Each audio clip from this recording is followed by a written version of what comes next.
Aha! Ding dong, ding dong. The doorbell rang urgently. My husband is back, you must hide quickly.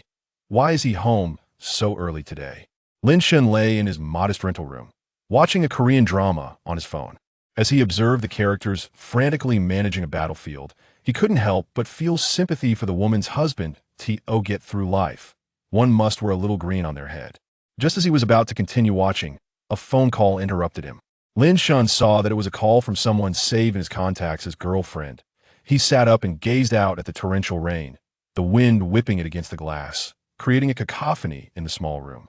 He closed his eyes, taking a deep breath. Feeling sufficiently composed, Lin Shun finally answered the persistent call. As soon as he picked up, a sharp voice pierced through the line, causing his eardrum to ache. Lin Shun, if you don't give me 660,000 in betrothal gifts, we're breaking up. Fine, then let's break up. Lin Shun calmly declared, showing no sign of compromise. 660,000 money he could never save with his monthly salary of 6,000, even after a lifetime of work. Such audacity, Lin Shun. It seems you've been plotting this breakup for a long time. I've dedicated my entire youth to you since university. Is that not worth the betrothal gift? My friend's husband gave her 880,000. Then go be with your friend's husband. Don't think I don't know you want 660,000 to buy a house for your brother. You're such a brotherly benefactor. We initially agreed on 60,000, and now you've suddenly changed your mind. Lu Shi, let me make this clear. We're finished. You can be with whoever you wish. With that, Lin Shun hung up, refusing to entertain further discussion. For the past month, he had been troubled by this issue, and he had had enough of Lu Zai's brotherly benefactor tendencies over the years. Whenever he managed to save a little money, she would claim her younger brother needed it for rent, a new phone, or gifts for his girlfriend. It felt as though he were raising a son, with no distinction whatsoever. Whoever marries such a woman is destined for a lifetime of misfortune. In any case, he was truly fed up. Lost in these thoughts, his phone rang again, and Lin Shun picked up, exclaiming, Lu Shi, I've already said it's over. As he prepared to hang up and block her number, another voice emerged from the phone, a middle-aged man's voice. Little Lin, it's me, not Lu something Shi. Upon hearing the voice, Lin Shun's heart skipped a beat. Had he just yelled at his boss? He quickly adopted a servile tone. Mr. Lu, I apologize. I didn't realize it was you. I thought it was a telemarketer. Do you have any instructions? Even though it's the weekend, I can work from home at any time. Yet, in his heart, Lin Shun cursed the old miser 1,000 times. He only gave 4 days off per month, and whenever it was a holiday, he would call to have Lin Shun deal with paperwork. It was as if there was no difference between a holiday and a work day, and there was no overtime pay. His heart was as dark as could be. He was a true miser. Little Lin, if only everyone in the company had your level of awareness, Sai. How could one not be aware? The entire company consisted of just him as an employee, while he had arranged for his sister, brother-in-law, and cousin to work there. Of the 20 or so employees, all were his relatives, and he was the lone outsider. Mr. Lu, is there something you wish to discuss? Though Lin Shun grumbled inwardly, he maintained a different demeanor outwardly. In today's job market, finding work was challenging, and there were plenty of people unemployed. He still wished to stay at this company for the time being. However, he discreetly pressed the recording button, fearing that the old miser might say too much and he would forget later. It's like this. Recently, Mr. Sun has been looking for a job, but hasn't found one. The company hasn't been doing well these past few years, so I hope you can understand the company's difficulties. We would like to ask you to take a 3-month leave. So, Mr. Lu, you intend to dismiss me, correct? Lin Shun stated plainly, recognizing the ploy to replace him with the boss nephew. As a seasoned worker with 2 years of experience, he could sense the old miser's intentions. Little Lin, don't put it so harshly. The company is giving you 3 months off. Think of it as a sabbatical, and you can return afterward. Lin Shun paid no heed to this nonsense. The conversation had reached a point where there was no room for subtlety. If you want me to leave, fine. The month is already halfway through, and I expect to be compensated for the entire month's salary, plus an additional amount. Impossible. I can only settle your salary for this month. Anything else is out of the question. If you refuse to leave, I have ways to make you want to.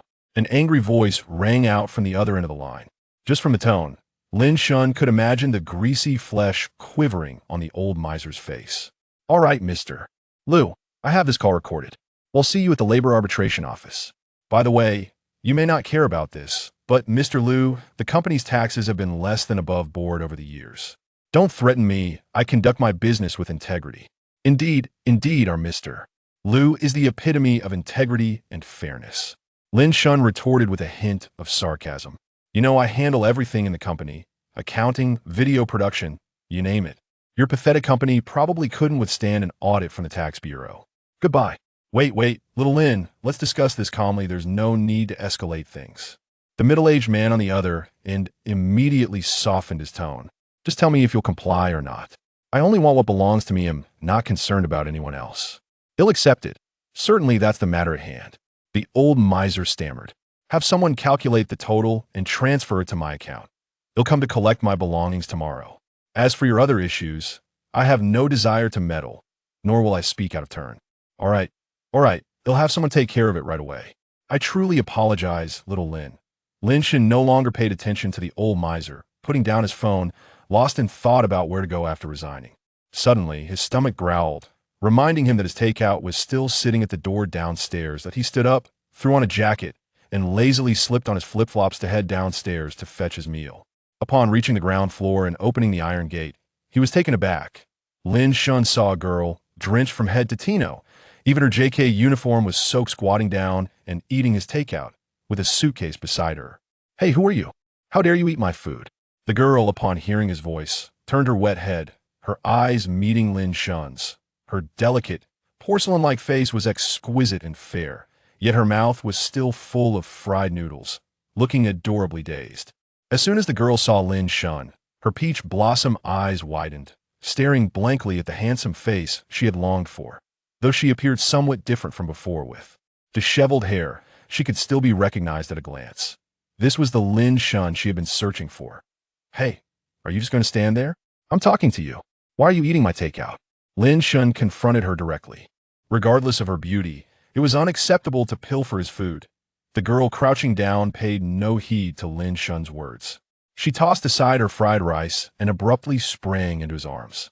Wrapping her arms tightly around him, Wenli murmured repeatedly, I finally found you, Brother Shun. Caught off guard by the sudden embrace, Lin Shun was bewildered. Miss, I am indeed handsome, but must you leap into my arms upon our first meeting? I do have a girlfriend. Well, not anymore, actually. Hey, who are you? Are you out of your mind? Be careful, or I might call the police to have you arrested, Lin Shun remarked bluntly, taking in the pleasant fragrance emanating from I in this day and age. One could never predict the bizarre occurrences that might unfold. A young man must ensure his own safety when out in the world. Brother Lin Shun, it's me, Wenli, she replied, tilting her head back to smile at him.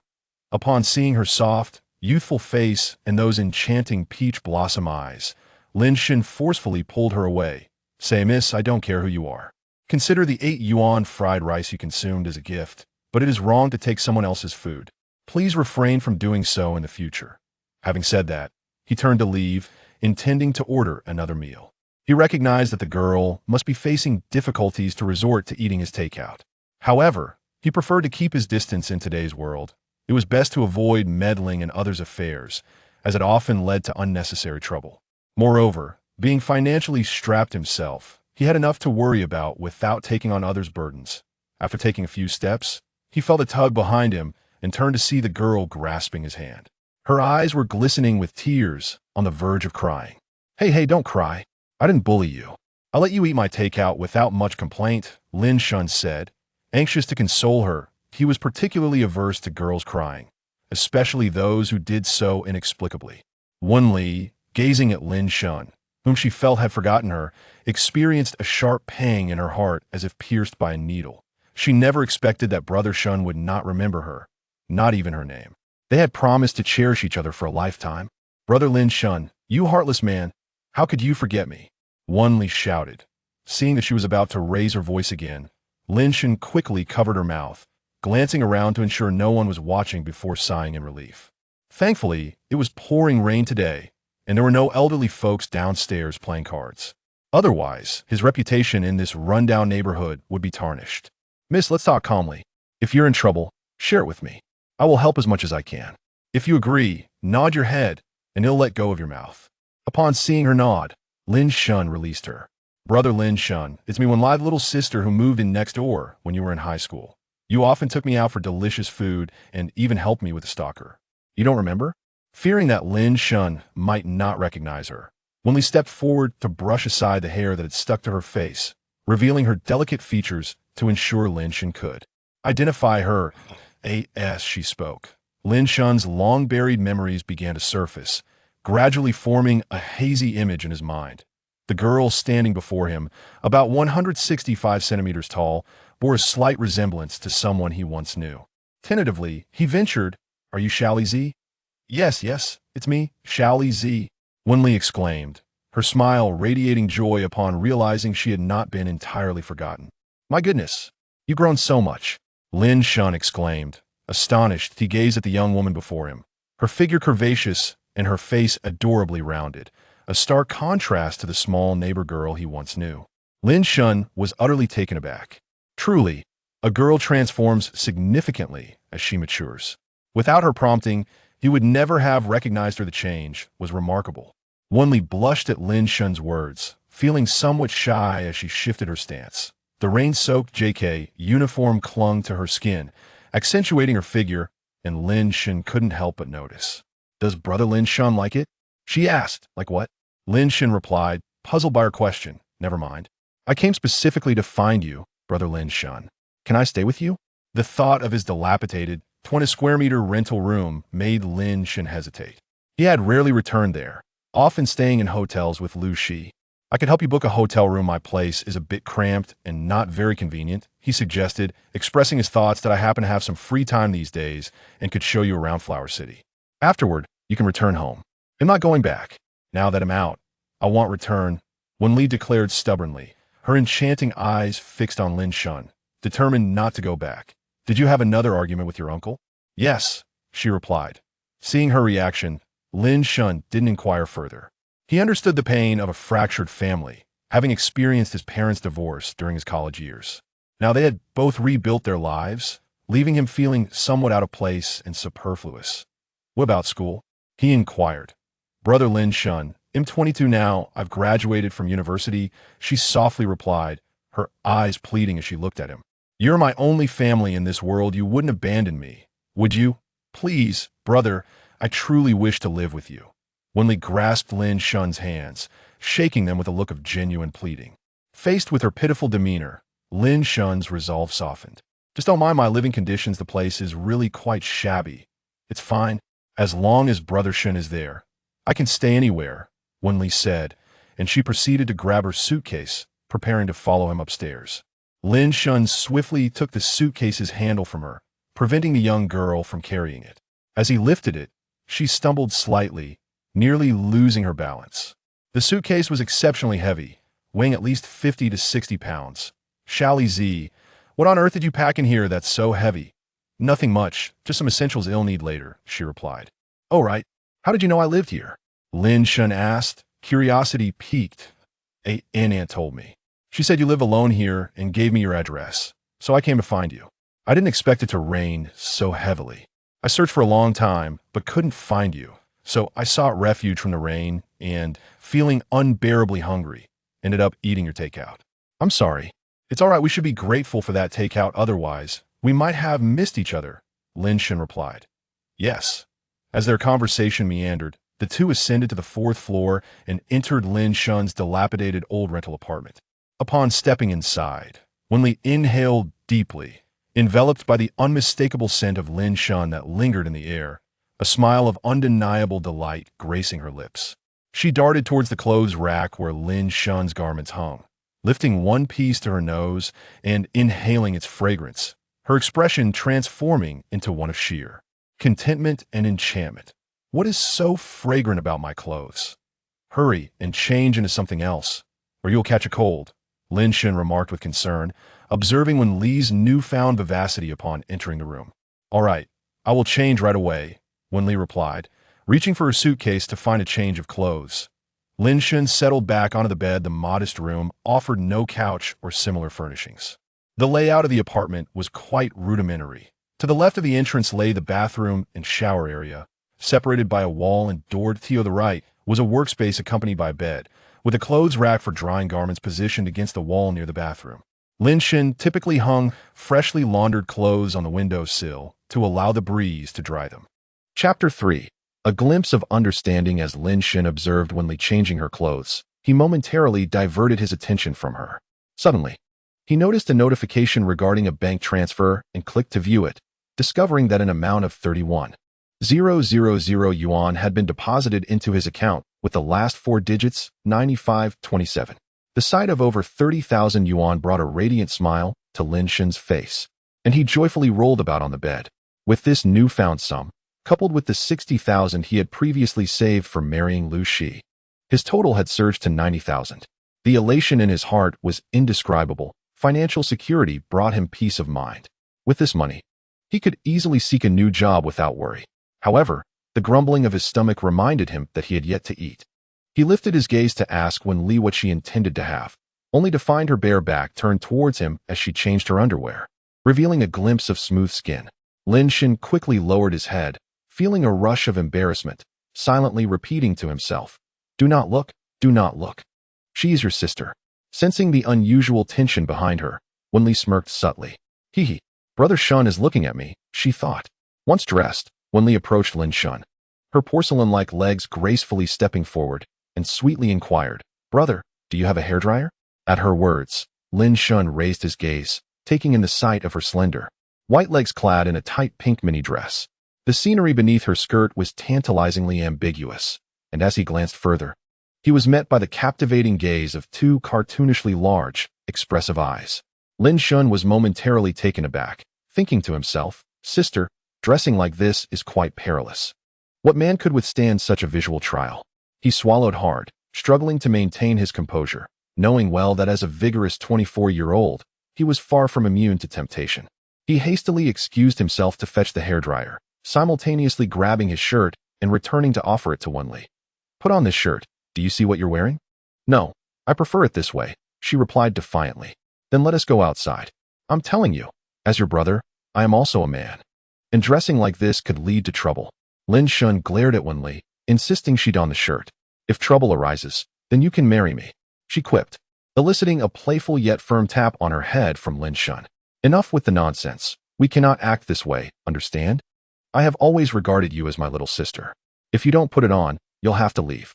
Realizing Lin Shun was genuinely upset, Wenli reluctantly donned the shirt, understanding the underlying concerns of her brother. Patience was key. She knew that Lin Shun would eventually be hers, and hers alone. With this in mind, Lin Shun finally dared to gaze at her properly. Never in his childhood could he have imagined Wenli blossoming into such a striking figure. She was indeed a captivating beauty. Her perfect silhouette combined with a cherubic face made her all the more alluring.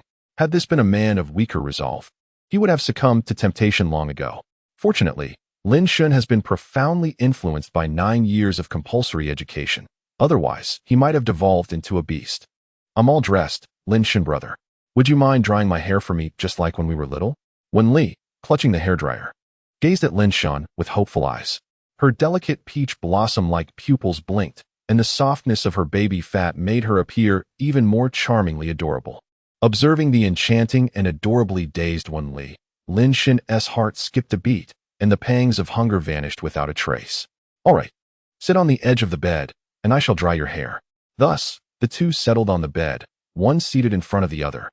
As the young man attentively dried the young lady's hair, inhaling the delightful fragrance wafting from her tresses, feeling an unparalleled sense of comfort.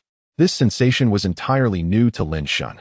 Wenli, with her eyes tightly shut and a smile gracing her lips, had maintained her cheerful demeanor since stepping into the room. 30 minutes later, Lin Shun gently caressed Wenli's long hair, which cascaded down to her waist, and smiled. "At last, your hair is dry. I'm feeling hungry. Let us order some takeout. What would you like to eat, Shaoli?" He set down the hairdryer, stretched his arms, and awaited the young girl's response, who remained seated at the edge of the bed. "Lin Shun brother, how about I buy some groceries and cook for you? Shaoli's cooking is absolutely delicious." Wenli beamed sweetly at him. I don't have a kitchen in this little rental.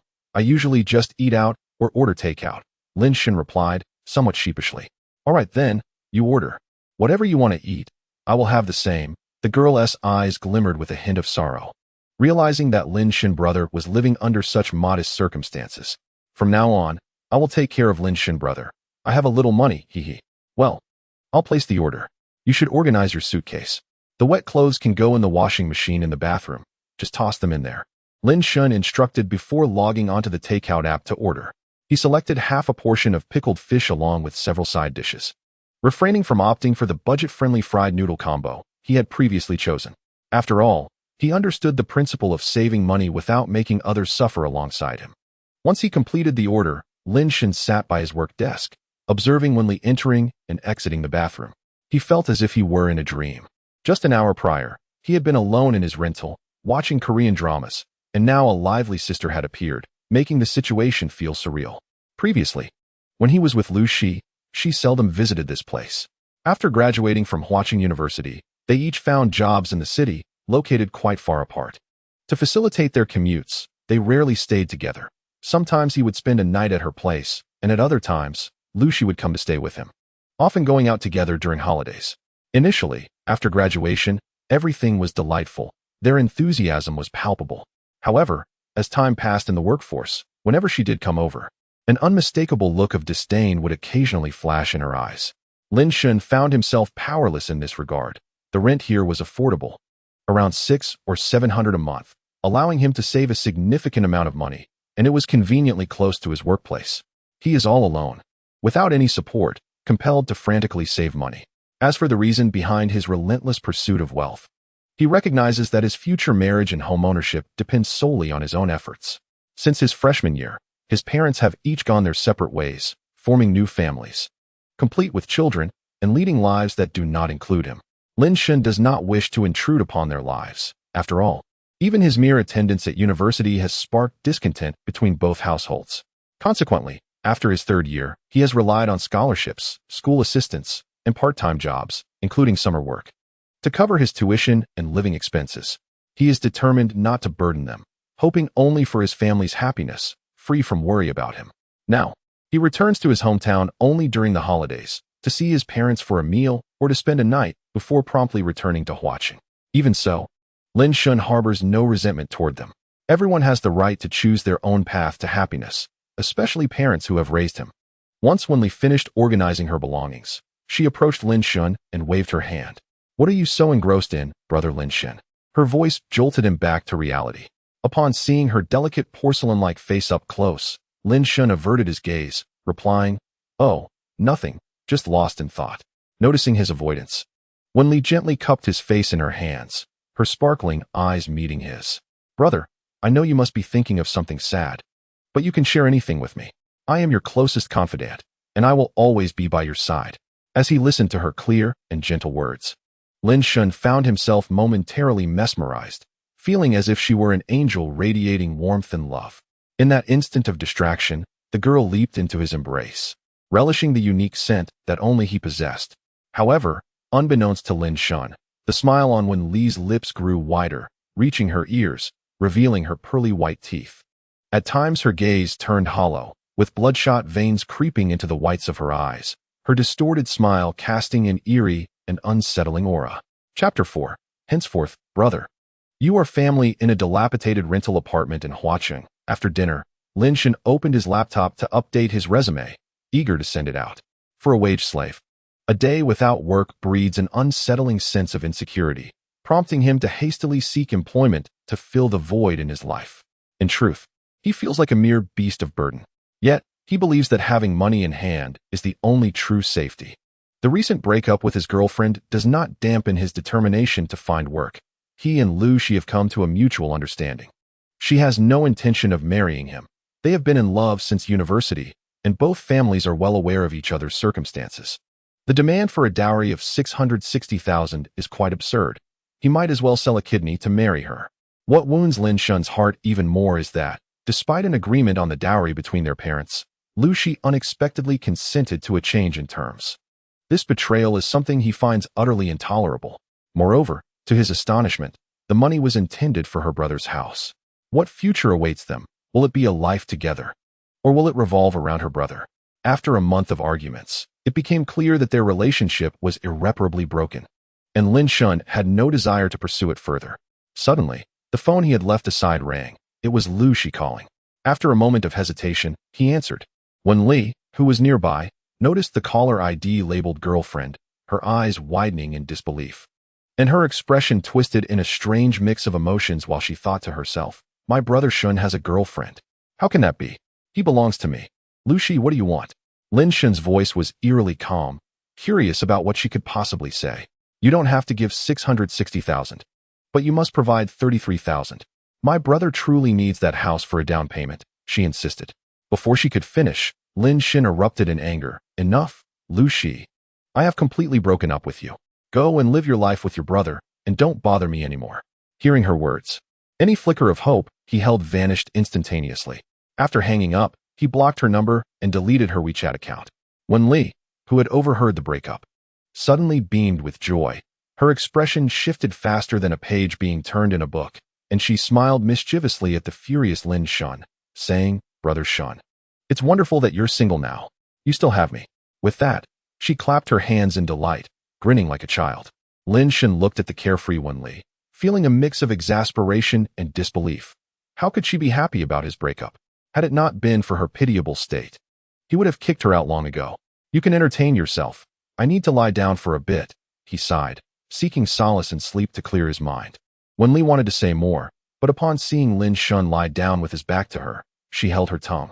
Knowing he was hurting over a certain unworthy woman, she thought maliciously, if I find out who she is, she'll regret it. How dare she touch what belongs to me? After lying there for an hour, Lin Shun found he could not sleep, his mind preoccupied with his breakup with Lu Shi. Who wouldn't he feel sorrowful after ending a long-term relationship? To top it all off, he had also lost his job that very day, truly unfortunate. Lost in thought, he suddenly felt a gentle pressure on his waist as a hand reached out to embrace him. Lin Shun reacted swiftly, evading the hand, then rose to gaze in the direction from which it came. Upon seeing Wen Li lying on his bed, he was taken aback. What are you doing? He thought, astonished by his sister's audacity. Brother Shin, I am also tired and wish to sleep. Observing Wen Li's innocent expression, Lin Shin found it difficult to chide her about their inability to share a bed. You can sleep. I will go downstairs to the supermarket to buy some items. Lin Shun glanced outside, noting it wasn't raining, and stepped over Wen Li to leave the bed. Just as he was about to move, a hand tugged at the corner of his shirt. Turning to face Wen Li, he inquired, What's wrong? Brother Shun, can we go together? Lin Shun did not refuse her request, acknowledging that she had just arrived and needed to purchase some daily necessities. However, as the two prepared to leave, Lin Shun paused at the doorway, taken aback by Wen Li's exposed, smooth, and long legs, clad in his flip-flops, while she wore the shirt he had insisted she put on. Xiao Li, you need to change your clothes. This outfit is not suitable for going out. Okay. Wen Li mentally noted that Brother Shin disliked her wearing short skirts outside, but permitted her to wear them at home. She quickly jogged to the hangar to change. When Lin Shin saw Wen Li stripping off her clothes directly, he hastily intervened, saying, Wen Li, change in the bathroom. This girl truly had no sense of boundaries. If he were a rogue, he could very well take advantage of her innocence. Why? Changing here is fine, Wen Li replied, bewildered. Yet, she couldn't help but wonder if Brother Shin no longer liked to see her. After all, he had seemed to enjoy it when she first arrived. That's irrelevant. You are going to marry someone in the future. Hurry and go change.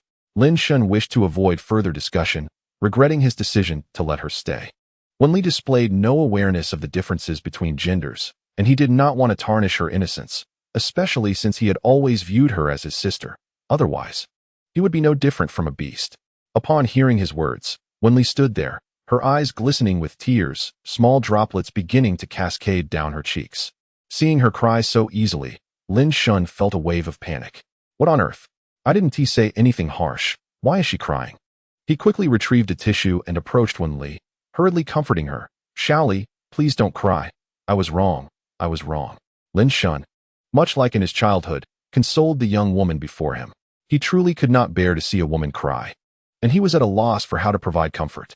Upon hearing his words, Wen Li suddenly embraced Lin Shun, burying herself in his chest, nuzzling him as if she wished to merge with him, inhaling his unique scent. Lin Shun found himself at a loss, simply opening his arms to allow her to hold him. He feared that if he spoke further, she would cry again. After a few minutes, Wen Li finally calmed down, seemingly having enjoyed herself enough. She softly spoke in Lin Shun's embrace. Brother Shun, I don't want to get married. I just want to accompany you for a lifetime, okay? You don't know how much I have endured from my father and that detestable stepmother over the years. I will never return to that home. Please don't drive me away, all right? Tears brimmed in Wenli's eyes, her peach blossom gaze glistening, stirring Lin Shun's heart.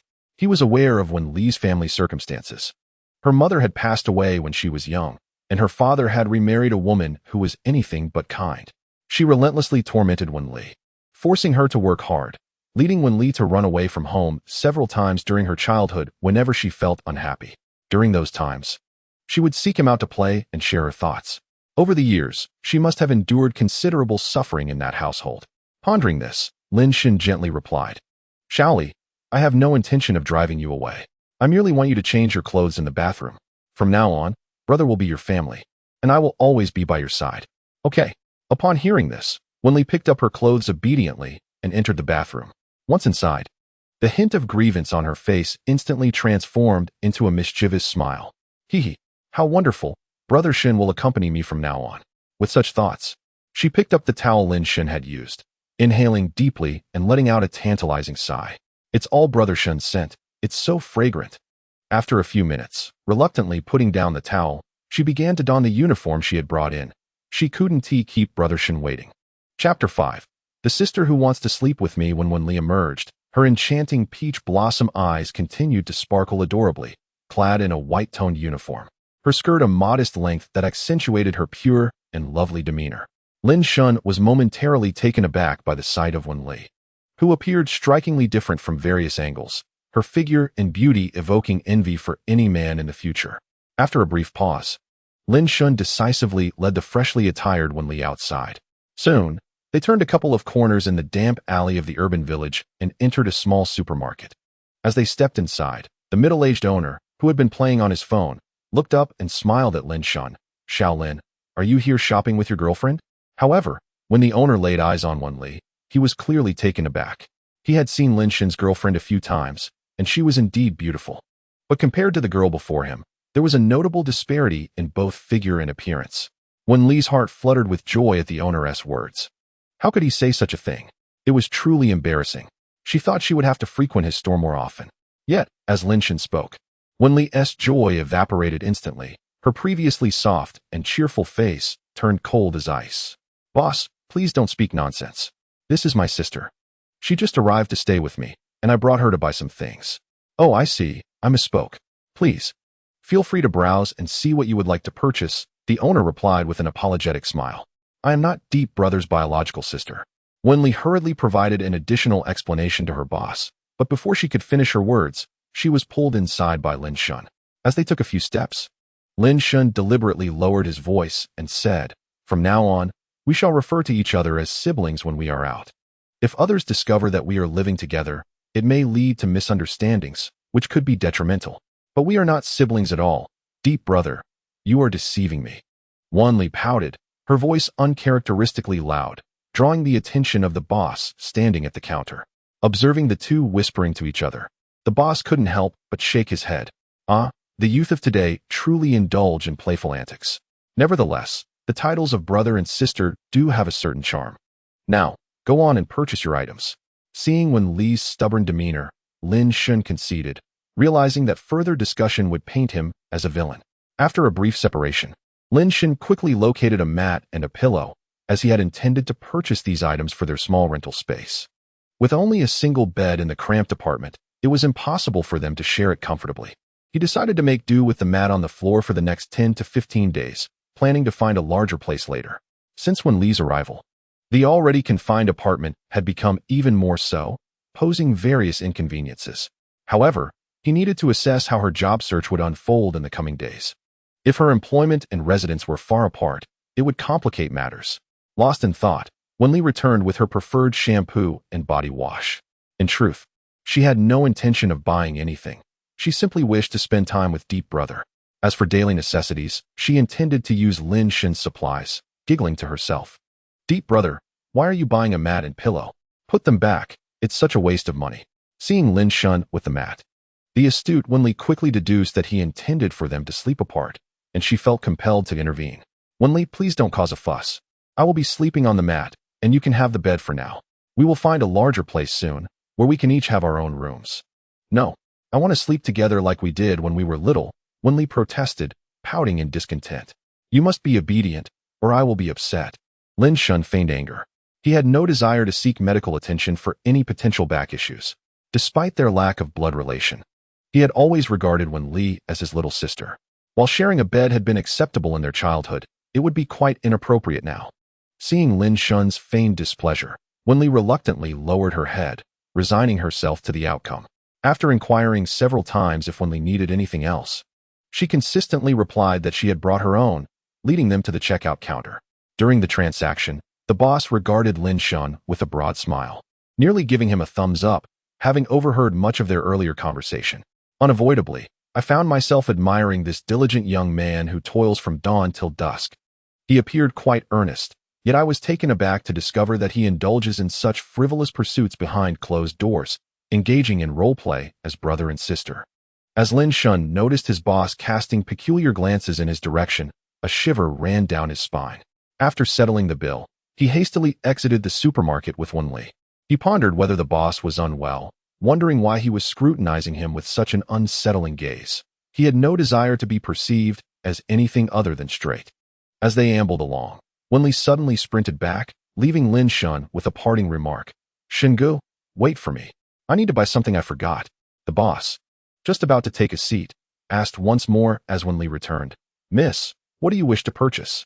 Paying no heed to the boss, Wenli seized a small box from the counter and placed it before him, inquiring, how much for this box? 45, the boss replied, glancing at the box of Durex. Wenli swiftly scanned the payment and exited the store, retracing her steps.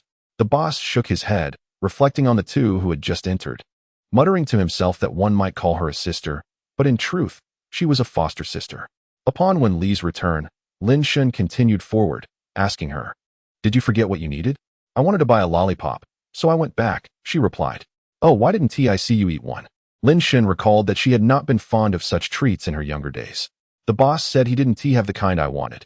So I didn't buy it, Wenli said, smiling sweetly at Lin Shun. Very well, little Li. It seems you'll have to endure living in this humble abode for a while. Once I secure a job, shall we find a larger place? I will follow whatever you say, as long as I can be with you. Wenli beamed, yet a fleeting thought crossed her mind, prompting her to say, Shingu, I have money. I can support you. Please don't go to work, all right? What money could you possibly have? A freshly graduated young lady like you? Besides, your Shingu is capable. There's no need for you to shoulder that burden. You. Lin Shun gently ruffled Wenli's hair, and she closed her eyes, relishing the affectionate gesture like a contented cat being stroked. Brother, I truly have money. Let me prove it. Wenli began, eager to demonstrate her financial means.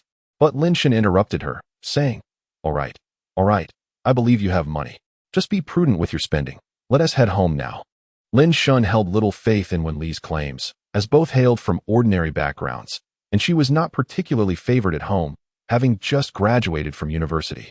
How could she possibly have funds? Thus, he opted not to pursue the topic further, fearing it might dishearten her. Even if she did have some money, it likely wouldn't last long. Chapter 6. Shingu, have a glass of water before you sleep. Nighttime. After finishing dinner with Wenli, Lin Shun prepared the makeshift bed for the night and sat down, scrolling through short videos. Although his eyes were fixed on the phone, his thoughts were entirely elsewhere, focused solely on Wenli, who was clad in a strapless mini dress. Out of the corner of her eye, Wenli noticed Lin Shun occasionally stealing glances at her legs, a mischievous smile curving her lips. Lin Shun, you truly have remarkable patience. Perhaps I should give him a little show, she mused, feeling a pang of pity at the sight of her brother's eager gaze. Without hesitation, Wenli approached Lin Shun, halting before him with her legs perfectly aligned with her shoulders. When Lin Shun caught sight of her legs so close, he mistakenly believed his secret admiration had been uncovered. He quickly lowered his head, fixating on his phone, silently praying not to be discovered. Brother Shin, do you think this outfit looks good on me? She inquired, causing Lin Shun to breathe a sigh of relief, thinking he had narrowly escaped a scandal. After all, being caught ogling his sister would hardly be commendable. Chiding himself for his lack of restraint, Lin Shun lifted his head, intending to dismiss Wenli's question casually. Yet as he did so, his gaze was met with an expanse of enchanting beauty that cleared his mind, and filled him with tranquility. His pupils dilated in amazement, and a warm rush surged through his nostrils, spilling forth his blood. At that moment, thoughts of Wenli's vulnerability flooded his mind. Wenli glanced down, spotting Lin Shun's nosebleed, and couldn't help but chuckle. She quickly took a step forward, bending down to retrieve a tissue from the table to help him. In that instant, the sight of her dress fluttering upward was a feast for Lin Shun's eyes. However, his conscience quickly took over, and he shut his eyes tightly, unwilling to indulge in the captivating view of the garden of delights before him. Wenli was swift, returning with the tissue and adjusting her pink mini dress as she perched herself on Lin Shun's lap. "Brother Shun, tilt your head back. It will help stop the bleeding," she instructed. Reluctantly, Lin Shun complied, closing his eyes and allowing her to tend to him.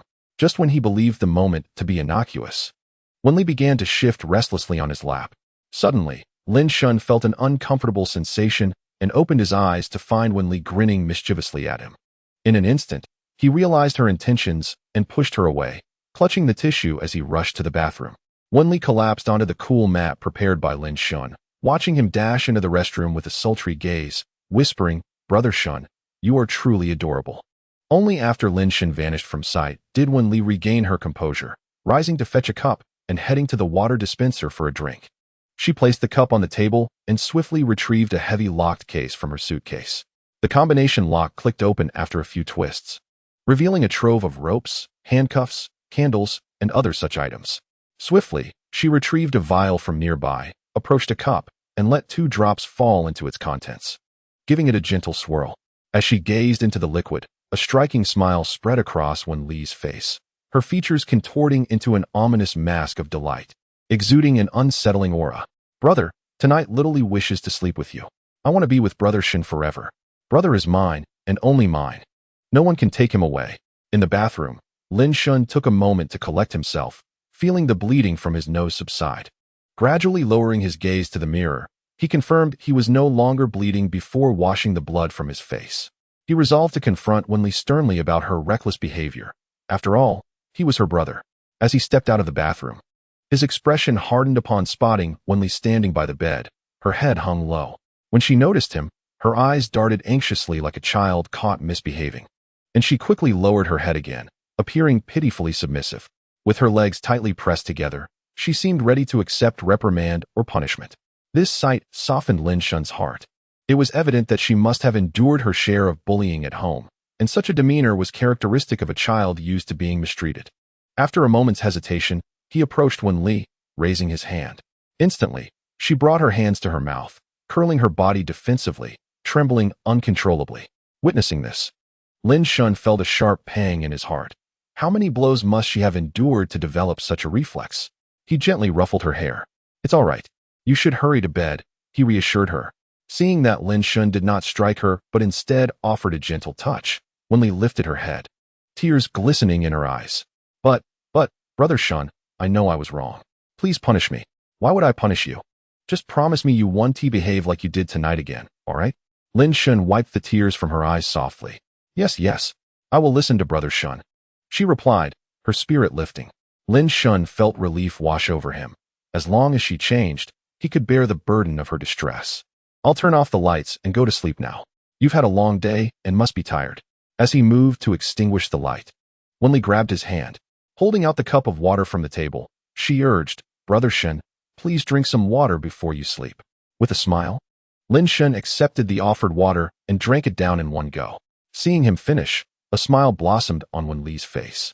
As the lights were turned off, the entire room was enveloped in darkness. Wenli lay in bed, her gaze fixed on the direction where Lin Shun was preparing his bedding. It seemed she was anticipating something. "Brother Shun, will you reconcile with your girlfriend?" Lin Shun, having just settled under his air-conditioned blanket, responded decisively, "A reconciliation is impossible. My brother cannot afford the 66,000, no, 33,000 in bride price to marry her." "Then, if you could afford the bride price, would you still marry her?" Upon hearing this, Lin Shun recalled Lu Shi's tendency to exploit her brother and resolutely replied, "No, I have seen clearly that being with her leads to no good outcome." Such a response filled Wenli's heart with sweetness as she lay in bed. Several minutes later, Lin Shun suddenly felt a wave of drowsiness wash over him, his eyelids growing heavy. At that moment, he sensed someone calling his name, though it seemed almost elusive. When Li, lying in bed, called out to Lin Shan a few times, but received no response. Using the light from her phone screen, she descended from her bed and approached Lin Shan's bedding, the glow illuminating his strikingly handsome features. Li reached out her delicate hand to caress Lin Shan's face, softly calling his name a few times. Yet still no answer came. She leaned down to gaze at the man she had been longing for, thinking, Brother Shun will be mine in the future. Here, 1,000 words are omitted. A few hours later, when Li, exhausted, drifted into a peaceful sleep. Chapter 7. What ails little Li? Morning sunlight quietly streamed into the rental apartment, bathing Lin Shan's bedding in its warm glow. The piercing rays stirred Lin Shan from his slumber, his tightly shut eyes fluttering open. Upon waking, he felt a lingering heaviness in his head, as if he had slept without resting at all. However, Lin Shan did not dwell on it. Sometimes waking up felt like being pressed down by a ghost. Feeling utterly drained, he thought a few moments of movement would suffice to revive him. He shook his head to clear his mind, squinting at the bright sky outside.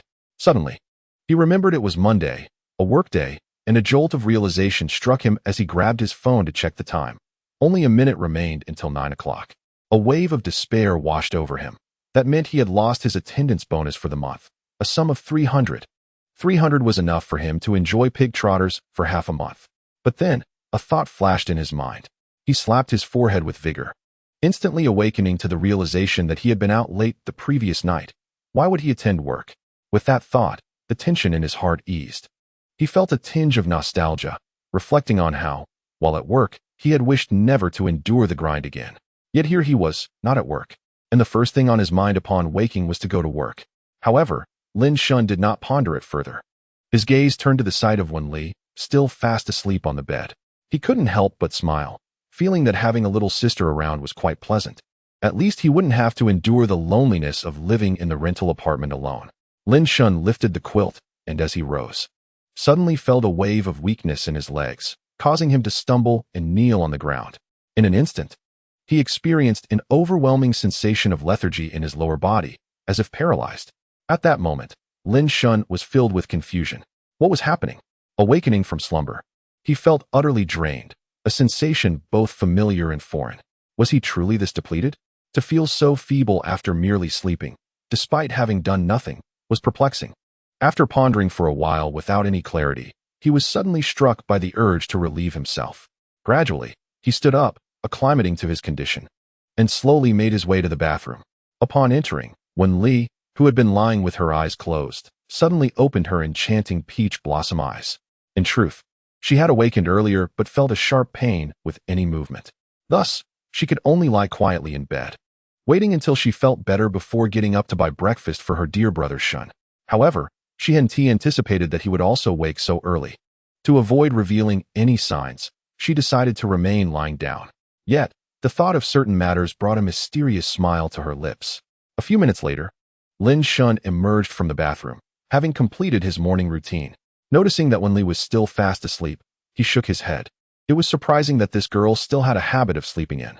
However, it was not entirely unexpected.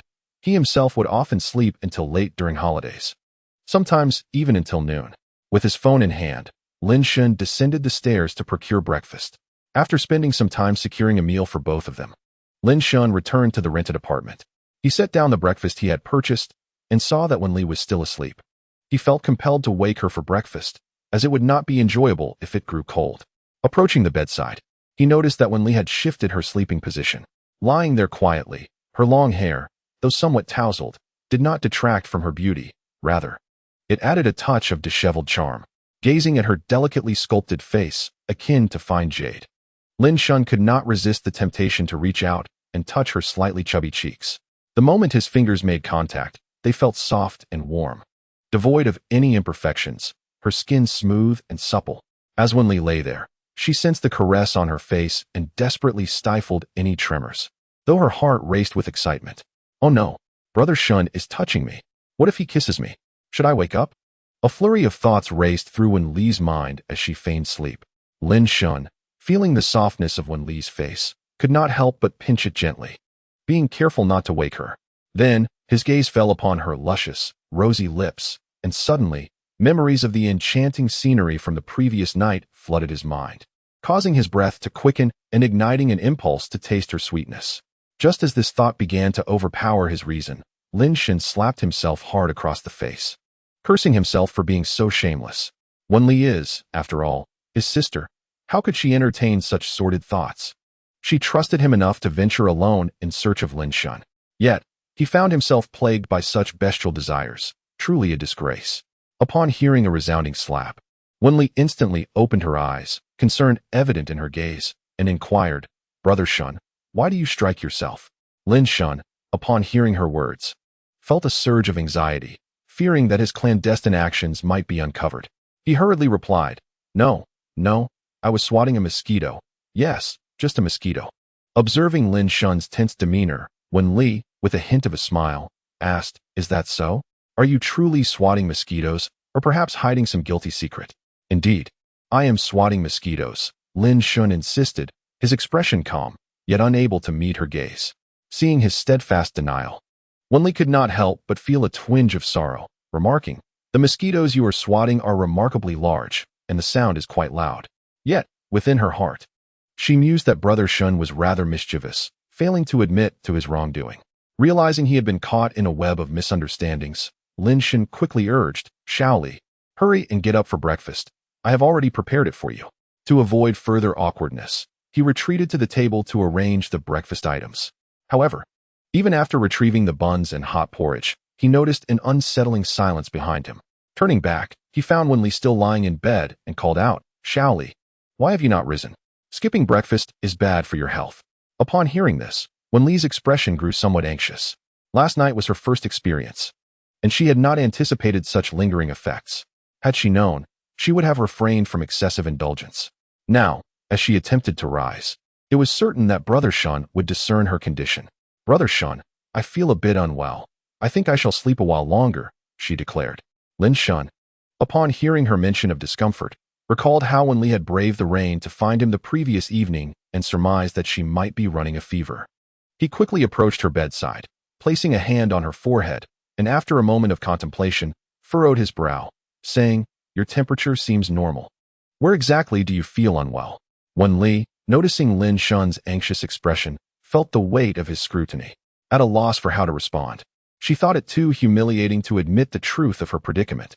Moreover, she sensed that Brother Shun harbored no such thoughts about her. Should he discover the reality, she would surely be cast out. Faced with this dilemma, Wenli blushed and stubbornly insisted, "Brother Shun, I simply do not feel well. Please allow me to rest." Seeing her flustered and red-faced, Lin Shan quickly grasped the situation. "Ah, so it is that time of the month. No wonder you are in such a hurry," he exclaimed. "Why didn't you tell me sooner?" "There is no need for embarrassment. It is a perfectly normal physiological occurrence." Upon hearing Lin Shan's words, Wenli seized the opportunity to continue the conversation, though the admission felt exceedingly shameful. "Deep Brother is truly wonderful. He has even thought of reasons for others. Why feel shy?" This matter was openly discussed by the middle school biology teacher in front of the entire class. So what is there to be embarrassed about? During menstruation, one must consume more to replenish vitality and restore quickly. As he spoke, Lin Shan lifted Wenli's upper body, propping her up with a pillow against the headboard, and brought a bowl of warm porridge to feed her. Observing Lin Shan's attentive care, Wenli savored the porridge in small bites, feeling an immense sense of satisfaction. Her face occasionally illuminated by a radiant smile of happiness. "Hee, having Deep Brother by my side is truly delightful. I find myself increasingly unable to part from him. What can I do to ensure he remains by my side forever?" Chapter 8. My exploitative boss. After Lin Shan finished feeding Wenli, he had a simple breakfast, and soon it was 10 o'clock. Noticing the time, Lin Shan dressed himself appropriately and prepared to head out, only for Wenli, lying in bed, to express her desire to accompany him to the company to retrieve something. Faced with this request, Lin Shan decisively declined, and Wenli did not press the matter further. Given her current inability to walk normally, she could only wait in their rented apartment for Lin Shan's return. Upon arriving downstairs, Lin Shan skillfully timed his arrival at the bus stop, and as soon as he arrived, he boarded the number 11 bus heading directly to the office building. Lin Shan's company is an e-commerce enterprise, and when he graduated, he applied for a position in short video operations. However, upon joining, his responsibilities extended far beyond his initial role, encompassing a myriad of miscellaneous tasks. The boss, under the guise of personal development, was merely exploiting him. It was akin to being tasked with the labor of both man and beast. Yet, there was little he could do, having graduated from a second-tier university. Far from a prestigious institution, and hailing from a small fourth-tier county with neither wealth nor influence, he had to endure. The first step into society necessitated survival, which is why he had persisted for over 2 years. During this time, several new employees had joined the company. But unable to withstand the burdensome workload imposed by the exploitative boss, they had left in the dead of night. Were it not for a recent salary increase, he too might have considered making a swift exit. Lost in these thoughts, the bus gradually came to a stop at the office building. Lin Shen disembarked and made his way into the building. In just a few minutes, he stepped through the company doors. Upon entering, he paid little attention to others, heading straight to his workstation to gather his belongings. As for the work handover report, he had prepared it at the start of the year and only needed to send it via WeChat to his boss. Originally, he intended to resign this year. If he were to marry Lu Shi, it would undoubtedly require over a month of preparation. Given the boss's nature, it was certain he would not allow such an extended leave without promptly seeking a replacement. Rather than face such a scenario, it would be more dignified to depart on his own terms. As Lin Shun was tidying up his belongings, a woman adorned in a stylish sleeveless top and a white skirt entered the company, her long hair cascading behind her, exuding an aura of sophistication. Upon approaching Lin Shun's workstation, Jiang Wanyi noticed him packing and, with a furrowed brow, inquired, "Lin Shun, what are you up to? What does it look like?" "I'm packing up to leave," Lin Shun replied, his voice not particularly loud, yet audible to all around, who seemed unfazed as if the outcome was already known. Only Jiang Wanyi displayed astonishment upon hearing of Lin Shun's departure. She was the cousin of the company's owner and the leading anchor, effortlessly bringing in sales of 200,000 to 300,000 daily, and sometimes even exceeding 1,000,000 when the traffic was favorable. With widened almond-shaped eyes and slightly parted lips, Jiang Wanyi was taken aback to learn that Lin Shun, her fixed partner in live streaming and short videos, was leaving. His contributions had garnered her countless fans, transforming her into a prominent figure with nearly 10 million followers. The news of his impending departure was more alarming than anything else. "Lin Shen, come with me. I'll speak to the boss on your behalf. Anyone can leave, but not you. I still need you to help me create more videos to grow my audience to 10 million. This time, I'll ensure the boss gives you a raise." Jiang Wanyi grasped Lin Shun's hand and pulled, but he remained stationary, looking at her with a puzzled expression as if to question why he wasn't leaving. "Thank you for your kindness, Wanyi, but I received my severance yesterday. I'm merely here to complete the formalities and gather my things. Besides, the boss has already hired someone more capable to fill my position, so there's no need for you to worry," Lin Shun explained calmly. Understanding that Jiang Wanyi would undoubtedly want to keep him, but their conversations with the boss had reached a point of no return. Lin Shun was aware that Jiang Wanyi's concern stemmed from her own interests. His departure would impact her more than anyone else. As for her promise of a raise, Lin Shun had grown weary of hearing such assurances, which she had repeated countless times, merely painting grand visions of the future. "All right, just let me know once you finish your procedures, and I'll see you off. After all, we've worked together for quite some time. And I truly will miss you," Jiang Wanyi said, her demeanor shifting as she processed the news of the boss hiring someone more skilled. Nevertheless, she maintained an expression of reluctance and regret, as if the company could not function without Lin Shun.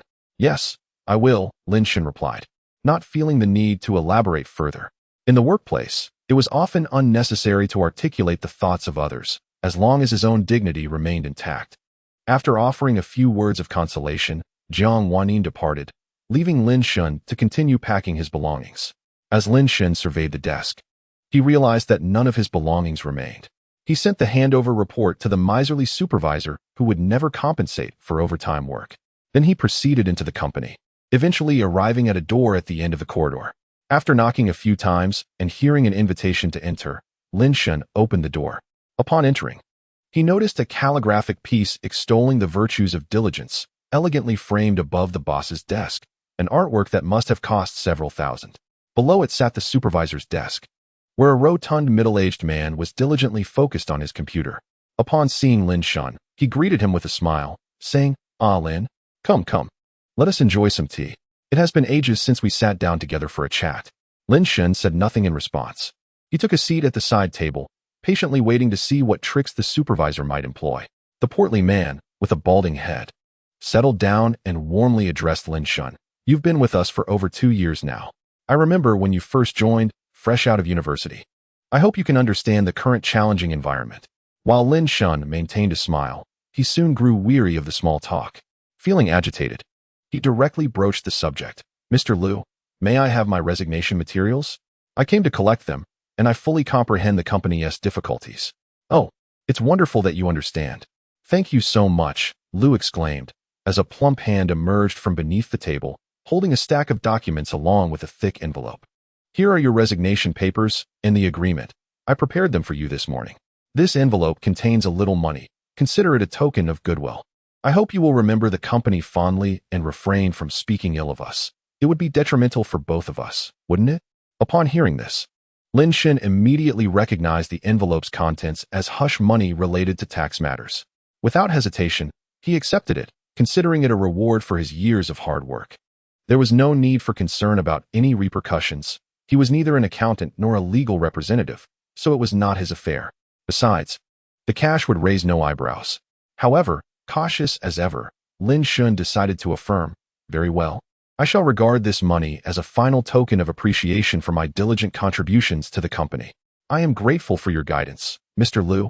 Your generosity is commendable, and I will certainly cherish the company's kindness.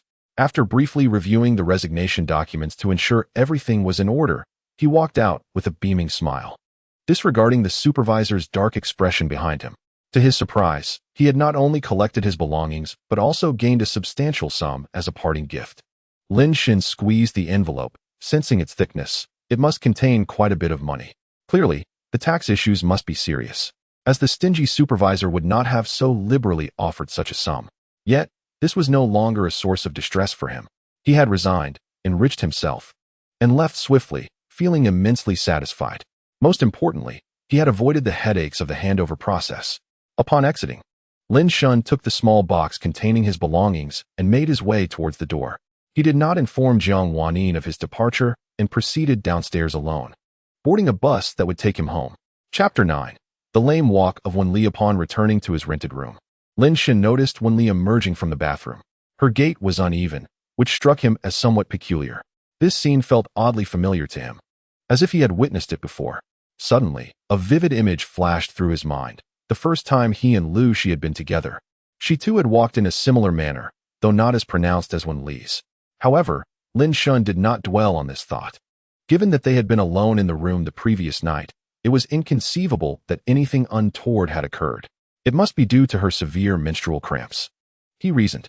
Thinking along those lines, Lin Shun quickly approached Wen Li and asked, "Is it very painful?" "Yes," Wen Li replied, nodding as she felt the lingering heat in her lower abdomen. "It seems quite severe. We should consult a doctor," he suggested. "No, I just need to lie down and rest," Wen Li hastily declined, fearing that a hospital visit would expose her condition. Seeing her firm resolve against going to the hospital, Lin Shun dropped the matter. "I'll carry you to bed," he declared, bending down to give Wen Li a princess carry. Wen Li instinctively wrapped her arms around Lin Shun's neck, her enchanting eyes sparkling as she gazed at him, a smile gracing her lips, filled with admiration. "Brother, you truly know how to care for others. And you smell so wonderful," she thought, closing her eyes and leaning her nose close to Lin Shun's chest, inhaling his unique scent. Upon reaching the bedside, Lin Shun bent to place Wen Li on the bed. However, she clung to his neck, reluctant to let go. "Little Li, release me." Wei arrived at the bed. He gently reminded her. "No, I want my brother to hold me a little longer," Wen Li playfully replied, her bright eyes sparkling with mischief. Seeing the playful girl before him, Lin Shun felt a sudden urge to tease her. "Oh, you refuse to let go, do you? I have ways to make you release me. Hee. Are you really not going to let go?" Lin Shun chuckled, his eyes twinkling with amusement. "I want tea. Unless my brother kisses me," Wen Li declared, lifting her chin and pouting her lips in a charming gesture, eager for Lin Shun's affection. Lin Shun was not one to indulge her whims. After the events of the previous night, he understood that she needed to be guided, lest she become unruly. With a swift motion, he playfully swatted her behind, controlling his strength. The sudden slap caused Wen Li to yelp in surprise, her hand quickly moving to soothe her tender backside, casting a reproachful glance at Lin Shun. Humph. Brother, you're truly mischievous for slapping my bottom. With a playful grin, Lin Shen teased Wen Li by sticking out his tongue after successfully extricating himself from their previous entanglement. Humph. I don't wish to engage with you, Brother Shun. Your hits are quite painful, she declared, swiftly enveloping herself in the covers and turning her back to him, feigning genuine annoyance. Her lips curled in a pout, reminiscent of a petulant little pepper, yet internally, she was brimming with excitement, secretly yearning for Lin Shun to strike her a few more times. She relished that sensation. Observing Wen Li's demeanor, Lin Shen chose to ignore her. She had always been like this, and soon enough, she would be back to her usual self. After retrieving a small box from the company, he meticulously arranged its contents, documents, a water cup, and other items, before heading towards the door. Upon hearing the sound of the door opening, Wen Li sprang up, inquiring eagerly, I want to accompany Brother Shen outside. Ah, little Li, are you keen to converse with me? Lin Shun replied with a broad smile directed at her. Humph, it's my prerogative, Wen Li retorted defiantly. Seeing her act so stubbornly, Lin Shun could only shake his head in exasperation. I'm just going to buy lunch and will return momentarily. What need have you to come along? With that, he stepped out, disregarding her insistence to tag along. Once downstairs, Lin Shun traversed the familiar vicinity, recalling the eateries known for their delightful yet affordable fare. He first procured nourishing lean meat porridge for Wen Li, followed by a visit to a clean and appetizing fast food restaurant to gather a meal. He hurried home, almost as if fearing that someone at home might be starving. In the past, he would have simply chosen the nearest fast food joint without a second thought, but today, he couldn't bring himself to compromise Wen Li's standards. Suddenly, he realized that caring for a younger sister was quite an investment, financially, physically, and temporally. It felt akin to maintaining a romantic relationship. Previously, whenever Lu Shi visited, he would always present her with the finest options, never opting for roadside establishments, but instead favoring those that appeared more upscale, such as restaurants or hot pot venues. Upon returning to the rental apartment, Lin Shun first attended to the needs of the mobility impaired Wen Li before finally sitting down for his own meal.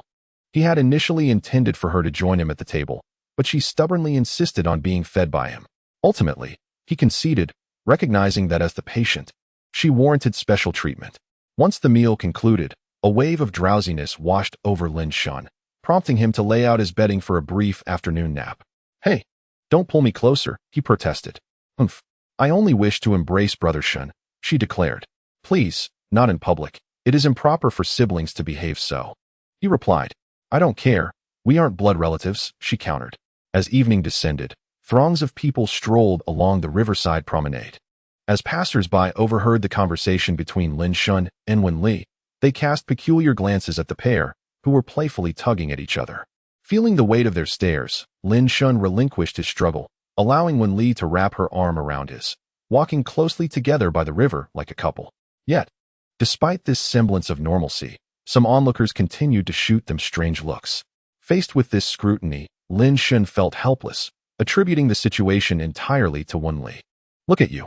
You were the one who insisted on coming out, and now you're limping. It's no wonder people are misinterpreting this. He huffed. Well, it's not entirely my fault, is it, Brother Shin? You're too strong. Wen Li quickly covered her mouth, nearly revealing too much. Lin Shun, perplexed, could only shake his head. How is this my fault? You slept until 5 in the afternoon and then insisted on dragging me out for a stroll. If you hadn't pushed me, we wouldn't be in this embarrassing situation. Fine, fine, Wen Xiaoli. Next time I want to come out with you, he concluded dramatically. All right, brother, it's my fault, Wen Li interjected, sensing Lin Shun's annoyance. She then clung to his arm, playfully bumping against him like a pair of adorable rabbits. Brother, I'm sorry. Now that we're here, just accompany me for a little while. And let us not worry about those gazes, okay? Seeing her cute and affectionate demeanor, Lin Shen's heart softened once more, and he gently patted her head. All right, just this once, including you holding onto my arm. Wen Li nodded vigorously. In her eyes, once this first time occurred, there would surely be a second and a third. Oh, my silly brother, you can't escape from little Li's grasp. Observing her cheerful expression, Lin Shen couldn't help but shake his head in resignation. He appreciated his sister's many qualities, but her clinginess was a source of constant exasperation for him. Chapter 10. The arrival of Lu Shi. Brother, it's time to drink. It's time to hydrate. That evening, As Lin Shun prepared to turn off the lights and retire for the night, Wen Li brought him a glass of water. Not thinking much of it, he accepted the glass from his caring sister and drank it all in one go before turning off the lights. A few minutes later, Lin Shun, who had intended to play on his phone for a while, suddenly felt dizzy. Assuming he was simply tired, he set his phone aside and closed his eyes, succumbing to sleep. Moments later, Wen Li called out to him from her bed.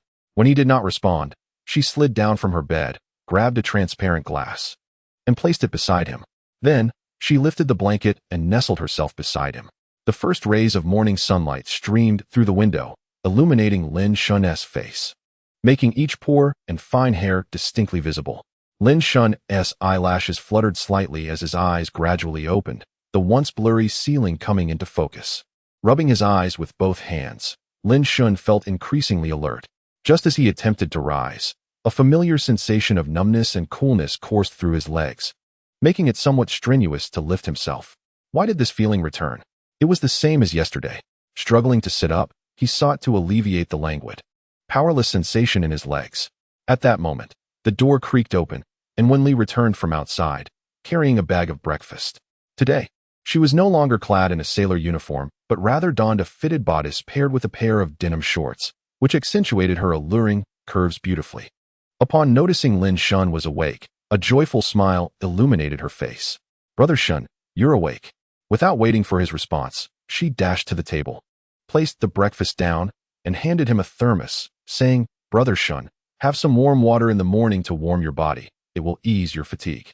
Lin Shun accepted the thermos, intending to take a sip to alleviate the numbness in his legs. However, upon peering inside, he noticed an abundance of goji berries floating within, causing him to raise an eyebrow. At his youthful age, he certainly had not reached the stage where such nourishment was necessary. The scene grew somewhat awkward as Wen Li had prepared goji berries for him early in the morning. "Wen Li, is this too much, brother? Don't get the wrong idea. Goji berries are beneficial for nourishing the blood and enhancing vitality. They offer excellent health benefits. Consuming more can only be advantageous." With Wen Li's insistence, Lin Shun, albeit skeptically, took a sip. Once he had drunk a sufficient amount, he slowly rose to wash up, and soon after, the two enjoyed breakfast together.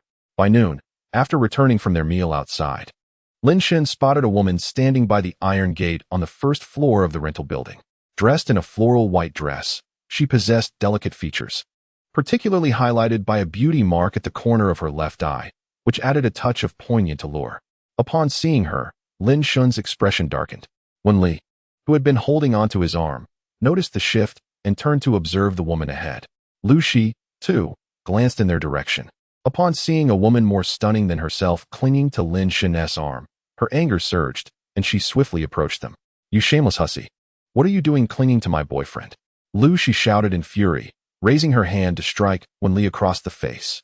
Yet, just as her hand was poised to strike, it encountered a firm grip. Lin Shun had seized her wrist.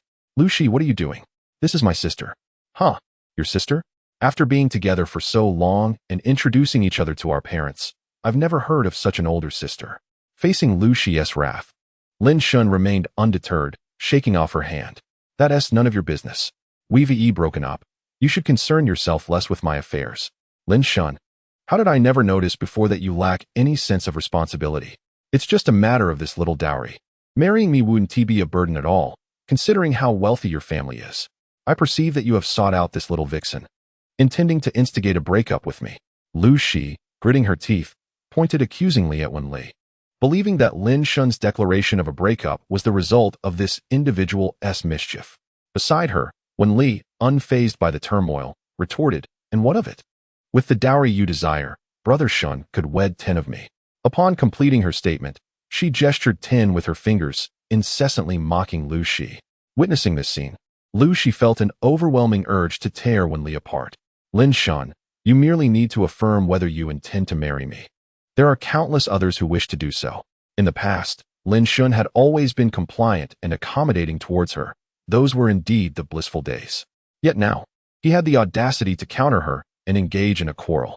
Was it truly a crime for her to seek an increased dowry to facilitate her brother's home purchase? Lin Shun's mother was affluent. He could simply retrieve some funds from her when the time came. It was hardly an insurmountable issue. As she surveyed the woman before her, behaving like a shrew, Lin Shun felt a sense of alienation. She was entirely different from the person he had initially known. That is her family's money, not mine. Even if she offered it, I would refuse. Lin Shun's voice rose in desperation. The 66,000 you demand. No, it's 33,000 for the dowry. I will not yield a single cent. After a brief pause to catch his breath, he continued, I will reiterate. We have broken up, and I wish to cease this argument. Lin Shun was genuinely infuriated. What did it matter that his mother was wealthy? The money was not his. It belonged to her and another man. They constituted a family. What right did he have to claim it? Lu Shi, gazing at the man she had known for many years, was taken aback by the intensity of his anger. Realizing this was the first time she had witnessed him so enraged. How dare Lin Shun raise his voice at her? She was aware of his aversion to returning home. Even during their last visit to meet his parents, he had been extremely reluctant, almost avoiding it if possible. Yet, as parents, wasn't it their duty to provide funds for their son's marriage? Very well, let us part ways. Mark my words, you shall regret this, Lu Shi declared, her tone heavy with resentment, before storming off in a huff. Chapter 11. When Li's counterattack, Lin Shun remained rooted in place, observing Lu Shi's silhouette fade from view. Allowing himself a moment to regain composure. Turning to Wen Li beside him, he said, let us return. Brother Shen, you go ahead. I will buy a few things and return shortly. Wen Li replied with a gentle smile, seemingly untouched by the earlier commotion. All right then. Do call me when you're back, and I shall come down to let you in, Lin Shun said dismissively, ascending the stairs. Lu Shi, seething with anger, made her way to the bus station. She was truly incensed by Lin Shun and Wen Li, to the point of feeling as though she might burst. Initially, she had come with the intention of softening her stance, hoping to negotiate the dowry matter with Lin Shun. She had even planned that should he refuse, she would appeal to him with a gentle plea, certain he would acquiesce to her demands regarding the dowry. To her astonishment, she witnessed Lin Shun returning, embraced by a young woman. In an instant, fury clouded her judgment. Lin Shun had always been her boyfriend. When had he ever behaved in such a manner with another woman? She was certain he would come to regret this choice, for that woman would surely discard him once she was done playing. With such striking beauty, Lin Shun would undoubtedly be unable to resist her charms. When he eventually returned to her, she had already devised a plan. Feign reconciliation for a few days, then ruthlessly cast aside this scoundrel. As for that shameless woman, with her alluring appearance, one could only wonder how many men had already taken advantage of her. It was imperative that she, Lu Shi, did not lay eyes on her. Otherwise, she would ensure that the woman's face bore the consequences. Lost in her thoughts, Lu Shi looked up and froze upon seeing the scene ahead. Whatever one contemplated seemed to materialize. It was as if fate was on her side. How dare that brazen woman attempt to entice her man? She would make her pay dearly. Lu Shi quickened her pace, rushing towards Wen Li, who stood motionless ahead. As she drew near, she lunged forward and raised her hand to strike the woman's face. A sharp crack echoed through the alley as her palm made contact. In an instant, Wen Li retaliated, delivering a swift slap to Lu Shi's face. Lu Shi winced in pain, clutching her cheek, her mind buzzing with confusion, rendered momentarily dazed. Observing Lu Shi's stunned state, Wen Li coldly declared, that shameless woman, Brother Shun will never regret his choice. I warn you to cease your pursuit of him, otherwise, each time we cross paths, I shall strike you anew. I'll not let you, you little wretch. Lu Shi snapped back to reality, her fury intensifying. In a fit of rage, she lunged at Wen Li. Unfazed, Wen Li reached out, grasping Lu Shi's hair, delivering 2 more slaps to her face, while also receiving a blow from Lu Shi in return. The two women became embroiled in a chaotic struggle within the narrow alley, their clash creating a tumultuous scene. Passers-by, witnessing the spectacle of 2 beautiful women grappling and tugging at each other's hair, some even exposing their undergarments, stood by, entranced, relishing the drama unfolding before them. No one intervened. Rather, they secretly hoped the altercation would prolong, providing them with further amusement. Yet, amidst the crowd, there were still those with good intentions. An elderly woman, pushing through the throng, saw the disheveled combatants, their faces marred with blood, and rushed to separate them, shouting, "Stop watching. Call the police and pull them apart, or someone might get seriously hurt." At her command, the crowd snapped back to reality, and people hurried to assist, while others quickly dialed for help. Meanwhile, Lin Shun remained blissfully unaware of the brawl ignited in his name. Upon his return, He anxiously awaited Wen Li, who had been absent for quite some time. Concerned, he attempted to call her, only to find her phone left behind in the house. After a prolonged wait with no sign of her return, he pondered whether she had lost her way. This was an urban village, with narrow alleys crisscrossing and resembling one another, making it all too easy to become disoriented. Contemplating these matters, he felt a growing concern as he descended the stairs in search of her. After an extensive search around the vicinity of the rental apartment, Lin Shun found no trace of her. Instead, he stumbled upon an amusing spectacle. He had overheard others discussing a recent altercation between two young women in an alley, a fierce confrontation that left them bloodied and disheveled. Their faces were smeared with blood, their garments torn, and much of their hair had been pulled out. The most absurd part of it all was that these two young ladies had fought over a man. One could only wonder which fortunate gentleman possessed such charm as to incite two women to such fervor. With these thoughts lingering in his mind, Lin Shun made his way back to the rental apartment, reasoning that Wen Li had likely returned by now. She was an adult, after all, and the possibility of her being lost was minimal. Surely, she must have encountered some unforeseen circumstance that delayed her return. If all else failed, he would resort to notifying the authorities. Upon reaching the foot of the apartment building, his phone rang. He glanced at the screen and saw it was a call from the local police station. Recognizing the official nature of the call, he answered promptly. A youthful voice greeted him on the other end. Hello. May I speak with Mr. Lin Shun? Yes, this is he. Good. This is the police station on Xiaojie Street. It appears there has been an incident involving two young women. No. Wait. Let me clarify my thoughts. It's a bit chaotic. The young officers were slightly perplexed as to how to convey the situation. The two ladies insisted that they were Lin Shun's girlfriends, and they required the same person for bail. Furthermore, the police needed Lin Shun's cooperation, as the altercation stemmed from his involvement. Upon hearing this, Lin Shun could only respond. Please articulate your meaning clearly, officer. I am a law-abiding citizen, leading a respectable life, and I do not engage in such indiscretions. What do you mean by two girlfriends?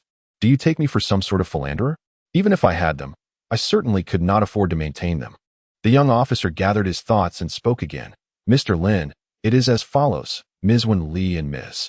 Lu Shi engaged in a dispute due to your influence in an alley in Dongxiang village not long ago. They both require your assistance for bail. And we also need your cooperation to verify certain details. Please come to the Xiaojie police station. Very well, I shall make my way there immediately. Lin Shun replied hurriedly before disconnecting the call. He promptly arranged for a ride-share to the Xiaojie police station. With the officer having clarified the situation, Lin Shun quickly pieced together the events. The Dongxiang village mentioned by the police was indeed the name of their urban village, and the recent altercation involving the two women was precisely the incident he had just overheard. How ironic it was that he had found himself entangled in such a scandal. He felt a throbbing headache from the absurdity of it all. How could such a conflict arise out of nowhere? Soon, Lin Shun arrived at the Xiaojie police station and, upon entering, stated his purpose. A young officer promptly escorted him to a designated room. Upon entering, the two women saw Lin Shun and exclaimed with excitement, Lin Shun, Brother Shun. Both were eager to rise and approach him. However, a young police officer seated nearby sternly interjected, Neither of you move. If you do, I will have you both detained here for the entire day. At this, the two women instantly complied, falling silent. Lin Shun, unfazed by the officer's admonition, turned his attention to Wen Li. Noticing her disheveled hair, one swollen eye, and various abrasions on her face and neck, as well as injuries on her long, fair legs and a torn top, he observed her pitiful state. He then glanced at Lu Shi, who, like Wen Li, bore a similar plight. Her once white dress was now tattered and stained. When she lifted her gaze to Lin Shun, ready to speak, she recalled the officer's warning and remained quiet. Hello, officer. I am Lin Shun. May I inquire your name? Lin Shun approached the police officer seated at the desk, maintaining a respectful demeanor. Just call me Officer Lin. Please present your identification. I need to verify your information. Of course. Lin Shun quickly produced his ID and added, Officer Lin. When might I be able to take them home? After completing the statement, it will be determined that both engaged in mutual combat. Their injuries are not severe enough to warrant criminal charges, but medical expenses will need to be compensated to each other, and you must assist in verifying the circumstances. Lin Shun regarded the procedural officer Lin and responded, Understood. Regarding the medical expenses, can I cover them, considering this situation arose from my actions? The two women, overhearing this, protested loudly. Why? Both of you, be silent. This does not concern you, Officer Lin sternly commanded, clearly exasperated by their interruptions. He was responsible for handling the altercation involving the two women and had already endured over an hour of their bickering, which would irritate anyone. After addressing the women, Officer Lin turned to Lin Shun and stated, "Fine, this will simplify matters. Now, let us begin the questioning." An hour later, the three emerged from the police station. Brother Shun, at the sound of the women calling out to him, Lin Shun turned, casting a disapproving look at them. "Both of you, be quiet. You are in your 20s and still resorting to fighting in public? I truly am at a loss. Is it not preferable to converse civilly?" Feeling chastised, the two women stood quietly in place, refraining from further comments. Observing this, Lin Shun took out his phone to call for a ride. In no time, the trio boarded a vehicle and headed toward a nearby hospital to tend to their wounds. After a brief journey of about 10 minutes, they arrived at the hospital. Upon entering, the passers-by couldn't help but steal glances at the unusual trio. The two women, clad in tattered and soiled garments, bore traces of abrasions upon their skin. In stark contrast, the man with striking features walked ahead, appearing impeccably clean and seemingly unfazed by the circumstances.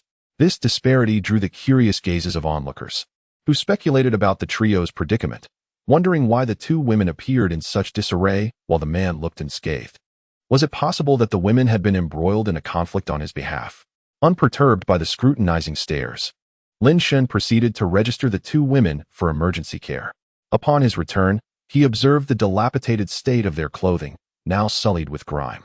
He gently advised them against further disturbances. By this point, both women had regained their composure and assured Lin Shun that they would cease their commotion.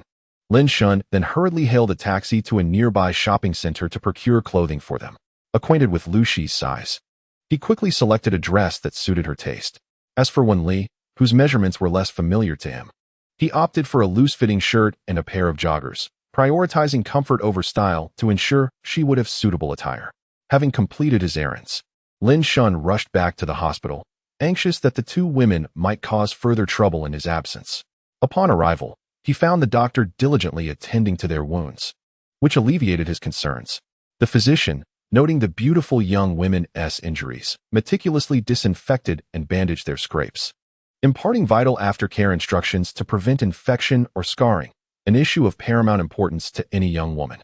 Once the treatment concluded, Lin Shun presented the new garments, urging them to change in the restroom.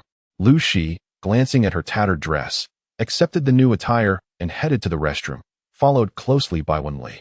It appeared that both women had calmed since entering the hospital, their previous quarrels replaced by an unusual tranquility that Lin Shun found preferable.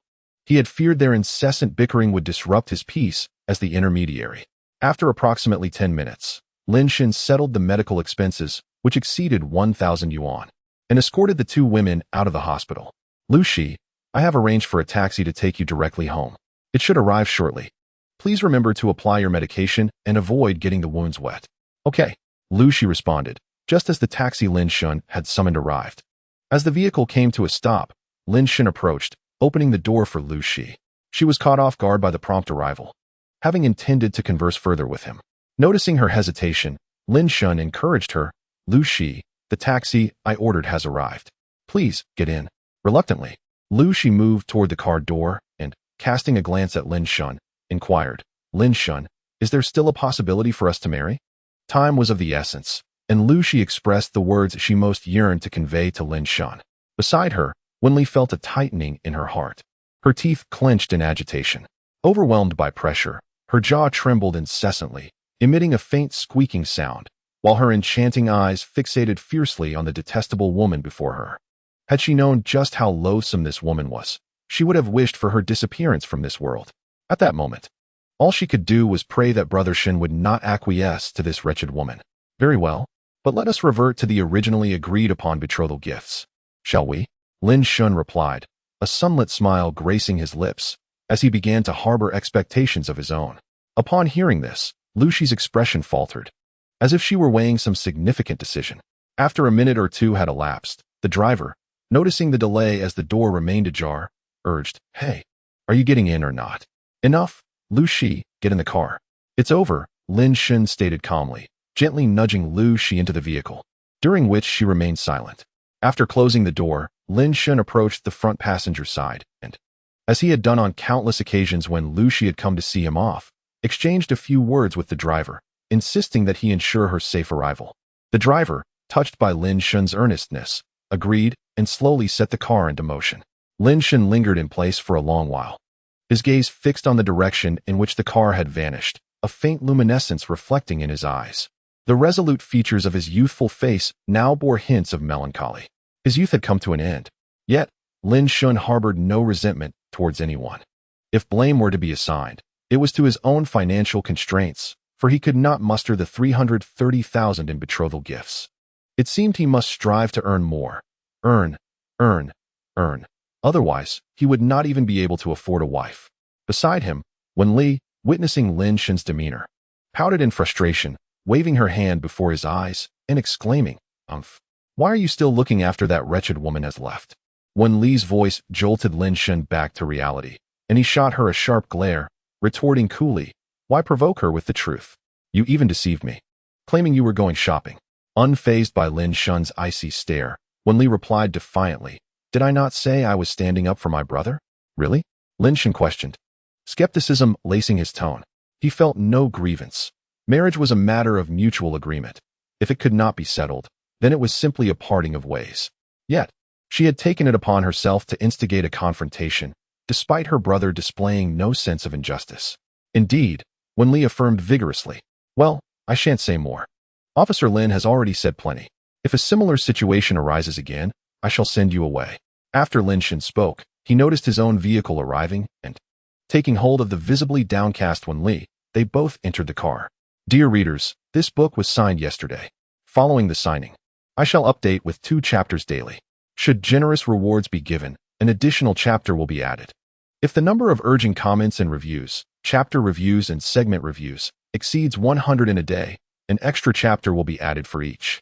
If all 3 conditions are met simultaneously, 3 additional chapters will be released in a day. Though the author does not wish to be overly ambitious, let things unfold naturally. Please do not explode on me, or the author may suffer a heart attack. Chapter 13.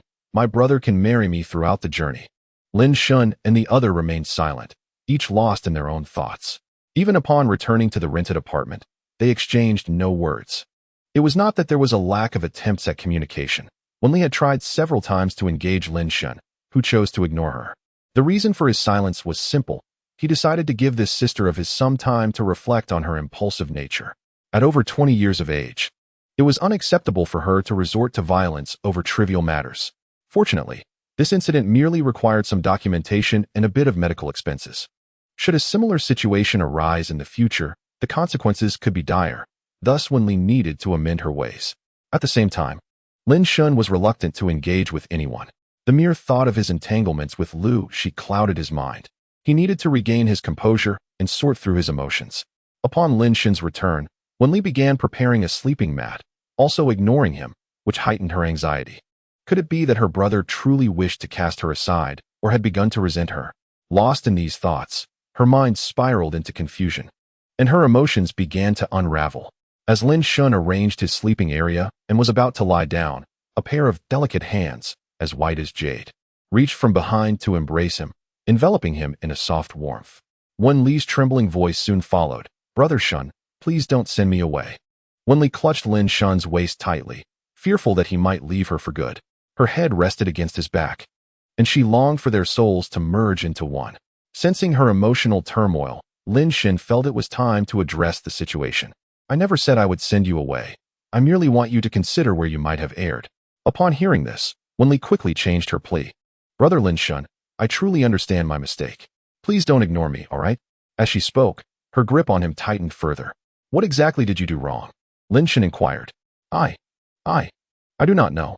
With her back pressed against him, Wen Li hesitated but ultimately spoke her truth. In her view, she had done nothing wrong. Anyone who dared to touch her brother deserved punishment. They should even vanish from existence. Lin Shun, hearing her sentiments, could only sigh in exasperation and cover his forehead with his hand. After a brief silence, he finally said, "Can you please let go for a moment?" Wen Li, stubborn as ever, replied, "No. If I let go, Brother Shun will ignore me again." Hearing this, Lin Shun had no choice but to reassure her, "If you let go, I promise I will not ignore you." "Really?" Wenli questioned skeptically from behind him. Indeed, to deceive you would be unthinkable, he affirmed. After a moment of hesitation, Wenli gradually loosened her grip.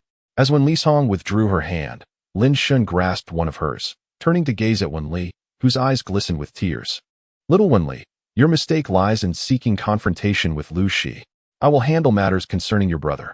Fighting can lead to serious consequences, and you might even find yourself in jeopardy. Do you understand? Upon hearing Lin Shun's words, Wenli responded, somewhat perplexed. Does my brother dislike it when I fight with others? Observing her expression, Lin Shun was at a loss for how to instruct her and could only guide her gently. Indeed, your brother disapproves of you engaging in fights, so you must refrain from doing so in the future, understood? He tenderly ruffled the young girl's hair. Pondering how her family had raised her over the years, he sensed that she had an air of incongruity about her, a quality that set her apart. All right, I promise to comply, but you must not ignore me, she replied. With Lin Shun's affectionate gesture, Wenli, like a contented kitten, nuzzled against him, her spirits lifting almost instantly. Seeing her mood brighten, Lin Shun felt a semblance of relief, yet he still yearned for solitude. Little Li, today has been rather eventful, and I find myself weary. I shall rest for a while, he stated, then lay down on the floor, closing his eyes to sleep. However, despite claiming to rest, he found it impossible to slumber. Instead, he sought a moment of quiet reflection on his own affairs and the path ahead. An hour later, as he shifted restlessly on the floor, his thoughts became increasingly tangled. Observing his distress, Wenli spoke up in concern, Brother Shun, you need not overthink matters. You can share anything with me. With that, she removed her slippers and nestled beside him, a playful smile gracing her face. Lin Shun's gaze fell upon her slightly bruised cheek and one swollen eye, and feeling a twinge of embarrassment, he turned away, staring into the distance. I told you, little girl, you wouldn't understand. You underestimate me, brother. I am merely 2 years your senior. How could I not comprehend? Humph, she retorted, turning her gaze forward. It's not like I'm upset over that wretched woman. Acknowledging her words, Lin Shun did not refute her, but candidly admitted, you are correct. I am indeed heartbroken. Even though I initiated the breakup, we once shared genuine affection. When we first met, Lu Shi was not the person she has become today. She was kind and understanding. And at that time, I believed her to be the finest girl in the world. Upon hearing this, Wenli clenched her fists tightly, the knuckles cracking ominously. All of this should have belonged to her. Had that detestable person not insisted on moving, she would not have been away from Brother Shin for so long. Noticing the cracking sounds, Lin Shun turned to her, asking, Little Li, do you hear any strange noises? No, I do not. Dear Brother Shin, it is not your fault. It is that wretched woman who fails to cherish you. If I were in her place, I would love you fiercely and never let you slip away. Wenli declared passionately. In truth, I too have my reasons. The world changes, she changes, yet I remain steadfast. It is rather humiliating that I cannot even muster this meager amount of money, Lin Shun sighed. Brother Shun is not at all ineffectual, in my heart. You are the very best. Moreover, you could marry me, and I would not ask for a bride price. Wenli gazed at Lin Shun with hopeful eyes. She genuinely yearned to be with him forever. Cough, cough.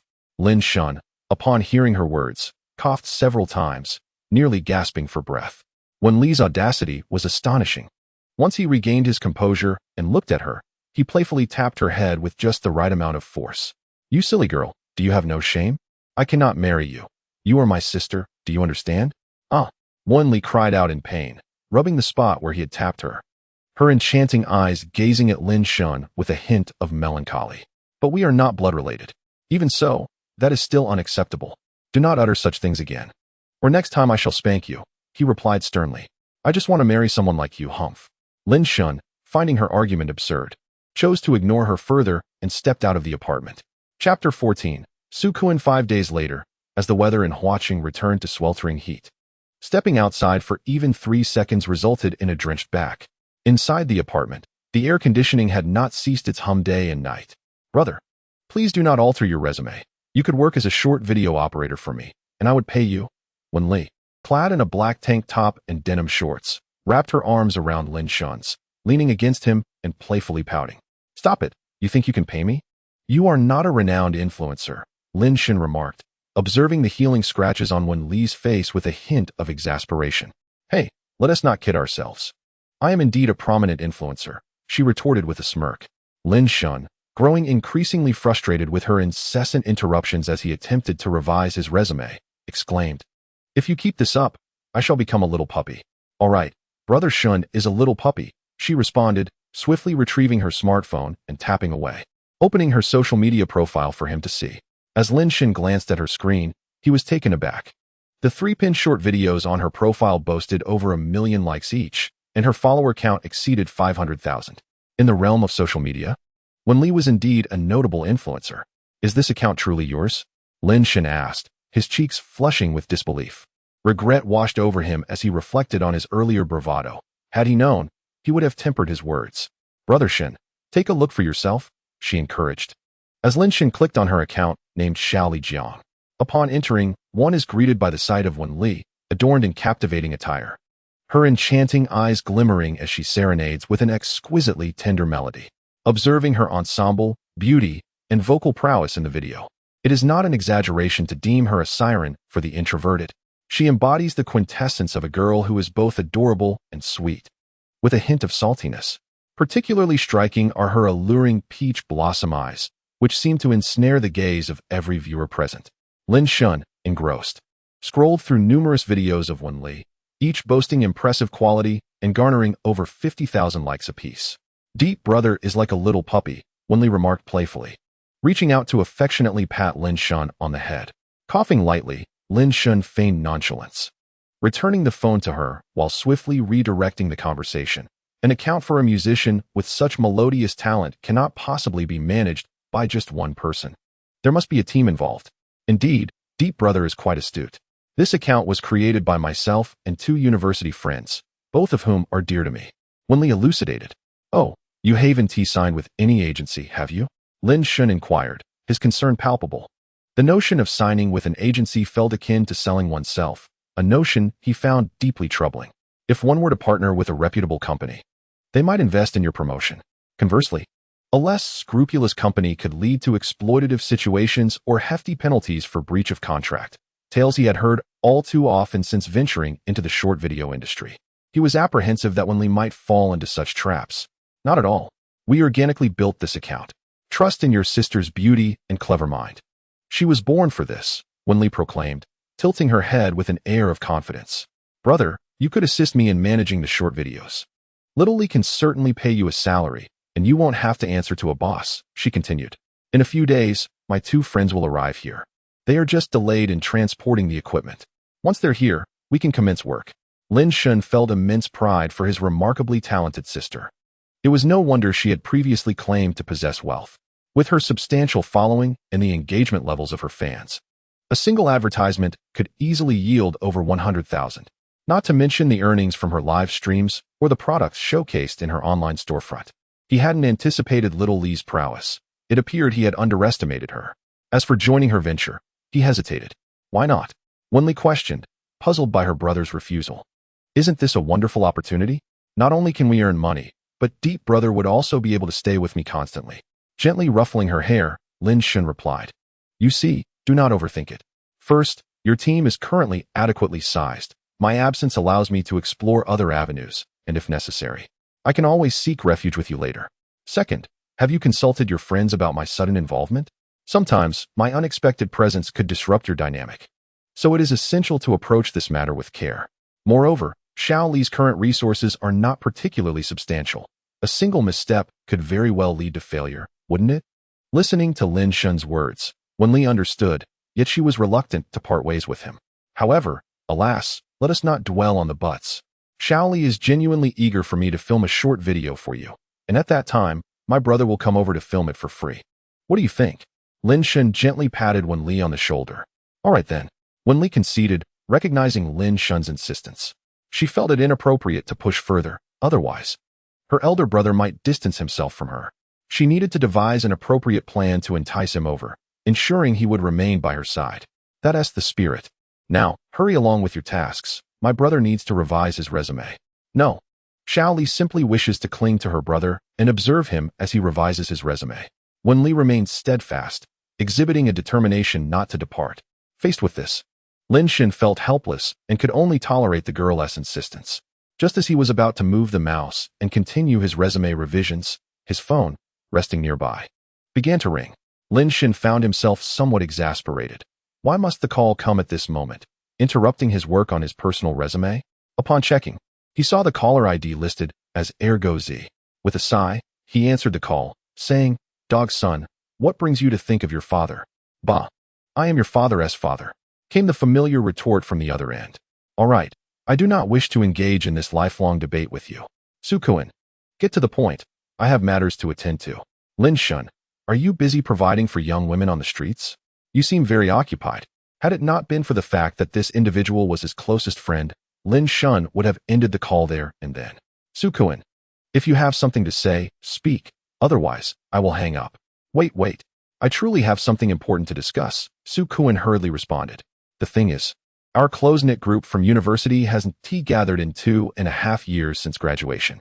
Tonight, I have organized a get-together in Huacheng, and I would like everyone to come together for a meal, to chat, and catch up on each other's lives. You know how it is. Fine. Just send me the address and time. But let me make it clear, if it's too far, I won't bother going." Lin Shen refrained from elaborating too much. If this guy sent a location that was 50 or 60 kilometers away, there would be no point in attending. "All right, I'll send it to you on WeChat." The caller concluded before hanging up. Wen Li, curious, inquired of Lin Shen, "Who was that?" "It was a friend of mine, inviting me to a dinner gathering tonight." "Is it a male or female friend?" Wen Li immediately pressed, intrigued by the prospect of a gathering. "Are there going to be any girls at this dinner?" "How would I know? There should be, I suppose. Among our close university friends, there are both men and women. But why are you interrogating me?" "I don't care. If you are going, then you must bring Xiaoli along." Wen Li obstinately dismissed Lin Shen's words, insisting with an air of unreasonable determination. "What business do you have at a gathering with classmates? Why meddle? Brother, just take Xiaoli with you. Staying here is so dull. Can you bear to leave your adorable sister alone in an empty house?" Wen Li activated her pitifully charming mode, burrowing into Lin Shen's embrace whenever he showed any hesitation. After a few minutes, unable to withstand her persistence, Lin Shen relented. All right, stop bothering me. Let me first check if I can bring a guest." Upon glancing at the address Su Kuan had sent, Lin Shen noted that it wasn't too far, estimating a ride-sharing fare of around 50 to 60 yuan. Thus, he decided to go, as it had been an eternity since they last gathered. Chapter 15. Mind your boundaries, hey. Let go and be mindful of your boundaries. Wen Li clung to Lin Shen's arm as they descended the stairs. Upon opening the iron door on the first floor, they were met with the gazes of several pairs of eyes. Spotting the elderly onlookers, Lin Shen swiftly pulled Wen Li away. After putting some distance between them and the card-playing seniors, Lin Shen began to pry Wen Li's hand from his arm. "Humph, I won't," Wen Li replied, her pride evident. Lin Shen observed her in a pristine white fitted shirt and a light blue plaid skirt, paired with black stockings. With her lips pursed and her posture confident, she resembled a feisty chili pepper, impervious to reason. Lin Shen felt a sense of helplessness, realizing that Wen Li was becoming increasingly rebellious. Seeing that he couldn't easily detach her grip, he ultimately conceded. While he possessed the strength to pull her off, he hesitated, fearing injury. "Then don't press your entire body against me. Just hold on to my arm. It's summer, and it's easy to sweat," Lin Shen suggested, settling for a compromise. Never had he seen a sister so intimately cling to her brother, their actions resembling those of a couple in love. "All right, I'll listen to you." With Wen Li's agreement, she created a small gap for ventilation, and Lin Shen continued forward. They were en route to Su Kuan's gathering. As their ride arrived, Lin Shen opened the back door for Wen Li, allowing her to enter before following suit. Once the door was closed, the driver confirmed the last digits of the license plate and their destination, slowly setting off.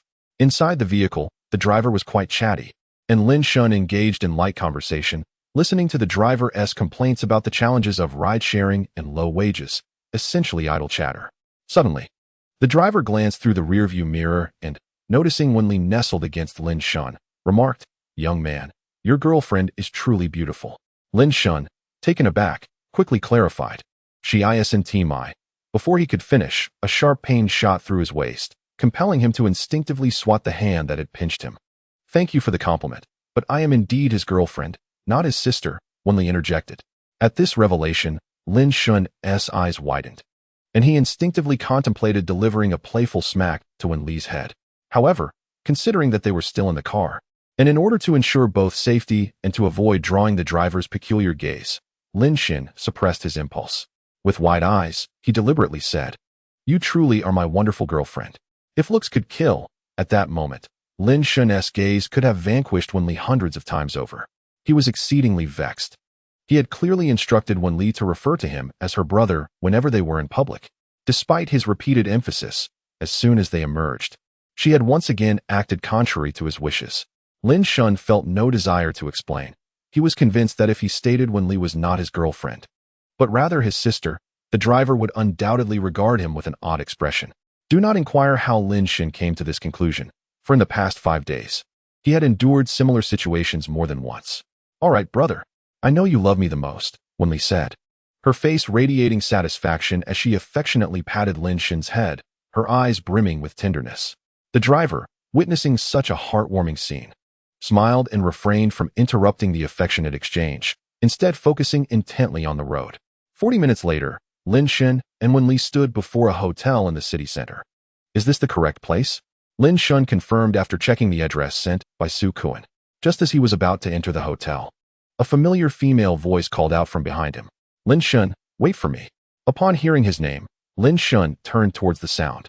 He saw a woman in a gray strapless bodycon dress, complemented by a fitted vest, her long hair flowing as she jogged towards him, utterly disregarding her meticulously applied makeup.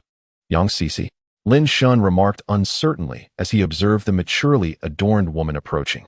Before Yang Cece could reach him, Wen Li instinctively positioned herself in front of Lin Shun, shielding him from the advancing woman, and demanded, "What do you want?" Seeing Wen Li obstruct him, Lin Shun gently pushed her aside, saying, "Xiao Li, don't block the way. She is a friend from my university." Wen Li, upon being moved aside, felt a surge of frustration as Lin Shun approached the so-called vixen. She bit down hard on her silver teeth, the faint sound of grinding echoing her desire to tear Yang Cece to shreds. Her intuition warned her that this newcomer had designs on her brother. As Lin Shin stepped forward, Yang Cece came to a halt half a meter away from him. Gazing at this simultaneously familiar, yet unfamiliar girl, Lin Shin couldn't help but marvel. He began to circle around Yang Cece, intent on observing her from every angle. Eager to discern the reasons behind the drastic transformation of the girl he had not seen for 2.5 years. Not only had her appearance changed, but her demeanor had also evolved. 2.5 years ago, Yang Cece, who had once presented herself as a tomboy, has unexpectedly transformed into a gentle and mature figure, embracing a more sophisticated demeanor. "Lin Shen, have you lost your mind after the breakup? Why are you staring at me like that?" Yang Cece exclaimed, her foot tapping in frustration as she noticed Lin Shin circling around her, his gaze fixed intently upon her. His unwavering stare was beginning to make her feel embarrassed. If it weren't for her understanding of Lin Shin's character, she would have kicked him away, treating him as a lecherous man. "You're the one who has lost it. Are you really Yang Cece, the girl who could kick a burly man of 6 feet tall?" Lin Shin retorted. "So tell me, am I?" Yang Cece raised her fist, biting her silver teeth, a playful smile dancing on her lips as she looked at Lin Shin. Recognizing her familiar gestures, Lin Shin felt a wave of reassurance. This was indeed his good friend. "Yang Cece, calm down, I was merely curious. I never expected you to undergo such a transformation." "It's quite overwhelming," Lin Shin admitted. The change was so profound that it felt as if Yang Cece had been possessed. "There's nothing wrong with change. I heard you broke up with Lu Shi. How did you know?" Lin Shun was puzzled. He had not disclosed his breakup to anyone, so how could Yang Cece be aware? "Where else? It's all over social media. A few days ago, she was lambasting you on her timeline, calling you a scoundrel and accusing you of abandoning her. She even labeled you as an abusive man." Lin Shun's face darkened at her words, realizing that he had been unjustly branded with various accusations. Seeing Lin Shun's somber expression, Yang Cece chuckled. "I trust you're not that kind of person, but I'm quite curious about this so-called seductive vixen. She's nobody. Just my sister who recently graduated from university and has come to live with me," Lin Shin replied.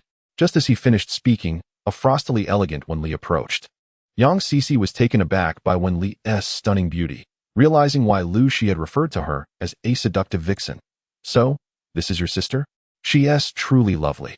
Aren't you going to introduce us?" Yang Cece remarked, glancing at Wen Li before turning back to Lin Shun. "Yes, she is my sister," Lin Shin confirmed. "What sister?" "I'm my brother's little girl, Wenli had intended to loudly refute Yang Cc's claim and warn her to stay away from her brother. However, Lin Shun, sensing trouble as soon as she spoke, quickly covered her mouth to prevent her from continuing. Old Yang, you should head up quickly. Su Kuan and the others are probably waiting impatiently. Ouch. I have some important matters to discuss with my sister, Lin Shun said, enduring the pain of Wenli biting his finger as he pulled her away. Wenli struggled, her limbs flailing, clearly unwilling to leave. Yang Cici watched the playful interaction between the siblings, amused. She hadn't anticipated such a strong bond between them.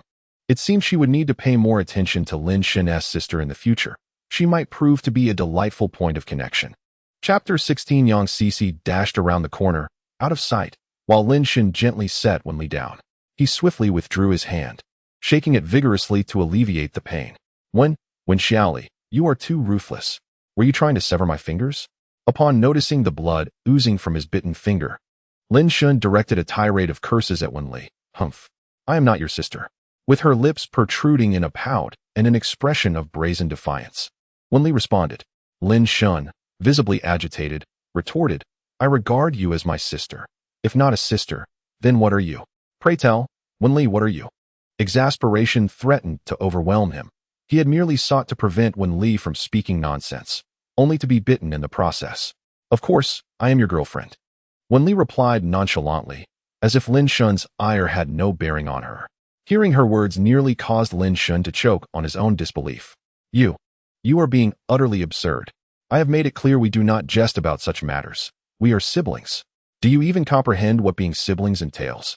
It is familial, and such words should not be uttered.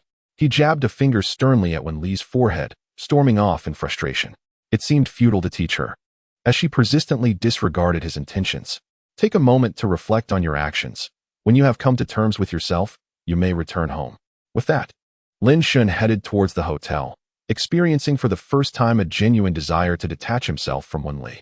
However, just a few steps later, he felt a sudden impact as Wenli collided with him from behind.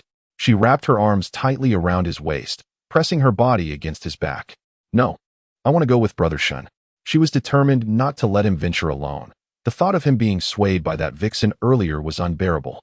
Brother Shun belonged to her, and she would not allow anyone else to encroach upon him. Let go, Lin Shun commanded, attempting to pry her hands away. Don't. Wenli tightened her embrace as she sensed his intent, her voice quivering with tears. Brother Shun, please don't abandon me. Let me accompany you this time. I promise to heed your every word, and one T mentioned being your girlfriend. Tears glistened in her eyes as she realized that if this continued, she might indeed be forsaken by him, and that he might cease to hold affection for her. Having finally found her beloved Brother Shun, she could not allow him to grow disillusioned with her. She yearned for his complete love, coveting all of him, and would not permit any other woman to approach him. The sound of her sobs behind him gave Lin Shun a headache. He could hardly endure this aspect of Wenli. Fortunately, it seemed she had relented. All right. When you meet my friends, what should you say? Of course, I shall say I am Brother Shun's Lin Shun raised his voice, elongating the last word to remind her. I shall say I am Lin Shun's sister. And also, I must not hug Brother Lin Shun indiscriminately. Nor can I delve into the nuances of our relationship. Didn't T Xiaoli remember quite well? Why did she have to say that just now? Lin Shun inquired of Wenli, who stood behind him. I stammered Xiaoli. Let us not beat around the bush. Is there anything we can't discuss? Hesitating for a moment, Wenli finally spoke. I fear losing my brother, that he may not want me anymore. That he might send me away. Upon hearing this, Lin Shun couldn't help but roll his eyes. He turned around, embraced Wenli, and gently tapped her on the head. What are you thinking? If I were to send you away, with all your troublesome antics, I would have done so long ago.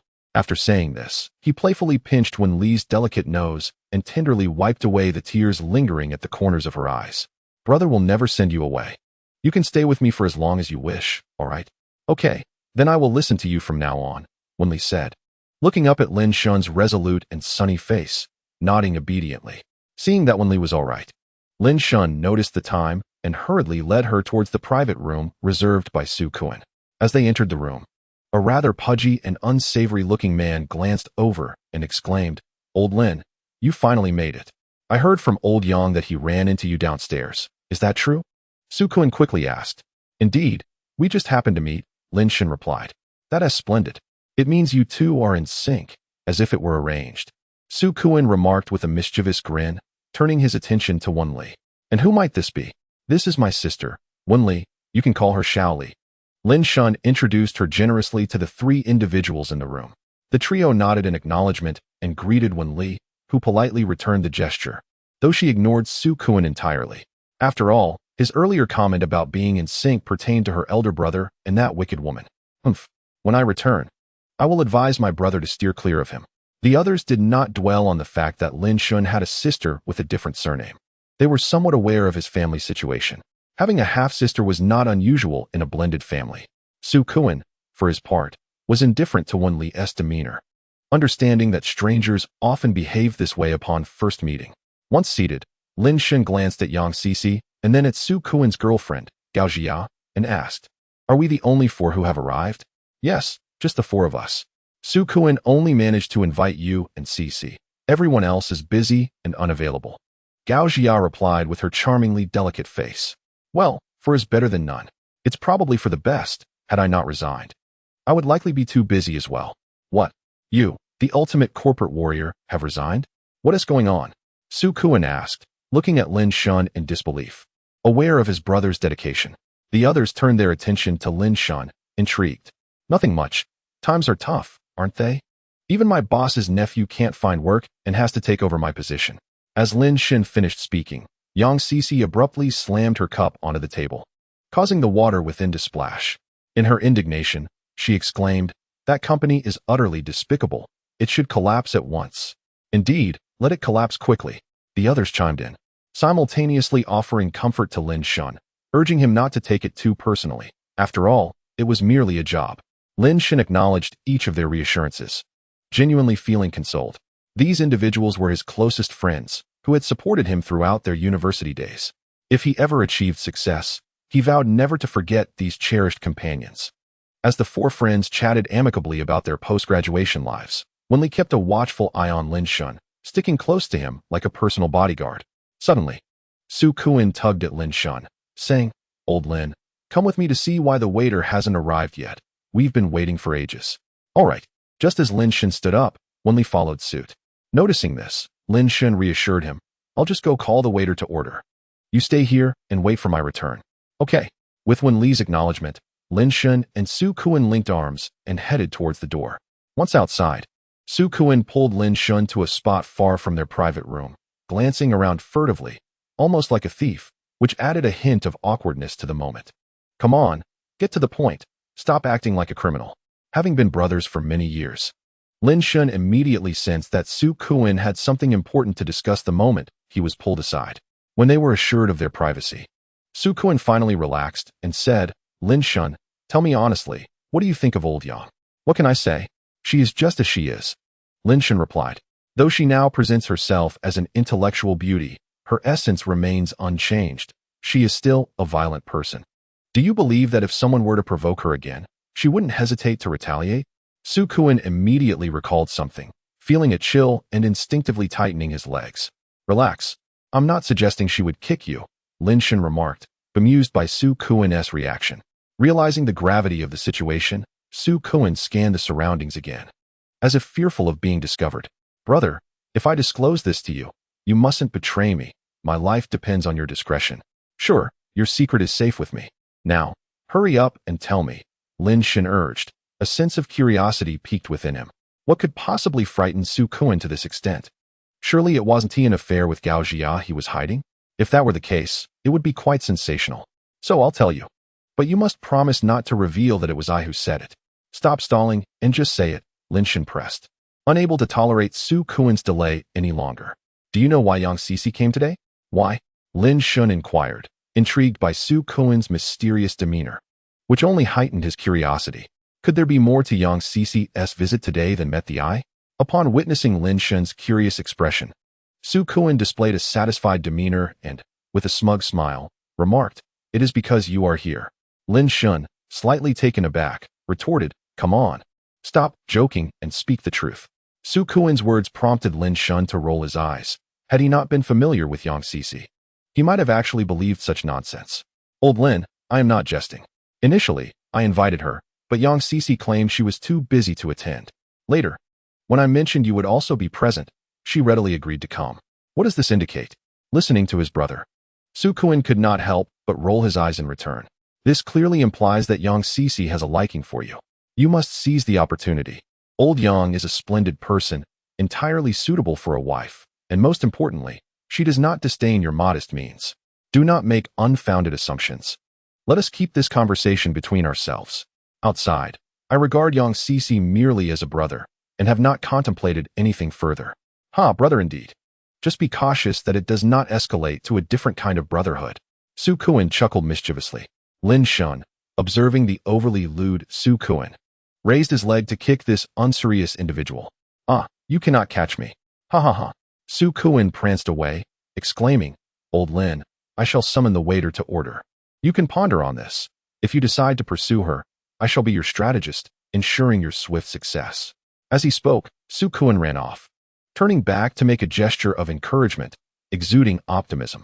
Watching Su Kuan depart, Lin Shin shook his head in resignation. Even if he were to pursue Yang Cece, he certainly did not require Su Kuan's unreliable counsel. Back in their university days, Su Kuan had played the role of strategist for many, yet without exception. His success rate was a dismal 0. Such a record would make even a dog shake its head in disbelief. While the two men laughed and conversed outside, the three women inside found the atmosphere somewhat stifled. Yang Cece took the initiative to engage Wen Li in conversation, hoping to warm up their relationship, but was met with indifference. Wen Li's responses were limited to non-committal sounds like and oh, lacking any further elaboration. Noticing Wen Li's disinterest, Yang Cece chose not to press further. The other woman, equally well-educated and sophisticated, fared slightly better. Upon learning she was Su Kuan's girlfriend, Wen Li's attitude visibly softened. Nevertheless, the conversation remained superficial, mired in unnutritious small talk. Meanwhile, Wen Li thought to herself how fortunate she was to have accompanied Brother Shun. Otherwise, given the current tension, he might have been led astray by a manipulative woman. As the three women contemplated continuing their strained conversation, Lin Shun entered from outside. Upon taking a seat, a spark ignited in Wen Li's eyes, and she eagerly slid her chair closer. Lin Shun's initial instinct was to evade, but Wen Li clutched his arm tightly, unwilling to let him escape. Observing this, Yang Cece's expression turned peculiar, and she felt a rising discomfort. The closeness of these two siblings seemed excessively intimate. However, upon realizing that Wen Li is Lin Shun's sister, she refrained from further remarks. Lin Shun, noticing Yang Cece's peculiar gaze, felt compelled to clarify. My sister is just a bit clingy. He then swiftly shifted the conversation, asking, by the way, where are you all working now? To ease the awkwardness of his explanation, he quickly changed the subject. I'm still in the same old routine, coasting along with Su Kuan at the old company. Su Kuan is in the planning department, while I am in administration. Gao Jia promptly engaged in the conversation, turning to Yang Cece with curiosity. I am intrigued to know what Cece is doing now. Since graduation, we hardly chat, and you have never divulged your occupation, always claiming to be too busy. What kind of work can I do? Lacking capabilities. I simply joined my father's company for some experience. I fear you might mock me if I reveal it. Yang Cece replied nonchalantly, as if it were an ordinary matter. So you are inheriting the family fortune. How impressive. You must remember us in the future, Gao Jia exclaimed. Indeed, we agreed in college that we would not forget each other when we find wealth. Lin Shin chimed in, feigning eagerness for assistance. Seeing her two friends behave thus, Yang Cece shrugged, saying, Sure, you can start working at my place tomorrow. Upon hearing this, Wen Li tightened her grip on Lin Shin's arm, fearful that he might take up employment at that cunning fox's company. Never mind, I am content with my work alongside Su Kuan, so I won't be joining. You could consider Lin Shin instead, he asked, looking for a position. Yang Cece's gaze turned toward Lin Shun, silently questioning him. Are you interested? I am already searching for a job, but I worry about possibly ruining my uncle's company. I am quite aware of my own abilities, Lin Shun politely declined, though he did wish for Yang Cece to assist him. However, working under a friend's supervision might inevitably lead to biases or doubts regarding one's capabilities. Such circumstances would only result in discomfort for both, fostering resentment and straining their relationship. Maintaining their current rapport seemed preferable, allowing for light-hearted banter without excessive concern. Look at you all, overly concerned with appearances. My words are as good as unspoken. Although I cannot offer you a high salary, I can guarantee you won't go hungry. Yang Cece understood her friends well. Each one claimed they desired assistance, yet deep down, their pride was stronger than anyone else's.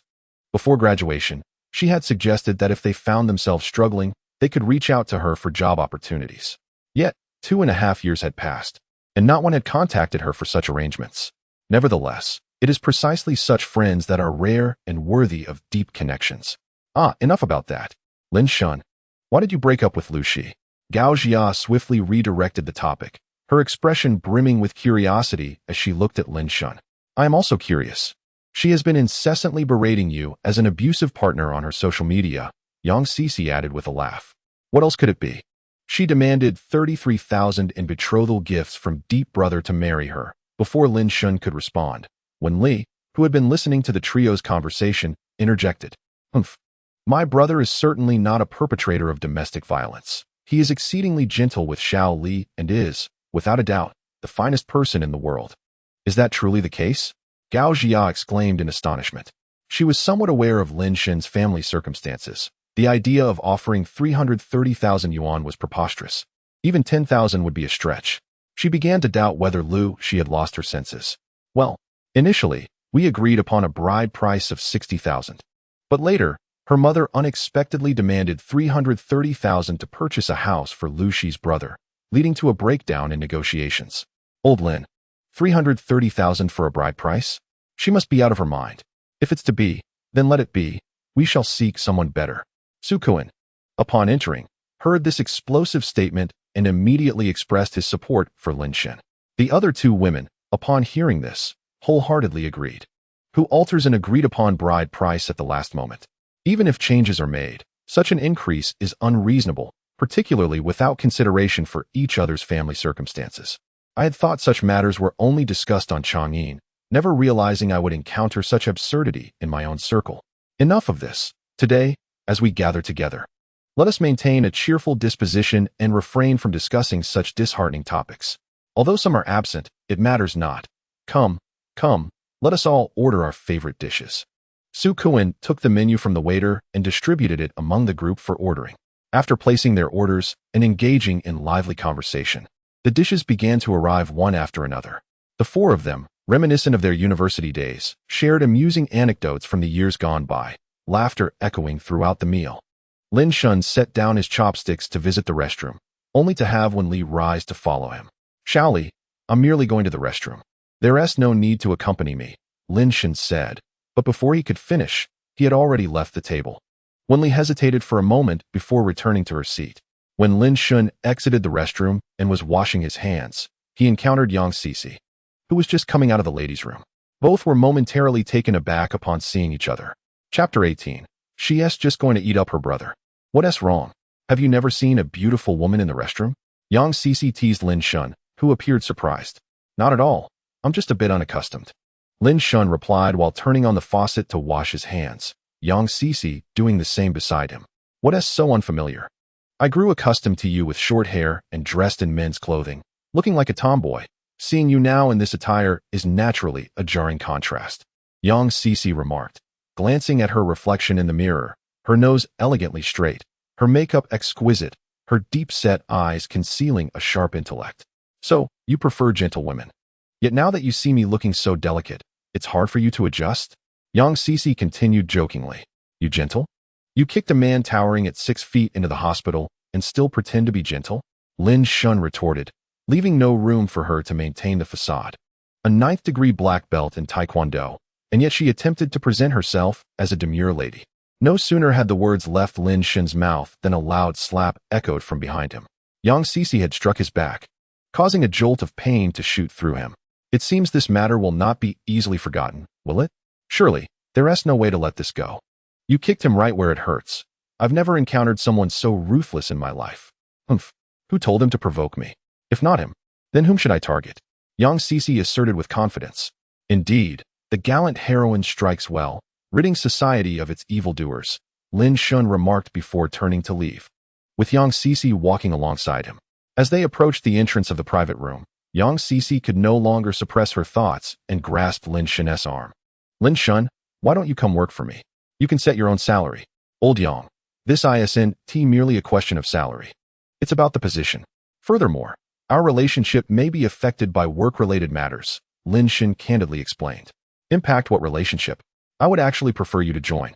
Just tell me which position you desire, Yang Cece replied decisively. With Yang Cece expressing herself so plainly, Lin Shen felt less apprehensive.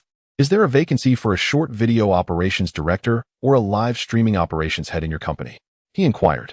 Without a moment's hesitation, Yang Cece responded, yes. Just tell me if you're coming. Lin Shen was somewhat taken aback by her immediate affirmation. It felt as if such an important role could be acquired as easily as purchasing radishes at a market. However, with the conversation having progressed this far, Lin Shen decided to embrace the opportunity. He was more than willing to assist a good friend. Yet, he maintained a responsible approach. Let us not discuss salary for now. I'll try the position for a week first to see if I can adapt. If I can't, I'll leave, as this role is no trifling matter. Understood. Just wait for my good news tomorrow, Yang Cece said, her face beaming with joy upon hearing Lin Shen's agreement. The two then walked into the private room, engaged in light-hearted conversation. When Wenli saw Lin Shen and Yang Cece enter, laughing and chatting, her expression darkened instantly. She clenched her fists tightly, wishing to tear that insufferable woman apart. Yet, knowing that Brother Shen was present and disapproved of such actions, she could only hold back her fury. Once seated, Wenli attempted to draw closer to Lin Shen, but he shot her a glare, causing her to retract her head. An hour later, the group exited the hotel, their laughter echoing in the night. Outside, under a sparse moonlit sky, the sweltering heat of the day in Flower City had subsided, giving way to a cooler evening. Old Lin, Xiaoya and I drove here, so we'll head back now. If you encounter any difficulties, just reach out to me, Su Kuan said, chuckling while holding on to Gao Jia's arm. Though we're not affluent, we will help as much as we can. All right, drive safely. Lin Shen waved goodbye, watching them depart. Once they were completely out of sight, Yang Cece bid her farewell. Lin Shen, I'm off. Await my good news tomorrow. Sure, I'll be waiting for your good news. Goodbye, Lin Shen replied, waving at Yang Cece. In truth, Yang Cece wished to linger a bit longer with Lin Shen, but she felt Wenli's piercing gaze upon her, as if she were a thief being watched. Feeling somewhat uneasy, Yang Cece decided to leave. Her purpose for this visit had been fulfilled. She merely wished to see how the person she had once admired during her university days was faring now. Of course, it was only after hearing about Lin Shen and Lu Shi's breakup that she had come here. Otherwise, she would not have found herself in this place at all. As Lin Shen watched Yang Cece walk away, he began to lower his head and call for a ride home using his phone. Wenli, who had remained silent beside him, finally spoke up. Brother Shen, what news are you waiting for from that wicked woman? Upon hearing this, Lin Shen looked up at Wenli's youthful face and replied, she is not wicked. She even offered your brother a job. Wenli trembled with indignation at his words. Demanding, are you saying that you intend to work for her in the future? This wicked woman truly has designs on Brother Shen. I cannot allow that. I must act swiftly to prevent it. Indeed, news should arrive by tomorrow, Lin Shen replied casually. No, Wenli exclaimed, her reaction overly dramatic. Lin Shen, puzzled by her sudden outburst, inquired, what do you mean by no? Nothing, Wenli hastily replied before continuing, Brother Shen, could you please refrain from working at that wicked woman's company? Well, I have already promised her that I would go and see how things are. Besides, if I do not work, how will I support you? What will we eat? Lin Shen gently ruffled Wenli's adorable hair. Brother, Little Li can take care of you, Wenli declared with conviction. Lin Shen chuckled at her determination, saying, you see, Little Li, while you may support your brother for a time, you will eventually marry. Humph. Little Li can take care of her brother forever, and I do not want to marry, Wenli stubbornly insisted. Very well, do as you wish. Nevertheless, I have already promised to try out the job. Ah no, Wenli protested, hoping to persuade Lin Shen against it. However, Lin Shen ignored her, and as soon as the car arrived, he took her by the hand and headed straight home. Wenli, noticing that Lin Shen was not paying her any attention, began to sulk, her lips puffed up like a pufferfish, resembling a petulant child. Lin Shen, observing her demeanor, thought she would soon cheer up as she had in the past few days. Yet, she maintained her frosty expression throughout their journey back to the rented apartment, regardless of how he tried to engage her in conversation. Fine, since Little Li no longer wishes to speak to her brother, neither will I, Lin Shen sighed, having attempted to coax her several times without success. No, I just do not want Brother Shen to work for that wicked woman, Wenli exclaimed in a flurry of anxiety. She will not harm your brother. She is merely helping me out of friendship, Lin Shun reassured her. She will eat you, Wenli murmured under her breath. What did you say? Lin Shun asked, having caught a glimpse of her hushed tones but unable to discern her words. There is nothing much. Xiaoli is gone to take a shower. An hour later, Lin Shun was about to turn off the lights and retire for the night when Wen Li, as punctual as ever, brought him a glass of water and said, Brother, it's time for you to drink. Chapter 19. The exclusive made Lin Shun, without hesitation, accepted the water offered and drank it. In recent days, he had discovered that drinking a glass of water before sleep greatly aided his slumber. As soon as he closed his eyes, he would drift off into a deep sleep. Remarkably, he would awaken only at dawn, feeling utterly refreshed. He had even managed to rid himself of the bad habit of playing on his phone before bed. The results were nothing short of excellent, and thus, when Lin Shun saw the water Wen Li offered, he drank it all without leaving a single drop. Wen Li watched Lin Shun finish the water, her smile unwavering as she joyfully returned to her bed. A few minutes later, as was her custom, Wen Li softly called out to Lin Shun in the stillness of night. The night enveloped them, fleeting yet expansive. When Lin Shun finally awoke, it was already noon the next day, with the sun shining brilliantly and the heat almost unbearable. Stretching as he rose, he felt invigorated, his body free from any fatigue, restored to its peak condition. If he were to begin working now, putting in several hours or even pulling an all-nighter would pose no challenge whatsoever. Do not question his capability. It is simply a matter of his robust health. Endurance is undoubtedly Lin Shun's forte. He surveyed his surroundings, noticing when Li was absent, but he paid it no mind and proceeded to freshen up. Just after washing his face, his phone rang. Lin Shun approached to check the caller ID and, upon realizing it was Yang Cici, decisively answered, Old Yang, have you secured a job for me? On the other end, Yang Cici replied with a laugh. Everything has been arranged. The address and position details have been sent to you via WeChat. You can check them shortly. Great. When should I come to start the trial? Lin Shun inquired, the most pressing question on his mind. Come over the day after tomorrow. Today is Friday, and the company will be closed for the weekend. See if you can make it. Absolutely. There's no way I would miss a job introduced by a high society lady. Yang Cici blushed slightly at his words and awkwardly retorted, Don't exaggerate. I am hardly a member of high society. Just remember to come and contact me when you arrive. I'll help you familiarize yourself with the job responsibilities. All right. I won't take up more of your time, Lin Shun said, preparing to end the call. However, upon hearing this, Yang Cici quickly interrupted in a flurry. Lin Shun, I worked so hard to find you a job. Shouldn't you show some appreciation? What hardship? Please refrain from such exaggerations. It isn't solely your doing. Yang Cici, Lin Shun chuckled playfully. Yang Cici, upon hearing this, felt a surge of indignation, her chest rising and falling dramatically, akin to the tremors of an earthquake. You Lin Shun. I haven't finished my sentence, she began, but Lin Shun interjected. All right. I was merely jesting. Tomorrow is Saturday. I will treat you to dinner in gratitude, and you must not refuse. Now that sounds reasonable. Upon hearing that Lin Shun had invited her to dinner, Yang Cici's face immediately brightened with a smile. They exchanged a few casual words. But as someone called for Yang Cici, she reluctantly ended the conversation with Lin Shun. Once the call was disconnected, Lin Shun promptly examined the company address and job information that Yang Cici had sent. Just then, the door to the rented apartment creaked open, and Wen Li entered, carrying lunch. Upon seeing Lin Shun, she began to complain, Brother Shun, shall we consider moving to a new place? Eating takeout is quite detrimental to our health. Lin Shun, upon hearing Wen Li's words, glanced around the dilapidated apartment where they had resided for 2.5 years. All right, let's move. We can go house hunting tomorrow, he replied. His quick agreement stemmed not only from the cramped living conditions, but also from Wen Li's penchant for wearing scanty clothing, parading around in front of him. From tank tops to shorts of varying lengths, and even sportswear, Wen Li seemed blissfully unaware of the fact that Lin Shun was a man.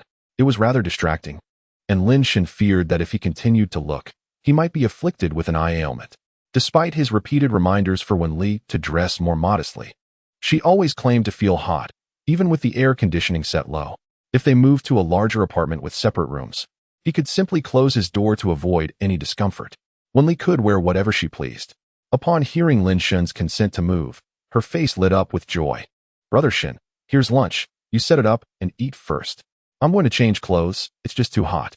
Go ahead, but remember to wear something more. Lin Shen said quickly as she mentioned changing. I know. Wen Li replied, hurriedly searching for clothes. Lin Shen felt a wave of relief when he saw her pick out a dress to change into. After a while, Lin Shen arranged the meal and noticed that Wen Li was still in the bathroom. He called out, Shaoli, are you done changing? Not yet. I need a little more time. You go ahead and eat first. I'll be ready shortly, she responded.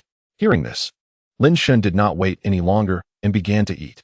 He was genuinely hungry, having slept from the night before until noon without consuming anything. As he was eating, Lin Shen heard a soft pattering sound and slowly raised his gaze to locate its source. When he looked up, his eyes were met with a pair of small black shoes, slender legs adorned with delicate white stockings, leading up to a lacy white skirt that disappeared at her thighs. Higher up, he saw Wen Li dressed in a maid outfit, her enchanting eyes blinking at him, gazing at the white apron, neck collar, and headpiece.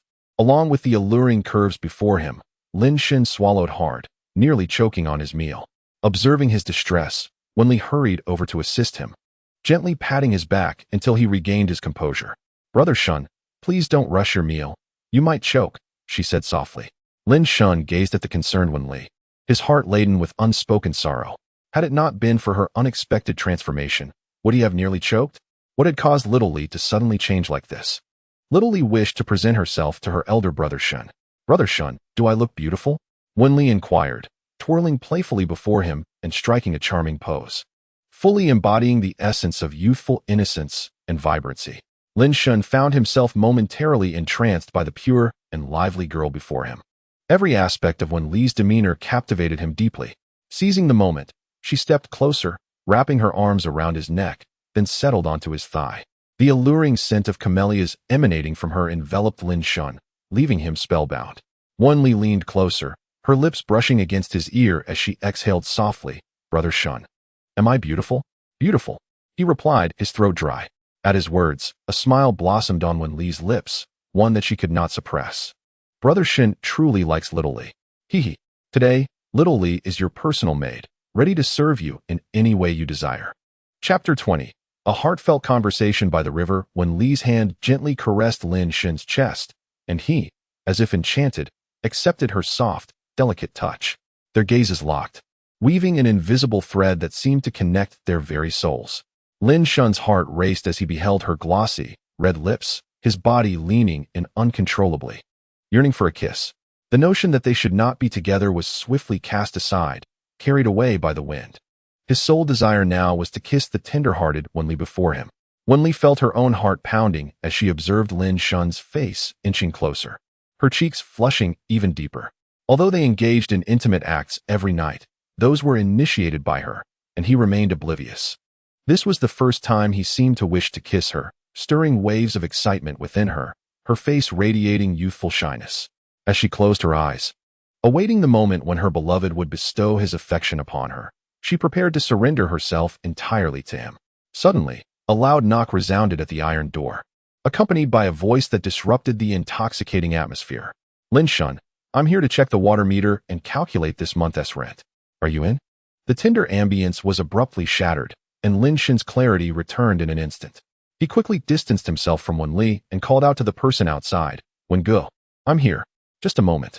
Feeling embarrassed about his earlier impulsive actions, he gently set Wen Li down from his lap and hurried to the door.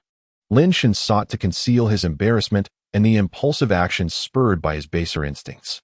As the door swung open, he beheld a man with a buzz cut, likely in his 30s, who was none other than his landlord's son, commonly referred to as the little landlord. He was the one who addressed any maintenance issues in the building. Lin Shen glanced at Wen Li, observing her composed demeanor, devoid of any signs of distress, and then spoke. Wen Ge, please come in. The little landlord, holding a clipboard, entered the room without ceremony. Upon stepping inside, he was momentarily taken aback by the sight of Wen Li, clad in a maid's outfit, her cheeks flushed. He then cast Lin Shen a knowing look, one that any man would comprehend. Lin Shen, I see you've been slow to open the door. It appears you have a hidden treasure. Not at all. She is my sister, Lin Shen hurriedly clarified, his hands fidgeting in a manner that betrayed his inner turmoil. The little landlord, witnessing Lin Shen's flustered state, wore an even more mischievous grin and, with a meaningful glance, proceeded to check the water meter in the bathroom.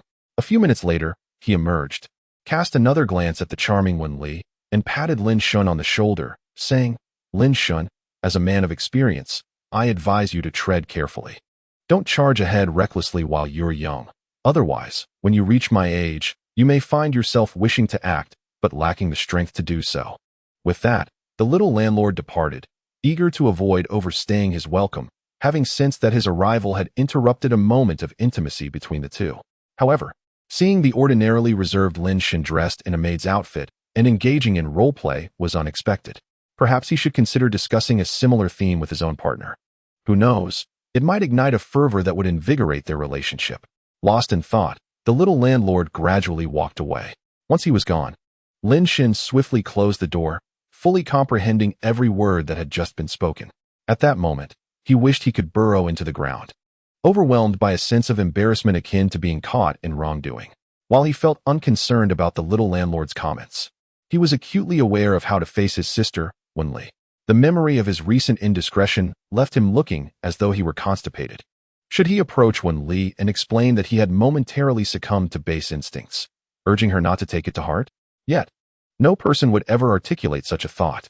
As Lin Shun wrestled with how to confront Wen Li, she discerned his discomfort and, in an effort to alleviate the awkwardness, said, Brother Shun, it's time to eat. Otherwise, the food will grow cold and unappetizing. Noticing that Lin Shun remained rooted at the doorway, she gently took his arm, leading him to the table. During the meal, they both tacitly avoided mentioning the intimate incident that had transpired. A silence that lingered throughout the afternoon until they eventually returned to their usual rapport by evening. As Lin Shun gazed at the vibrant neon lights illuminating the riverside, casting a dazzling glow upon both banks and infusing the atmosphere with a romantic essence, Wen Li nestled against his arm, her eyes sparkling with wonder at the night view. Brother Shun, the riverside scenery is truly enchanting. Why didn't you bring me here sooner? She inquired, her gaze fixed upon the shimmering banks. It's your first time witnessing it, so it feels novel. Once you've seen it often enough, it may lose its charm, Lin Shun replied with a smile, glancing at Wen Li, who was closely leaning against him. In that moment, their eyes met, and they were instantly reminded of the events that transpired earlier that day. Both quickly averted their gazes, as Wen Li felt a rush of excitement and joy. She realized that Brother Shun had changed in subtle ways. He did not chastise her for being so close, nor did he push her away, allowing her to embrace him freely. This transformation had only surfaced after their midday encounter. Walking along the riverbank as if they were a couple, it was some time before Wen Li spoke again. Brother Shun, do you know why I came to find you? She asked. Why? Lin Shun replied, his curiosity piqued. He, too, was puzzled as to why this girl, after so many years, sought him out. In a typical relationship, they would likely have forgotten each other over the years or only recalled the other during the quietude of a late night. Because you are the kindest person to me in this world, Wen Li declared, halting in her tracks, her enchanting eyes shimmering as they met Lin Shun's. Observing her pause, he too stopped, leaning against the railing by the river. What makes you say that? He asked with a grin. Whenever I quarreled with my father, you were always there to comfort me. Several times when that wicked stepmother struck me, it was you who protected me. Whenever I was upset, you always found ways to cheer me up, bringing me delightful treats, even risking your own tardiness to ensure I made it to school on time, Wen Li recounted, her words stirring a deep emotion within Lin Shun. No wonder she sought him out. This little girl had long held these memories close to her heart. Had she not shared these recollections today, they would have lain buried beneath the dust of his memories, perhaps to be recalled in fleeting moments or lost to the passage of time. Wen Li, let us not dwell on such unpleasant memories. Everything is better now, Lin Shun said, reaching out to affectionately ruffle her hair. Humph, Brother Shun has forgotten. She pouted, feigning indignation. You promised to accompany me for a lifetime.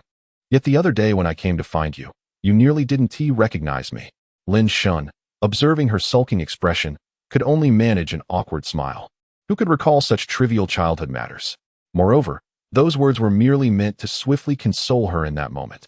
In essence, it is merely a casual utterance. Regardless, I desire for my dear brother to accompany me forever. Is that agreeable? As soon as Wen Li finished speaking, she suddenly leaped into Lin Shun's embrace, gazing up at him with her enchanting peach blossom eyes, brimming with anticipation for his response. Chapter 21. Renting a soundproof apartment the following morning. Lin Shun took Wen Li to view the meticulously selected properties in the vicinity they had returned to after their riverside excursion the previous evening. Each location chosen was, without exception, in close proximity to the workplace where Yang Cixi had arranged for Lin Shun to work. The rationale behind this selection was to facilitate Lin Shun's commute. Upon finding a suitable apartment today, Lin Shun intended to rent it swiftly, planning to move in within the next couple of days to commence earning money. Of course, he did not disclose this reasoning to Wen Li while selecting the locations. He deemed it unnecessary and believed that as long as Wen Li was satisfied with the apartment, that was all that mattered. As Lin Shun glanced at Wen Li, who was clinging to his arm, he recollected how she had held him tightly the night before, expressing her desire for him to remain by her side forever. Without a moment's hesitation, he had agreed, foregoing his usual remarks about her eventual marriage or other such matters. Lin Shun understood that Wen Li's words stemmed from a lack of security, which was why she expressed such sentiments. After all, she had always regarded him as the most caring person in her life, and thus it was only natural for her to voice such a wish. He believed that when she eventually encountered someone she cherished, she would naturally gravitate toward them. Furthermore, as time wore on and their lives settled into a routine, it was plausible that Wen Li might no longer desire his constant presence. Consequently, Lin Shun did not dwell excessively on her words from the previous night, attributing them to a sister's dependence on her brother. They then proceeded to view several apartments in succession, yet Wen Li remained dissatisfied, shaking her head repeatedly. Xiaoli, seeing so many yet finding none satisfactory, what aspects fail to meet your expectations? Lin Shun inquired. Noting that the properties they had viewed were all of excellent quality in terms of decor, interior design, and furnishings, with rental prices ranging from 3,000 to 6,000. All conditions aligned with the criteria they had discussed together the previous night. Initially, Lin Shun had contemplated renting a modest 2-bedroom apartment for a mere 1,000 to 2,000. However, Wen Li mentioned her potential plans to livestream from home, necessitating a more conducive environment. Hearing this, Lin Shun resigned himself to her preferences, recognizing that she would inevitably need to contribute more toward the rent. This was not due to any stinginess on his part. He wished to assure her, "Sister, I will cover the entire rent. I will support you." Unfortunately, his financial means did not permit such generosity, especially when compared to Wen Li, who had become something of a little affluent lady. It was only during their conversation about renting that Lin Shun learned she possessed a staggering 5 to 6 million in cash, a clear indication of her financial prowess. This sum did not even account for the properties she owned in her university city or her car and other possessions. Were his conscience not burdened, he would have wished to cling to Wen Li's coattails, forsaking the grind of striving for success. Simultaneously, he felt a profound sense of loss within himself. Why is Wen Li so exceptional at the tender age of 22, while I find myself still impoverished at 24? Nevertheless, Lin Shun refrains from excessive lamentation. The circumstances and fortunes of individuals vary greatly throughout life, rendering comparisons futile. One ought to focus on self-improvement. If one insists on comparing, it would only lead to anguish. Some are born with silver spoons in their mouths, while others emerge akin to mere weeds. The two are simply incomparable. Lin Shun believes that fulfilling one's responsibilities with a clear conscience and living freely is sufficient. Brother Shun, all these properties have a significant flaw. Their sound insulation is inadequate. When I stream, I might disturb others. Upon hearing Wen Li's words, the real estate agent promptly interjected with a smile. "Miss, if you require tranquility, you might consider renting a standalone villa, as the surrounding houses are quite distant, ensuring that your streaming will not disturb anyone." Wen Li's interest was piqued by this suggestion. However, upon hearing about the villa and noticing her enthusiasm, Lin Shun hastily remarked, "Xiaoli, renting a villa can be quite expensive." He did not wish for Wen Li to incur such costs. Even if he contributed a lesser amount towards the rent, it would still be an unbearable burden for someone like him, who works tirelessly. Seeing Lin Shun's apprehension, the agent maintained a professional smile and assured him, "You need not worry. The rent is only 5,000 yuan. I happen to have a 2-story villa available for lease, entrusted to me by someone else." "Impossible. A villa cannot be that cheap," Lin Shun responded decisively. "In Hua City, even the smallest villa would typically cost at least 8,000 or 9,000, if not over 10,000. The agent's claim seemed dubious. Sensing that the business was slipping away, the agent quickly added, "To be honest, the villa I mentioned is merely a well-decorated 2-story self-built house, not a true villa. I referred to it as a standalone villa to make it more appealing for rental." but I assure you it meets the young lady's requirements. Upon hearing this, Lin Shen was somewhat convinced and inquired, "Is it far from here?" "Not far at all. It's just a 7 to 8 minute walk," the agent replied. Afterward, Lin Shen glanced at Wen Li to gauge her interest in viewing the property. "Let us take a look," she said. The agent promptly led the two to the location. Once they arrived, Lin Shen confirmed that it was indeed a 2-story self-built house. However, it was somewhat distant from the subway station, necessitating a bus ride of over 10 minutes, which could be considered a bit out of the way. Yet, considering Yang Cici's commute to her workplace, which took over 40 minutes, Lin Shen found it acceptable. Thus, the trio explored the house, inspecting the kitchen, living room, and furnishings, all of which were adequately provided, prompting frequent nods of approval from Wen Li. Eventually, with a heavy heart, Lin Shen signed the contract and paid a deposit of 10,000 yuan. The agent handed him the keys and explained the monthly rent payment procedure before departing with a cheerful demeanor. As the agent departed, the two began to explore their newly rented residence, assessing what essentials they might need to procure later.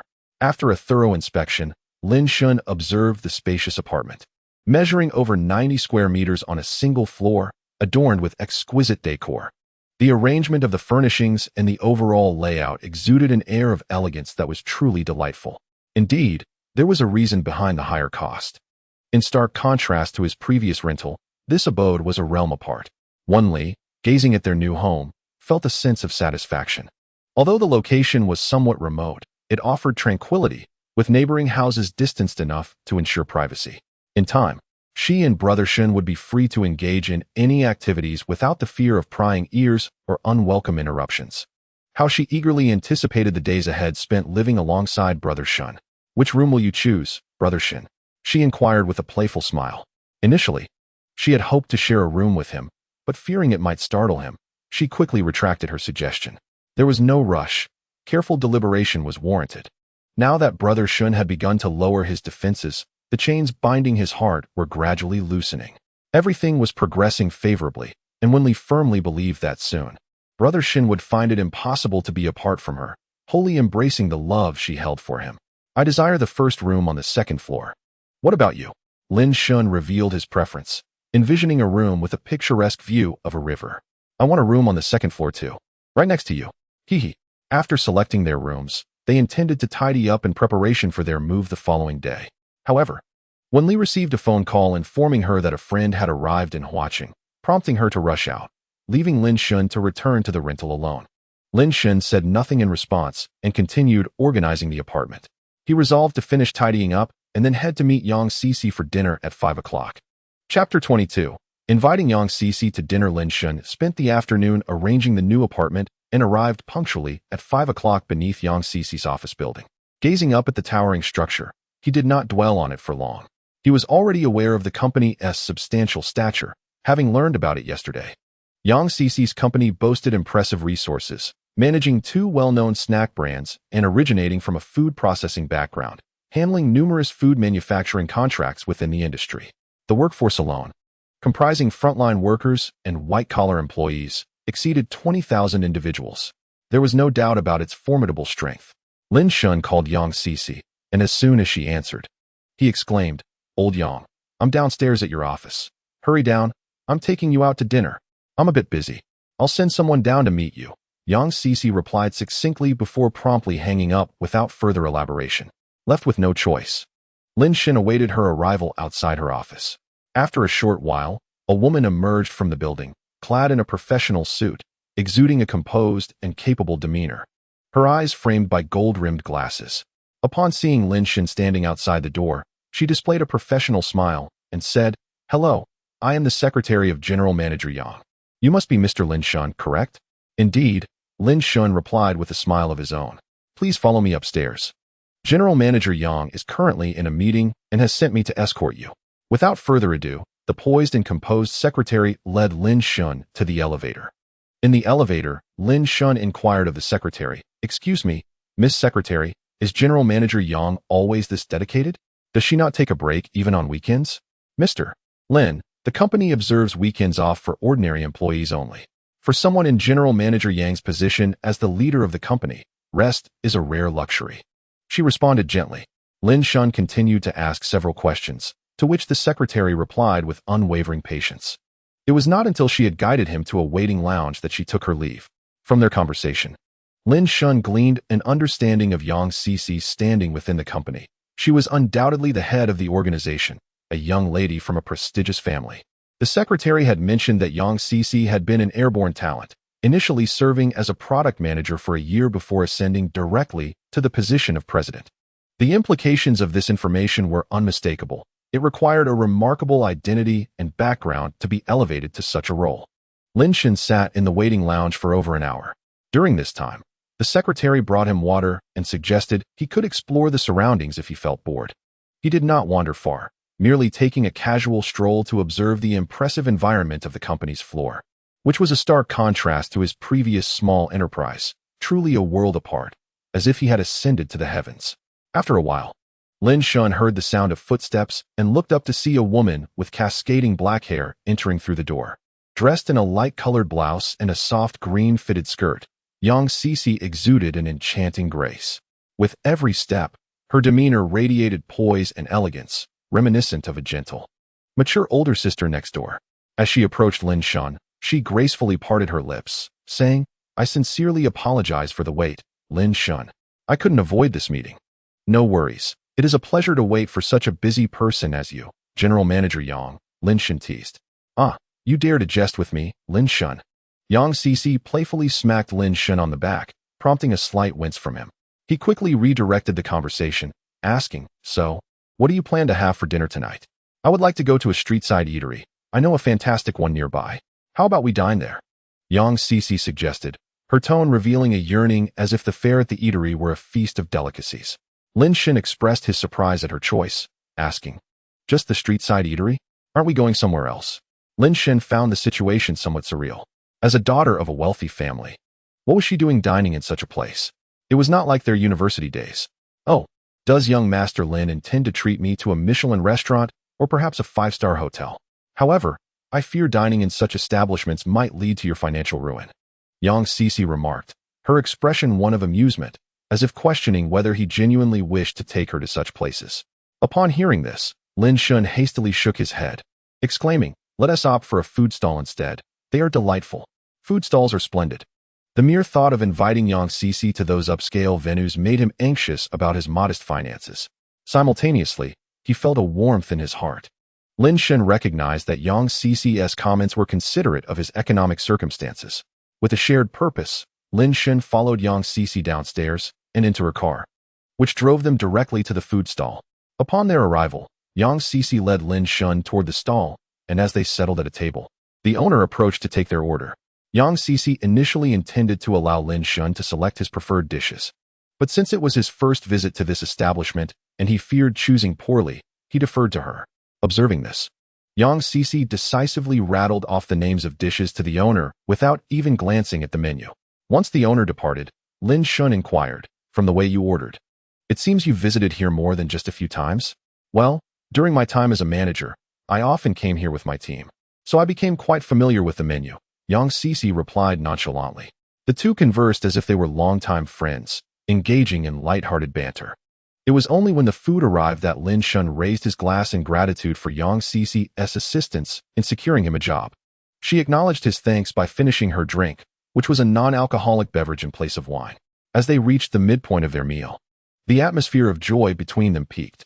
Seizing the moment, Yang Cici spoke up, "Lin Shun, I actually have two positions available. One is the role you initially sought, while the other is for a secretary to me, Yang Cici.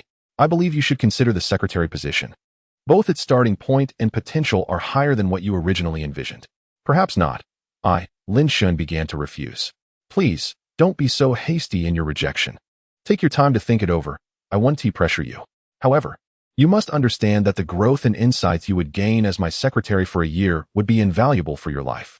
It would certainly help you avoid many detours," Yang Cici interjected, not allowing Lin Shun to finish his sentence. She knew him well. He had always been a determined individual, striving to carve out his own path in this world. With her proposition laid out, Lin Shun found himself without a valid reason to decline and was likely to consider becoming Yang Cici's secretary. Faced with her words, Lin Shun hesitated momentarily. Yang Cici observed Lin Shun's demeanor, a barely perceptible smile gracing her lips. She leaned in, wrapping her arms around his shoulders, and gently said, Lin Shun, there's no need to ponder over this now. Let us dine first. You may provide me with your answer by next Monday. Just follow your heart in all matters. Chapter 23. The fragrance of a woman at 10 o'clock in the evening. Wenli found herself restlessly pacing in her rental apartment. Her mind consumed with thoughts of why Lin Shun had yet to return. She attempted to call her beloved brother, but each time, her efforts were thwarted by the message indicating his phone was turned off. She even ventured to the new residence in search of Lin Shun, only to find him absent there as well. Had she known it would come to this, she would have taken him along when attending to her own affairs earlier in the day. Wenli was now filled with regret. What if her brother had been lured away by some nefarious woman? The very thought jolted her to her feet, and she resolved to search for Lin Shun once more. She could not allow a wicked woman to steal him away. He belonged solely to her, Shaoli. Without a moment's hesitation, she hastily donned her clothing and rushed to the door, her heart racing. Upon opening it, Lin Shun's figure appeared in the doorway of her apartment. Observing her urgency, he inquired, Shaoli, where are you off to at this late hour? Upon seeing Lin Shun, her eyes sparkled with excitement as she leapt into his embrace, clinging to him tightly. Noticing her distress, Lin Shun held her close and gently closed the door behind them, his voice filled with concern as he asked, What troubles you? Shaoli, humph. It's just that you returned so late, causing me to worry. I thought. Lin Shun watched as she gazed up at him with a look of distress, her words stumbling over one another. What did you think would happen? I'm not so careless as to get lost. He reassured her, You needn't fret. Wenli, feeling even more discontent, turned her head away, signaling her desire to avoid further conversation, yet her arms remained firmly wrapped around him. Sensing her persistence, Lin Shun conceded, Shaoli, it is my fault for returning so late. I should have called to let you know and ease your worries. Will you forgive me? That's more like it. Wenli replied with a sidelong glance. Just as she prepared to release her embrace, a fragrance that did not belong to Lin Shun wafted into her senses, prompting her to sniff at his clothing. Observing her inquisitive actions, Lin Shun asked, What are you sniffing for? I've got the scent of sweat, hardly pleasant. Suddenly, Wenli detected a distinctly feminine fragrance, and she questioned him with urgency. How could there be a woman's scent on you, Lin Shun? Immediately, Lin Shun recalled the moment he had shared a meal with Yang Cici, their closeness inevitably leading to the scent transferring onto him. He felt as though he were being scrutinized by a jealous wife uncovering infidelity. Lin Shun was momentarily taken aback, nearly revealing the truth before he quickly retracted his words and instead said, Brother went out to dinner with someone else tonight. It must have been during that time that the scent got mixed up. Is that truly the case? Wenli's expression was one of disbelief, her enchanting eyes fixed intently on Lin Shun. Noticing her scrutiny, Lin Shun was unabashed and playfully delivered a light flick to her forehead. This girl, despite her many admirable qualities, had a tendency to be overly clingy and meddlesome, and even when he spoke the truth, she remained skeptical. Oh, little one, why must you be so nosy? It's perfectly normal for your brother to have a hint of femininity about him. After all, being single, I should hasten to find you a sister-in-law. Wenli, wincing from the flick, rubbed her forehead while Lin Shun seized the opportunity to slip away and find his clothes to take a shower. He needed to obliterate any evidence, otherwise, she would undoubtedly persist with her inquiries. Brother, tell me, who is that woman? All right, Shaoli, hurry and go to sleep. Brother needs to shower. Lin Shun swiftly interrupted her, hastening into the bathroom and securely closing the door to prevent her from entering. Wenli was capable of anything. The last time he was bathing, she had barged in, insisting on joining him.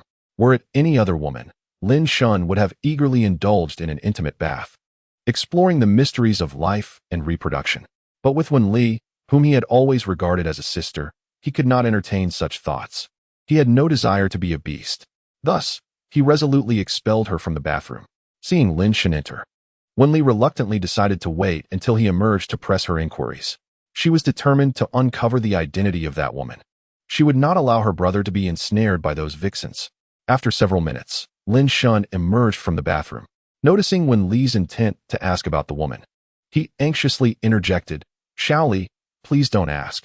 As long as you refrain from that question, I will agree to anything else you desire tonight. Upon hearing this, Wenli's eyes sparkled with excitement. Lin Shun immediately sensed a foreboding, contemplating retracting his statement, but Wenli, not willing to give him an inch, hastily responded, "Really? If you deceive me, brother Shun, you'll have to bark like a dog and give me a kiss." With the conversation now at this juncture, Lin Shun had no choice but to comply, bracing himself to continue.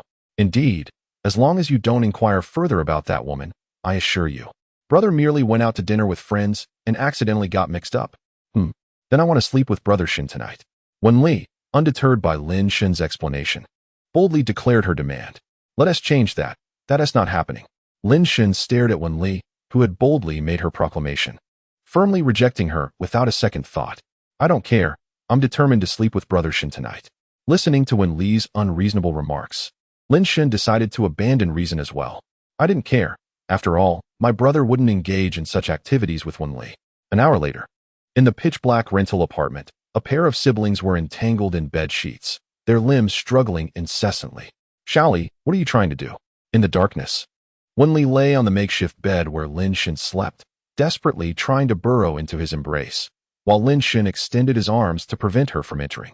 Occasionally, his hands would brush against Wen Li's smooth skin, yet he had no desire to touch her at that moment. Unfortunately, the girl was clad only in a tank top and shorts, revealing much of her skin. Brother Shin promised to sleep with Xiaoli. He can't go back on his word. Anyway, Xiaoli is determined to sleep with Brother Shin tonight. All right then, we shall do this. Neither of us will sleep. Fine. Brother Shun, don't even think about backing out. Hey, Wen Li, don't do that. Please stop. I've had enough. After more than 10 minutes, Lin Shun, feeling utterly defeated, allowed Wen Li to nestle into his arms. At that moment, Wen Li clung to him like an octopus, impossible to shake off. With her head nestled against Lin Shun's chest, she inhaled his unique scent, her eyes gleaming with intoxication as she giggled. "Brother Shin, why aren't you resisting anymore? Xiaoli prefers it when you struggle fiercely." Hearing this, Lin Shun quickly begged for mercy. "Xiaoli, can we loosen our grip first?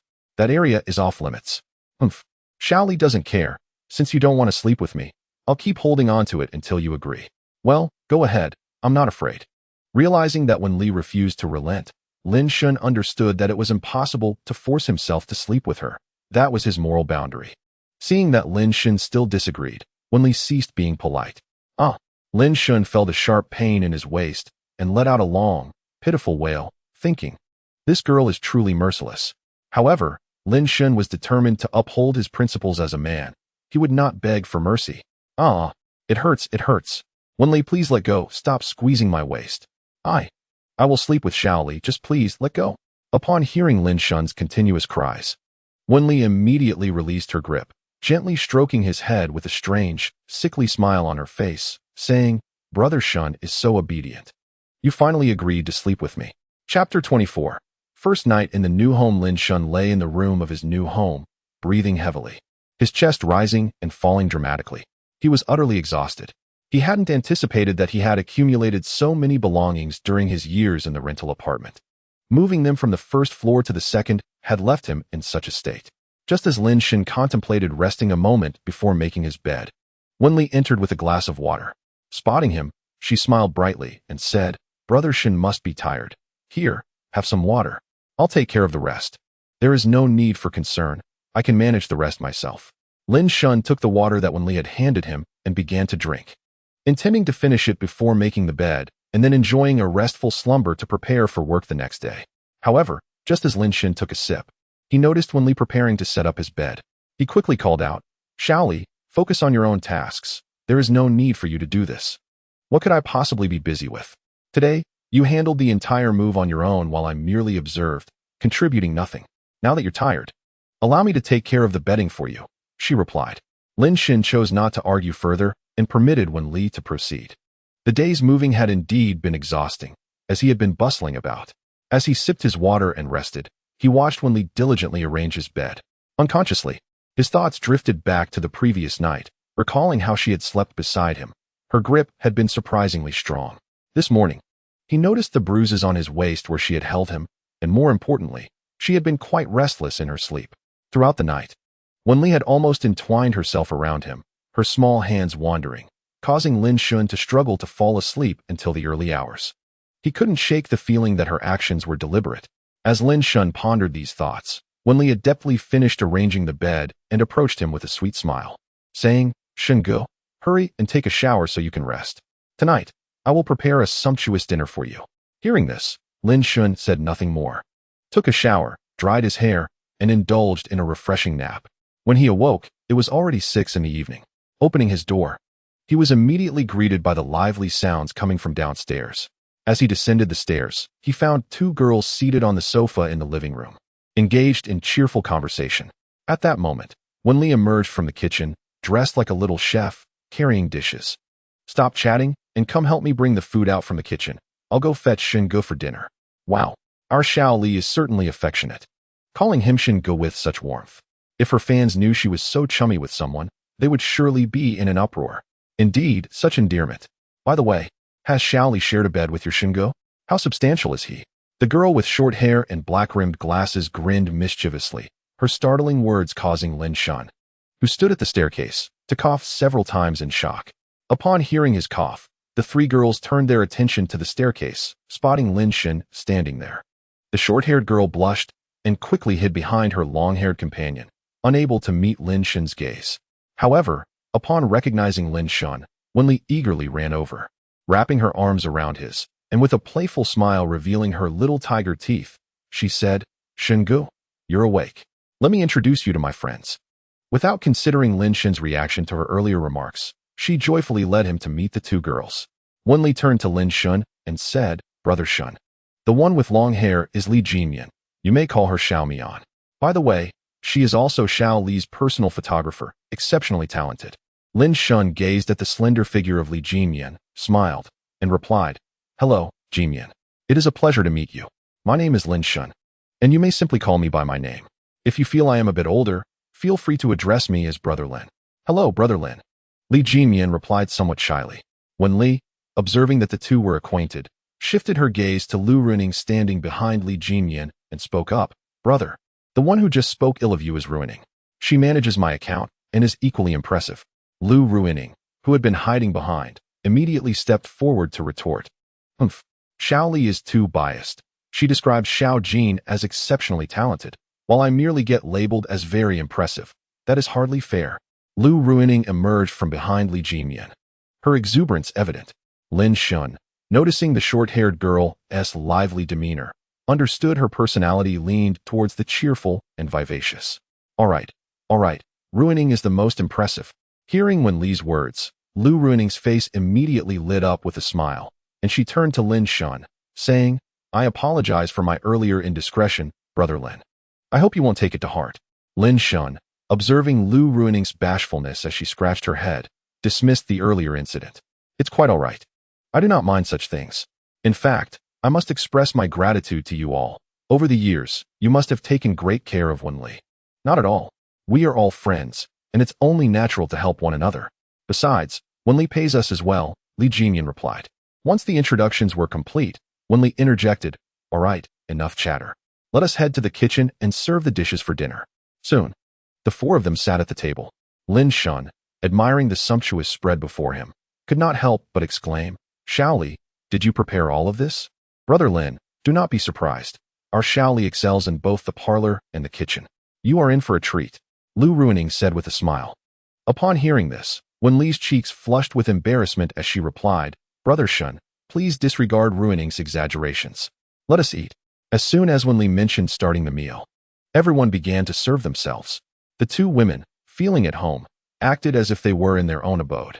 Before Lin Shun had even finished a bowl of rice, Lu Ruining popped open a bottle of beer with a satisfying sound. She poured a glass for both Wen Li and Li Jinyan before turning to Lin Shun and asking, Brother Lin, would you like to have some? Seeing that the 3 ladies had filled their glasses to the brim with beer, Lin Shun could only respond, Sure. Since you all are drinking, it would be rather dull of me to refuse. I knew it. Our Xiao Li's brother is indeed quite straightforward. Lu Ruining poured a glass for Lin Shun and cheerfully urged everyone to raise a toast, hoping that their live streaming venture would flourish. As the atmosphere was invigorated by Lu Ruining, he set down the bottle and encouraged everyone to drink together. Observing the 3 down their glasses, Lin Shun felt compelled to join in. No sooner had he set his glass down than Lu Ruining filled it again, stating, Brother Lin, we have just met, and my earlier words were thoughtless. I offer you this glass as an apology, and let us consider it settled once we finish. Without hesitation, Lu Ruining tilted his head back and drained his glass, his eyes behind thick frames remaining unwavering. Lin Shun followed suit, and as soon as he set his glass down, Lu Ruining filled it once more, then poured one for himself. Brother Lin, I am truly delighted to meet you. Wenli has often spoken of your virtues, and I was skeptical, but witnessing you today is extraordinary. Here is another toast to you. Lu Ruining downed yet another glass, prompting Lin Shun to keep pace. Just as Lin Shun lowered his glass, Lu Ruining filled it again.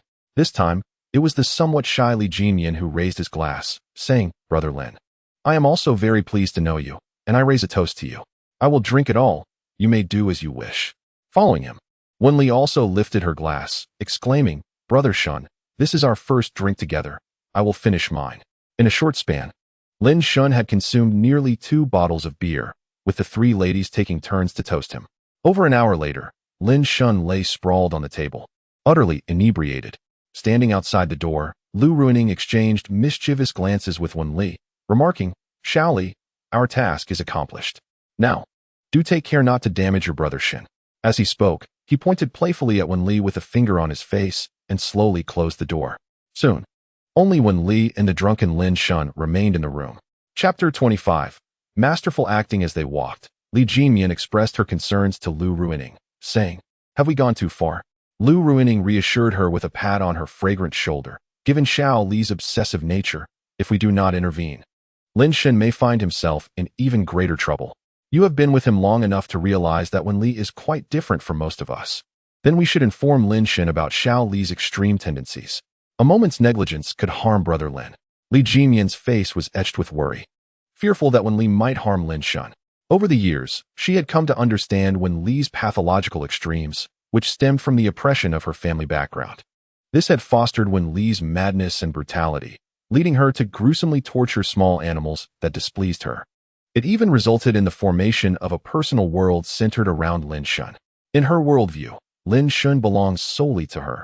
He can only love her, and anyone who dares to intrude must perish. She embodies the archetype of a Yandere from the realm of anime, possessing an extreme sense of possessiveness and a profoundly distorted psyche, teetering on the brink of madness. Over the years, she and Lu Ruining have taken Wenli for psychological therapy almost weekly, hoping to cure her, yet her condition has only worsened. Ultimately, after a discussion with Lu Ruining, they concluded that to untie the knot, one must first tie it. Perhaps they could not heal her, but perhaps the Lin Shun that Wenli yearned for could. Thus, they acquiesced to Wenli's desire to develop in Huaqing, allowing her to begin interacting with Lin Shun. Jin Mian, tonight is such that we have no opportunity to speak with Lin Shun. Have you noticed? Wenli is even cautious around us, remaining steadfastly by Lin Shun's side. Lu Ruining felt a twinge of discomfort as he spoke. It pained him that Wenli was wary even of her closest friend. Over the years, they had tirelessly sought help for Wenli, yet they had not treated their own families with such devotion. All right, Ruining, please do not be upset. Little Li is merely unwell. We can find another chance to speak with Lin Shin. There will be many opportunities ahead. The two continued their conversation about Wenli's condition as they walked back to their residence. Meanwhile, on the staircase, Wenli supported the inebriated Lin Shun as they ascended. Drink up. Come on, Ruining, you too. As Wenli gazed upon Lin Shun, who was lost in drunken ramblings, a smile of uncontainable delight crept across her lips, her eyes gleaming with avarice. Hee, after tonight, Brother Shun will belong to me. No one can take him away. Upon reaching her room, Wenli helped Lin Shun onto the bed. As he lay down, she swiftly began to undress him, leaving him clad only in his undergarments. Pausing only to extinguish the light, the room was enveloped in darkness. In that shadowy expanse, when Li's breathing quickened, she felt a surge of anxiety. Though she had been through this many times before, this instance felt markedly different. When Brother Shin awakens tomorrow, he will know everything. She wondered how he would react. Regardless of his response, when Li resolved to assert that he had taken advantage of her in his drunken state, compelling him to take responsibility. The plan is truly flawless. Let it not be said that when Li acted without cause. The blame lay with that vile woman who had enticed Brother Shun into working for her. Initially, she had contemplated binding him and breaking his legs, ensuring he could not go to work and would remain by her side forever. Yet, she realized that such actions would only inflict pain upon him, leading him to despise her and wish her away. The more she pondered these thoughts, the more impatient she became, her hands moving with increasing urgency. Suddenly, with a flick of her wrist, her dress billowed, revealing her exquisite form. Even in the dimness, Wenli could clearly see Lin Shun, her hand slowly removing his final barrier. Unbeknownst to her, the intoxicated Lin Shun had not entirely succumbed to slumber. In a state that teetered between slumber and intoxication, he felt as though something was weighing down upon him. As he reached out to push it away, his hand encountered the smoothness of skin. The next morning, the sun barely revealed half of its face, painting the sky in hues of orange and crimson, creating a breathtaking spectacle of dawn. Within the two-story dwelling, Lin Shun lay on Wenli's bed, his eyelids fluttering before he gradually opened his eyes. Upon awakening, he sensed an unfamiliar weight upon him. As he pushed gently, he felt the velvety softness of skin beneath his fingertips, reminiscent of holding a sponge. Casting his gaze downward, Lin Shun was met with the sight of Wenli's head nestled against his chest. His pupils dilated in shock, and he rubbed his eyes vigorously, hoping that the vision would change. Yet, upon looking again, Wenli remained there. A sense of foreboding gripped Lin Shun, and he pulled back the covers slightly to peer beneath. Upon realizing the full extent of the situation, he tightly shut his eyes and pinched his own face, wishing fervently that this was merely a dream. The faint sting confirmed his fears. This was no illusion. He quickly sifted through the fragments of last night's memories, which lingered only in the haze of drunken revelry, drinking in the living room, and someone assisting him up the stairs. The details thereafter were like a fleeting spring dream. He had some recollections, but could not grasp what had transpired. The realization that he had behaved in such a manner towards Wenli filled him with deep regret. Wishing he could vanish into the earth. Had he known this would happen, he would have exercised restraint the previous night. Suddenly, a thought struck him. His only option now was to escape while Wenli remained asleep. Although this might reflect poorly on his sense of responsibility as a man, the prospect of facing her upon waking was far too daunting. How could he confront Wenli? His mind was a whirlwind of confusion, as he had never anticipated such an occurrence with her. Just as Lin Shun gently lifted Wenli, her enchanting eyes slowly opened. Sleepily, she gazed at him and asked, "Brother Shun, what are you doing?" Upon seeing her awake, Lin Shun felt as though he could perish from mortification. As Wenli began to awaken fully, she realized his intent and, with a quivering voice, lamented, "Woo-woo. Brother Shun, you aren't planning to leave, are you? Last night, you were intoxicated and kept teasing me, declaring that you would be with me for a lifetime, loving me forever." Lin Shun listened to her words, his mind a blank slate. Yet he dared not deny her claims, uncertain of what had truly transpired. "Woo-woo, Brother Shun is a heartless scoundrel. You may go, for Wenli does not require your concern." Tears welled at the corners of her eyes, her performance nothing short of masterful, each word striking precisely at Lin Shun's heart. "However, Wenli, I regard you as my dear younger sister." Lin Shun sighed, covering his forehead. This situation was indeed challenging for him. If it were someone else in charge, it would be a simple matter, but he found it somewhat peculiar. This was not the behavior expected of a person who upholds traditional virtues. "Humph, how can you still treat Shaoli this way?" Wenli huffed, her delicate fist striking Lin Shun's chest as she questioned him. Seeing that he was in a difficult position, Lin Shun could not conjure up an effective solution at that moment. They could not lie there indefinitely, so he asked, "What does Wenli want her brother to do to put this matter to rest?" Upon hearing this, Wenli felt a surge of joy within her. Yet her voice feigned helplessness as she replied, "I'm not sure, deep brother. What do you think I should do? Perhaps we should just pretend nothing happened." As she spoke, tears began to trickle down her cheeks, falling onto Lin Shun's chest, her demeanor one of utter heartbreak. Seeing her in such a state pained Lin Shun deeply.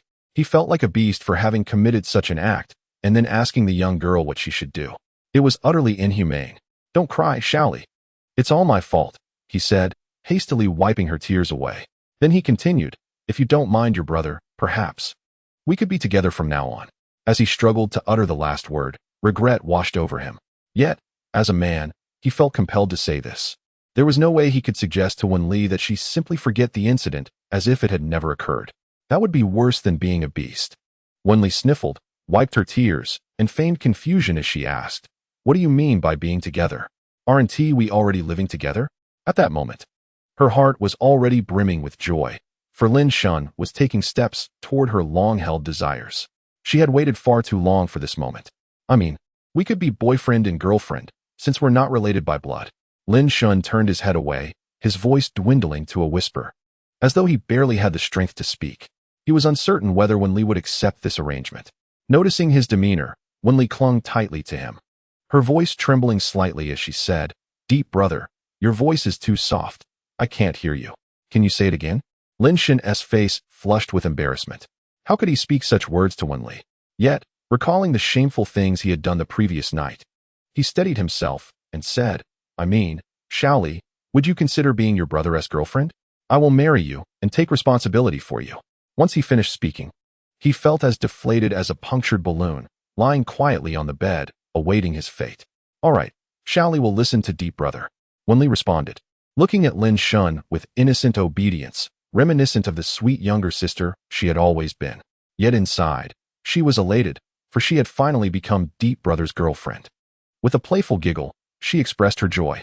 Observing Wenli's demeanor, Lin Shun felt a pang of guilt, silently chastising himself for being a beast, having acted inappropriately towards such a soft and adorable sister. The more he contemplated, the heavier his heart grew with remorse for Wenli. It seemed he must make amends to her in the future. "Wenli, could you please let go? Your brother needs to get up now." However, Wenli, nestled against Lin Shun's chest, paid no heed to his words and boldly pressed her lips against his, initiating a tender request. Faced with this unexpected advance, Lin Shun instinctively sought to resist, raising his hand to push her away. Yet, before he could exert any force, Wenli's voice rang out. "Does brother mean to say that being with little Li is merely a formality?" At her words, Lin Shun could only acquiesce with resigned acceptance, allowing Wenli to take the lead. Chapter 26. The Gift. 40 minutes later, Wenli and Lin Shun descended the stairs together. This time, Wenli refrained from wrapping her arms around his. Instead, she crossed her arms over her chest, gazing at Lin Shun with a melancholic expression, amused by her forlorn face. Lin Shun couldn't help but chuckle. After all, she was the one who initiated this playful exchange, and he had merely responded in kind. Simultaneously, a whirlwind of emotions stirred within him. Just yesterday, their relationship had been perfectly normal, akin to that of any typical siblings. Yet now it had transformed into something entirely different. The rapid shift left Lin Shun uncertain about how to navigate this new dynamic, compelling him to take each step as it came, hoping for a favorable outcome. Stealing a glance at Wenli beside him, Lin Shun hurried down the stairs to freshen up and brush his teeth. Shortly thereafter, he prepared a simple breakfast for them, and they sat at the dining table, savoring their meal at a leisurely pace. Once they finished eating, he needed to head to Yang Cici's company for a trial position. Regarding the choice between the secretary role and his previous position as the short video operations director, Lin Shun glanced at Wenli, who was engrossed in her breakfast, and found clarity in his heart. At that moment, as if they were in perfect harmony, Wenli turned to Lin Shun. Their eyes met, and she beamed a sweet smile, saying, "Brother Shun, are you admiring the lovely little Li?" After speaking, she set down her bread and wrapped her arms around Lin Shun's, playfully leaning into him. Lin Shun, watching Wenli rest her head on his shoulder, tore off a small piece of bread and offered it to her lips, replying, "Of course, I am gazing upon the most beautiful little Li." Her heart fluttered at his words, igniting a radiant smile on her face as she happily nibbled the morsel he provided. Her eyes sparkled like crescent moons, and she chewed contentedly. Never before had Wenli felt such happiness. She wished for this moment to last forever. Unfortunately, the blissful atmosphere was abruptly shattered when Lin Shun remarked, "Little Li, hurry and eat. Your brother has to go to work soon." Upon hearing this, Wenli's previously beaming smile instantly faded. "Brother, please don't go work for that wicked woman's company. You can come work with me instead." Lin Shun, noticing the volume of her protest rising, realized that she was once again attempting to persuade him against accepting the position at Yang Cici's company. He was perplexed as to why this girl was so averse to him working at Yang Cici's company. Despite his persistent inquiries, she remained tight-lipped about her reasons. "Shaoli, I have already promised them that I would come for a trial position. We cannot go back on our word," he asserted. "That is unacceptable, no matter what." "You cannot work there," Wenli replied vehemently. Seeing Wenli's unwavering resolve, Lin Shun inquired, "Shaoli, what is the reason behind this? You must provide me with an explanation." After a moment's hesitation, Wenli stammered, "Brother Shun, I can sense that Yang Cici has ulterior motives. She wishes to take you away from me. Therefore, you must not work there." Lin Shun chuckled upon hearing this. It became clear to him that the girl was worried about such a thing.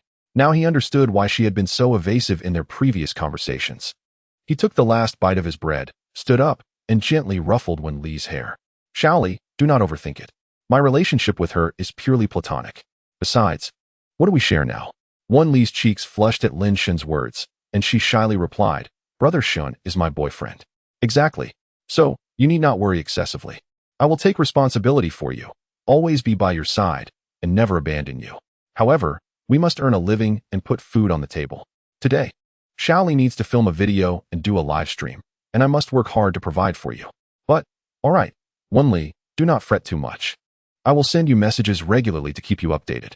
Rest assured, I would never betray you, Lin Shen interjected, sharing his thoughts with her. He then placed a gentle kiss on her forehead, signaling her to relax. After that, Lin Shen ascended the stairs to change his clothes. As it was nearly time for him to go to work, when he returned downstairs, he was no longer in casual loungewear, but rather donned a formal suit. Upon seeing Wen Li approaching him, he smiled and asked, Are you still worried about that matter? Well, if you don't go, Xiaoli can support you, she suggested, trying one last time to persuade him against going, as she remained convinced that Yang Cici was not to be trusted. After speaking, she wrapped her arms around Lin Shen's neck, leaning in to kiss him, her lips eagerly seeking his. Gradually, Lin Shen reciprocated, their tongues entwining for what felt like an eternity. With a gaze full of affection, Wen Li murmured, Brother, please don't go. If you want to work, you can come work with me, all right? Oh, you little rascal. I assure you, I would never do anything to hurt you, Lin Shen vowed earnestly. After finishing his conversation, Lin Shen pulled away from Wen Li's grasp, checking the time on his phone. It was 8 o'clock. If he did not leave soon, he would be late. Lin Shen chose not to linger any longer with Wen Li and turned to head for the door. He certainly did not wish to be tardy on his first day at work. However, before he could make his exit, Wen Li grasped his hand once more. Little Li, please, no more persuasion. Brother is truly going to be late, Lin Shen said, a hint of urgency in his voice. I am not trying to dissuade you, Brother Shen. Wen Li replied earnestly. I agree that you should go, but you must wear this watch that I gifted you. Upon saying this, she produced a fashionable electronic watch from her hand, clearly a piece of considerable value. All right, if it's a gift from you, I will definitely wear it, Lin Shen replied, quickly fastening the watch around his wrist. As he adjusted it, he noticed how striking it looked. Yet, thinking of the time slipping away, he refrained from further admiring the watch. Instead, he leaned down to plant a kiss on Wen Li's forehead and hurriedly grabbed his work bag, dashing out the door. Inside the room, Wen Li smiled sweetly, covering her forehead with her hand, her gaze dreamy as she watched Lin Shen depart. After a significant interval, she returned to her senses and took out her phone to open a dark red application. Upon opening it, a map appeared on the home screen, with a red dot moving slowly across it. She pressed a horn-shaped button, and the sound of a car engine roared to life from the phone. Seeing that both the map and the horn functioned properly, Wen Li let out a sigh of relief. The watch she had given Lin Shen was, in fact, a listening device and a locator cleverly designed to resemble a watch. Understanding that she could not dissuade Brother Shen, she had prepared such a device in advance. She intended to keep a constant ear on him, fearing that nefarious women might try to lure him away. Initially, her plan had been to simply keep Brother Shen bound to her side, preventing him from going out, for he belonged solely to her, and no one else should have a claim on him. Only by remaining by her side could he be free from the temptations of other women. However, she realized that such actions might frighten him, and she needed to devise a way, much like the previous night, to convince him willingly not to work at Yang Cici's company. Chapter 27. Lin Shen's choice on the bus. Lin Shen found himself squeezed into a corner. Yet he paid it no mind. After all, he had grown accustomed to such discomfort over the years. His thoughts wandered to his upcoming meeting with Yang Cici, contemplating which position he should choose. This morning, following his exchange with Wen Li, he believed he had found his answer. Yet, just before leaving, Wen Li had fervently urged him not to go to Yang Cici's company, fearing that he might be seduced by her. Lin Shen never dared to consider the possibility of Yang Cici luring him away. He understood her character well. She had discerning taste and would hardly glance at a mere impoverished worker like him. Despite being friends for many years, their interactions mostly occurred in person, with minimal online communication except for important matters. For instance, this time she sought to elevate herself, resulting in a notable increase in their conversations over WeChat. During the 2.5 years following graduation, their exchanges had been exceedingly rare.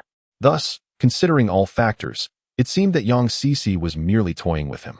However, recalling the various persuasions from Wen Li before stepping out compelled Lin Shun to reconsider his choices. Should he become Yang Cece's secretary or retain his former position as the director of short video operations? The former entailed greater pressure, more opportunities, a higher ceiling for growth, and a more substantial salary, while the latter was utterly incomparable. Since he was now with Wen Li, he felt a sense of responsibility towards her, which naturally meant he needed to earn more to provide her with a good life. Although Wen Li was not particularly in need of money, it was not Lin Shun's wealth to squander. His masculine pride insisted that while living off someone else may be appealing, it could lead to a loss of dignity. Perhaps this notion was somewhat traditional, yet Lin Shun held firmly to it. Having his own finances under his control brought him a sense of security and stability. It was akin to relying on someone else's possessions. Once accustomed to it, one would be in distress if one day those possessions were withdrawn. Lin Shun believed that losing the ability to earn income rendered a person utterly useless, akin to an elderly individual incapable of self-care. Moreover, when it comes to money, the more one has, the better. There is no reason to disdain abundance. Lin Shun aspired to increase his earnings. Yet Wen Li was apprehensive about his excessive interactions with Yang Cece, and the role of secretary inevitably required close contact with her. As Lin Shun pondered these thoughts, the car arrived at the entrance of Yang Cece's company. He reluctantly disembarked and made his way toward the office building. Upon entering, he spotted the secretary who had previously come to escort him upstairs. "Hello, Lin Shun. We shall be colleagues from now on. Please take care of me. My name is Yang Jin, but you may call me Sister Jean." "Hello, Sister Jean." Lin Shun shook hands with Yang Jin, Yang Cece's secretary, and added, "I hope to trouble Sister Jean for guidance in the future." Lin Shun scrutinized Yang Jin carefully, whether as Yang Cece's secretary or sharing the same surname as her. Yang Jin warranted his attention. "Not at all. We are merely serving under General Manager Yang. We shall look out for one another," Yang Jin replied with a smile. She was well acquainted with Lin Shun's background. The fact that Cece had gone to such lengths as to create a vacancy specifically for him indicated her regard for him. Furthermore, Cece subtly implied that she wished for Yang Jin to mentor Lin Shun. Yang Jin said little further on the matter, not concerned that Lin Shun's arrival would threaten her position. "Let us proceed upstairs. General Manager Yang is likely waiting for you in her office after the morning meeting," Yang Jin suggested. Lin Shun said nothing more and followed Yang Jin into the elevator, ascending to the upper floors. A few minutes later, two individuals entered Yang Cece's office, where she sat at her desk, indulging in cookies produced by her own company. Upon seeing Lin Shun, Yang Cece's face lit up with joy as she exclaimed, "Lin Shun, you finally made it. Please have a seat." Lin Shun, feeling no need for formality, promptly settled onto the sofa, followed closely by Yang Jin, who showed no intention of leaving. Observing Yang Cece, the esteemed president, casually munching on cookies with a glass of lukewarm water, Lin Shun jested. "As the president of a major corporation, is this your idea of breakfast? How can you call this meager? Having anything to eat is a blessing. I arrive at the office every day at 7:30 to conduct morning meetings for that group of people. You have no idea how exhausting it is. If it weren't for my father wanting nothing to do with this company, I wouldn't be here," she retorted. "All right, I understand. No need for your humble brag," Lin Shun replied, bemused by Yang Cece's self-deprecating comments. What did she mean by saying that if it weren't for her father, she wouldn't be here? Was that even a reasonable statement? "Lin Shun, I truly am not bragging. I was indeed coerced into this. You can ask Sister Jean," Yang Cece asserted, gesturing towards Yang Jin to corroborate her claim. Upon hearing this, Lin Shun turned to Yang Jin, who smiled and responded, "Lin Shun." Cece was indeed compelled by her uncle. Lin Shun, unfazed by Yang Jin's words, glanced at her before returning his gaze to Yang Cece. "Sister Jean calls your father uncle, so that makes her your cousin?" "Yes. Is there a problem with that? You aren't questioning why Sister Jean works under me, are you?" "Let me clarify. My uncle asked Sister Jean to manage a mining operation in Africa, so she came here to work with me, huh?" Yang Jin, overhearing this, interjected, "What nonsense are you spouting? Lin Shun, don't pay attention to Cece. She means to say she manages the mining site, not that she is mining. Is there really a difference?" Yang Cece retorted, swallowing her food before pouting in response. "There is indeed a difference. Management means overseeing several mining sites, whereas mining involves entering the mine itself." In the midst of their spirited debate, Lin Shun felt entirely out of place. Just as the two ladies prepared to tug at each other's clothing to settle their dispute, he quickly interjected, Hey, I'm still here." With that, the two women snapped back to reality, adjusting their disheveled attire and sheepishly returning to their original seats. Having disrupted the atmosphere, Yang Cece lost her appetite and turned to Lin Shun, asking, "Have you made your decision? Will you be my secretary or the director of short video operations? If you choose to be my secretary, there's no need for concern. I'll have Sister Jean guide you for a while, and once you're trained, she can move on to other tasks."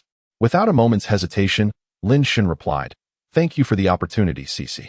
I would prefer to be the director of short video operations." "Why is that?" Upon hearing Lin Shun's words, Yang Cece exclaimed in a loud voice. In her view, Lin Shun's character was perfectly suited for the role of a secretary, offering a lucrative income and promising greater opportunities within the company. It was simply a matter of feeling that Cece had given him a chance, and he needed to prove himself worthy. This position as secretary was entirely new to him, and he believed it held less value compared to the role of a short video operations director. With tears in his eyes, Lin Shun declined Yang Cece's offer. For deep down, he yearned to embrace the secretary role, which came with a high salary and, as Yang Cece had mentioned, a chance to flourish. As Yang Cece's secretary, everyone in the company would surely greet him with respect. However, thoughts of Wenli compelled Lin Shun to refuse with a heavy heart. This decision eased the anxiety of someone several kilometers away who had been holding on to their feelings tightly. Just moments ago, Wenli had heard Yang Cece's voice, accompanied by that of an unfamiliar woman, which left her feeling extremely tense. Sitting at her desk, she crushed 2 pins in her grip. Observing this, Li Jimian hurried over to check if Wenli had injured herself, reassuring her that Lin Shun would never betray her, encouraging her to remain calm. Meanwhile, back with Yang Cece, she was momentarily at a loss for words after hearing Lin Shun's response. However, Yang Jin, standing nearby, regarded Lin Shun with newfound respect. She had expected him to ingratiate himself with Cece, but was surprised by his choice. In essence, Lin Shun sought to demonstrate his abilities to unlock further opportunities, rather than relying on Cece to pave the way for him. Although the distinction may seem minor, the essence was vastly different. One is passive acceptance, while the other is active striving. Yang Jin held a particular disdain for those who merely accept, often finding their abilities unworthy of their positions, thereby becoming a liability to the company. "Well, since you feel that way, Sister Jean, why don't you take Lin Shun to his workplace?" Yang Cece said, a hint of disappointment in her gesture. Chapter 28. Peaceful coexistence. As Lin Shun stepped out of the office, Yang Jin cheerfully patted him on the shoulder. "Well done, little brother. I appreciate your spirit. If you ever need anything, don't hesitate to reach out to me," she said with a beaming smile, her demeanor shifting from the composed professionalism she had initially displayed to reveal her true self. Lin Shun responded with a smile, "Thank you, Sister Jean. I look forward to your guidance in the future." Internally, however, Lin Shun was grieving. He had not only turned down a high salary, but also an opportunity that could have propelled him to great heights. After all, the position of secretary, while seemingly unimportant, wielded significant power and involved engagement with the company's core operations. Nevertheless, the outcome was still favorable, although Lin Shun had declined the secretary position.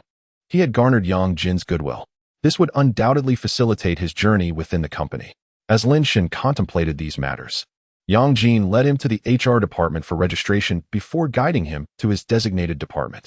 It was at this moment that the benefits of winning Yang Jin's favor became evident.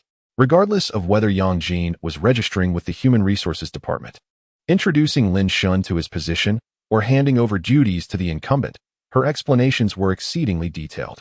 Her words were imbued with the expectation that the individual transitioning to Lin Shun's role must ensure a thorough handover, emphasizing the need to communicate certain precautions clearly to Lin Shun. It was evident that she intended for this person to look after Lin Shun. In response to her remarks, the individual preparing to transfer responsibilities readily agreed, pleased at the prospect of fulfilling Yang Jin's directives while also anticipating a promotion and salary increase. Who wouldn't be delighted by such prospects? Thus, upon meeting Lin Shun, the person handing over their duties greeted him with the enthusiasm one might reserve for a long-lost parent. Observing the warmth of their reception, Lin Shun engaged in a brief acquaintance with his predecessor before embarking on their first day of work together. By the time Lin Shun exited the company building, fatigue weighed heavily upon him. It was already 6 o'clock in the evening. He returned home shortly after 7. Upon entering, he was immediately enveloped by Wenli, who, clad in a pink camisole and ultra-short shorts, leapt into his arms, nuzzling against him and playfully displaying affection. In response, Lin Shun embraced the girl, and they shared a tender moment filled with warmth before Wenli finally released him. As Lin Shun attempted to find clothes and take a shower, Wenli produced a set of neatly prepared garments for him, urging him to proceed directly to the bathroom. When Lin Shun emerged, he was met with a lavish dinner spread across the table, which filled his weary heart with a profound sense of comfort. He lavished praise upon Wenli, who beamed with joy, thoroughly delighted by his compliments, especially when he remarked on her thoughtfulness and culinary prowess. As they enjoyed their dinner, Lin Shun settled in the living room to digest while reviewing the day's work on his laptop. Meanwhile, Wenli persistently engaged him with questions about his day. With no choice but to indulge her curiosity, Lin Shun recounted his experiences, which echoed what she had already learned throughout the day, thus earning her trust. Their conversation extended until 10 o'clock that night. Ascending to the second floor, Lin Shun furrowed his brow slightly as he noticed Wenli following him into his room. "Shaoli, perhaps you should return to your own room for the night. I'm still adjusting to us being together, and it feels as if things are progressing too swiftly. Let's take a moment to calm ourselves." "Humph. No. Are you rejecting me, brother? Or has some wicked woman ensnared your heart, making you no longer desire me?" Wenli huffed. Her legs slightly bent as she playfully jumped and wrapped her arms around Lin Shun's neck, her delicate legs entwined around his waist. She clung to him, resolutely refusing to let go. In exasperation, Lin Shun switched off the lights and laid down with Wenli. The moment they settled onto the bed, Wenli became quite mischievous. Not long after lying down, her soft lips began to explore Lin Shun's face, starting with his mouth, then his cheeks, neck, and chest. Wenli swept through like a locust invasion, leaving nothing in her wake. Lin Shun initially urged her to cease this behavior and even pushed her away, omitting 100,000 words, available for esteemed viewers. With a mischievous smile, Wenli returned to the warmth of her bed, unconcerned by Lin Shun's objections. The night passed in silence, and upon awakening, Lin Shun found himself greeted by a brand new day. The first sight to greet his eyes was none other than Wenli, who lay in blissful slumber, her cherubic face adorned with a hint of baby fat, radiating an endearing charm. As Lin Shun admired her soft, delightful visage, he reached out to pinch her cheek, feeling the velvety softness beneath his fingers. In her deep slumber, Wenli's eyelashes fluttered, signaling her impending wakefulness. Noticing this, Lin Shun quickly withdrew his hand, pretending to remain asleep. Yet, almost immediately, the sound of Wenli's voice filled his ears. "Brother Shun, you naughty one. How dare you pretend to sleep after doing something mischievous to me?" With a playful grin, she lunged toward him, aiming to plant a kiss. In a swift motion, Lin Shun raised his hand to block her, saying, "Wenli, no more teasing, we must get up." He then sat up, and Wenli wrapped her arms around his neck, the blanket sliding gently off their bodies. "All right, big brother. You must hold me as we rise," she chimed, inching closer with a bright smile. "Okay, hold on tight," he replied, lifting her as he stood, assisting her in gathering her clothes before heading downstairs. While Lin Shun attended to his morning routine, Wenli remained steadfastly attached to him, shifting from clinging to his front to wrapping around his back like a beautiful serpent. Faced with such clinginess, Lin Shun could only concede, allowing her to revel in her affection.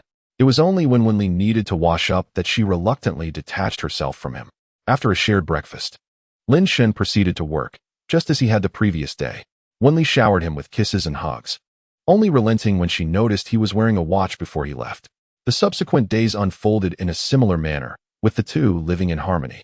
Lin Shun continued his work, while Wenli occasionally returned late from her live broadcasts, and their lives flowed smoothly. However, after several days of such intimate companionship, Lin Shun began to sense an unsettling shift in Wenli's demeanor. Her possessiveness and reliance on him grew increasingly pronounced, at times leaving him breathless. Upon his return from work, she clung to him like a pendant, rarely leaving his side, except for bathing and using the restroom. What left Lin Shun feeling suffocated was that even during his precious evening hours of relaxation, when he wished to indulge in his phone or enjoy a moment of leisure, Wenli would not allow it. She insisted he log off if he matched with a female in a game, and whenever he chatted on WeChat, she would scrutinize every detail, demanding the removal of any female contacts. Moreover, her physical desires were insatiable, requiring him to fulfill her needs multiple times a day. In the depths of the forest, Lin Shun found himself somewhat weary of dealing with Wen Li. Upon returning home, he felt a sense of trepidation towards her. He increasingly sensed that something was amiss with Wen Li. Yet, with her ever-obedient demeanor, Lin Shun could not pinpoint any discrepancies, pondering whether he was merely overthinking the situation. Chapter 29. The difficult general manager within a conference room of the company, Yang Cece routinely addressed the executives. For over an hour, she elaborated on the previous quarter's operational status and how to optimize and improve in light of the challenges encountered. Yang Cece meticulously assigned each issue and corresponding solution to the executives for their attention. Once concluded, she settled back into the central position of the conference room. Yang Cece surveyed the assembly of company executives and inquired, "I have finished my discourse. Does anyone have anything to add? If not, you may return to your duties." The room fell into a silence as the executives exchanged glances, each one staring blankly at the others, none willing to speak. Observing the quietude, Yang Cece declared the meeting adjourned. As the meeting concluded, Yang Cece remained in the conference room, as she always did, being the last to depart from such significant gatherings. There were invariably some matters that could not be openly discussed and required private dialogue with her as the president. True to form, the room soon emptied, leaving only one individual behind, a middle-aged man in his 40s. Yang Cece recognized every member of her team, and this man was Zhang Ming, the purchasing manager responsible for the procurement of raw materials for the factory. "Old Zhang, do you have any lingering issues?" she inquired. Upon hearing this, Zhang Ming surveyed the now empty conference room before whispering to Yang Cece, "President Yang, the contract for our flour procurement is nearing expiration. I attempted to negotiate a renewal with the supplier, but General Manager Wang insists that you must intervene for any discussions to proceed." Yang Cece felt a headache approaching at this revelation. "Old Zhang, can we not consider an alternative supplier? Our factory requires a substantial amount of flour annually. Surely there are numerous suppliers eager to collaborate with us." Yang Cece was well aware of the supplier in question. General Manager Wang wielded considerable influence and was notoriously difficult to deal with, particularly due to his lecherous nature. After having interacted with him a couple of times, she had no desire to engage further, for he was the epitome of a lecher, the kind who became utterly transfixed upon encountering an attractive woman. Yang Cece harbored a deep disdain for such individuals and longed to terminate their partnership immediately. However, the necessity for flour in her factory rendered such a change impractical. "President Yang, alternatives are available. I have one or two suppliers who meet our flour specifications and have provided quotes. But their prices are less than ideal, 10% higher than General Manager Wang's," Zhang Ming replied, gesturing with his fingers to emphasize the point. A price increase of 10% would significantly elevate production costs, a decision beyond Zhang Ming's authority to make unilaterally. "Old Zhang, I understand. Please provide me with the information regarding the two suppliers. How much longer until the contracts expire?" Yang Cece inquired while taking the documents brought by Zhang Ming and asking for the specific end date of the contracts. "Yang, there are still 2 weeks remaining. You must handle it promptly. The flour has always been supplied in real time, allowing us to maintain a safety stock that sustains the factory's operations for a week." After taking the documents, Yang Cece assured that she would process them as quickly as possible and then departed. In the company, there remained more than an hour until the end of the workday. Following a few days of work handover, Lin Shun had thoroughly mastered his responsibilities. The transition was nearing its conclusion. If all went well in the next couple of days, he would officially join the company. At this moment, Lin Shun reclined in his chair, idly awaiting the end of the day while watching a live stream by Wen Li, enjoying a leisurely life. Regarding work, he had many subordinates to delegate tasks to, allowing him to focus solely on reviewing plans and outcomes. Furthermore, in a large company, a well-established operational system was in place. As long as one did not act recklessly, there would be no issues. Lin Shun had reached the point where he could confidently state that he was indifferent to the processes, only concerned with the results. While Lin Shun was lost in pleasant thoughts, contentedly passing time, a delicate hand rested on his shoulder. "Manager Lin, quite leisurely, aren't we?" "Indeed," Lin Shun instinctively replied, then leaned back to see who it was. To his surprise, he found Yang Cece with a stern expression, causing him to spring upright from his chair. "Manager Yang, I assure you I am not slacking off. I am studying how our competitors conduct their live streams to enhance our sales." Lin Shun fabricated a calm explanation, well aware that appearing idle in front of a superior was a grave workplace faux pas. Even if one was not busy, one must convey the impression of being occupied. Is that so? Then how do I interpret your engagement with the beauty's live stream? Am I mistaken? Yang Cici's eyes sparkled with amusement as she scrutinized Lin Shun. That must be a misunderstanding on your part, Manager Yang. Oh, but someone's screen is still lit, Yang Cici remarked, pointing at Lin Shun's phone. Upon realizing the live stream of when Li was still playing, Lin Shun felt a wave of embarrassment wash over him. Manager, before he could confess, Yang Cici interrupted. What do you mean, Hurry and come with me. You will be needed tonight. With that, Yang Cici swiftly pulled Lin Shun along towards the exit. Observing the situation, Lin Shun protested, but I haven't finished work yet. Finish what work? You've been requisitioned by me. After all, you have nothing pressing to attend to. Yang Cici responded as she led Lin Shun to the underground parking lot. Upon entering the car, he noticed Yang Jin at the wheel and Zhang Ming in the passenger seat, prompting him to ask curiously, where are we headed? We're not going anywhere special. Just off to dinner, Yang Cici replied with a smile. Are you really being this kind, Yang Cici? Lin Shun remarked, clearly skeptical of her intentions. Yang Cici has never been one to offer free lunches, adhering firmly to the principle of reaping benefits wherever possible. This capitalist demeanor is something Lin Shun is acutely aware of. All right, let me be candid with you. I have a rather difficult supplier on my hands. And your task today is to get him thoroughly intoxicated, ideally leading him to sign a contract. Should you succeed, a bonus awaits you. However, even if you manage to intoxicate him without securing the contract, a reward will still be yours. Upon noticing Lin Shun's skeptical expression, Yang Cici decided to reveal her true intentions. She had reached out to Zhang Ming's 2 suppliers today, but they only offered a meager 2-point reduction in their quotes. Given this outcome, Yang Cici thought it prudent to first see if she could manage to handle the lecherous general manager Wang. Aside from his lascivious tendencies, he also has a penchant for fine wines, which is why Yang Cici brought Lin Shun along to assist her in this endeavor. Simultaneously, she harbored intentions of promoting Lin Shun, as there was no shortage of individuals within the company willing to help her drink. How much is the bonus? Lin Shun's eyes sparkled with the allure of monetary gain upon hearing about the reward. Given the circumstances, it will certainly be in the thousands. All right, but what if I can't get him drunk? Lin Shun expressed his concerns. While he considered his drinking capacity decent, he was apprehensive about facing someone who could outdrink him. Don't worry, my young friend. Both old Zhang and I will assist you. Ensuring he is thoroughly intoxicated, Yang Cici asserted confidently. After reiterating their agreement, Lin Shun cautioned Yang Cici, reminding her that nothing is guaranteed in this endeavor. Rest assured, the rest will be handled by us, Yang Cici replied, placing no undue pressure on Lin Shun. The situation was inherently a gamble. If successful, it would be a win for all, and if not, they could simply switch to another supplier. There was no way she would stoop to appease the lecherous general manager Wang. That was absolutely out of the question. Chapter 30, Confrontation at 8 o'clock in the evening. When Li returned home after her live broadcast, she anticipated the usual sight of her beloved Xinge, her face alight with joy at the thought of being close to him once more.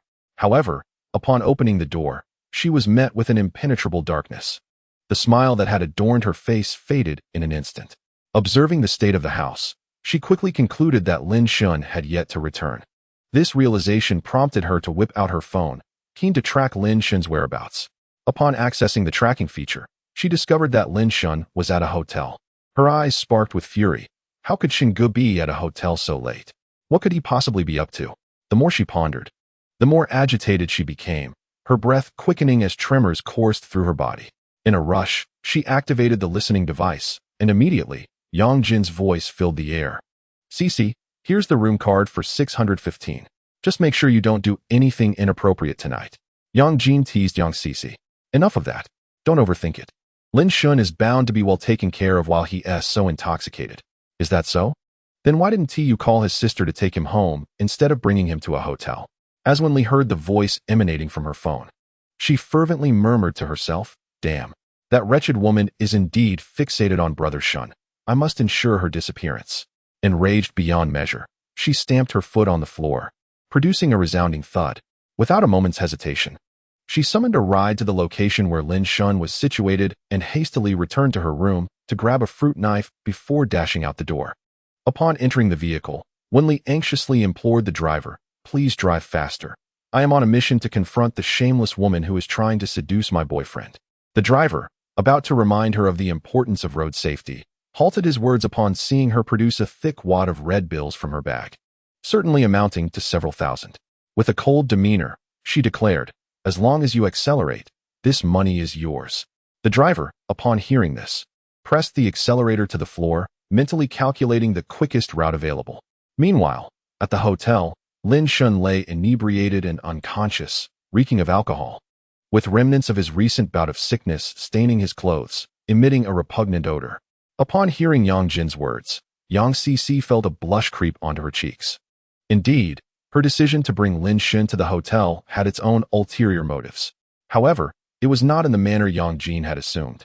For Yang Cici was not a woman of such frivolity. "I simply did not want her sister to travel such a distance, hence my actions," she justified. "You could just call a cab to take Lin Shun home," Yang Jin suggested with a knowing smile, having discerned her cousin's feelings. It became apparent that Yang Cici had developed an affection for Lin Shun. Reflecting on Yang Cici's recent behaviors, it all seemed to align. Her cousin, who could not tolerate any form of injustice, was boldly bending rules to create opportunities for Lin Shun. "Oh dear Jinjia, do not overthink. You should head back now," Yang Cici urged, her face tinged with embarrassment as she nudged Yang Jin, who continued to press her with inquiries. Reluctantly, Yang Jin made her way to the door. As they reached the entrance, Yang Jin jokingly remarked, "Cici, do be careful tonight. Do not harm yourself." After delivering her playful warning, she hurriedly retreated. Fearing a playful retaliation from Yang Cici, her heels clicking as she dashed toward the elevator.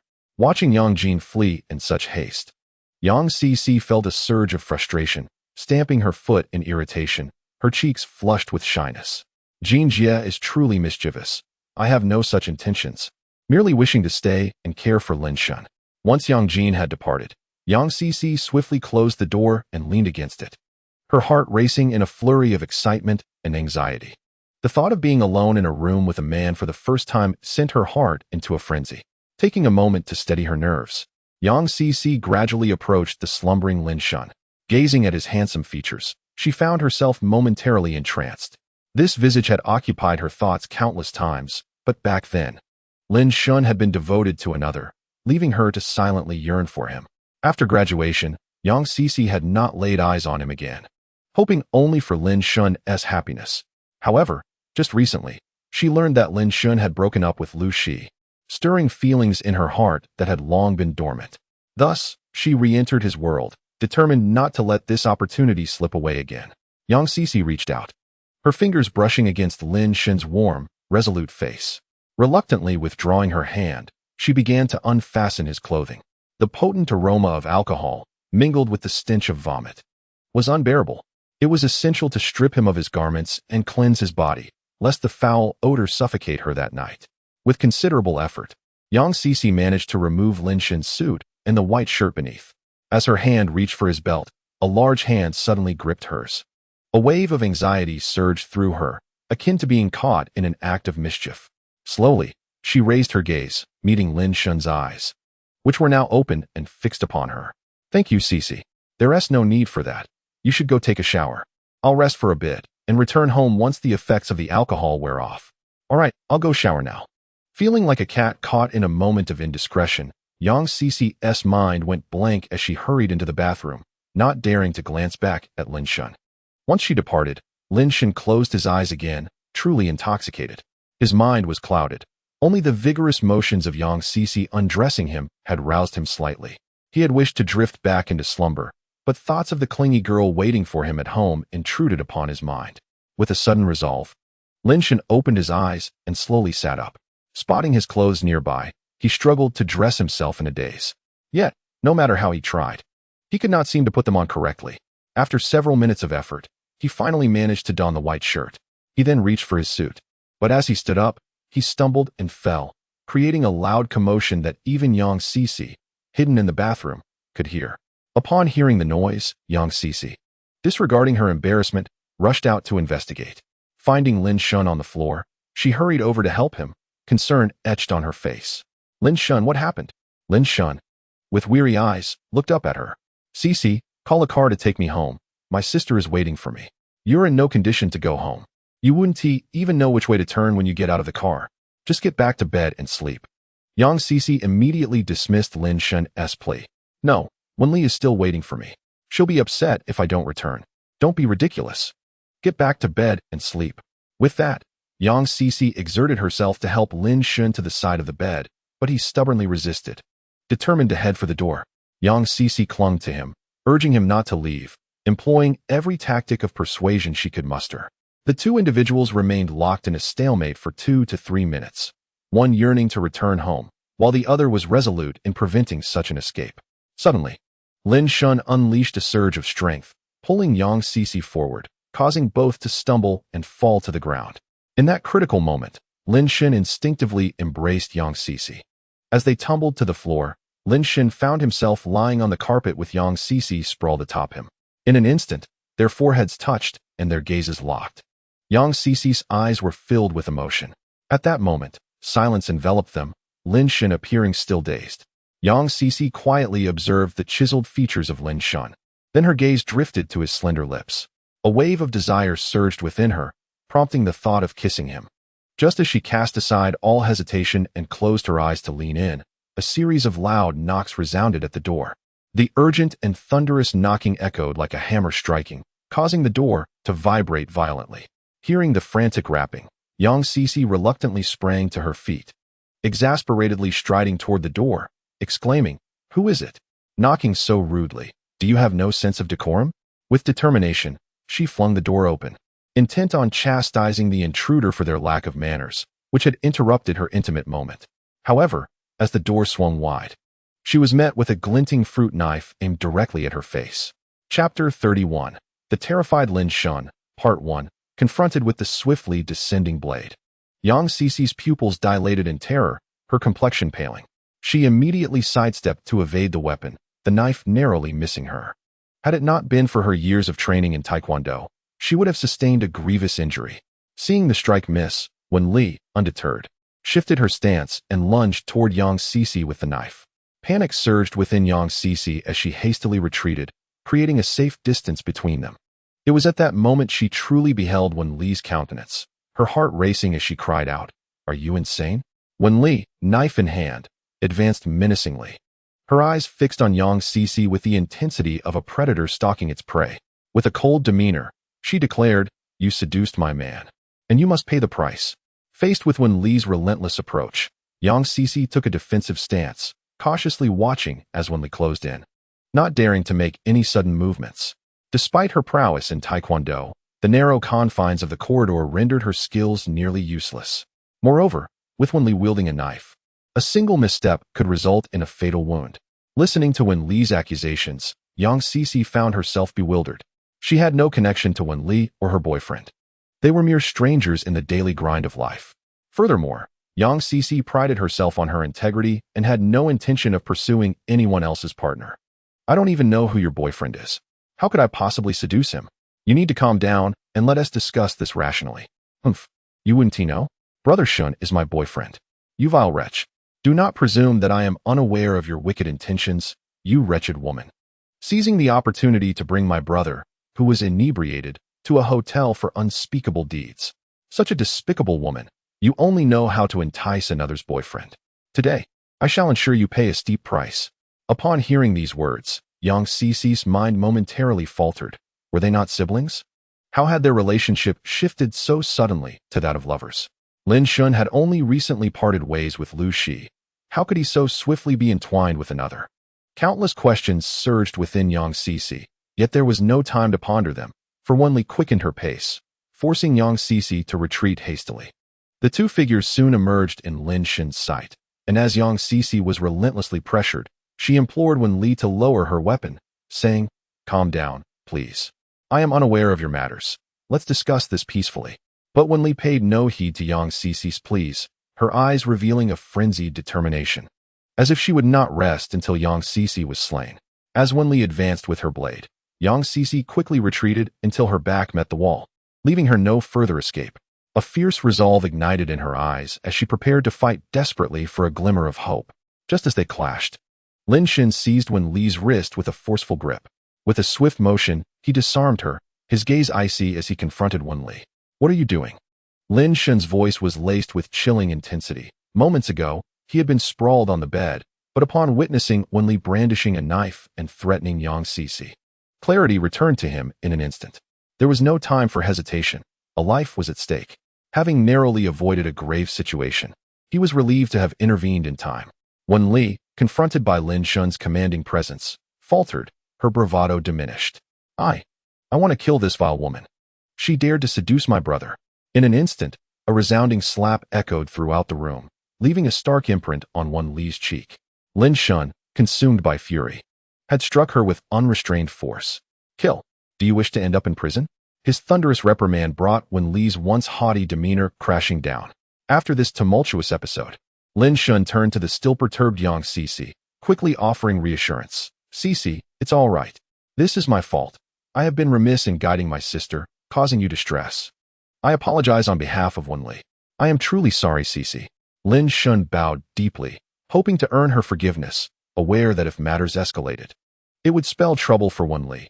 Observing Lin Shun's sincere bow, Yang Cici, a decisive figure in the business world, gradually regained her composure. Taking a deep breath, she met Lin Shun's gaze and calmly stated, "You may rise. Take her and leave swiftly. I do not wish to see her again." "Of course, thank you, Cici. I am deeply sorry." Lin Shun bowed once more, knowing that Yang Cici's words signified her decision to let the matter rest.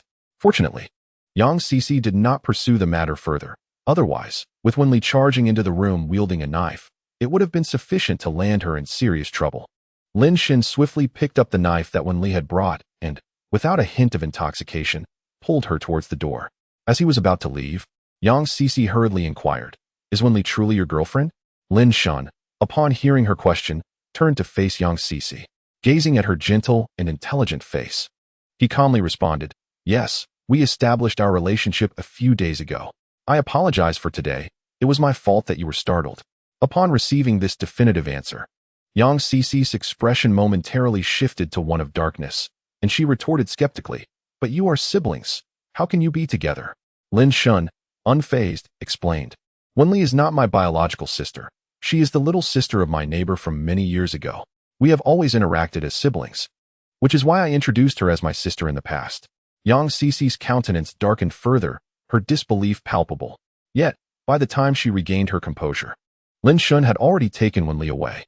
Once home, Lin Shun forcefully threw Wen Li onto the sofa. Without hesitation, he unleashed a torrent of reprimands upon her, exhausting every insult he could muster. He was on the verge of taking up a stick to compel her to admit her fault. Yet, Wen Li stubbornly maintained her innocence, claiming that Yang Cici had seduced him and deserved punishment.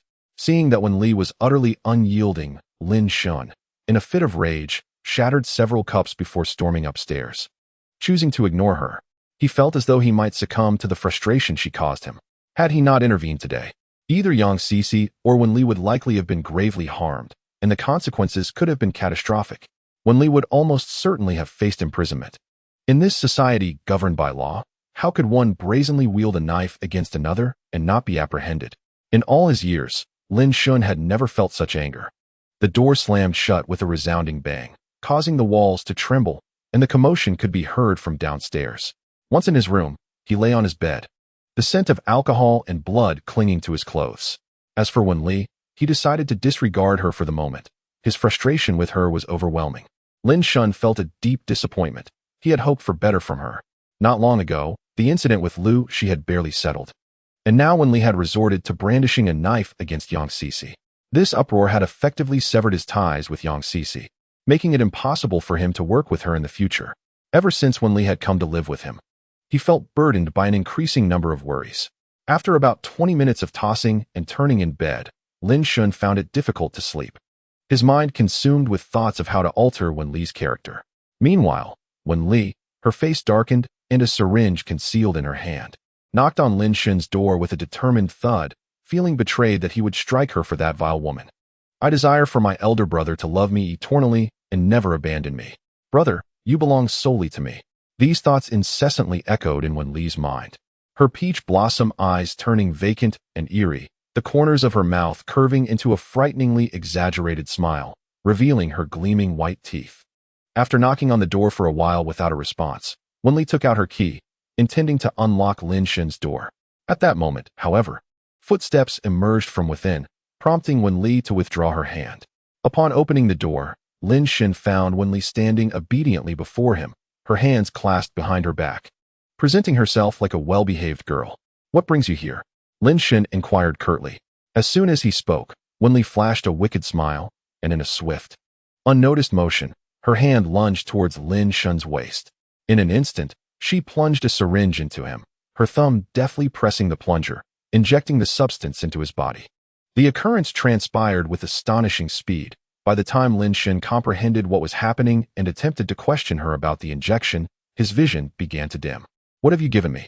He tried to articulate, but before he could finish, darkness enveloped him, his consciousness slipping away, and he succumbed to the weight of his own body, collapsing amidst Wenli's alluring silhouette.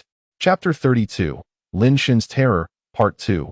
When Lin Shen groggily regained consciousness, the first thing he saw was a stark white ceiling. However, this ceiling appeared unnervingly low, and he had no time to ponder it, instinctively attempting to rise. The sound of clinking metal echoed as he exerted himself, only to find his limbs immobilized. Quickly, he turned his head to examine his hands, then strained to lift his gaze towards his feet, discovering that his wrists and ankles were bound by 4 chains, each originating from different directions, robust and reminiscent of those used to secure motorcycles. Observing the thickness of the chains, he realized their ends were firmly anchored to the wall. After a futile struggle to free himself, he desisted, for every attempt elicited an agonizing sensation in his wrists and ankles.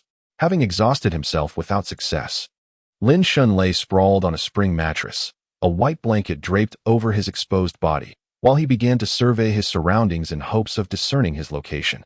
After a thorough examination, he recognized that he was in the basement of the house he had rented with Wenli. They had known of its existence when they first rented the 2-story villa, but Lin Shen had chosen to overlook it, believing the spaciousness of the house rendered the basement unnecessary for their use. Yet now, the basement was evidently furnished and equipped with the 4 chains. Alongside an array of handcuffs, whips, candles, and riding crops adorning the walls, items that bore a resemblance to those typically used by adults for playful intimacy. As Lin Shen recollected the events preceding his unconsciousness, it dawned on him that Wenli had injected him with something, leading to his current predicament. Upon realizing this, Lin Shen immediately understood that it was the work of Wenli. He hastily shouted, "Wenli, come down here. I know it's you. Get down here at once. If you don't come down soon, I will be very angry." After shouting for over 10 minutes, his voice hoarse and dry, there was still no response from the entrance of the basement. Seeing this, Lin Shen ceased his cries, allowing silence to envelop him. He believed that although Wenli had tied him up, she would undoubtedly come to his aid and release him eventually. Surely, she wouldn't leave him bound here indefinitely. It must be some new game she was playing. Yet, the more he thought this way, the more doubts crept into his mind. What kind of girlfriend would play such a game, unless she were deranged? But how could someone as soft, adorable, and seemingly obedient as Wenli possess such twisted tendencies? However, as Lin Shen reflected on the past months spent with Wenli, particularly her overwhelming possessiveness and dependence, a shiver of terror coursed through him. Despite his efforts to quell these burgeoning fears, once doubt takes root in one's heart, it is impossible to dismiss it entirely. Considering his current predicament, Lin Shen recalled the various dismemberment case videos he had obsessively watched. The environment he found himself in bore an unsettling resemblance to the narratives of those cases. He feared that if he fell asleep, he might never awaken. Reduced to mere fragments scattered throughout, regret washed over him for having scolded Wenli so harshly the night before. The more he pondered these thoughts, the more he withdrew into silence. Suddenly, the basement was enveloped in a profound stillness, with only the quiet rustle of air and the slow passage of time remaining. Abruptly, the sound of footsteps echoed from the entrance. Tap, tap, tap. Each step seeming to echo in Lin Shen's anxious heart. He knew it was Wenli descending, though his uncertainty lingered about her intentions. The footsteps grew louder, and he turned to the basement entrance, where he beheld Wenli clad in a black, form-fitting dress, her long legs adorned with black fishnet stockings. This ensemble accentuated her curvaceous figure exquisitely. With a delicate swan-like neck, her long hair cascaded down her shoulders, and her enchanting eyes were accentuated with smoky red makeup, while her lips were painted a vivid scarlet, giving her an air of wildness and madness that starkly contrasted her usual innocent demeanor. Upon noticing Lin Shen's gaze, Wenli winked at him. her supple tongue teasing her crimson lips, embodying a predatory allure. Strutting towards him in nearly 10-centimeter stilettos, her hips swayed enticingly. Upon reaching the edge of the mattress, she lifted one foot, placing it upon Lin Shen's chest, her enchanting eyes glinting down at him with a playful smile. Lin Shen found himself momentarily entranced by Wen Li, who exuded a fiery and seductive aura. This is utterly astonishing. I long to embrace those long legs and indulge in a fervent feast. As the flicker of fear within me vanishes without a trace, it is only when Wen Li's foot presses against his chest, her teasing gaze fixed upon him, that he finally comes to his senses. Xiaoli, what are you planning to do? Ha, what can Xiaoli do? Doesn't deep brother fancy the sophisticated elder sister look of Yang Sisi? I thought I'd dress up for you, brother. Do you like it? Wen Li's laughter was unrestrained, her 8 pearly teeth gleaming, and with that vivid red lipstick, she appeared even more deranged, reminiscent of a predatory enchantress. Brother, do you like Wen Li like this? As she finished speaking, she exerted more pressure with her foot, causing Lin Shen to emit a muffled grunt. Suppressing the pain, Lin Shen was compelled to respond. I like it. Xiaoli, please tread lightly, it hurts. As long as you like it. Brother, take a look at this basement. I've prepared it just for you. Do you like it? Another forceful step, and Lin Shen's face contorted in agony. Oh dear. Xiaoli is hurt, brother. Wen Li's eyes glimmered with feigned concern as she perched beside Lin Shen, gently caressing his chest with an expression that mirrored her empathy for his pain, as if his suffering resonated within her heart. Soon, she lay atop Lin Shen's chest, propping her head on her hand, her enchanting eyes fixed intently upon him, while her other hand delicately traced his heart. Deep brother, you actually laid hands on Wen Li last night for that wretched woman. Does your heart ache? I'm so curious to see. As she gazed at him with a bewitching smile, Lin Shen felt a surge of dread once more. Whether in moments of madness or now, with her soft-spoken demeanor, he was convinced that a single word of rebuttal would provoke Wen Li into unpredictable actions. Yet, despite the peril, Lin Shen attempted to persuade Wen Li to unlock his chains. Xiaoli, I'm only thinking of your well-being. Could you kindly help me release these chains? Locking you up is for your own good, brother. This way, you won't be lured away by those wicked women and can remain by my side forever, loving only me, allowing me to always have you. Hearing such nonsensical words, Lin Shen's expression soured, but he stifled his frustration and pleaded, Xiaoli, I beg you. The chains are uncomfortable, and I need to use the restroom. Wen Li, unfazed by his words, gently caressed Lin Shen's sun-kissed skin. The next part is omitted for brevity. It was not until 2 hours later that Wen Li finally fed the exhausted Lin Shen some food and wrapped him in a diaper before rising to head toward the basement exit.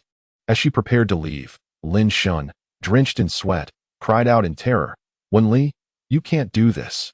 Let me out. Let me out. Chapter 33. Deep brother says he loves me. Wen Li, you're insane. Let me go? Lin Shen exclaimed, gazing at Wen Li, who was sitting atop him. Wen Li continued to disregard Lin Shen, engrossed in her own affairs. Wen Li, can you hear me? What you're doing is illegal. You are imprisoning someone against their will. At that moment, Lin Shen paid no heed to such concerns. Perceiving Wen Li as akin to the Yandere characters depicted in the anime he had once encountered online. No, it was more accurate to state that Wen Li embodied the very essence of a Yandere, utterly unhinged. She not only inflicted torment upon him, but also demanded fervent affection from Lin Shen. Any slight deviation from her desires resulted in a myriad of tortures. His body bore numerous scars, some inflicted by her bites, others by her stomping, and many from his struggles against her blows. Over the past few days, each visit from Wen Li had been a relentless cycle of demands and torment, with her even contemplating the breaking of his legs. Had he not pleaded desperately, she would have undoubtedly carried out that threat. Lin Shen felt that if this continued, he would surely perish. At that moment, an exhilarated expression graced Wen Li's face. Her eyes filled with madness. Brother Shen, quickly declare your love for me. Hurry and say you love me. In response to her words, Lin Shen remained silent, his expression taut, deliberately ignoring her. After a few minutes, Wen Li lay upon Lin Shen's chest to regain her strength. Once revitalized, she forcefully clamped her small hand over his mouth, her captivating eyes glaring coldly at him. Why won't you say you love me? Are you still thinking about that wretched woman? Her voice was loud and rapid, akin to a frenzied tempest. Noticing her increasingly erratic behavior, Lin Shen felt no fear this time. After all, he had endured far worse. Just a little blow, bring it on. he thought. He believed that if he ignored Wen Li, once her fervor subsided, he would regain his composure. His singular thought was to escape from this deranged Yandere's grasp once he had the chance. Brother Shun, say it, say you love me, quickly. Wen Li, seeing Lin Shun's continued silence, tightened her grip on his mouth, causing him pain, yet he remained unyielding. After several minutes, her frustration peaked, and she abruptly released her hold. Brother Shun, do not regret this, you chose this path. With that, Wen Li rose and departed, leaving Lin Shun to exhale a sigh of relief, believing the ordeal had passed. However, just as he felt a moment of respite, Wen Li returned with a syringe, a beaming smile illuminating her face as she gazed at him. Terror washed over Lin Shun. What are you doing? What do you intend to do? His voice trembled with fear as he struggled against his restraints, the chains clinking ominously. Ignoring the searing pain in his wrists and ankles, he fought desperately to break free. He recognized the syringe all too well. He had encountered it twice over the past few days. The first time, Wen Li had used it to render him unconscious and bring him here. The second instance was merely a couple of days prior when she had administered an injection to him. Let Lin Shun be as robust as an ox. Regardless of whether he finds himself in the depths of despair, utterly exhausted and fainting. Even now, Lin Shun has yet to recover from the effects of this substance, which bears a potent and detrimental aftermath on his body. With a look of sheer panic, Lin Shun exclaimed in terror, Wen Li, you must not do this. You cannot administer this to me. I love you. I love you. The sight of Wen Li producing this object instilled a profound fear deep within his soul. With just a few more injections, he would meet his demise. He could not bear the thought of dying so young. Wen Li, I love you. I truly love you. He cried out in desperation, his eyes wide with terror, struggling futilely against his restraints. Brother, this is not love for Shaoli. You are merely afraid. Once you endure your punishment, all will be well. Wen Li said with a morbid smile, swiftly inserting the syringe into Lin Shun's body, the liquid soon coursing through his veins. Not long after the injection, the once violently thrashing Lin Shun grew increasingly subdued, until at last, he succumbed to unconsciousness.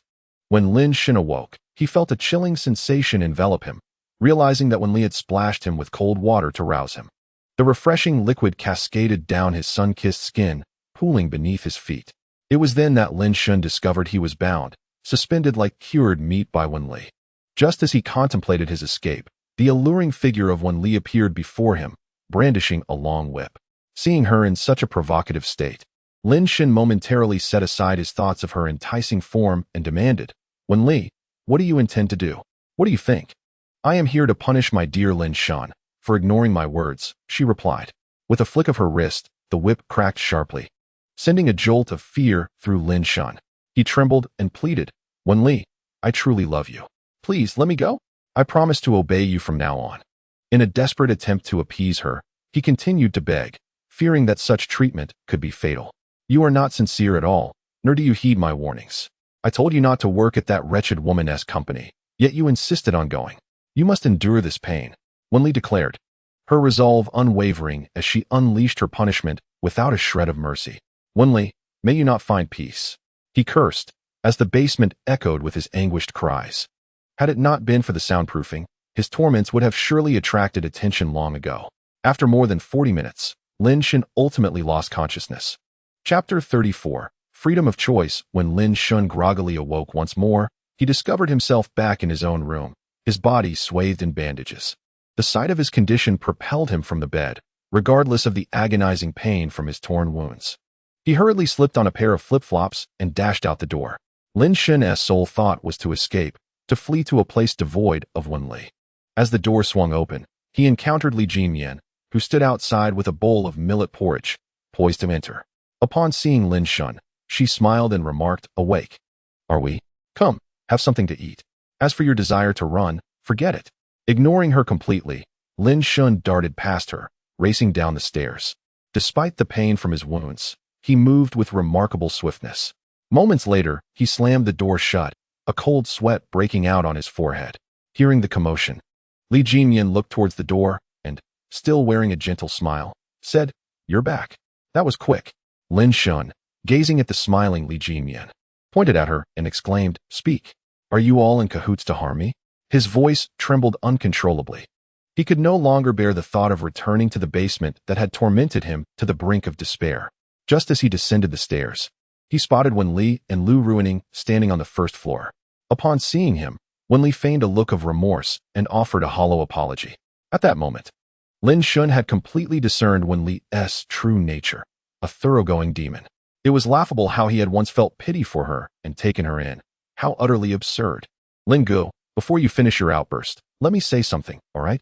Li Jinyan, unfazed by Lin Shun's demeanor, surprisingly understood his state of mind. Had they not arrived in time last night, Lin Shun, who had suffered immensely, might have faced a fate of abuse unto death. What can you possibly say? I'd like to see what you can conjure up. Lin Shun remained in a state of shock, as if the shadows cast by Wenli had been etched into his very bones, impossible to erase. In truth, Wenli was unwell, which explained her behavior. She indeed suffered from a mental illness. Lin Shun scoffed, recognizing that only a deranged mind could manifest such a pathological obsession. Oh, Lin Gu, you're aware of this too? Seeing Li Jinyan's slight agitation, Lin Shun felt a wave of exasperation.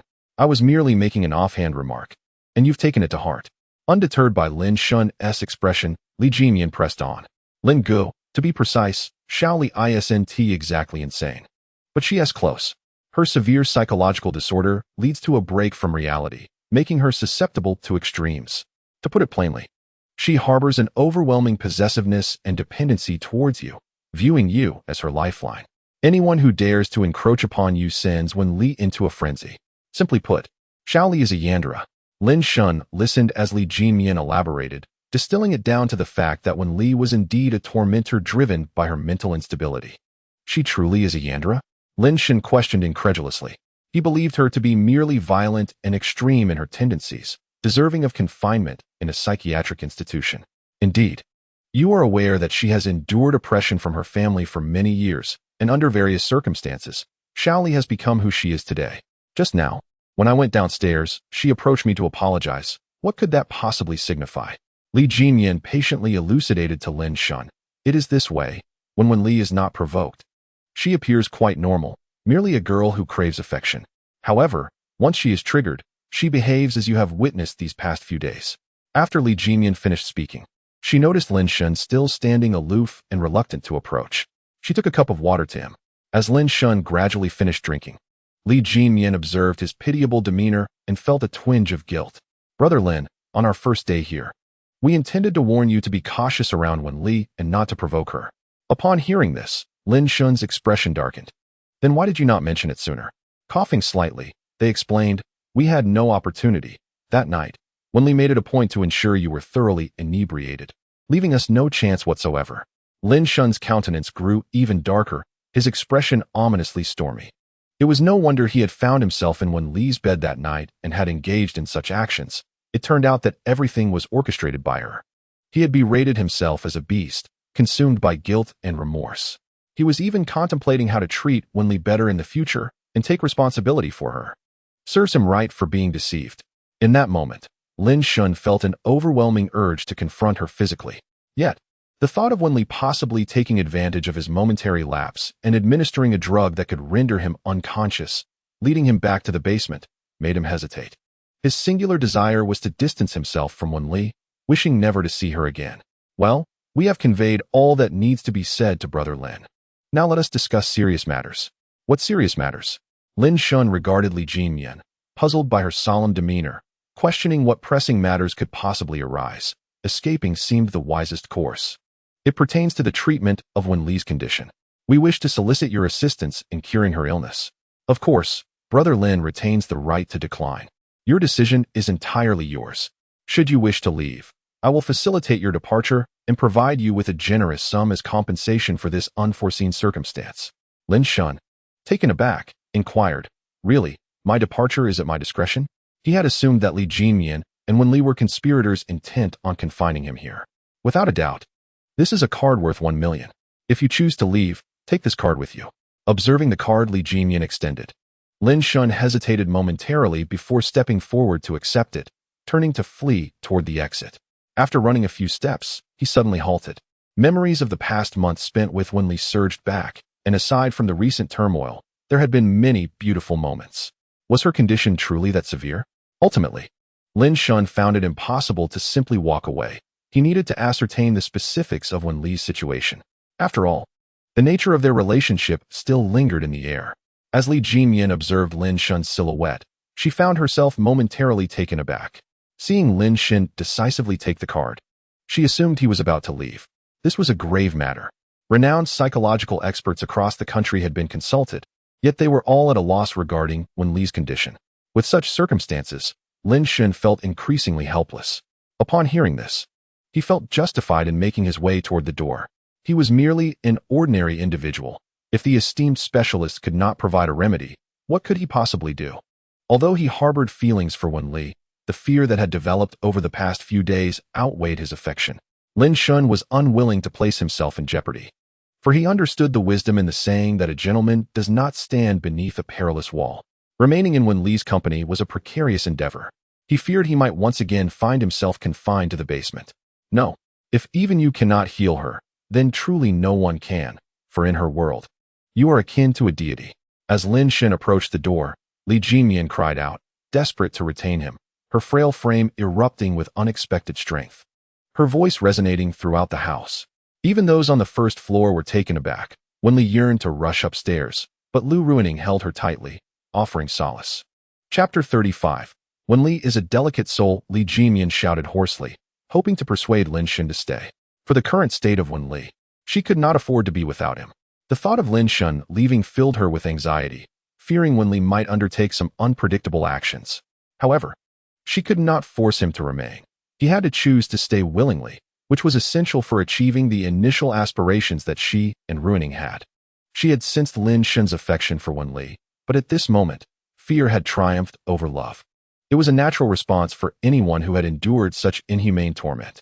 Lin Shun's foot, poised to step through the door, hesitated in midair. After a moment of contemplation, he lowered it and turned to face Li Jimian. Is her condition truly that severe? He uttered expressionlessly, ultimately unable to harden his heart completely. After all, Wen Li was still his girlfriend. Despite the anguish she had caused him in recent days, they had shared the experiences expected of a couple.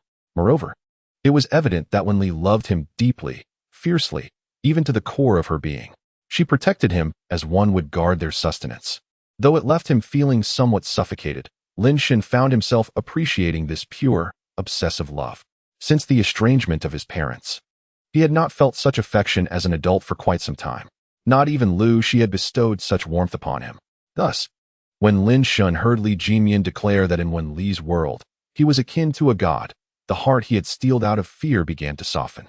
He pondered the implications of his departure. What would become of this girl? Simultaneously, he inwardly chastised himself, questioning whether he had forgotten the torment she had inflicted upon him in recent days. Two conflicting thoughts battled within Lin Shun's mind, akin to celestial beings engaged in warfare, the outcome uncertain for the moment. However, as memories of their childhood together surfaced, along with the delightful moments shared over the past month, his heart, continually warmed by Wen Li, found solace in the words of Li Jimian. Ultimately, love triumphed over fear, and he paused his steps. It was dire. Domestic psychological experts were at a loss, merely hoping that we could accompany Wen Li and gradually effect change. Yet, we had already attempted this, to no avail. Wen Li had resorted to self-harm several times during her university years, exhibiting extreme behaviors. Had we not intervened in time, the consequences could have been grave. As Li Jimian spoke, her voice trailed off, tears brimming in her eyes. She, along with Wen Li and Lu Ruining, shared an extraordinary bond. And witnessing Wen Li's repeated self-harm pained Li Jimian deeply, fueling her resentment towards Wen Li's family.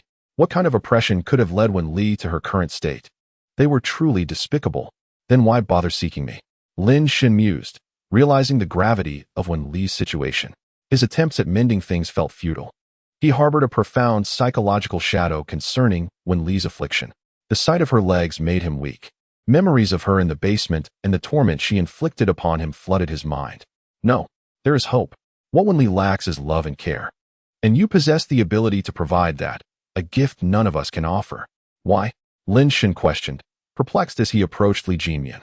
Love, in its myriad forms, can be given by anyone. It encompasses familial affection, the camaraderie of friendship, and the romantic bonds between lovers. Even pity can be considered a form of love. Yet, why does it have to be you, Lin Shun? Why not someone else? Because in Xiao Li's heart, there is only you. Li Jimian chuckled softly, infusing a sense of levity into the otherwise heavy atmosphere. The things you provided her in childhood are her salvation. She has centered her world around you. Which is why I claim you are a deity in her eyes. A deity can heal a soul. Such acts are, after all, quite simple, are they not? But me? Lin Shun replied, still filled with trepidation. He was genuinely concerned that if Wenli continued to treat him as she had in recent days, it might lead to catastrophic consequences. Are you worried about something, Lin Shun? Li Jimian inquired. To be honest, your words make me eager to assist Wenli. Yet I dread a repeat of the basement ordeal. Lin Shun ultimately voiced his fears softly.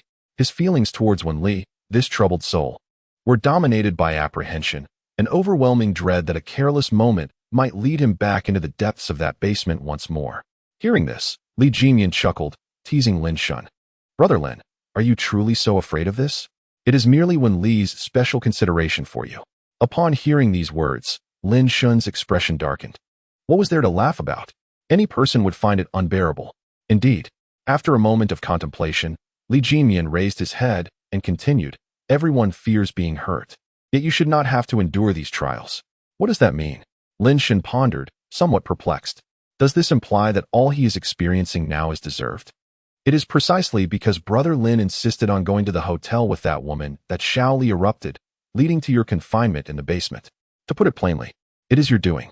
Now, after we have soothed and persuaded Xiao Li, she has recovered and even recognized her mistakes. As long as you do not provoke her in the future, Xiao Li will remain compliant with you, Brother Lin. What do you mean it's my doing?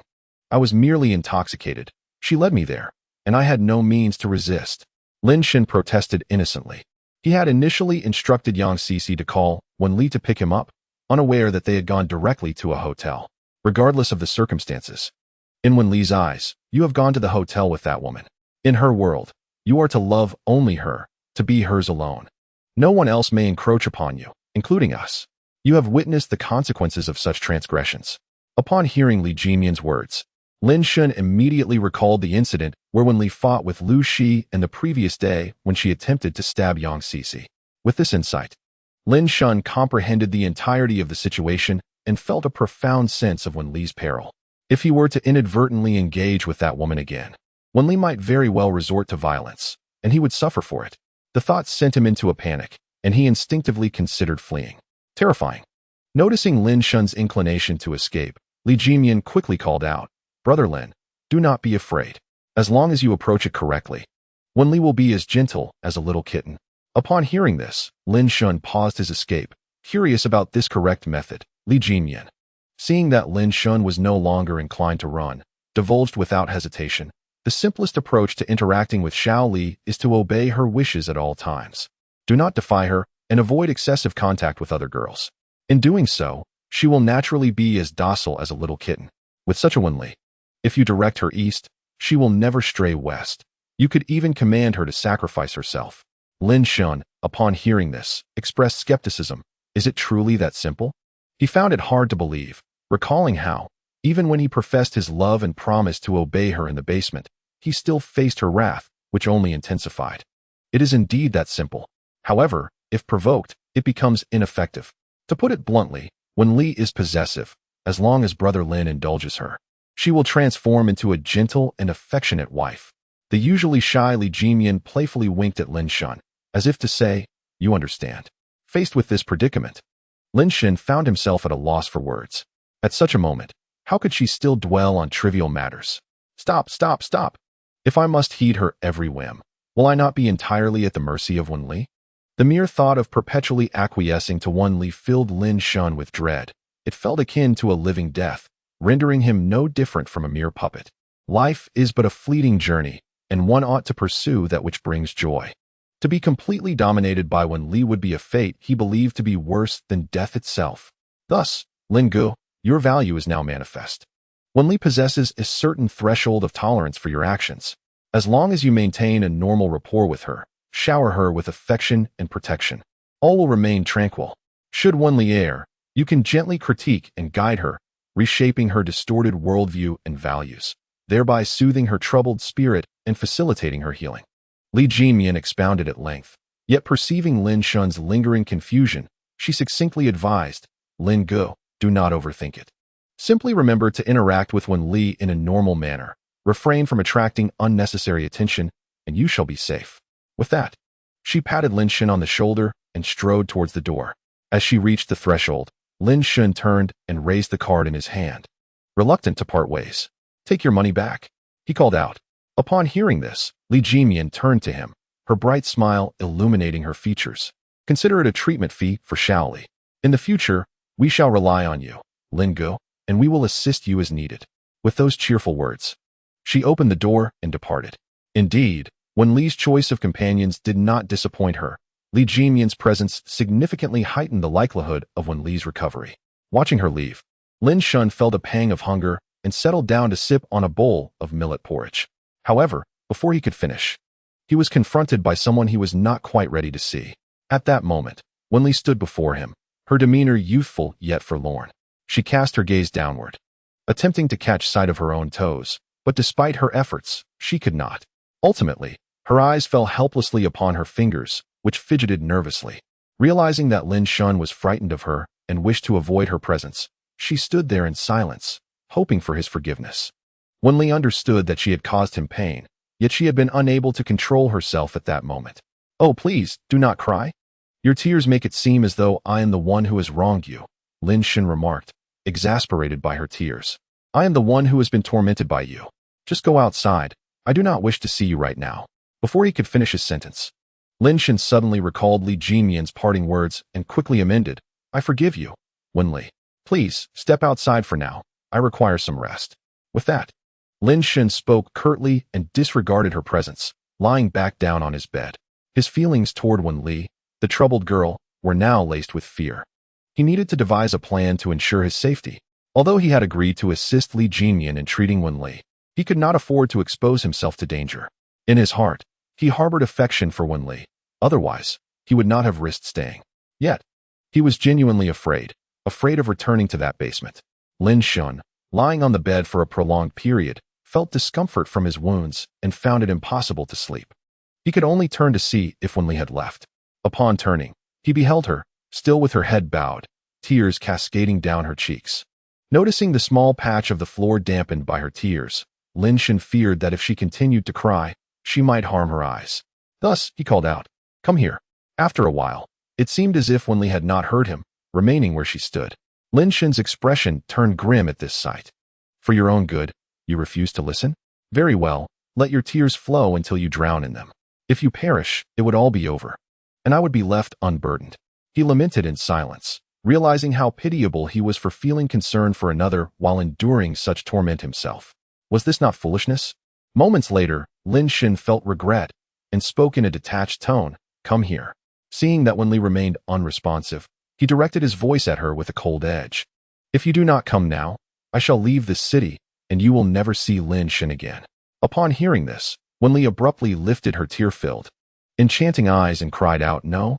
Then hurry here and cease your weeping. If you continue, I shall indeed take my leave. At his words, Wen Li quickly wiped her tears and approached the bedside, still keeping her head bowed. Why do you lower your gaze? Are you ashamed for having hurt me so? No, Brother Shun. I did not mean to. I simply could not control myself, Wen Li answered anxiously, her voice trembling as fresh tears threatened to spill. Please don't be angry with me. I truly did not intend to hurt you. Lin Shun, unable to bear the sight of her tears, found her feigned innocence even more irksome. Thus, in a moment of frustration, he spoke rashly. Stop. Brother Shin does not wish to despise you, Wen Li. In a surge of emotion, Wen Li recklessly leaped toward Lin Shun, enveloping him in a tight embrace, disregarding the wounds on his body. He gasped as the pain from his injuries sharpened, some reopening and bleeding anew. Do not be angry with me, Brother Shun. I love you so dearly. I did not mean to hurt you. All right, I know you did not intend to, and I do not despise you. I forgive you. Now, please loosen your grip. It hurts. Lin Shun managed to utter through gritted teeth, enduring the agony. Really? Brother Shin, you truly forgive me? You do not despise me? Wen Li, oblivious to his pain, looked up at him with her tear-streaked eyes full of hope. Yes. Wen Li, go make a bowl of noodles.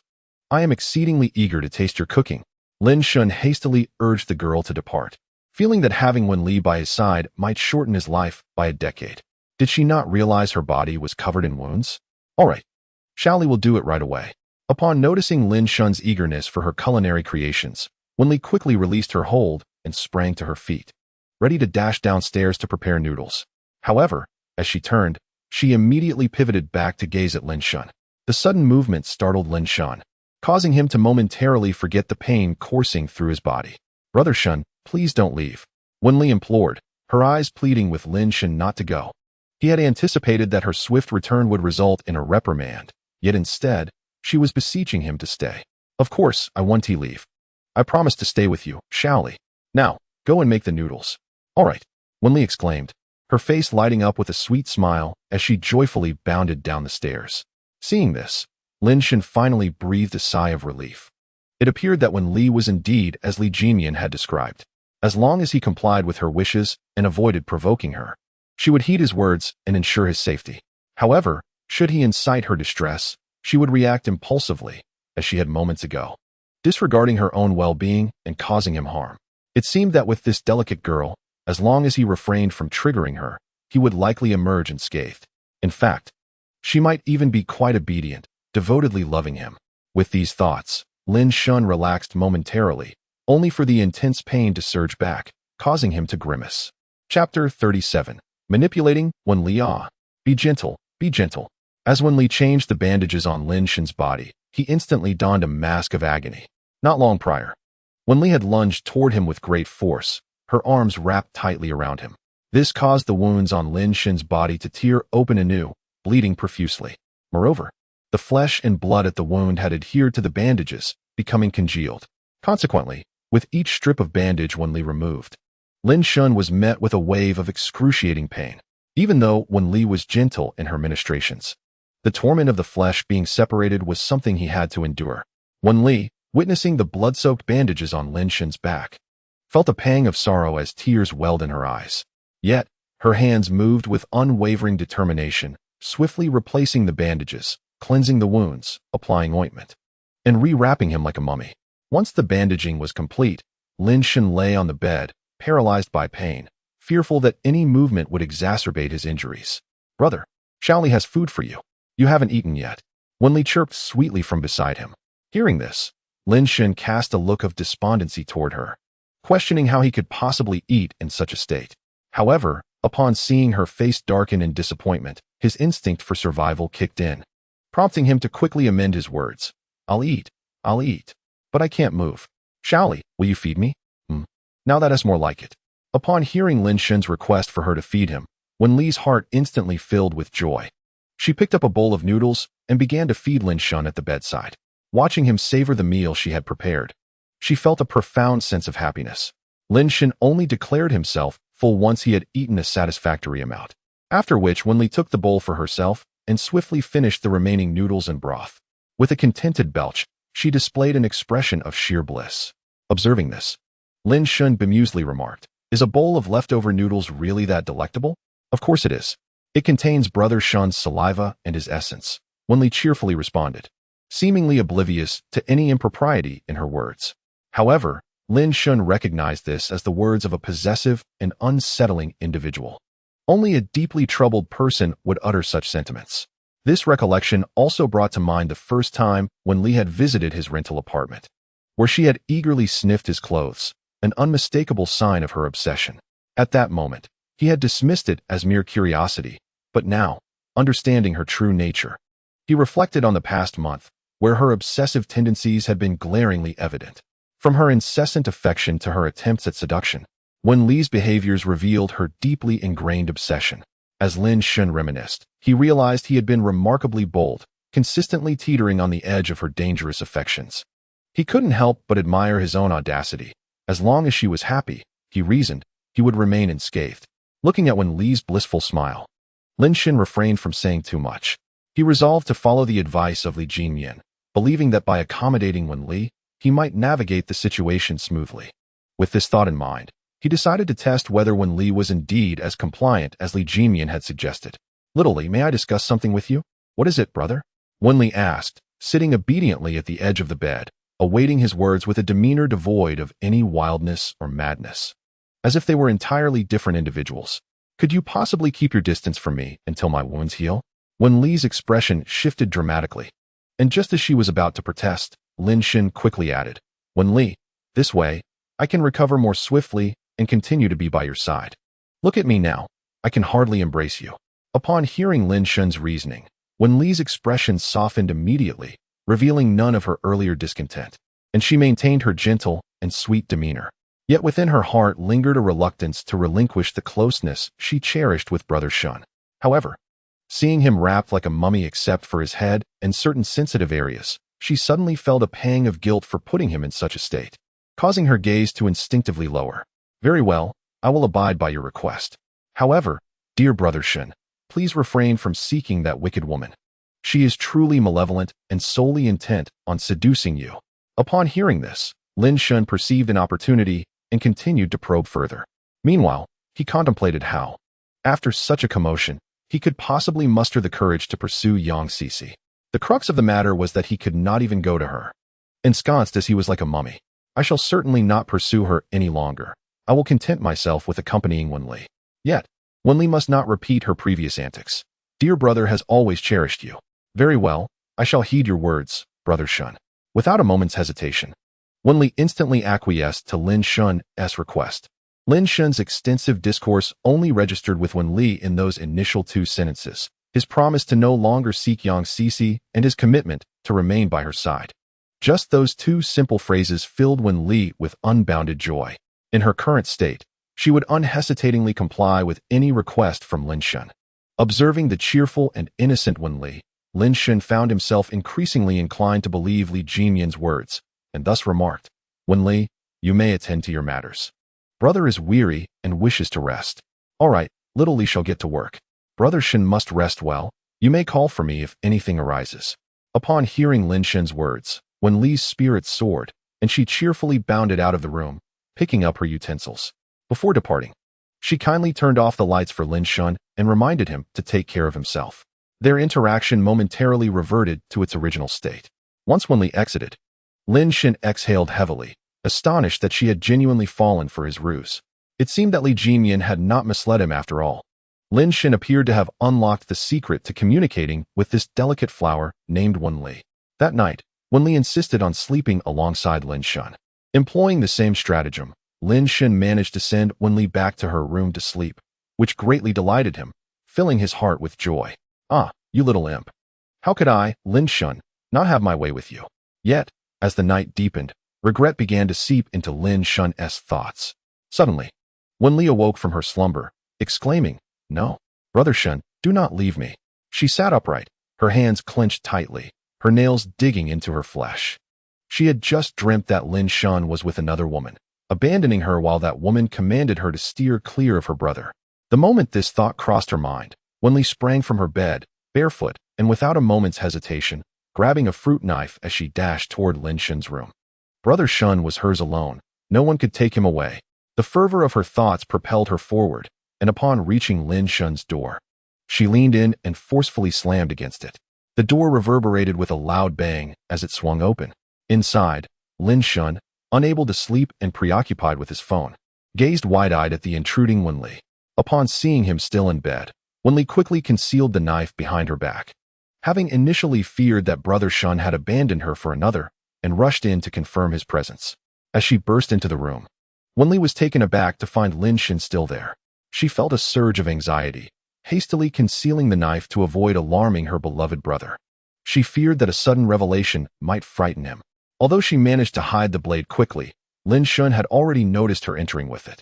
His expression shifted to one of terror as he stood frozen in place, apprehensive that this girl might harm herself in a moment of despair. Chapter 38. Brother, I love you. Gulp. Lin Shen swallowed hard, hesitant to utter a word for fear of saying something inappropriate, which might provoke Wen Li's unstable temperament. Ultimately, he found himself compelled to speak. The awkward silence between them was untenable. Is there something you need at this late hour, Xiao Li? Wen Li's cheeks flushed at his question, suddenly aware of her own impulsiveness in rushing into her brother's room. How could she explain her reckless entrance? Perhaps she should just break his leg to avoid the embarrassment. No, that would be absurd. Her brother was still there. The situation was undeniably awkward. Yet, This trivial predicament could not deter Wen Li. She suddenly lifted her chin defiantly and proclaimed, "Xiaoli wants to sleep with brother." Upon uttering those words, a hint of bashfulness washed over her as she fidgeted, revealing her immaculate, unshod leg, which swayed shyly. She seemed quite bashful, clearly flustered. All right then. Lin Shun, disregarding everything else, was solely focused on preserving his own safety. Upon hearing Wen Li's desire to share a bed with him, he instantly acquiesced, too frightened to argue. However, upon hearing his agreement, Wen Li's eyes widened in surprise. She had merely been jesting, and yet her brother had genuinely consented. Elated, she released her grip on the knife and approached Lin Shun. As she advanced with the knife, Lin Shun's heart raced, and he cried out in alarm, "Stop, stop. Please don't come any closer." Confused by his vehement rejection, Wen Li questioned, "Brother, what's the matter? Didn't you want to sleep with me? Why are you holding a knife?" Lin Shun stammered, pointing at the weapon in her hand, terrified that this unstable girl might inadvertently harm him. In the stillness of the night, surrounded by desolation, he feared that no one would hear his cries for help. Upon hearing Lin Shun's words, Wen Li paused, quickly realizing that her possession of the knife had frightened him. She hurriedly tossed it aside and smiled reassuringly. "Brother, don't be afraid. Xiaoli only wanted to slice some fruit for you." With that, she eagerly moved to Lin Shun's bedside, diving into his blankets. As she nestled under the covers, Wen Li instinctively reached out to embrace him. But Lin Shun, seeing her approach, immediately raised his hand to gently push her head away, preventing her from coming closer. "Wen Li, do not embrace me. Your touch will only cause my wounds to reopen. Let us simply lie here peacefully." Upon hearing this, Wen Li did not linger on the matter, for she understood the truth of his words. "Very well, then I shall wait for Brother Shun to recover. And when he does, he must embrace me. He surely will." Lin Shun gently caressed Wen Li's delicate face and encouraged her to turn off the light and sleep. Once the light was extinguished, the room fell into a tranquil silence, and neither spoke further. At that moment, Lin Shun felt no inclination to sleep, fearing that Wen Li might succumb to despair and harm herself. It was evident from earlier that she had directed her turmoil towards him. He could not fathom what had led her to abandon thoughts of self-harm or torment. Meanwhile, Wen Li pondered why Brother Shun had not yet come to kiss her. In times past, when they shared a bed, it was either kisses or embraces, or they would engage in playful mischief. Thus, they remained in their own worlds of thought, maintaining the stillness of the room. An hour later, Lin Shun felt a small hand stealthily making its way to his waist. Wen Li's tiny fingers suddenly seized the flesh at his side. "Ouch! What are you doing, little Li? I'm injured. I've caught you, brother." Hearing Lin Shun's pained exclamation, Wen Li's lips curled into a mischievous smile. "No, brother, turn around and look at me, and I shall let go. Otherwise, I shall keep holding on." Lin Shun, upon hearing this, had no choice but to obediently turn around, wary of exacerbating his wounds in the process.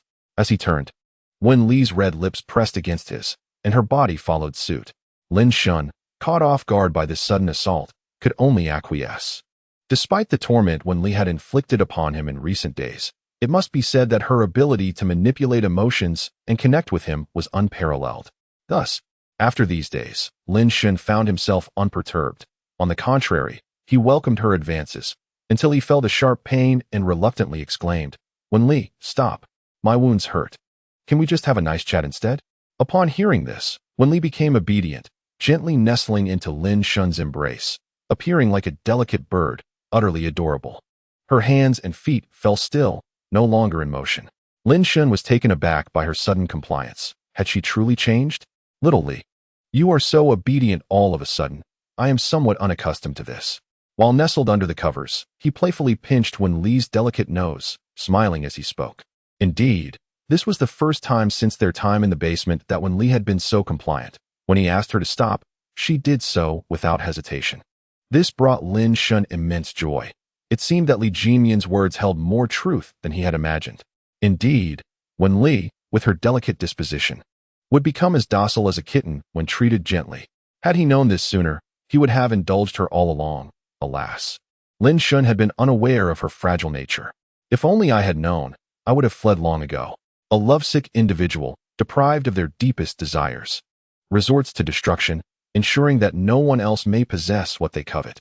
The most probable outcome for me, should I cease to love Wen Li or betray her, is to meet my demise by her hand. Though Lin Shun is not one to easily waver, the future is rife with uncertainties. Once calamity strikes, what awaits Lin Shun is nothing but the unknown and the trepidation that accompanies it. Thus, upon witnessing Wen Li enter with a knife, his fear surpassed that of anyone else. He dreaded the possibility that a mere disagreement could lead to his own bloodshed. Concurrently, he pondered how to heal and reform Wen Li, hoping to guide her away from her extreme mindset towards normalcy. Failing to do so would inevitably lead Lin Shun down a path of peril.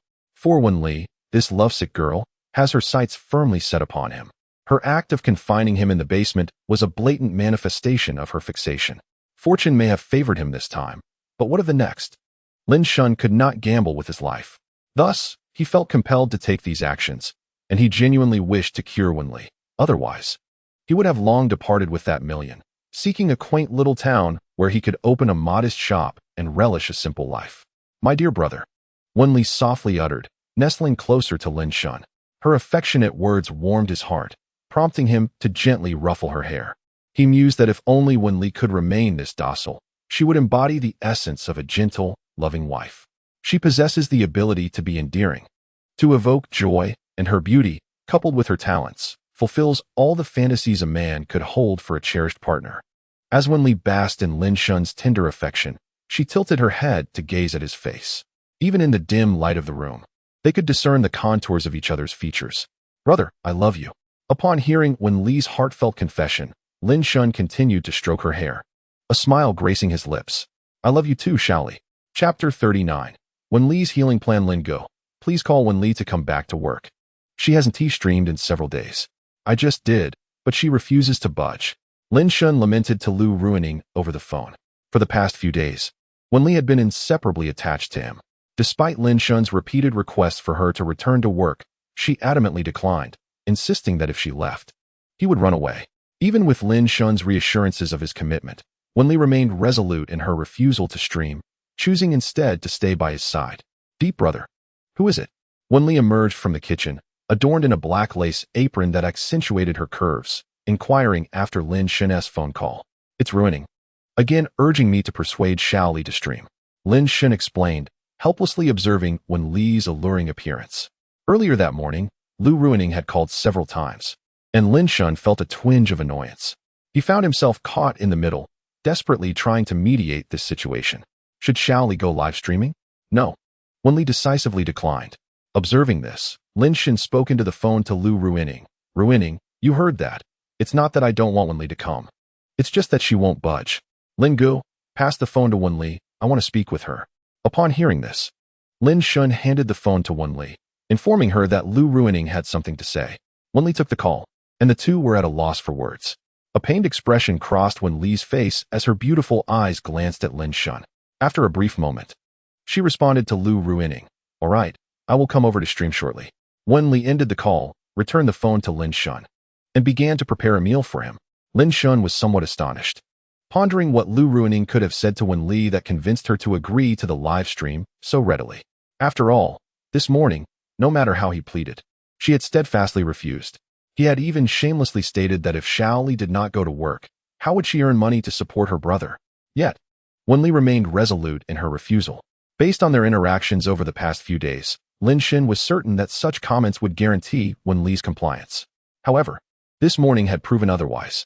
After preparing a bowl of rice, Wen Li set it before Lin Shun. Noticing his gaze upon her, she could not suppress a smile. "Brother Shun, don't stare. Eat your meal." With that, Wen Li gently kissed Lin Shun's cheek and playfully picked up her chopsticks to offer him a bite of food. Lin Shun, seeing this, opened his mouth and accepted the morsel. "Shaoli, you needn't feed me. Brother Shun can manage on his own. By the way, what did Ruining say to you?" Lin Shun remained curious about Lu Ruining's words that seemingly swayed Wen Li so effortlessly. He was eager to discover if this meant Wen Li would comply with his wishes in the future. Over the past 2 days, Lin Shun had gradually become less fearful of Wen Li's obsessive tendencies and had begun to enjoy them, even developing an affection for her endearing quirks. It was undeniable. Her tenderness was unparalleled. Such a delicately affectionate girlfriend was a rarity that Lin Shun felt fortunate to have found. Moreover, her emotional versatility was remarkable. Wen Li could seamlessly transform her demeanor, oscillating between a commanding presence and sweetness, akin to a charming enchantress. It appeared that whatever Lin Shun desired to witness, this girl could conjure it, providing an abundance of emotional value. Nevertheless, there were drawbacks. Wen Li's possessiveness and need for control were overwhelming, often leaving Lin Shun breathless. Now, he had to report to Wen Li about whom he was communicating or calling. Any female contact on WeChat had already been meticulously purged by her. Even if he merely glanced at a dancing girl on a streaming platform, Wen Li would intervene. Lin Shun felt as though he was under Wen Li's strict supervision, which made him yearn for her to return to work and stream. That way, he could catch a breath in the face of such a high-maintenance girlfriend. Lin Shun often felt exhausted, as he was required to respond promptly each time, fearing that if he failed to do so, Wen Li's delicate temperament might erupt, compelling him to retreat to the basement once more. As for the basement, Lin Shun's feelings were dominated by dread. Nothing more, nothing less. It had indeed been many days since Xiao Li last streamed, so it was high time for her to return to the screen. Wen Li blushed as she replied, "How long will you be back?" Noticing Wen Li's reluctance to answer his question, Lin Shun inquired further. Upon hearing his query, Wen Li lifted her gaze towards him, offering a radiant smile. "Why does Brother Shun want to know so clearly?" "And no, I was just asking casually," Lin Shun stammered, feeling a surge of anxiety as he observed the almost mischievous smile on Wen Li's face, a look he had seen far too often during his time in the basement. "Brother Shun, it's no trouble for me to tell you. I'll be streaming at 1 o'clock and will return around 9 in the evening. You must stay home and patiently wait for my return." She added with a playful tone, "Of course, Brother Shun can run away too." As Lin Shun watched Wen Li's smile gradually morph into something more sinister, he quickly wiped the cold sweat from his brow and reassured her. "I won't run away. I will stay by your side." "Really?" she asked, her eyes sparkling. "Truly? Then you are wonderful. If you were to run and I caught you, you'd have to face my punishment." Wen Li's gaze turned fierce, fixating on Lin Shun as if he were her prey. Now, Lin Shun was drenched in cold sweat, feeling utterly constrained, and could only firmly assert that he would not flee, hoping to put Wen Li at ease. Upon hearing his commitment, Wen Li reverted to her gentle and charming demeanor, occasionally feeding him. For a moment, they resembled a sweet, affectionate couple, oblivious to the earlier tension that had enveloped them. After indulging in each other's company for a while, Wen Li reluctantly changed into her streaming attire. Before leaving, she shared a tender moment with Lin Shun, who felt a wave of relief wash over him once she had departed. Since the incident in the basement, Wen Li's possessiveness and controlling nature had intensified, amplifying the pressure Lin Shun felt. Faced with this reality, he found himself at a loss, compelled to gradually adapt to Wen Li's ways, for he understood that truly helping her heal required such efforts. Fortunately, after 2 days of interaction, Lin Shun had discerned the nuances of coexisting with Wen Li. He realized that as long as he refrained from provoking her, he would be safe. In the interim, Lin Shun had been busy devising a healing plan for Wen Li. The first step was to navigate life under her watchful eye. He had discovered that the key to a harmonious relationship with Wen Li was to acquiesce to her whims, a strategy he had successfully implemented. The initial phase was thus accomplished. The second step, however, would prove to be the most challenging, gradually transforming Wen Li's character and influencing her positively. Why was this the most difficult? Because changing a person is inherently one of the hardest endeavors there is. Often, the time and effort expended are substantial, yet success is not guaranteed. Since Wen Li is deprived of affection and care, her boyfriend shall compensate for her lack with abundant love and attention, hoping to inspire her to change. Lin Shun firmly believes that if he persists with this healing plan, one day Wen Li will blossom like any ordinary girl. Chapter 40. Moments of togetherness. Time flies, and a month has swiftly passed. As the morning sun ascends from the eastern horizon of Flower City, Wen Li, clad in a pink form-fitting dress, enters Lin Shun's room. Upon entering, she finds Lin Shun still sound asleep, arms akimbo with a pout on his lips, prompting a huff of disapproval from her. "You lazy pig, Brother Shun. I've risen early to prepare breakfast, and yet you remain in slumber. How utterly infuriating." With this thought, a spark of indignation ignites within her. "No, I must teach Brother Shun a lesson first." Resolutely, Wen Li springs into action. Meanwhile, in the depths of slumber, Lin Shun dreams of being pinned beneath a great mountain. Unable to move, a graceful maiden approaches, swiftly covering his mouth and nose. Overwhelmed by a sensation of suffocation, he struggles to break free, but the maiden's grasp remains unyielding. As the air grows thin, desperation surges within him. Just as he nears the brink of unconsciousness, Lin Shen summons every ounce of strength to push against the suffocating figure before him. Awakening with a start, Lin Shen gasps for breath, his face flushed from the lack of oxygen. When Li, perched atop him, finds his frantic gasps endearing. "Brother Shen, do you enjoy the service I provide?" Taken aback, Lin Shen is speechless. "You nearly suffocated me with your audacity, and yet you inquire if I like it?" Truth be told, he does enjoy it. But could she not wake him gently? This approach might truly asphyxiate the poor girl. Noticing Lin Shen's prolonged silence, when Li, puzzled, asks, "Does Brother Shen not like this? But you seemed to enjoy it last night." Instead of responding immediately, Lin Shen reaches out to adjust her pink dress, ensuring it conceals her modesty before gazing into her delicate features. "I do like it. Everything you offer, literally, I adore." Hearing this, Wen Li beams with joy, leaning down to plant a kiss on Lin Shen's forehead, her entire being radiating happiness. After a month of intimate companionship, their relationship has rekindled the warmth of their initial romantic connection. They both tacitly agree to avoid discussing the events in the basement, as if they had never transpired. After a month of recuperation, Lin Shen's injuries had long since healed, leaving only the stubborn scars. "Brother Shen, you lazybones, still in bed? That's not good," Wen Li remarked. Upon hearing her words, Lin Shen wrapped his arms around Wen Li's slender waist, while her delicate, fair hands naturally encircled his neck, her enchanting peach blossom eyes gazing at him with affection. "Who told you to be so restless at night, always toying with me?" Lin Shen replied, leaning in to kiss Wen Li's tempting red lips. After a moment of passionate entanglement, their lips parted. Wen Li, now languid in Lin Shen's embrace, softly responded to his earlier remark, "But brother seems even more eager than I am, always bullying me, poorly." As she traced little circles on Lin Shen's chest with her fingers, she showed no intention of leaving his side. "Ahem, let us not dwell on that. What shall we have for breakfast today?" Lin Shen asked, lifting Wen Li from the bed and descending the stairs in nothing but his shorts. Upon reaching the dining area, he spotted the breakfast Wen Li had prepared, neatly arranged on the table. There were toasted bread, 2 bowls of congee, a glass of milk, and a cup of warm water brimming with red goji berries. Observing the goji-laden cup, Lin Shen's lips twitched in disbelief, momentarily at a loss for words. "So you made goji tea, but did you really need to fill an entire cup with them? Isn't that overkill?" Noticing Lin Shen's immobility, Wen Li looked up at him, following his gaze to the vibrant orange-red cup of goji tea. "Brother Shen, that's for you, to replenish your energy." Hee. As soon as Lin Shen heard this, he withdrew his hand from around Wen Li's slender waist and playfully gave her a light tap on the head. "Ouch!" she exclaimed, rubbing her head while casting him a reproachful look with her enchanting eyes. How can Brother Shen hit someone? Despite her pitiful gaze, Lin Shen maintained a stern expression. "What on earth are you making this for? I'm in excellent health. Do I really need this?" Brother Shen misunderstood. "I didn't mean it that way. I just thought you seemed fatigued lately and wanted to help restore your vitality," Wen Li explained, looking quite aggrieved. "Is that really the case?" "Absolutely." Seeing her earnestness, Lin Shen decided not to dwell on it further. He had indeed been feeling more fatigued than usual lately, and perhaps it was time for some nourishment. After a quick trip to the restroom, he returned to enjoy the lovingly prepared breakfast. Throughout the meal, Wen Li transformed into a clingy presence, refusing to leave his side. Lin Shen had grown accustomed to this. Her talent for attachment was unparalleled.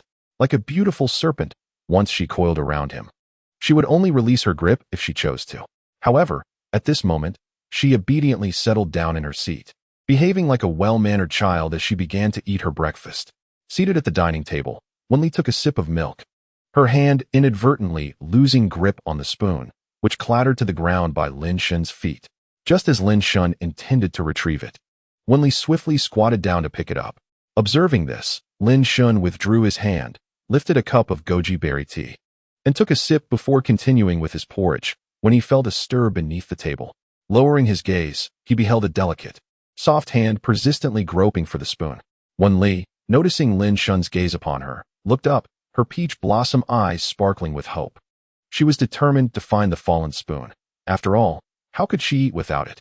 Seeing her distress, Lin Shen gently ruffled Wen Li's hair, signaling her to remain calm and continue her search for the spoon, while he nonchalantly resumed his breakfast.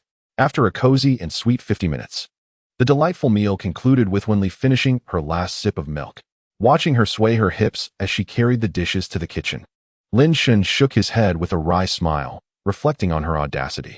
With a sense of refreshment, he stood up to stretch, intending to engage in some light activity to aid digestion. However, just as he was about to move, his phone on the table chimed. Curiosity piqued. He glanced at the notification, discovering a message from an unfamiliar number. Upon opening it, he found the brief content that made his pupils constrict sharply, his nerves taut. Tomorrow at noon, meet at the old spot by the Booksea Lake at Huaching University. If you do not come, I will hand the hotel video over to the police. Chapter 41. A stone to kill 3 birds. Upon reading the message, Lin Shun's expression darkened considerably, and he immediately recognized the sender, Yang Cici. The reference to the old spot invoked memories of a place where he frequently gathered with friends during university days, a casual locale for dining and conversation. The mention of the hotel video was unmistakably the footage of Wenli charging into the hotel room with a knife. Lin Shun's heart raced with fear at the thought of Yang Cici turning the video over to the authorities. Should Yang Cici pursue this matter, Wenli would inevitably need to involve herself in police inquiries, which could lead to incarceration, potentially for a lengthy duration. In any scenario, it would spell disaster for Wenli. With this thought weighing heavily on his mind, Lin Shun disregarded Wenli's insistence on avoiding Yang Cici and hastily replied to her, aiming to placate her for the moment. As he sent the message, he anxiously awaited Yang Cici's response, terrified that she might impulsively submit the video during their exchange. After an agonizing 10 minutes, he finally received a message from Yang Cici, stating that as long as he showed up, the video would remain out of police hands. A wave of relief washed over Lin Shun, and he wiped the cold sweat from his brow. At that moment, Wenli emerged from the kitchen. Noticing Lin Shun's pallor and the beads of sweat forming on his forehead, she anxiously inquired, "Brother Shun, are you feeling unwell?" "No, I'm just a bit tired. I just need to rest for a moment. You go on with your tasks, shall we?" In the depths of the forest, Lin Shun heard Wenli's voice, and his expression immediately returned to normal as he walked slowly towards the second floor. However, his mind was consumed with the messages sent by Yang Cici. Hadn't she claimed at the hotel that she would not pursue the matter? Was it merely a momentary pleasantry? Or perhaps their lack of contact since then had caused a shift in their relationship, leading her to reconsider? Yet, it seemed improbable. Yang Cici had always been a woman of her word, steadfast and resolute. Alternatively, could she be attempting to extort him, dreaming of a financial windfall? But that too seemed unlikely, as Yang Cici was not in want of money and had no need for such underhanded schemes. As Lin Shun approached the room, his mind conjured countless possibilities. Above all, he feared that Yang Cici, in a moment of desperation, might hand the video over to the authorities, which would undoubtedly lead to dire consequences for Wenli. This was the outcome Lin Shun dreaded most. Wenli, observing Lin Shun's distracted demeanor as he walked, sensed that her beloved brother was concealing something from her. She stealthily followed him upstairs. Such secrecy was unacceptable. Her brother must not hide anything from her. Could it be yet another unscrupulous woman trying to ensnare him?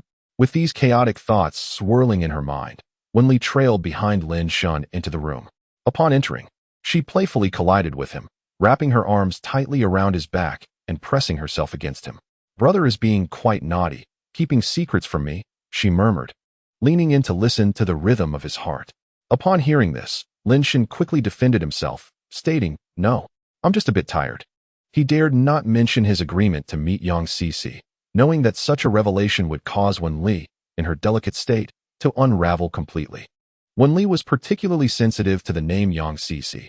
She had been the first to be blacklisted when Wenli cleaned out her WeChat contacts, including her phone number, and had sternly warned Lin Shun never to re-establish contact.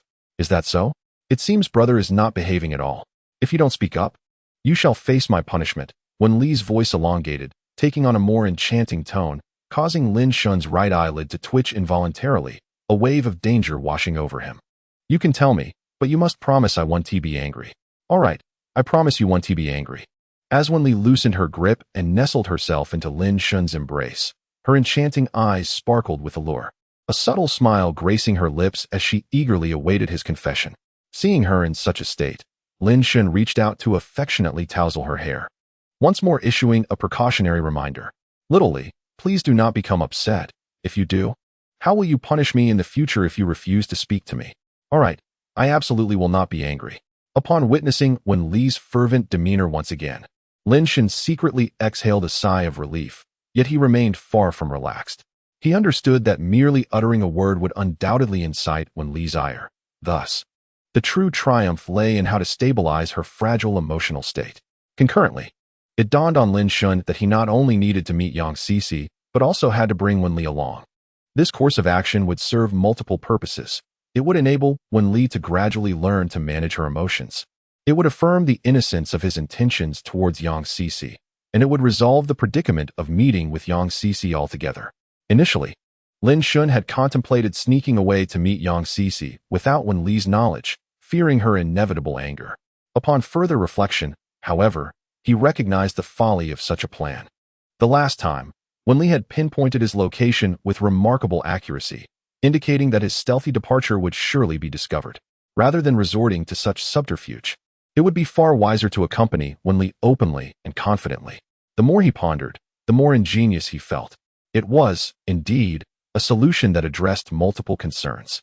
Yet, as the moment approached, Lin Shen found himself increasingly anxious, dreading that his words might provoke Wen Li and trigger an uncontrollable outburst, leading to a fate best described as confinement in the basement.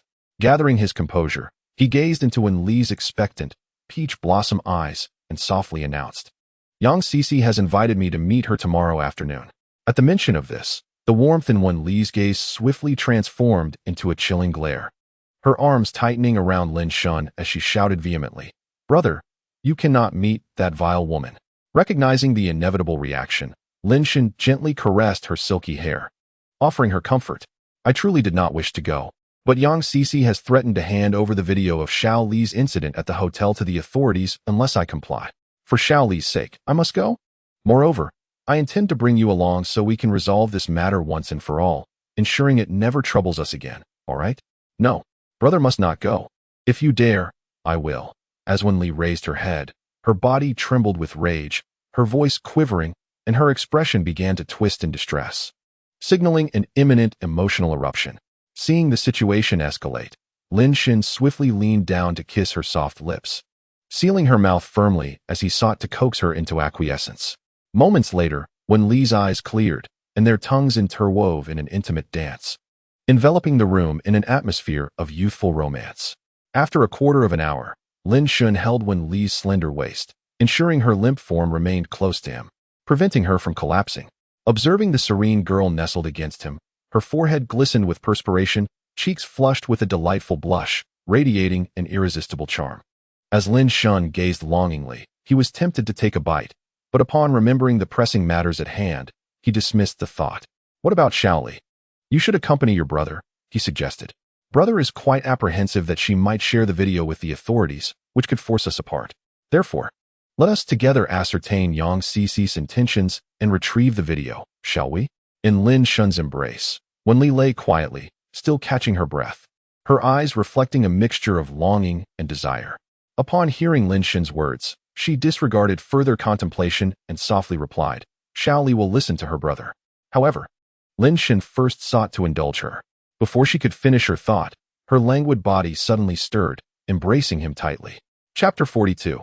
Farewell to Yang Cici. The next morning, the sun shone brightly as Lin Shen, having risen late, descended from the second floor while stifling yawns. He noticed that Li Jinmian and Lu Ruining had already arrived at his home. Lin Shen felt no surprise at their presence, as he had summoned them. Today, he intended to bring Wen Li along to meet Yang Cici, necessitating 2 companions to safeguard her. In truth, it was not merely protection for Wen Li, rather. Lin Shen was concerned that she might unexpectedly lash out and act unpredictably. Thus, the previous evening, he and Lu Ruining had discussed their situation and plans. Both had readily agreed and pledged their unwavering support to Lin Shen. After exchanging brief greetings with the two, Lin Shen glanced at Wen Li, who was unusually docile that morning. Typically, she would cling to him incessantly, wanting to be near him at all times.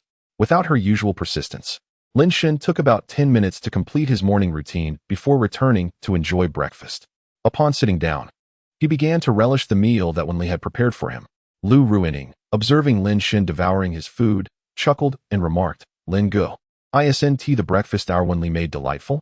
While busy eating, Lin Shen replied with a mouthful, "Delicious. And how about our Wen Li? Is she not lovely?"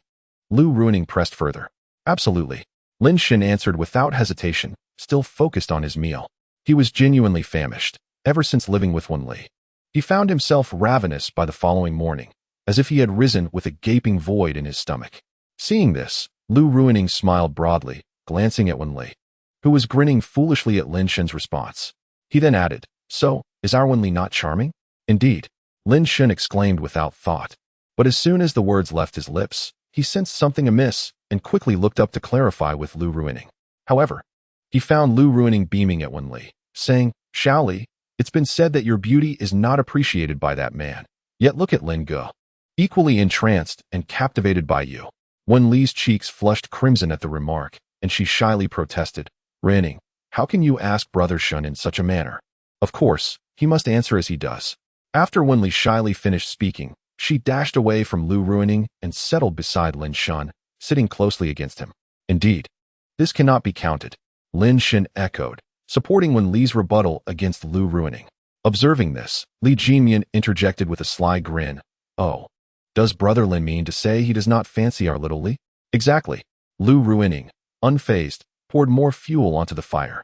Watching the two adept conversationalists, Lin Shen felt a twinge of frustration but dared not challenge them, for as soon as Wen Li heard their words, her gaze fixed intently on Lin Shen, awaiting his response. Hastily, Lin Shen grasped Wen Li's shoulders and declared, "Little Li, do not heed their nonsense. Your brother cherishes you most." In response, Wen Li disregarded the presence of the two and pecked Lin Shen on the cheek, showering the others with a wave of affectionate teasing. After this, Lin Shen resumed his meal, but the ever-mischievous Lu Ruining was not done yet. "Brother Lin, I hear from Little Li that you often rise late. Is that true?" After swallowing his food, Lin Shen replied to Lu Ruining, "Yes, I have a habit of sleeping in. Is it genuine laziness or feigned sloth?" "Brother Lin, allow me to tell you, there are only overworked oxen in this world," Lu Ruining quipped. Upon hearing this, Lin Shen sputtered his food, unable to contain his surprise. Lu Ruining appeared remarkably serious, yet her tone conveyed anything but decorum. "Enough, Ruining. Refrain from speaking carelessly." Li Jimian shot a glance at Lu Ruining and turned to Lin Shen, "Brother Lin, ignore Ruining. She behaves like this only with familiar faces, always spouting nonsensical banter." "What do you mean by nonsensical? Better than Jimian's bashfulness. You are the one who is bold, always instructing Wen Li on how to misbehave. You shameless minx. I call it amusement. Do you not understand?" Lin Shen, observing the spirited exchange between the two sisters, urged Wen Li, "Little Li, please intervene and tell them to cease their bickering." He feared that their playful banter might escalate into a quarrel. However, Wen Li remained unfazed, glancing at the lively dispute and stifling a giggle. "They won't come to blows. Brother Shen can just watch." After a moment, Lin Shen's expression darkened as he realized the two were openly comparing their figures, debating who had a better physique. This revelation struck him with a profound impact, contradicting his initial impression of the pair. Nevertheless, Lin Shen remained indifferent to their antics, feeling a twinge of curiosity about the unfolding contest. Yet, Wen Li's next remark shattered his daydream. "If you continue this, I shall deduct your wages." Immediately, the two women complied, returning to their seats with feigned humility and shamelessly requesting Wen Li to ensure their bonuses were not cut. Witnessing their swift change of demeanor, Lin Shen could only facepalm in disbelief, having worried over their antics just moments before. With the farce dissipated and being the sole male present, Lin Shen felt an inexplicable awkwardness, sensing it might hinder the sisters' camaraderie. Only able to tell Wen Li to return to the room for a brief rest, Lin Shen would call him up at the appointed time to head to Huaqing University. As noon approached, a black business vehicle gradually entered the university grounds. Once the vehicle found a parking spot and came to a halt, a man and 3 women stepped out. Lin Shen, upon exiting, gazed at the familiar yet somewhat unfamiliar campus, following the route etched in his memory, leading the 3 women towards the place Yang Sisi had mentioned. The summer breeze gently rustled the willow branches by the lakeside, where youthful couples, radiating smiles of vitality, posed for photographs beneath the trees. In the distance, within a quaint pavilion adorned with azure tiles, stood Yang Sisi, her high ponytail swaying gracefully, clad in a loose-fitting short-sleeved top and blue jeans, exuding a vibrant youthful spirit, while the mature and intellectual aura she once possessed seemed to have faded into the background. Yet, glimpses of that maturity occasionally surfaced, imbuing her with an enigmatic beauty that was hard to define. As she stood there, male students passing by cast glances in her direction, some audaciously approaching her to exchange WeChat contacts, though every attempt was met with polite rejection. The summer wind skimmed across the water, creating ripples that danced upon the surface, brushing against young Cece, who gazed intently at the library situated at the center of the lake. The wind was strong, causing her loose clothing to flutter, accentuating her graceful curves. Though her eyes were fixated on the library, the faint furrow of her brow hinted that her thoughts were elsewhere. Lin Shun and the women accompanying him did not take the time to admire the campus's beauty and quickly arrived at the familiar pavilion where Yang Cece awaited. Observing the poised figure of Yang Cece within the pavilion, Lin Shun pondered what thoughts occupied her mind as she stared at the lake's center. Feeling compelled to break the tranquil atmosphere, he called out, "Cece, I'm here." Chapter 43, A Different Confession. At that moment, Lin Shun did not dwell on anything beyond the hope of establishing clear communication with Yang Cece. Wishing to persuade her not to share the video with the authorities and to refrain from holding Wenli accountable. Upon hearing Lin Shun's voice, Yang Cece, lost in her thoughts, was jolted back to reality and turned to face him with delight. However, upon turning around, she noticed Wenli and the three women. Her surprise evident. She had assumed Lin Shun had come alone and did not expect such a gathering. "Is there something inconvenient?" she inquired. Lin Shun recognized her surprise, realizing she preferred his solitary presence rather than being accompanied by others. Although he sensed this, he remained tactful, allowing Yang Cece to express her thoughts. "Yes, it is somewhat inconvenient. Perhaps you should ask them to leave first," she suggested. "What right do you have to ask me to leave? If you have something to say, then say it. Don't harbor any inappropriate thoughts." Wenli, initially amiable, immediately displayed anger upon hearing Yang Cece's suggestion to leave and let Lin Shun have her to himself. "Is my ability to send you to prison not enough?" he retorted. Yang Cece did not yield to Wenli's intimidation and boldly countered, glaring fiercely at him. For Wenli, had it not been for Lin Shun's intervention, she would have undoubtedly reported her to the authorities the moment she emerged from the hotel that night. Yang Cece, having endured such humiliation for the first time in her life, found it utterly intolerable. However, upon recalling Lin Shun's earnest apologies and his pleas for her to forgive Wenli and refrain from pursuing the matter, her compassion prevented her from escalating the situation. Now, Wenli had the audacity to express anger towards her. Such behavior was intolerable. Yang Cece, in a fit of rage, shouted, plunging the atmosphere into an oppressive silence, leaving no one daring to utter a word. Wenli wished to retort, but, upon hearing the mention of imprisonment, her defiance evaporated instantly. The prospect of being incarcerated meant she would be irrevocably separated from her beloved Xingu. Such a fate was unacceptable, and she would not allow it to transpire. Thus, she cast a venomous glare at Yang Cece, who retaliated with an equally fierce stare, transforming the space before the azure-tiled pavilion into a battleground.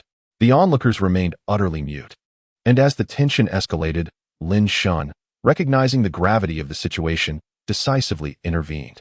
"Rui Ning, Jin Mian, please take Xiaoli away for a moment. I will handle the conversation with Cece. How can Xingu be like this? I am not afraid of her," Wenli exclaimed, her initial urgency shifting to an accusatory glare at Yang Cece, as if to blame her for the predicament.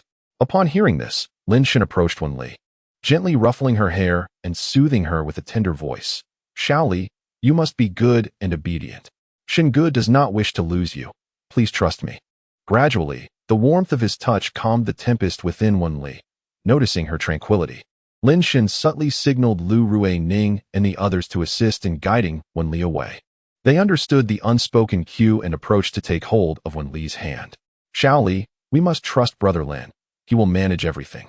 "Indeed, we must believe in Brother Lin. Do you not trust him, Xiaoli?" Jin Mian reiterated Lu Rui Ning's sentiments. "But, no buts, Xiaoli. Brother Lin is here and cannot escape. Let them converse," Lu Rui Ning insisted, gently pulling Wenli forward, who reluctantly followed. However, as they reached a distance of nearly 10 meters, Wenli halted, resisting any attempts to move her further. Seeing this, Lu Rui Ning had no choice but to concede. Turning to find Wenli already facing the distant pavilion where Lin Shun and Yang Cece stood. Inside the azure-tiled pavilion, Yang Cece glanced at Wenli, who was intently watching them from afar. With a playful tone, she remarked to Lin Shun, who had just entered the pavilion, It appears she is quite fond of you. Lin Shun, upon hearing this, also turned to smile at the eager Wen Li. She is quite lovely. I hold a fondness for her as well. That is evident. Yang Cece replied, and the conversation fell into silence, enveloping the pavilion in a stillness that heightened Lin Shun's anxiety. After all, he sought a favor from Yang Cece, hoping she would not pursue the matter with Wen Li. Cece, I shall. Yang Cece made a shushing gesture, urging Lin Shun to remain silent. Noticing that Lin Shun was about to speak, yet stifled his words, Yang Cece finally parted her crimson lips to voice her thoughts. Lin Shun, allow me to guess what you were about to say. Were you perhaps asking me not to pursue the matter concerning Wen Li? Observing the expectant look on Yang Cece's face, Lin Shun found himself at a loss for words. You already know, is there a need to ask? Yes. I wish for you to refrain from investigating the matter with Wen Li. Though it may be selfish, I would agree to anything you ask of me, or even offer you compensation, as long as you do not pursue the issue with Wen Li. I can do anything for that. Lin Shun's voice was soft, his demeanor exceedingly humble, as if he were on the verge of kneeling before Yang Cece, pleading for her mercy. Faced with this man, who had cast aside his pride to implore her, Yang Cece was left speechless. Was she truly so significant? Was she really worth anything he could offer? She replied with an impassive expression, really? Absolutely. Lin Shun asserted emphatically, his unwavering gaze fixed upon Yang Cece, every movement of his seeming to convey the sincerity of his words. Very well. Just say, Yang Cece, I love you loudly enough for me to hear, and I shall not pursue the matter concerning Wen Li. All right, I shall say it. Lin Shun, disregarding everything else, understood that preventing Yang Cece from pursuing Wen Li, from sending her to prison, was of utmost importance. Yang Cece, I love you, Lin Shun declared decisively, his voice echoing throughout the pavilion, even reaching Wen Li, who was not far off. Rui Ning, Xiao Mian, did Brother Shin just confess his love for Yang Cece? I heard it. At that moment, Wen Li's eyes brimmed with tears, her desire to rush over and shatter Yang Cece entirely overwhelming her. Xiao Li, you must be hearing things. Trust in Brother Lin. Indeed. We are too far away to discern their words, Li Jin Mian chimed in, hoping to stabilize Wen Li's emotions. This had been their aim all along, to gradually help Wen Li regain control over her feelings. It appeared to be working well. In previous instances, she would have already erupted in a fit of rage, leading to unpredictable actions. Returning to Lin Shun's side, Yang Cece, momentarily taken aback by Lin Shun's declaration, quickly regained her composure. I no longer harbor feelings for you, Lin Shun. She had spoken loudly earlier, but the final words drifted away, lost in the summer breeze. All right, Lin Shun, I was merely teasing you. The real reason for summoning you here was to bid you farewell. In an instant, a playful smile graced Yang Cece's face as she regarded Lin Shun with intrigue. Seeing her playful demeanor, Lin Shun felt somewhat bewildered. So this was merely a game for her, and now she was saying goodbye? Yet, as an adult, Lin Shun maintained his composure, feeling no dissatisfaction towards Yang Cece's actions.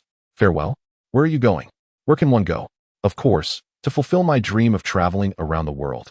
Yang Cece effortlessly explained her reasoning to Lin Shun. What about the company? Who cares? Let them manage their affairs. I shall not be bound by such constraints.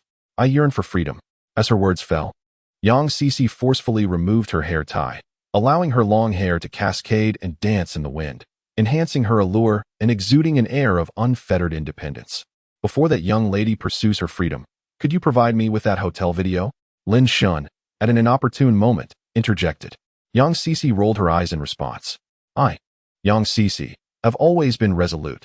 The day I allowed you all to leave, I had no intention of pursuing the matter further. Upon hearing this, Lin Shun gave Yang Cece a thumbs up, exclaiming, impressive. Absolutely. Yang Cece replied with a smile, continuing, I shan't say more, lest someone's neck be at risk. Do take care of yourself.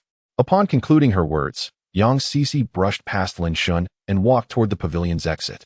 Yang Cece, Lin Shun inexplicably called out. The young woman halted without turning back, seemingly waiting for something. For my freedom. Very well, for your freedom. Yang Cece replied, casting her gaze downward before stepping away, lingering only briefly. Chapter 44. Do not burden him. Yang Cece swiftly exited the blue-tiled pavilion and arrived at the intersection. There, she beheld Wen Li, standing with a furious expression, her eyes glaring daggers at her. Yang Cece approached, both women standing tall, their gazes locking in a charged standoff, sparks seemingly igniting between them. You're not even that pretty. I can't fathom what Lin Shen sees in you. As long as I am prettier than you. Wenli coldly spat. Indeed. You are more attractive. Too bad you are a burden. As her words echoed, Yang Cece retrieved a USB drive from her jeans pocket and handed it to the fuming Wenli. This is the hotel video. No need to thank me. If you wish to express gratitude, do so for my benevolence. Wenli stood motionless, attempting to shoot daggers with her icy stare. To her, Yang Cece's demeanor felt patronizing, as if she were merely bestowing a favor upon her. While Wenli remained still, Lu Ruining swiftly took the USB drive from Wenli's grasp, raising it in the air and declaring, Miss Yang, mind your words. You might find your future son lacking certain attributes. Upon hearing Lu Ruining's remark, Yang Cece chuckled, then retorted coldly, I merely speak the truth. With that, she glided past Wenli, wishing to avoid further verbal sparring. After taking a couple of steps, Yang Cece seemed to recall something, halting but not turning to face Wenli. Do not engage in such behavior again. Do not burden him, she stated icily before striding away. Yet her parting words reverberated in Wenli's mind. Furious, Wenli trembled uncontrollably, her emotions a tempest within her. She resolutely vowed not to burden her brother Shun. Beside her, Lu Ruining grasped Wenli's hands, continually offering soothing words to help her regain her composure. At that moment, Wenli teetered on the brink of an emotional explosion, and a single misstep could lead to unforeseen consequences, especially when Yang Cece had provoked her earlier. Had they not been there to restrain Wenli, she might have lunged at Yang the moment the latter spoke. They had no doubts about this, recalling similar incidents from Wenli's university days. Despite their attempts to calm her, Wenli's turmoil remained unbridled. With no other recourse, Lu Ruining and her companion could only hold Wenli, hoping she would eventually find clarity on her own. As Lin Shun approached the intersection from the cool, tiled pavilion, Wenli swiftly broke free from Lu Ruining's grasp and dashed towards him. Upon nearing Lin Shun, she leapt into his arms. Lin Shun instinctively caught her, lest she tumble to the ground. With a soft thud, Wenli landed against him, causing Lin Shun to stagger back a few steps before regaining his balance. Observing Wenli's heightened agitation, clearly on the verge of a breakdown, Lin Shun inquired with concern, What troubles you, little Li? Wenli sobbed, Brother, am I a burden to you? Taken aback by her tearful question, Lin Shun sought to reassure her. No, how could you ever be a burden, little Li? Yet, Wenli continued, but that wicked woman Yang Cece said I would be a burden to you. Tears streamed down her face as she spoke, her voice choked with emotion. Do not heed her words. She speaks nonsense. You are wonderful, Lin Shun consoled, attempting to dispel her worries. But Wenli, still sobbing, lamented, I feel she is right. Last time, I hurt you, brother. I'm so sorry. Lin Shun was momentarily stunned by her heartfelt admission, while Li Jinmian, standing nearby, shared his astonishment. This was a departure from Wenli's usual demeanor. She would typically blame Lin Shun for any misstep, believing that he deserved punishment, indifferent to his well-being as long as he remained by her side. Her possessiveness and desire for control over him were evident. Enough now, little Li, do not cry. It's all in the past. Lin Shun gently caressed her back, striving to quell her turbulent emotions. Only after Wenli had calmed completely in his embrace did he turn to Li Jin and inquire about the events that had transpired moments ago. Upon hearing Yang Cece's remarks, Lin Shun shook his head in resignation. Such words were indeed within Yang Cece's character. However, he felt relieved that the matter had been resolved, with Yang Cece handing over the video, indicating she would not pursue the issue further.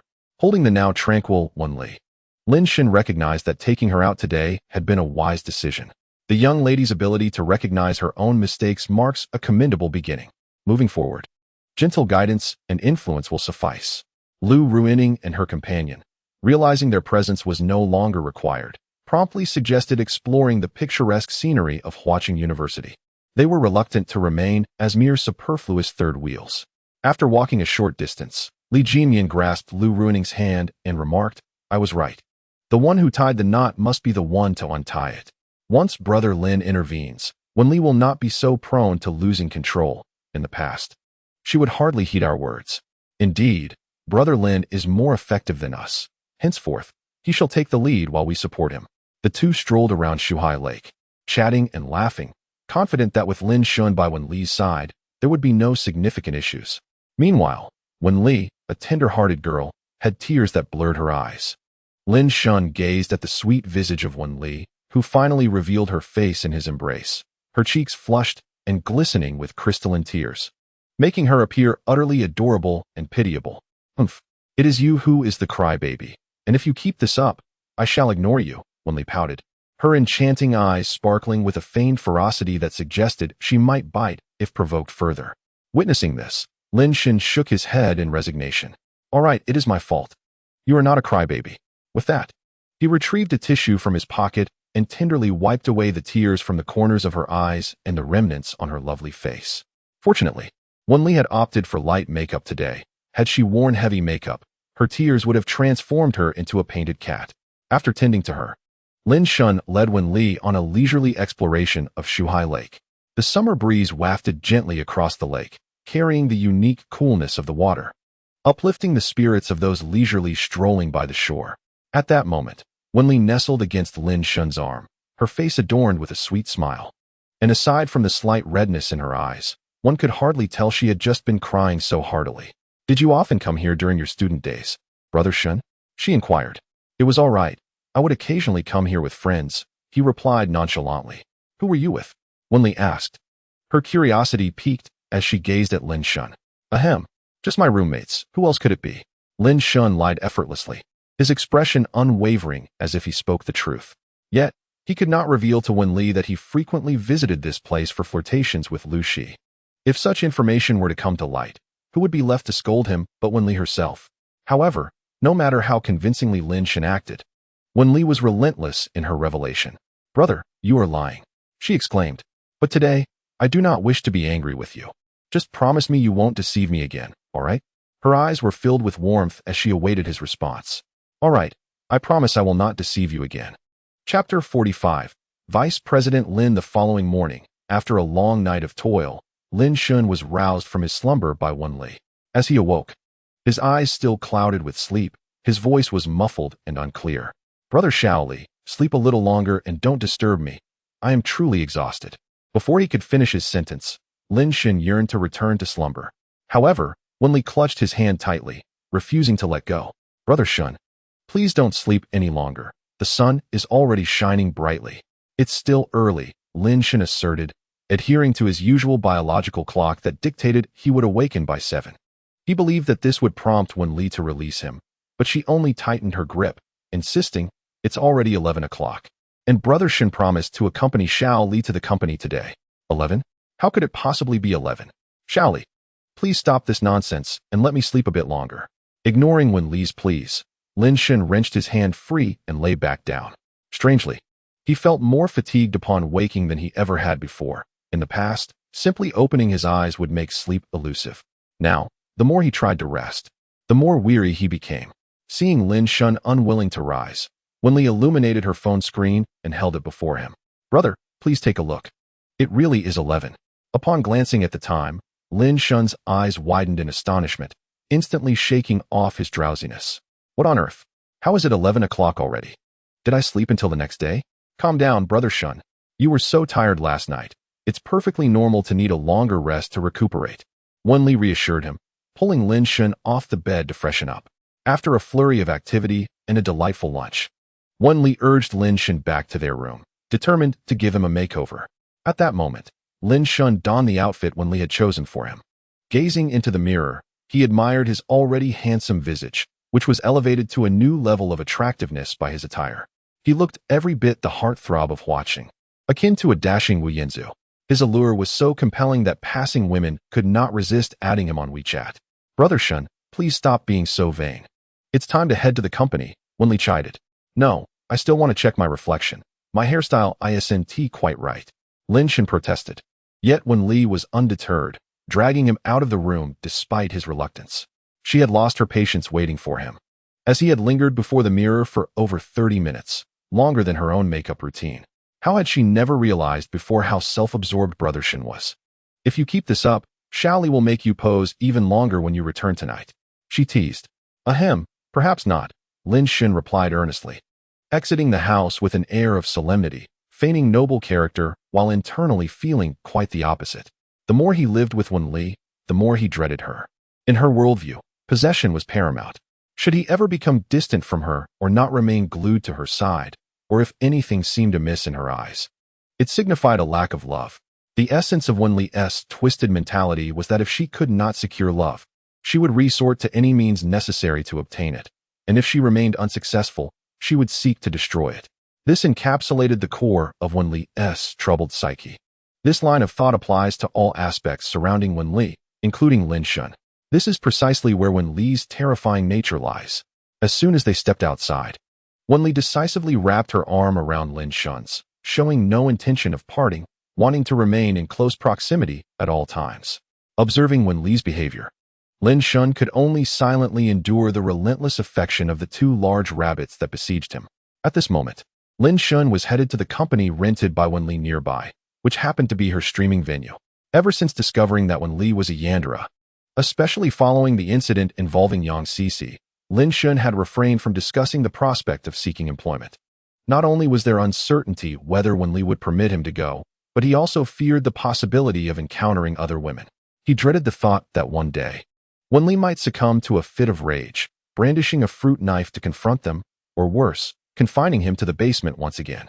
Contemplating this, Lin Shun resolutely decided against looking for a job.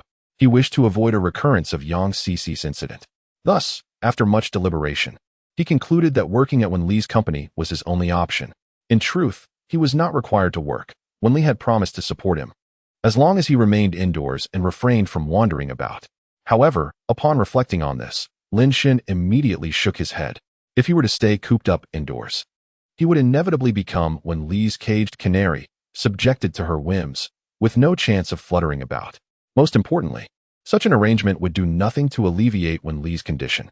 Her obsession and madness, stemming from familial pressure, necessitated a sufficient outpouring of love and exposure to the outside world, allowing her to gradually learn to manage her emotions. Isolating her from society would only prove counterproductive to her healing. Before long, guided by Wen Li, Lin Shun arrived at the location where she typically streamed. This establishment was situated within a multi-story office building, where Wen Li and her companions had rented half a floor of office space. As Lin Shun stepped inside, Lu Ruining came bounding over with a bright smile, exclaiming, "Vice President Lin, are you addressing me?" Lin Shun replied, somewhat puzzled. Could it be that he had already been designated as a vice president upon his arrival? Yet, this seemed implausible, as he had not invested in the company and had not contributed anything. "Of course I am. Apart from Lin Go, who else here has the surname Lin?" Lu Ruining responded. Lin Shun was about to express his lack of contributions, feeling unworthy of such a title, when Lu Ruining interrupted him. "Stop right there. From now on, you must address me as Vice President Lu in the company." Upon hearing this, Lin Shun quickly grasped that this title was entirely self-bestowed by Lu Ruining. He found himself puzzled, wondering what responsibilities a vice president would have in such a small company, surely not managing the air. Lu Ruining's proclamation clarified everything. "All right then, our Vice President Lu." Lin Shun chose not to disillusion Lu Ruining. If she enjoyed this arrangement, so be it. "Lin Go, just ignore this little officer enthusiast. There are only 4 of us in the company. We might as well do what feels comfortable." At that moment, Li Jinmian emerged from within, smiling as she addressed Lin Shun. Lu Ruining, upon hearing that Li Jinmian intended to undermine her, immediately felt compelled to retort. However, Li Jinmian did not afford her the opportunity and continued, "Lin Go, I have heard that you previously worked in the short video industry. For now, why don't you accompany us through the process over the next few days? I believe you will quickly acclimate, and we can share the burdens together." "Let us hope so. I fear I might hold you back," Lin Shun replied. "Not at all. We are in dire need of personnel, and your arrival is perfectly timed," Li Jinyan reassured him. "Indeed, we are truly short-staffed. At times, we struggle to keep up. Your presence will certainly allow us a moment to breathe," Lu Ruining chimed in. At that moment, Lu Ruining's delight at Lin Shun's arrival was palpable, akin to the joy of discovering a hidden treasure. As their endeavors flourished, the weight of responsibility on their shoulders grew heavier, and the scarcity of manpower often cost them lucrative opportunities, an outcome Lu Ruining dreaded. With Lin Shun's arrival, the prospect of alleviating their pressures and enhancing their earnings filled her with elation. "Why not hire more people if you are so short-handed?" Lin Shun inquired, puzzled by the situation. Yet, upon noticing the simultaneous glance exchanged between Li Jinmian and Lu Ruining towards Wen Li, he quickly grasped the underlying implication. Chapter 46. When Li and Li Jinyan, the moment Lin Shen posed his question, the previously lively atmosphere among the four fell into an abrupt silence, as if the very air had solidified, creating an awkward pause. Observing this, Li Jinyan promptly sought to dispel the suffocating tension. "Xiaoli, let us hurry to get our makeup done. The equipment is set up, and we are merely waiting for you to begin filming." With that, she hurriedly took Wen Li by the hand and dashed towards the makeup studio, leaving Lin Shun and Lu Ruining momentarily alone. As he watched Wen Li and Li Jinyan vanish around the corner, Lin Shun turned his attention back to Lu Ruining, asking, "Ruining, does this mean Wen Li is against hiring additional staff?" Noticing the grave expression on Lin Shun's face, Lu Ruining's usual playful demeanor vanished, replaced by a serious countenance. "Let us find a quieter place to discuss this," she suggested, leading Lin Shun to her usual workspace. She pointed discreetly to an adjacent office separated by a glass wall, whispering, "Lin Gu, that will be your office from now on." Of course, Xiao Li's workspace is also within, as per her specific request. "We must refrain from any indiscretions in the office. Our environment is excellent, but the soundproofing leaves much to be desired." Lin Shun's expression darkened at her words. It seemed, even at work, Wen Li was unwilling to grant him a moment's peace, insisting they be situated closely together. "Ha ha ha, Vice President Lin, do not frown. You are truly fortunate, you know," Lu Ruining teased. With Wen Li's figure, beauty, and certain skills, she embodies the epitome of excellence. She can fulfill all your fantasies about a girlfriend. Observing Lu Ruining's exuberant laughter, Lin Shen felt a mix of exasperation and amusement. He believes that Wen Li has become this way, constantly coming up with various tactics every day, and it is inextricably linked to Lu Ruining, that old lewd woman. Absolutely inextricably linked. If there were no connection at all, then Lin Shen would eat dog feces. Cough, cough, cough. What are you laughing at? You may find it easy, but I suffer. Alas, let's spare a thought for Vice President Lin. Let us not digress and return to the main topic. As Lin Shun observed Lu Ruining becoming serious once more, he could only wait for her to speak. In fact, Wen Li never said we couldn't hire anyone. On the contrary, she has urged us to recruit several times. It is us who hesitate to hire. Why is that? Upon hearing Lu Ruining's words, Lin Shun was momentarily puzzled. If Wen Li has said that hiring is permissible, why are you all reluctant? The reason is simply Wen Li's temperament. We fear that any newcomers might inadvertently provoke her and cause harm. What are you worried about? She is merely not a fool. How could she harm others indiscriminately? Lin Shun understood Wen Li well. The only things that could provoke her were matters concerning herself or her family background. Beyond those two aspects, little else would trigger her. Indeed, but some individuals can still manage to provoke her. We experienced a few incidents during our university days, and since then, we've kept a close watch on her, refraining from hiring at the company for fear that similar events might recur. Were the consequences severe? Lin Shen was curious. It was just a minor incident. Why would it instill such fear in you? Alas, it wasn't too severe. Seeing Lin Shun's incredulity at their apparent terror, Lu Ruining smiled and paused before continuing. One incident involved several slaps, nearly knocking out a tooth, and the medical and emotional damages cost over 100,000. Another involved compensation exceeding 200,000, and they didn't pursue further. In another case, had we not restrained Wen Li, the outcome would have been quite tragic, not to mention the other minor scuffles, which I won't elaborate on. How tragic was it? Upon hearing these accounts, Lin Shun instinctively inhaled sharply, unable to suppress his inquiry. How tragic could it be? Well, it wasn't too tragic. Had there been a kick or two more, his vital parts would surely be rendered useless. But that individual deserved it for attempting to take advantage of Wen Li under the cover of night, Lu Ruining exclaimed indignantly. Lin Shen's heart was stirred by the revelations regarding Wen Li's past actions, and he understood fully why Lu Ruining and her companion dared not hire anyone.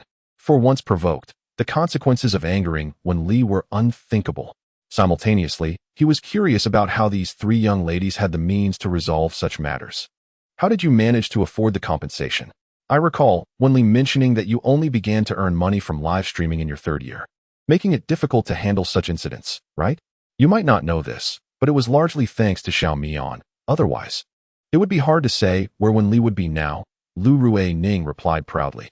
What does this have to do with Jin Mian? Lin Shun was left bewildered by Lu Ruining's remark, struggling to comprehend its meaning. Certainly, it concerns her. Xiaomian has always been a little heiress. Her family is immensely wealthy and possesses considerable influence. All these matters were resolved either through her financial contributions or by leveraging her family's connections. Are you trying to deceive me? Lin Shun regarded Lu Ruining with a hint of skepticism. For him, Li Jinmian exuded an air of shyness with a rather delicate demeanor, akin to a girl from an ordinary family. How could she possibly be a wealthy young lady? Why would I deceive you? Even our live streaming has reached such heights. Do you think Lin Go believes it is solely due to hard work and perseverance? Xiaomian has certainly utilized her financial resources and family connections to navigate challenges. Is she truly that formidable? Indeed. Upon observing Lu Ruining's unwavering nod, Lin Shen finally accepted the reality that this unassuming young woman, Li Jinmian, was, in fact, the true powerhouse among the trio. But do you know why Jinmian is so devoted to helping Xiaoli? Lin Shun probed further. Breaking the silence, as genuine friends are a rarity in today's society. Most are either after your wealth or your allure. A friend like Li Jinmian, who wholeheartedly supports and contributes to Wen Li, is almost non-existent. I do not know. Lu Ruining responded decisively, her hesitation seeming a sign of disrespect towards Lin Shun. You are so close, yet you have no idea? Lin Shun found it hard to believe. How could she be so uninformed about her friends? We are indeed close. But I only became friends with them in my freshman year. Xiao Li and Xiao Mian had known each other well before university and share a deep bond. And then? That does not preclude you from knowing, right? You've spent so much time together. Haven't they ever shared anything? Lin Shun urged Lu Ruining to be more forthcoming. No. Lu Ruining shook her head. I asked once, but neither Jinmian nor Wen Li divulged anything, so I didn't pursue it further. Is that true? You genuinely know nothing at all? Lin Shun felt bewildered by her response. Having maintained such a close friendship for so long, it seemed absurd that she would be oblivious. I truly do not know. They seldom discuss their past. The only thing I am aware of is that Xiao Li once saved Xiao Mian. Other than that, I am in the dark. All right, I want to press you further. What tasks do I need to attend to next? Lin Shun shifted the conversation to the matter at hand. Having come here primarily for work, he couldn't simply sit idly. Though sitting idly wasn't entirely out of the question, it felt somewhat inappropriate. After all, the company compensates him well, and for someone like him, who is naturally inclined towards diligence, receiving a salary without contributing felt unsettling. He needed to engage in some work to feel justified. Li Jinmian is responsible for Wen Li's filming, video editing, and financial reconciliations. Meanwhile, Lu Ruining oversees Wen Li's live broadcasts, manages video scripting, liaises with advertisers, and handles the overall operations of the company.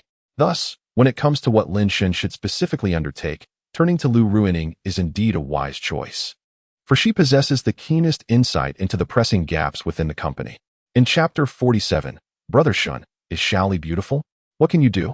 Naturally, it is to accompany Xiao Li. Without a moment's hesitation, Lu Ruining expressed this thought. Lin Shun rolled his eyes in exasperation. Was there truly no other option? Why the eye roll? Brother Lin, this matter is of utmost significance. Your role in accompanying Xiao Li ensures her punctuality in both arriving and departing from work, which constitutes the greatest contribution to the company. Surely not. Lin Shun, perplexed by Lu Ruining's earnestness, could not fathom the significance of this issue. What did it mean that when Li's timely attendance and departure equated to the company's paramount contribution? Indeed, it does.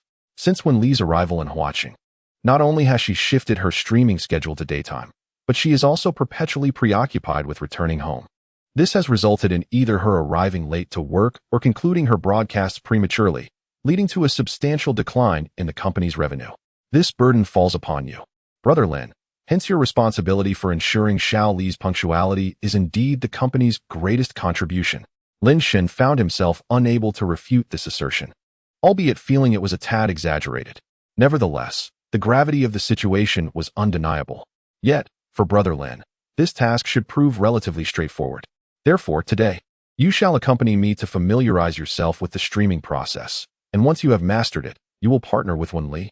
Lu Ruining, as if with a plan in mind, instructed Lin Shun to set aside his belongings and led him to the streaming room to begin equipment testing.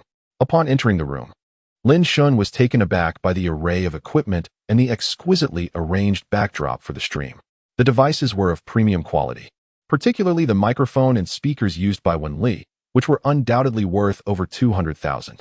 In addition, the lighting, computer, phones, cameras, and various other visible equipment collectively amounted to a starting investment of no less than $500,000 for the entire streaming room. In stark contrast to the rudimentary setup of Lin Shen's previous company, this was an entirely different realm altogether. Underscoring the financial prowess of the trio's enterprise, such an impressive streaming room could not be constructed without substantial resources. All right, Brother Lin, do not be astonished. You will be operating this equipment in due course. Let me guide you through the familiarization process.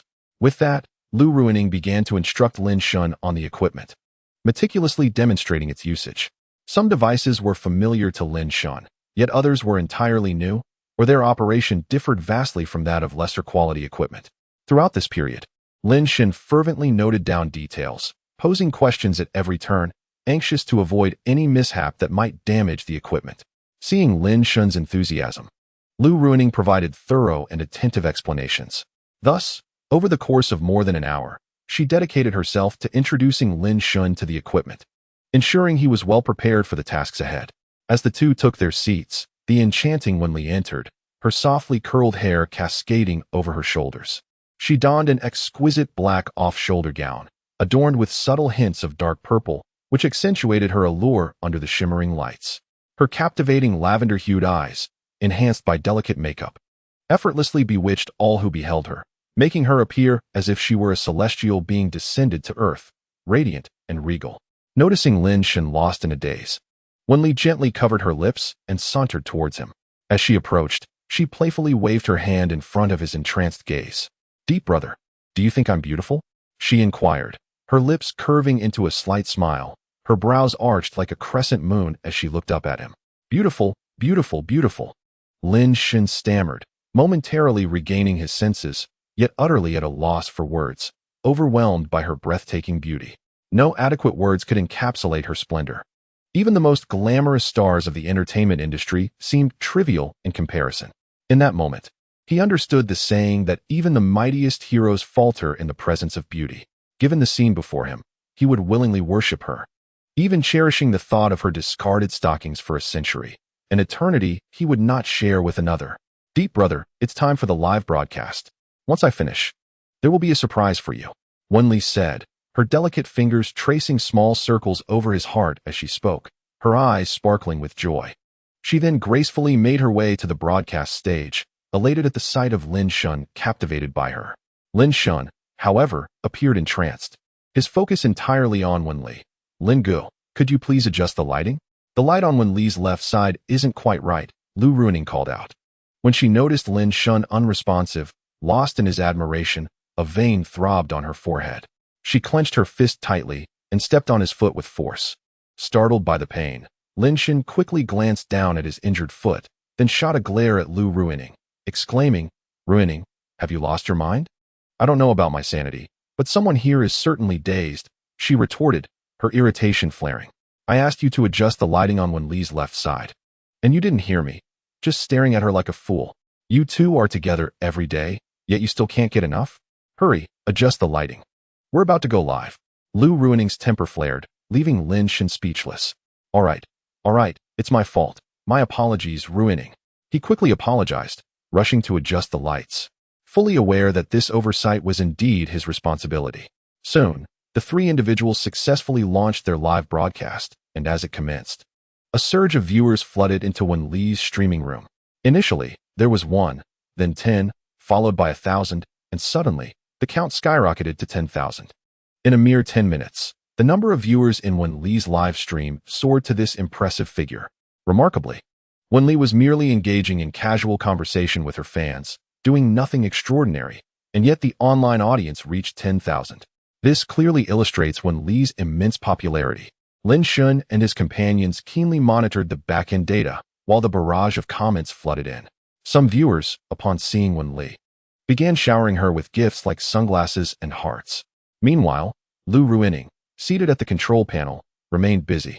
First, he ensured that all the equipment was functioning properly, then swiftly concealed any inappropriate remarks by setting keyword filters or ejecting offenders from the stream. His fingers danced across the keyboard with such speed that it seemed they might ignite. Once the moment was right, Lu signaled to Wenli that she could proceed to the next step. Understanding this cue, Wenli shifted the conversation towards singing, inviting fans to suggest songs for her to perform, which instantly filled the comment section with enthusiasm and further boosted the stream's popularity. Moments later, after a series of well-rehearsed dialogues, the atmosphere in the live stream became electrifying. Viewers were exuberantly showering her with gifts, as if money were raining down. After several waves of excitement, Wenli ultimately chose to sing the song requested by the top supporter, who had fervently sent 10 rockets. There was no way to refuse this request, given the generosity of their contributions. However, Wenli did not immediately dive into the unfamiliar song. Instead, she negotiated with the top supporter, assuring him that she would sing 2 songs she had meticulously practiced. In essence, this strategy was intended to retain the top supporter's engagement. This approach not only honored the ordinary fans, but also ensured a longer stay for the top supporter, who might be inclined to send more gifts after hearing her well-prepared songs. Should the top supporter leave, it would not be a significant issue, as long as she fulfilled her promise to sing his requested song, though such occurrences were rare. With everything in place, Wenli announced her intention to sing, prompting Lu Ruining to immediately cue the instrumental for the first song. Standing at the center of the stage, Wenli closed her enchanting purple eyes, quietly absorbing the gentle and soothing prelude of the music, her graceful figure beginning to sway in harmony with the melody. Chapter 48. The mascot. As Wenli's slender waist twisted and her skirt flared, Lin Shun, standing beside the control panel, felt a rush of warmth. Had it not been for his strong composure, he might have embarrassingly succumbed to the allure. Even someone like Lin Shun, who was accustomed to seeing and touching Wenli daily, found it overwhelming. How much more so for those viewers in the live stream, who could only watch from afar. At that moment, some individuals had already prepared their devices, eagerly practicing their gaming skills while watching Wenli's broadcast, determined to secure a swift victory in their games and revel in an exhilarating gaming session today. As the prelude of the song concluded, Wenli's enchanting voice resonated, instantly silencing the surroundings, as if all creation were entranced. Her voice resembled the softest clouds floating on the horizon, each note seemingly penetrating deep into Lin Shun's heart, leaving him utterly mesmerized, as though his ears were to conceive. At the center of the stage, Wenli earnestly sang along with the melody, her curvaceous figure swaying gracefully, exuding an extraordinary allure and vivacity. Viewers in the live stream, captivated by Wenli's captivating, almond-shaped eyes and her alluring silhouette beneath the off-shoulder black dress, found themselves spellbound by her every smile and frown.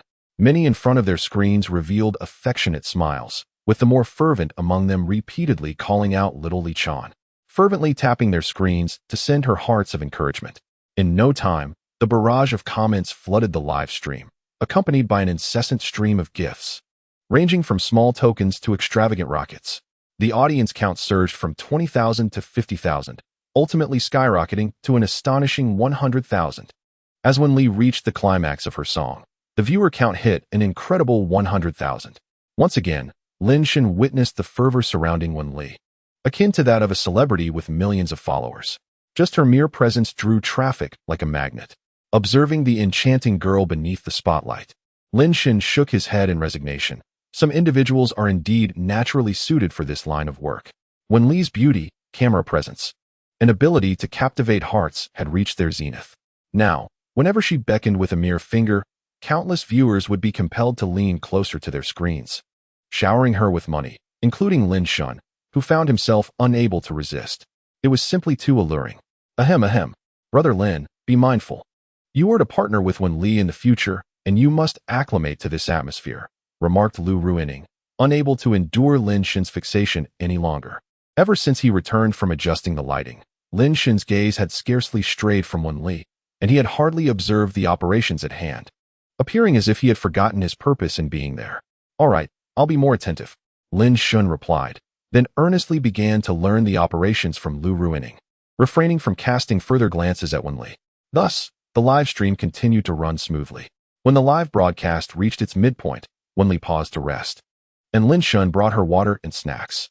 Upon realizing it was Lin Shun who delivered the refreshments, she beamed with delight, her smile unwavering, filling her heart with sweetness. After finishing her snack, Wenli engaged in conversation with her fans for about 20 minutes before resuming her singing. However, Lu Ruining soon noticed that Wenli's performance was notably lacking, a stark contrast to her earlier brilliance. He signaled her to adjust her state, but despite his gestures, Wenli remained unchanged. Observing Lu Ruining's uncertainty, he was left in a quandary, repeatedly indicating for Wenli to express if something was amiss. Ku Wenli was singing to herself, while Lu Ruining was incessantly searching for the reason behind it. She pondered repeatedly, but could not discern where the issue lay. It was only when she realized something was amiss in the live broadcast room that she turned to survey her surroundings, discovering the absence of Lin Shen. Immediately, Lu Ruining understood why Wenli appeared so listless. She dashed out of the broadcasting room and brought Lin Shen back from the office. After positioning him behind the camera, Wenli's demeanor instantly transformed, brimming with vigor. Observing her revitalized spirit, which surpassed even her initial enthusiasm at the start of the broadcast, Lu Ruining couldn't help but admire her own ingenuity. Had she known this would be the outcome, she would have had Lin Shen stand there much earlier. Just look at the flirtatious glances Wenli was casting now, her smile sweeter than ever, as the live broadcast data surged dramatically. 3 hours later, Lu Ruining reclined in her chair, elated. The recently concluded broadcast yielded remarkably impressive results, with donations exceeding 1 million. After deducting various miscellaneous expenses, they stood to earn over 400,000, which was quite commendable. Moreover, this broadcast required minimal investment, akin to their usual sessions. Achieving such a remarkable outcome was indeed noteworthy. Lin Gu, you are truly our company's mascot. I feel as though the company has suddenly been infused with vitality. Lu Ruining remarked, watching Lin Shen, who was also reviewing the broadcast data. Lin Shen, upon hearing Lu Ruining's comment, felt exasperated. He was in no mood to respond. How could she conceive such a misguided idea? Initially, when Lu Ruining had him stand behind the camera, he was uncertain of its purpose. But after observing Wenli's improving condition over several minutes, he quickly grasped the situation. Lu Ruining was essentially using herself as a cat toy, engaging with Wenli the adorable kitten to keep her animated. However, maintaining Wenli in such a heightened state of excitement would inevitably wear her out. Lin Shen had attempted to leave several times, and Lu Ruining had consented, but Wenli signaled that he could not depart. Ultimately, for the sake of the greater good, Lin Shen was compelled to stand for 2 hours. This unbroken duration of broadcasting nearly left Wenli exhausted as soon as it concluded. Had he not been quick to catch her, she would have collapsed. Regardless of his desire to ignore Lu Ruining, Lin Shen, considering Wenli's well-being, earnestly addressed her. I hope such a scenario occurs only this once. You saw how close Wenli was to collapsing just now. Alas, this is my fault. Lu Ruining sighed, candidly accepting responsibility. She had genuinely intended for Lin Shen to uplift Wenli's spirits, but once he took the stage, he found himself unable to step away. Thus, they were left to rely on Wenli, leading to the near mishap that had just transpired. All right, this is not a reproach towards you. We shall simply be more attentive in the future. Lin Shen gently patted Lu Ruining on the shoulder, signaling that all was well, and stepped out of the live broadcast room. Upon exiting, Lin Shen made his way to the restroom to relieve himself. After navigating a few turns, he entered the company's lavatory and swiftly attended to his needs. In just 2 or 3 minutes, he emerged and proceeded to the sink to wash his hands. As he stepped out, Lin Shen noticed Wenli standing before the ladies' restroom, her delicate face flushed, exuding an air of urgency that she seemed embarrassed to articulate. Observing this, Lin Shen inquired with concern, "What troubles you, Xiaoli?" Chapter 49. A harrowing encounter in the restroom. At his words, Wenli appeared even more bashful. Her cheeks deepening in color as her long legs, clad in stockings, shifted awkwardly. She seemed particularly shy, as if the matter she wished to discuss was too difficult to voice. "Brother Shen, could you come over?" I. Oh, it's just something I can't quite bring myself to say." Upon finishing her sentence, Wenli lowered her head in shyness. Yet a glimmer of mischief flickered in her eyes. What could possibly be so difficult to discuss between the two of us? Nonsense. Xiaoli is truly too shy to say it. "Brother Shen, you must assist me." Wenli immediately adopted a playful tone, her voice soft and melodious. Lin Shen found himself quite taken by her charm. Upon hearing her plea, he pondered little further. What could Xiaoli possibly need assistance with? "Brother Shen, come closer. I wish to whisper something to you. It truly is rather embarrassing." After speaking, Wenli gently bit her rosy lip, her enchanting eyes scanning the surroundings as if fearful of being overheard. Inside, however, she was fervently urging, "Brother Shen, hurry over. Come here. You work so hard. I have a surprise for you. Seeing her like this, Lin Shun could only approach her. Speak, Xiaoli, what is it? Brother Shun, bend down a little. I have something to share quietly, she urged. Without hesitation, Lin Shun complied, lowering himself to allow Wen Li to whisper in his ear. As soon as he bent down, her soft lips brushed against his, her warm breath igniting a restless yearning within him. Nevertheless, Lin Shun maintained his composure, waiting to hear what Wen Li required of him.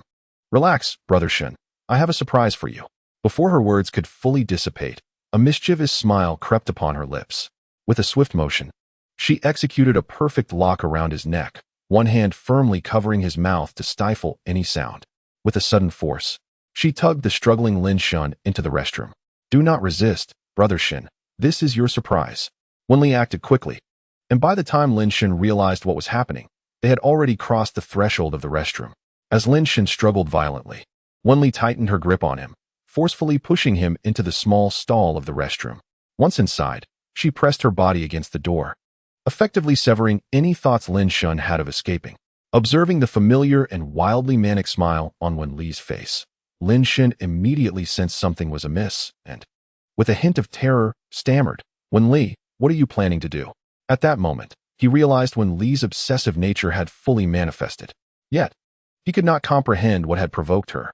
It was precisely this uncertainty that instilled fear within him. Of course, I am here to surprise you, Brother Shun. Wasn't he that agreed upon beforehand? For this, I even intentionally wore the same dress as during the live stream. Without waiting for Lin Shun's consent, Wen Li began to employ her skills with a fervor that left him bewildered. Was she out of her mind? This was the company restroom. Lin Shun quickly shoved Wen Li aside, attempting to make his escape. However, just then, a voice resonated from outside the door. Xiao Mian. You have no idea how great Xiao Li's mood is today. It's all thanks to Brother Lin. He is practically our company's lucky charm. Upon hearing Lu Runing's voice, Lin Shun pressed his back against the door, terrified that she and her companion might burst in at any moment. He dared not move or make a sound, fearing that if this situation were discovered, he would undoubtedly be labeled a pervert. The footsteps drew closer, the voices grew louder, and Lin Shun felt his heart racing with anxiety. Just as he feared being uncovered, he suddenly felt an unusual sensation and glanced downward, only to find Wen Li crouched, gazing up at him with her captivating violet eyes. At a loss for words, Lin Shun could only pinch his temples, striving to maintain his composure. Suddenly, there was a knock on the door. Is Xiaoli in there? Lu Runing's voice called out. The knock sent Lin Shun's heart into a frenzied rhythm. His nerves on edge, if discovered, Lu Ruining would surely think him a deviant. Thus, he held his breath, his eyes frantically signaling Wen Li to speak. Noting his desperate gestures, Wen Li, with an unhurried demeanor, finally replied, Ruining, it's me. I'm using the restroom. It will take some time. So please wait for Xiao Mian to finish. All right, I'll wait. Lu Ruining replied from outside, and as the air fell silent, she felt a bit awkward and recalled something to share with Wen Li. Xiaoli, did Brother Lin enjoy what I taught you last time? Lu Ruining asked with a mysteriously playful smile, clearly up to no good. After a moment of silence, when it seemed Wen Li would not respond, Lu Ruining was about to speak again when a voice emerged from within. Brother Shin likes it very much. Oh, if you like it, then that is all that matters. Let me tell you, men are fond of this approach. As long as you know how to handle it, Brother Lin will undoubtedly be as obedient as a little puppy. Just a partition away, Lin Shin furrowed his brows at these words, as if he were suppressing something. At that moment, he wished to give Lu Ruining a good beating. It is clear that Wen Li's newfound difficulty in dealing with things is undeniably linked to that old seductress. Xiaoli, you must hurry. We are to welcome Brother Lin tonight. All right, I will be quick. After speaking, Wen Li had no time to pay attention to Lu Ruining. 30 minutes later, Wen Li was tidying her slightly disheveled formal dress by the sink. Remembering how much Deep Brother enjoyed the surprises she prepared for him, she couldn't help but smile as she walked back to the office. Standing at the company entrance, Li Jimian noticed that Wen Li was still in the outfit she wore during the live stream, and asked in confusion, Xiaoli, didn't I tell you to change? No need to change. I think this outfit is quite fine. I will just wash it when I return. I can't keep imposing on you. Li Jimian was somewhat taken aback, as it was usually her who did the washing. However, she did not dwell on it for long. Meanwhile, Lu Ruining chimed in. Xiaoli, have you seen Brother Lin? I haven't tea. Is there something you need to discuss with Deep Brother? Wen Li replied nonchalantly. No. I thought we were welcoming Brother Lin tonight. I just returned from the restroom and was hoping to find him, but he was nowhere to be seen. Lu Ruining expressed her concern about not being able to locate Lin Shun. Just as the three were conversing, a voice interrupted them. Were you looking for me? Lin Shun waved his hand to signal that he was present. Seeing him return from the restroom, Lu Ruining froze for a moment, then nervously probed, Brother Lin, did you just go to the restroom? If Brother Lin had also been in the restroom, with its poor sound insulation, he might have overheard her earlier conversation with Xiaoli. She had noticed that no one else had entered the restroom during that time. Upon hearing this, Lin Shun immediately understood that Lu Ruining was trying to extract information from him. With a forced smile, he replied, No. I was simply curious about what was in the storage room, so I want to take a look.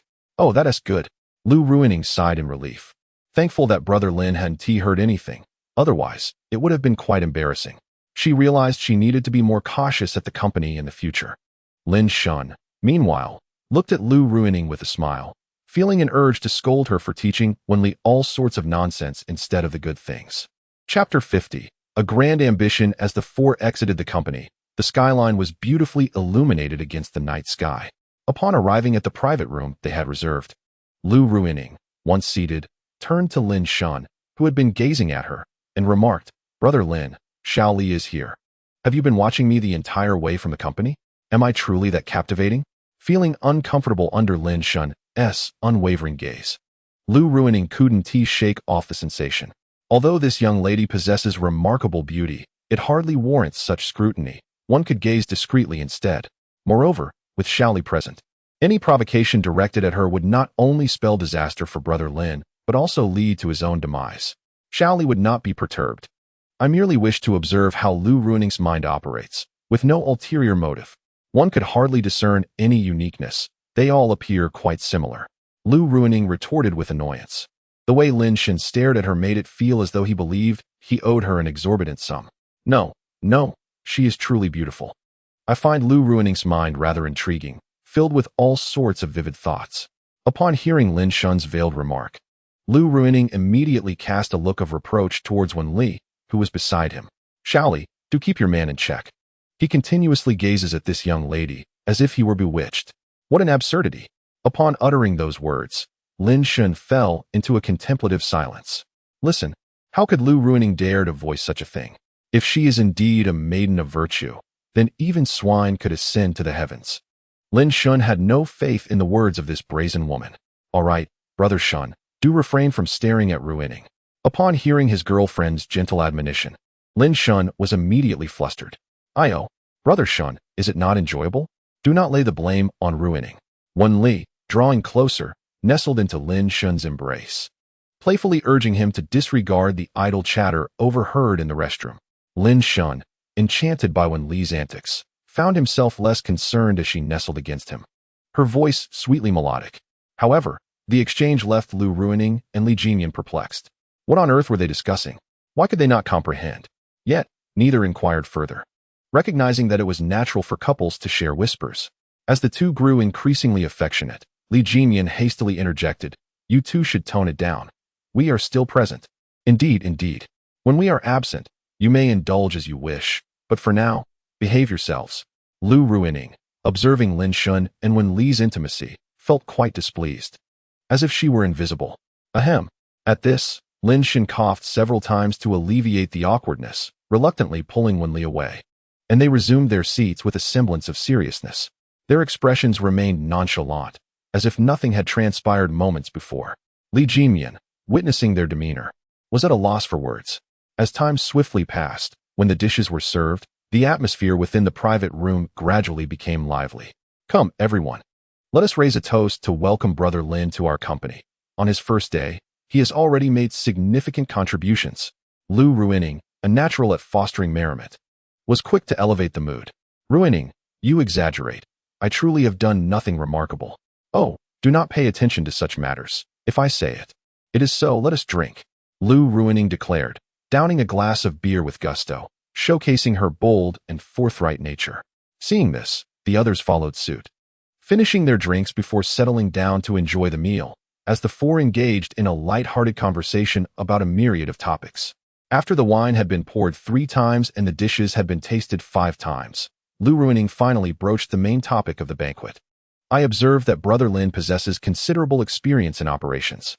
Once you familiarize yourself with Wen Li's live streaming process in a few days, you shall take charge of her live broadcasts and operations. No problem, but what will you be doing? Today, Lin Shun, witnessing Lu Ruining's actions, confirmed his competence and agreed to the proposal. However, he was quite curious about what Lu Ruining, having distanced herself from her original role, intended to do. Upon hearing this, Lu Ruining exchanged a glance with Li Jinmian, who then stepped in to clarify on Lu Ruining's behalf. What Ruining meant was that henceforth, Xiaoli would fall under Brother Lin's purview, while she would be responsible for recruitment. You have been here for a day and have grasped the general situation of the company. We are in urgent need of personnel. Upon hearing this, Lin Shen immediately understood. The three of them were wearing multiple hats, personally attending to various matters, which left everyone quite exhausted and resulted in missed opportunities for profit. Thus, the urgency of hiring new staff became apparent.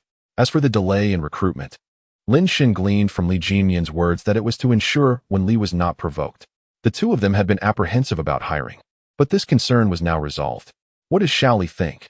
Lin Shen looked at Wen Li, who remained silent, unsure of her stance, especially given that Lu Ruining had partnered with her for so long. Upon sensing Lin Shen's inquiry, Wen Li responded, "Deep brother, Xiaoli does not participate in company management.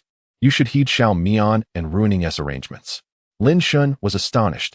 How could Wen Li, a major shareholder, refrain from engaging in management?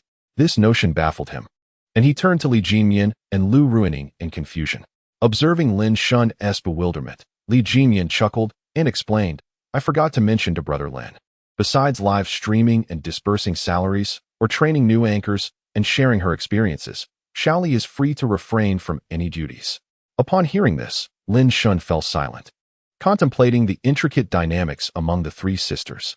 Wen Li, who held 50% of the shares, did not take part in management. Li Jinmian, the angel investor, possessed 30%, while Lu Ruining, the core operator of the company, had the least shares. It was a paradox. Wen Li, with the highest investment, remained uninvolved, while Li Jinmian, who had contributed significantly, was not the highest earner, and Lu Ruining, who worked the hardest, held the fewest shares. The situation was fraught with contradictions.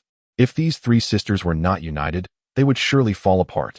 Understanding Lin Shen's silence, Li Jinmian sensed his thoughts. "Brother Lin, there's no need to overthink. The bond we three sisters share is profound. We willingly accept this distribution." Indeed, the trio was so closely knit that they were nearly inseparable. Before Lu Ruining could finish her thought, the others fixed their gazes on her, signaling her to refrain from further comment. Realizing her slip, Lu Ruining quickly covered her mouth. Understanding that she had misspoken, she promptly rectified. "In any case, our relationship is exceptionally strong. Indeed, I hope that Lin Ge does not overthink." Li Jinmian is also overly concerned with Lu Ruining's words, merely wishing for Lin Shen to refrain from unnecessary thoughts. "What am I overthinking? As long as you ladies send me my salary, everything is fine," Lin Shen interjected. Meanwhile, upon hearing the phrase sharing a husband, Wen Li's mind drifted far away, consumed by the thought that Ruining might not hold a special regard for Brother Shen. What if Ruining turns out to be like those wicked women? What should she do? Should she make Ruining disappear, or confine Brother Shen to the basement entirely? Yet, Ruining is a good friend of Xiaoli, and such actions seemed unthinkable. As Wen Li spiraled into these frantic thoughts, Lin Shen observed her, noticing the fluctuating emotions on her face. Alarmed, he realized that Wen Li had taken his earlier words to heart. He promptly roused her, speaking gently, "Xiaoli, do not dwell on it. Ruining was merely jesting, and her words should not be taken seriously." Upon hearing this, Wen Li turned her enchanting eyes toward Lin Shen, seemingly weighing his words. "Please, Xiaoli, do not overthink it. I misspoke just now. Forgive me," Lu Ruining quickly added, not wanting Wen Li to fixate on her. Over the years, she had come to understand Wen Li's delicate nature all too well. Anyone who became the object of Wen Li's obsession seldom met a favorable fate. Is that true? Wen Li calmly regarded her longtime friend, her heart reluctant to believe otherwise. Yet, anyone harboring feelings for Brother Shen must vanish from this world. Only she could occupy that space in his life. She must be the sole woman for him. "Xiaoli, after all these years, do you still not know me? I would never deceive you." Lu Ruining hurried to embrace Wen Li, speaking softly, while inwardly praying that Wen Li would not suspect her. Once the seed of doubt is sown, It leads to an endless cycle of testing. I trust ruining, but please refrain from such words in the future. They make Xiaoli quite uncomfortable. Though Wen Li displayed a delicate disposition, her rationality and intelligence remained intact. After careful consideration, she dismissed her earlier thoughts. Very well. I promise never to say such things again. Upon witnessing Wen Li's relief, Lu Ruining was overwhelmed with emotion, tears brimming in her eyes. This exhilaration was akin to a near escape from disaster, intertwined with the joy of deep trust. No more talk of this. Let us immerse ourselves in the spirit of celebration and embark on a grand venture together. Lu Ruining swiftly wiped away her tears and raised her glass, prompting everyone to toast before downing their drinks in unison. Chapter 51. The long and winding road after a hearty meal. Lin Shun and the three others stepped out of the restaurant. After walking for a while, they arrived at a fork in the road, exchanging a few parting words before splitting into two groups. Lin Shun watched as Li Jinmian and the others departed, taking Wen Li's hand and heading homeward. Their route would take them approximately 10 minutes to reach their abode. After walking for a while, Lin Shun found that he could not pull Wen Li along by the hand. He turned to look at her, noticing the young woman in the black off-shoulder dress standing motionless, seemingly unwilling to proceed. Was she tired from walking? He contemplated the distance to their home, estimating that a modest fare for a car ride would suffice, taking only 6 or 7 minutes. Shall we call a car, then? That way. We won't have to walk, he suggested. However, Wen Li immediately stopped him as he reached for his phone to hail a ride.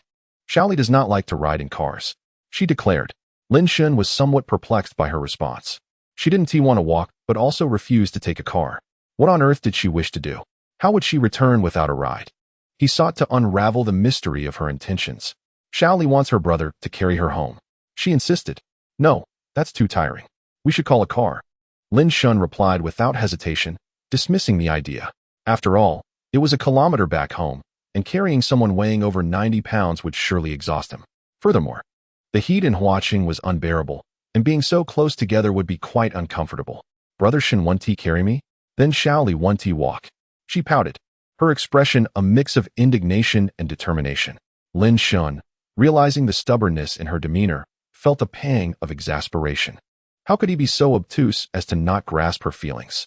Lacking a hint of romance, he was at a loss for a solution. With a resigned sigh, he finally relented. All right, I will carry Xiaoli. Although he was reluctant in spirit, he dared not voice his dissent. Otherwise, the moment when Li's temper flared, the situation could escalate beyond his control. He recalled the earlier incident in the restroom. Had anyone discovered her audacity, it would have undoubtedly tarnished his reputation. This girl was truly bold. He, a man, would never dare such things, which were only seen in films from the land of cherry blossoms. Yet, there she was, living it out in reality. Especially when Lu Ruining had knocked on the door, when Li had shown no fear of being caught, continuing her business as if nothing were amiss. As he recalled this, a chill ran down his spine. Suddenly, he noticed Wen Li crouching down before him, her satisfaction evident as she climbed onto his back, wrapping her arms around his neck. Feeling the soft weight on his back, Lin Shun slowly rose, her long legs encircling his waist. He instinctively reached back to adjust the hem of her dress, ensuring it wouldn't ride up and reveal too much. She seemed oblivious to the potential wardrobe malfunction, and he wanted to prevent any embarrassment. After making the necessary adjustments, he grasped the edge of the dress with both hands, securing her long legs adorned in black stockings, and began to walk forward. After a few steps, he felt her breath close to his ear as she whispered, "Brother Shun, are you unhappy because you have to carry me?" After Wen Li noticed Lin Shun carrying her, she fell silent, assuming he was upset. However, how could her brother possibly be displeased while bearing the soft and fragrant little Li? That was a relief. Upon hearing Lin Shun describe her as soft and fragrant, a beaming smile illuminated Wen Li's face. "Brother, tonight, I shall surprise you." Upon hearing the word surprise, Lin Shun paused momentarily, fully comprehending what Wen Li meant after today's events. He feared that if this continued, he would not only be tormented by Wen Li's obsessive nature, but would also exhaust himself in the process. No need for that.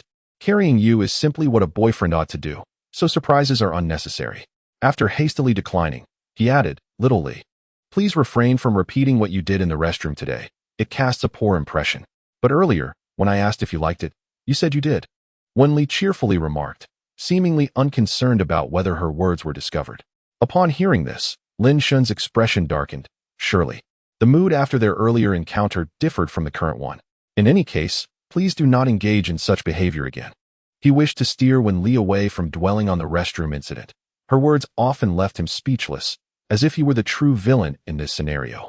And do not entertain such thoughts. Little Li, Rui Ning and the others are your good friends. They would never harm you.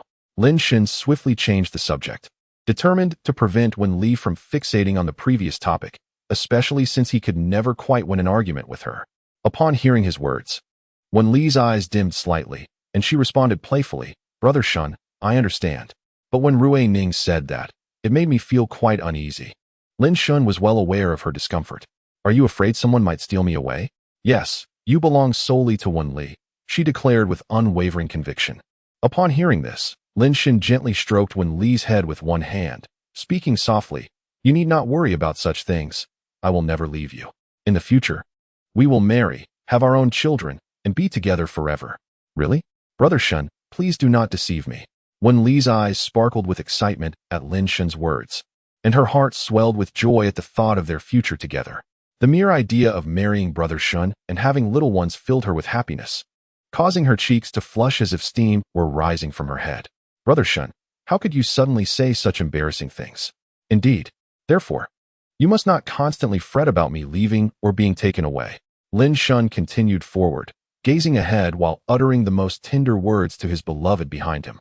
He hoped his words would warm her heart, gradually transforming her into a more ordinary girl, free from her obsessive and fervent tendencies.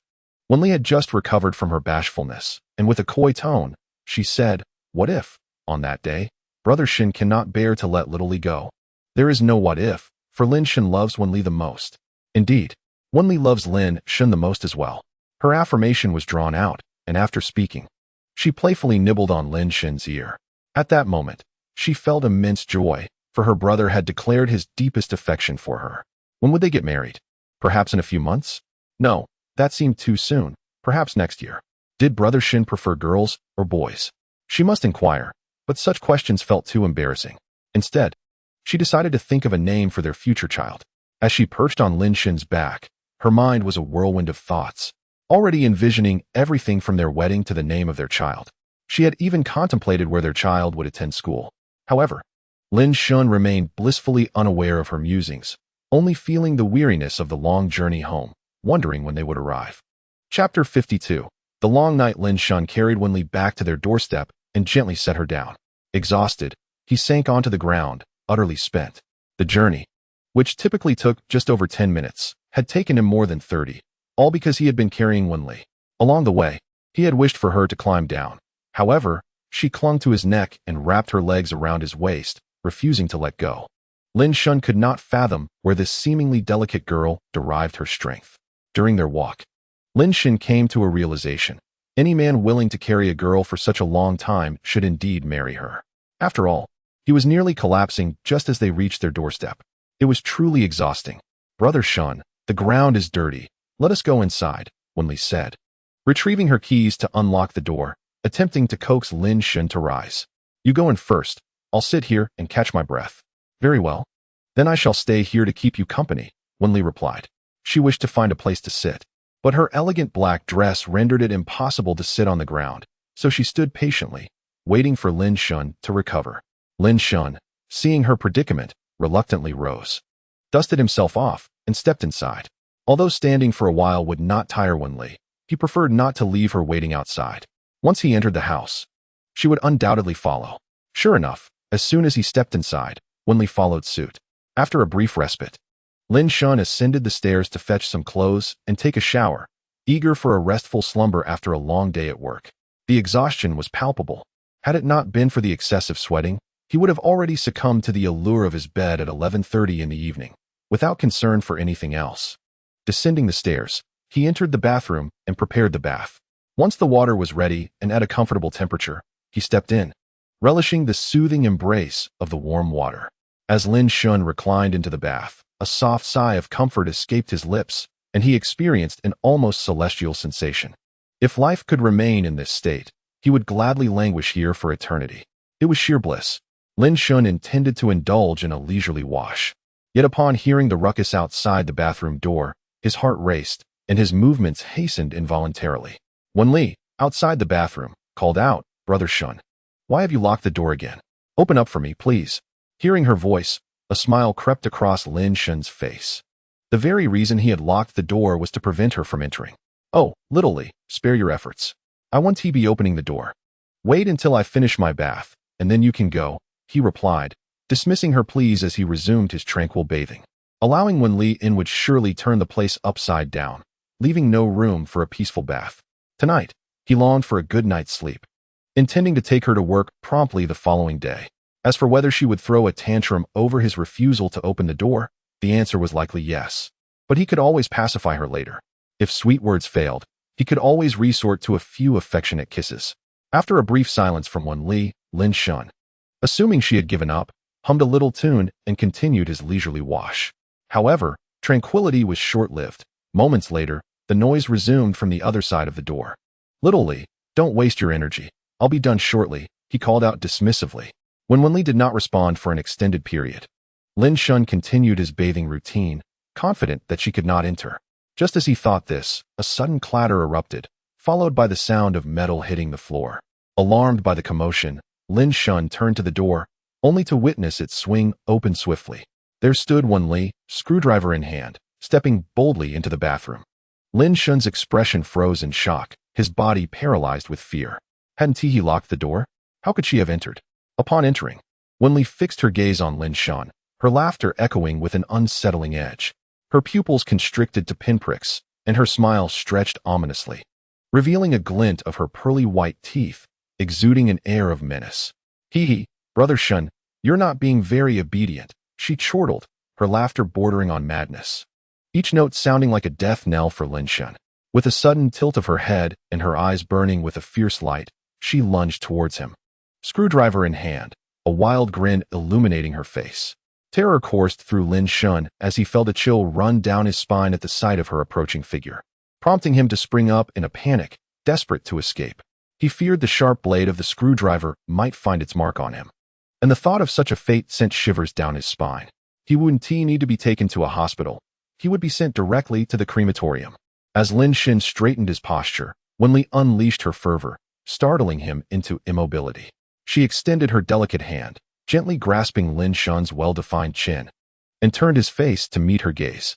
With his chin elevated, Lin Shun's eyes widened in terror as he beheld Wenli's tantalizing tongue flicking against her rosy lips. Fear gripped him, nearly bringing him to tears. Had he known this would be the consequence, he would have refrained from provoking her. How foolish of him. Little Li Gun knows his error, he declared, raising both hands in a gesture of surrender, hastily admitting his fault, hoping it was not too late. "You truly are wicked, brother, locking me out when I went to such lengths to wear this gown for you." With that, Wenli extended a long leg, creating an ambience of summer's warmth and beauty. "Brother, do you like it?" At her words, Lin Shun snapped back to reality, his breath quickening as he dared not meet her gaze, stammering, I like it." A mischievous smile graced Wenli's lips. "Then why are you still dawdling?" An hour later, Lin Shun emerged from the bathroom, cradling Wenli, who was wrapped in a towel, in a princess carry. He had successfully leveled the playing field with her. Observing her flushed cheeks, radiant from the warm water, as she languidly rested in his embrace, Lin Shun couldn't help but chuckle. "Look who's at my mercy now." Wenli pouted at Lin Shun's laughter, her tone slightly petulant. "Brother, you're truly wicked for dousing me with hot water." "That's not my fault. It's your disobedience," he replied smugly. "Humph. Brother, the night is long. Let us see if I can teach you a lesson." The following morning, Lin Shun rose early, a rare occurrence, and busied himself in the kitchen preparing breakfast. After dedicating over 30 minutes to crafting a heartfelt meal, he meticulously arranged the dishes on the table to alleviate any concerns about his culinary skills.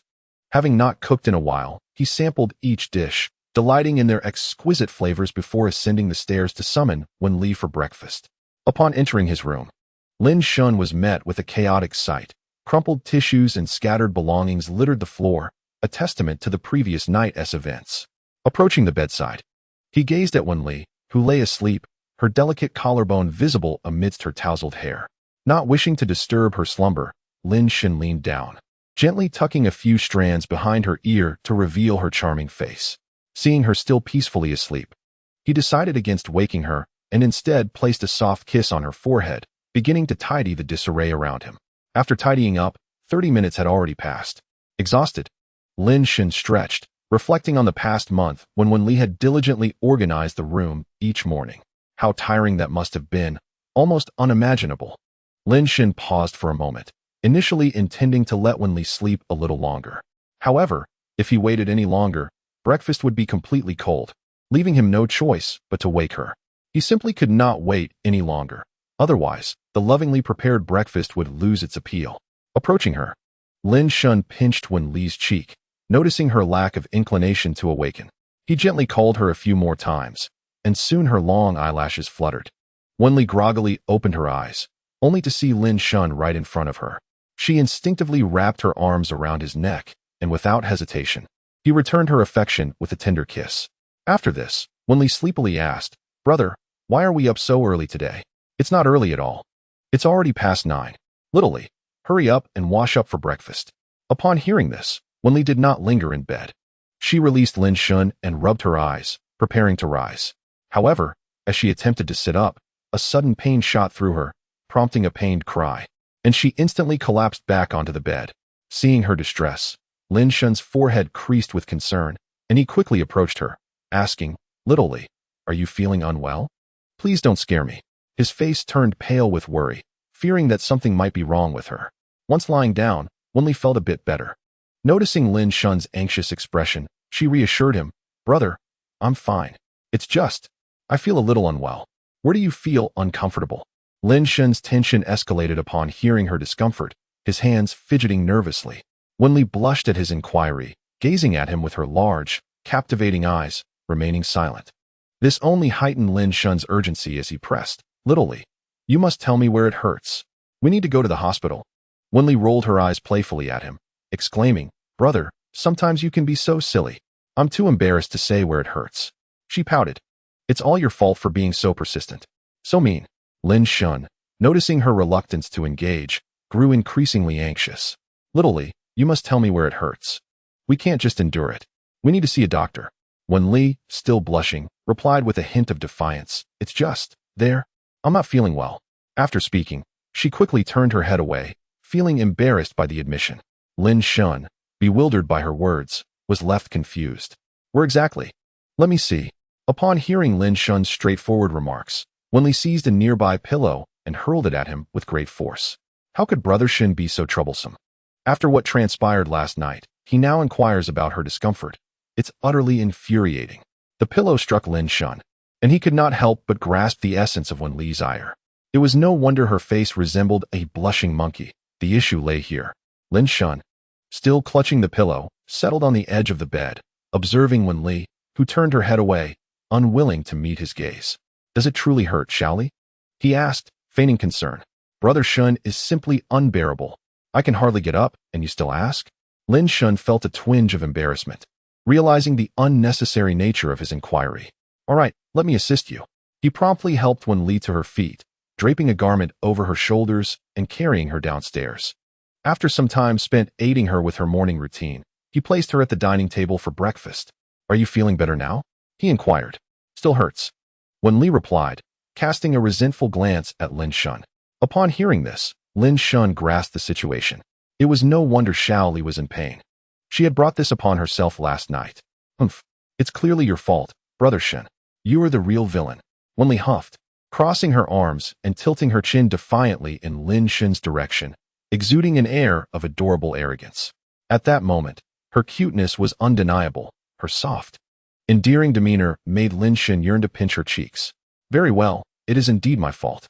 Now, Xiaoli, please have your breakfast. I shall inform Rui Ning that we want to be visiting today." Lin Shen suppressed a chuckle, recognizing that this predicament was entirely self-inflicted. He retrieved his phone and dialed Lu Rui Ning's number. The call connected swiftly, and it seemed that Rui Ning had just risen, yawning as she spoke. "Lin Gu, why are you calling so early? Is something the matter?"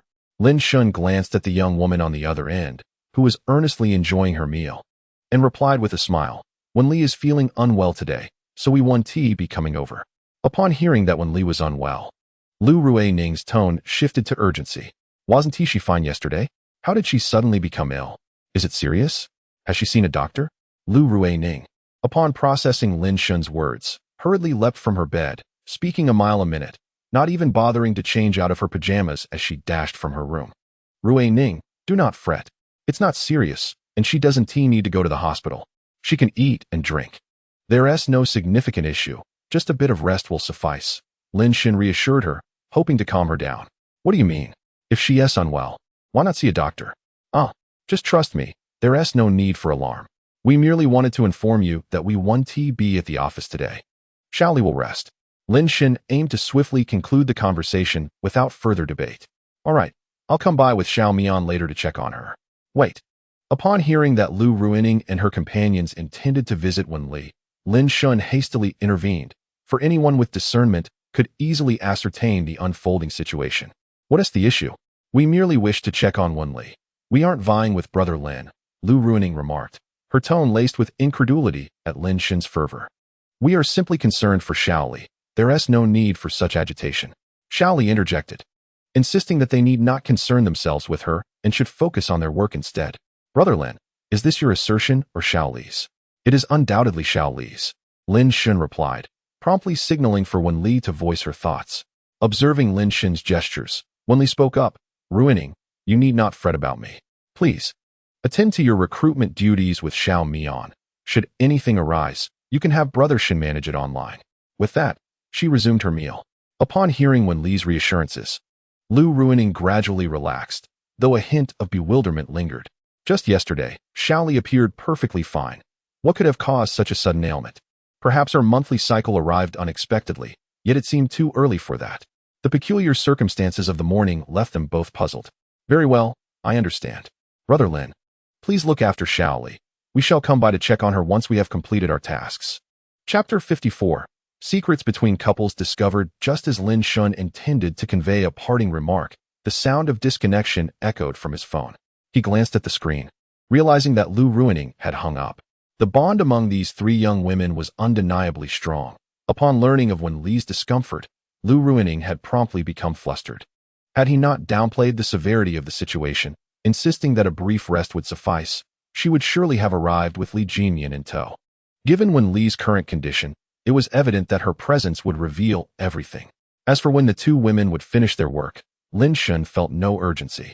It was uncertain how long their tasks would take, but it was guaranteed to extend late into the evening. Last night, they had discussed the pressing need for the company's expansion, and both would be occupied with recruitment plans and arrangements for new hires. Thus, by the time they concluded their endeavors, it would likely be well after nightfall. Within a day's span, Wenli would likely have recovered sufficiently, and unless she chose to disclose her situation, any signs would be nearly imperceptible. Lin Shun envisioned a scenario replete with optimism. However, an hour later, he stood at the door with an expression darker than thunder, confronted by Li Jinyan and Lu Ruining outside. The three exchanged glances, each scrutinizing the other. A palpable chill enveloped the atmosphere, an unavoidable tension as Lin Shun repeatedly shifted to block their entry. Didn't we agree you would come after your tasks were completed? He stated with a stoic expression, genuinely taken aback by their swift incursion. We found ourselves with little to do and thought we would check on Xiaoli, they replied. Li Jinyan and Lin Shun provided explanations. Upon hearing this, Lin Shun felt an urge to curse. What does nothing wrong mean? Isn't it necessary to devise a plan? Shouldn't office chairs be purchased? And what about the minor renovations needed for the company? Shouldn't we hire craftsmen for that? These are all tasks, yet you two say there's nothing to do. Are you trying to deceive me? Perhaps Lu Ruining discerned Lin Shun's thoughts and chuckled. Brother Lin, you need not worry about the company's expansion.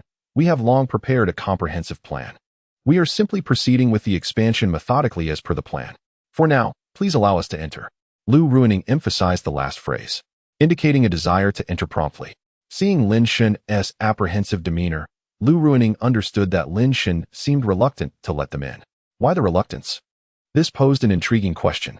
Could it be that Brother Lin was contemplating something inappropriate? Was he afraid of us discovering something? Hence his hesitation? Lu Ruining's words struck a chord in Lin Shun's heart. Upon hearing this, Lin Shun's expression froze, his heart racing uncontrollably, leaving him at a loss for words. And he could only stammer an explanation in his flustered state. No, Xiaoli is my girlfriend. I love her dearly. How could I ever harm her? What have you done to Xiaoli? Lu Ruining, sensing Lin Shun's self-betrayal, leaned forward, his gaze fixed intently on Lin Shun. Faced with this, Lin Shun found himself speechless. Engulfed in panic, he instinctively took a step back to evade Lu Ruining's gaze. As the two saw Lin Shun yielding, they entered the house, heading directly upstairs upon noticing the absence of Wen Li in the living room. During this time, Lin Shun did not dare to intervene, fearing that further obstruction would only exacerbate misunderstandings. If the truth is revealed, so be it. It's better to face the music. Upon entering Lin Shun's room, Lu Ruining and his companion discovered Wen Li quietly lying on the bed, engrossed in a book titled How the Beautiful Wife Fell in Love with Me. Lu Ruining's expression darkened upon seeing Wen Li perusing such peculiar literature.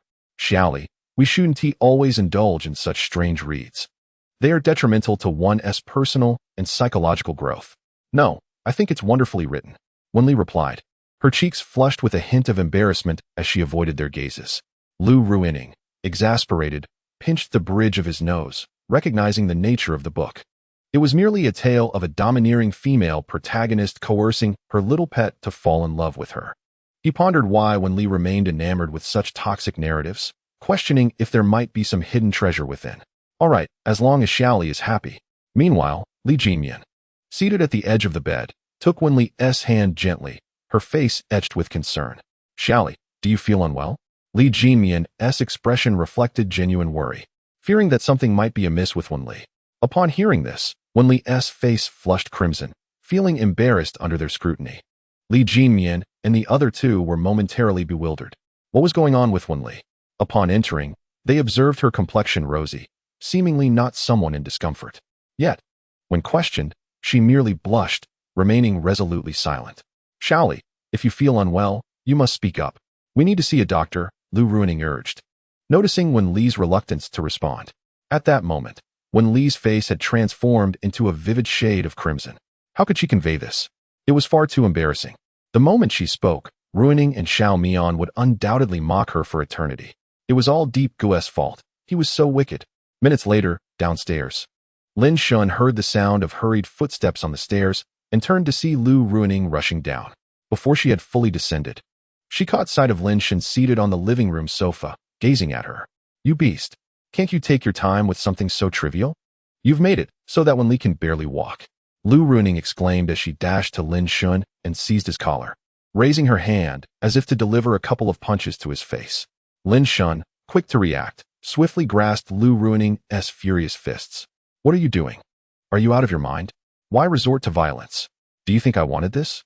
It's all due to the circumstances, he retorted, annoyed, as if he were indifferent to his own girlfriend's feelings. However, even a sturdy man like Lin Shun, standing at 6 feet tall, found it challenging to withstand the demands of such a clingy and high-maintenance girlfriend. Only by being with Wen Li could one truly comprehend the daunting nature of a sickly girlfriend. The expectations were manifold, answering every inquiry, fulfilling every request, maintaining transparency at all times and places, while also considering her feelings. It would exhaust any normal person, and when fatigue set in, employing a few tactics was only natural. Besides, Wen Li herself bore no grudges, so what was the meaning of Lu Ruining charging at him? Lin Shun could no longer tolerate the indignity. Seizing Lu Ruining's hand and shouting back, "Do you think you have the right to be angry?" Upon witnessing Lin Shun's audacity to shout at her, Lu Ruining's temper flared. Of course I have a right to be angry. Not only do I have a right, but it is also entirely justified. Enough. Stop your bickering. Li Jinmian interjected as she saw the two about to clash. Both paused, taken aback by the normally shy and reserved Li Jinmian's sudden outburst. She approached them. Why have you stopped? Show me what you've got. Honestly, we are all adults here. Can't we act a bit more rationally? After saying this, Li Jinmian found a seat, continuing to observe the two. We all care for Xiaoli, so there's no need for such hostility. However, Lu Ruining, feeling somewhat aggrieved, attempted to retort against Li Jinmian. Yet, she was swiftly interrupted by Li Jinmian's authoritative tone. Ruining, since we've asked Lin Gu to help cure Wen Li, please trust him. I believe he is acting out of necessity. Li Jinmian's gaze sharpened as she immediately turned her attention to Lu Ruining, urging her to cease her antics. Then, her beautiful eyes shifted to Lin Shun, exuding an undeniable aura. In that moment, the once bashful and gentle girl embodied the distinguished grace of a wealthy heiress. The intent behind Li Jimian's gaze was unmistakable. She demanded a reasonable explanation from Lin Shen. Witnessing when Li's struggle to even stand provoked her anger. Yet her faith in Lin Shen remained steadfast. Through their recent interactions, she had come to know the man Li admired, and found him commendable in both his conduct and moral character. His only drawback was his financial struggles. However, poverty is often a transient state. As long as one possesses integrity, he could indeed be deemed worthy of her dearly. Lin Shen, perceiving Li Jimian's expectation for an explanation, noticed Lu Ruining also looking at him, clearly offering him an opportunity to clarify. Faced with this situation, he could only let out a resigned sigh. You all know how demanding Li can be. Even if I were a beast of burden, I would soon be exhausted. Last night, she kept me up until past 1 in the morning without a moment's respite. I was left with no choice but to respond as I did. Lin Shen spoke bluntly, disregarding his own dignity as a man. It was no secret that for the past month, Li had been relentless, even with 4 golden kidneys. He could hardly keep up with her demands. If this continued, Lin Shen would surely be drained dry. With such circumstances, what dignity was left? Survival took precedence. Is that so, Lin Shen? Lu Ruining chuckled behind her hand, amused to hear a man admit his inadequacy so logically. Upon hearing her words, Lin Shen's expression darkened. Yet he refrained from retorting at Lu Ruining and instead turned to Li Jimian, hoping for a solution. Ruining, stop laughing. You share some blame in this. You often teach Li all sorts of nonsensical things. After casting a glance of reproach at Lu Ruining, Li Jimian focused on Lin Shen once more. Brother Lin, I understand your predicament. It truly is a complex matter, and we cannot assist you directly. However, it is imperative that such occurrences do not persist, especially to the extent that one cannot even step outside. Once she concluded her thoughts, Li Jimian seemed to have an epiphany and suggested, let us arrange more work for Li in the company moving forward. Additionally, you should take her out for hikes and excursions. This will redirect some of her attention and help expend her energy, reducing the likelihood of her causing a scene at night. Lin Shen felt a wave of gratitude wash over him at Li Jimian's sensible suggestion, almost to the point of tears. She was remarkably reliable, unlike certain individuals. As these thoughts crossed his mind, he shot an unhesitating glare at Lu Ruining. A moment of silent confrontation ensued, with both parties glaring at one another, neither willing to relent. Li Jimian, observing the tension, chose to remain silent, confident that as long as they did not come to blows, the situation would resolve itself in an hour or two. Just a few minutes after everyone had left, Li began to call for Lin Shen from her room. Seeing this, Lin Shen had no choice but to return to the room and carry the girl downstairs, allowing her and Li Jimian to engage in conversation in the living room. Meanwhile, he headed to the kitchen to prepare lunch for the 4 of them. It was only courteous to offer a meal to his guests, especially since they had come to visit the ailing Li. After more than an hour, Lin Shen had prepared a sumptuous feast, and the group gathered joyfully around the dining table to eat. During the meal, they chatted about trivial matters of life and the company's expansion plans. As the 4 of them discussed the recruitment drive, Lin Shen was about to take a bite of braised pork when Li interjected, Brother Shen, you should go help Xiaomian and the others with the company affairs this afternoon. Lin Shen looked at Li in surprise, and both Li Jimian and Lu Ruining mirrored his astonishment. Why are you all looking at me like that? The company needs to expand, and we can't let my situation hold things up. I can rest at home by myself this afternoon. There's no need to worry. Just let Jimian handle things for a day. I'll stay here with you. Lin Shen reassured her. Indeed, the priority is for Xiao Li to recover, Lu Ruining added. Although they were all taken aback by Li's words, they feared that her separation from Lin Shen might lead to unforeseen complications. Oh, you needn't worry about Xiao Li. She can take care of herself, Li insisted. Lin Shen wanted to argue further, but Li firmly dismissed him, insisting that he assist at the company. Ultimately, persuaded by her determination, Lin Shen acquiesced. After tidying up the dishes, he carried Li to the bathroom and then back to her room. Once he had placed her on the bed, he sat beside her and gently said, Brother should really stay home to take care of you. No, brother should go. I can manage on my own, Li insisted, pushing Lin Shen towards the door. Not entirely reassured, Lin Shen inquired, May I ask why you want me to go to the company, Xiao Li? Aren't you afraid I might leave? If you want to leave, then go ahead. Your legs are your own. Besides, You promised me yesterday that you'd always be by my side, and I believe you won't deceive me, Wenli replied, her large, doe-like eyes gazing at Lin Shun as she spoke earnestly. Upon hearing her words, Lin Shun sensed a shift in her demeanor, though he could not tell if it was merely his imagination. However, he refrained from probing further and placed a gentle kiss on her forehead. All right, then I shall assist Jin Yin at the company. As he prepared to rise, he recalled something and asked, Shaoli, could you please bring me that watch of yours next time? After reflecting on Yang Cece's incident, I believe that watch might function similarly to a locator. Otherwise, it would have been improbable for Wen Li to find herself so promptly that day. She hoped that by wearing this tracking watch, it would assuage the girl's concerns and prevent her from overthinking. Brother, doesn't he require that device now? You should hurry along and not keep Xiao Mian and the others waiting. Wen Li urged Lin Shun with a hint of shyness, sensing that her brother might have discerned the true nature of the watch. All right, I shall go at once, Lin Shun replied, bending down to place a gentle kiss on Wen Li's forehead before happily departing. At that moment, he was overwhelmed with joy. For Wen Li, this girl, had placed her complete trust in him, even foregoing the use of the locator. Simultaneously, he felt that all his previous companionship and efforts had not been in vain. Had Wen Li not shown some change? Inside the room, after Lin Shun had been gone for a good 10 minutes, Wen Li took out her phone and opened a red application. She clicked on the same map as before, revealing a small red that indicated Lin Shun's current location. Upon pressing a horn-shaped button adjacent to it, the sound of Lin Shun conversing with Lu Ruining began to play. Wen Li promptly commenced her eavesdropping, curious about what her brother was discussing in her absence. Luckily, Shaoli had previously noted that the watch was too conspicuous, so she had arranged for the listening and tracking software to be installed on her brother's phone instead. If Lin Shun were to wear the watch, he would undoubtedly be cautious around her. Chapter 56. Flourishing prosperity. Time flew by, and 2 months had swiftly passed, ushering in the autumn of the year. However, the autumn in Flower City was as sweltering as summer, devoid of any trace of the season's typical chill.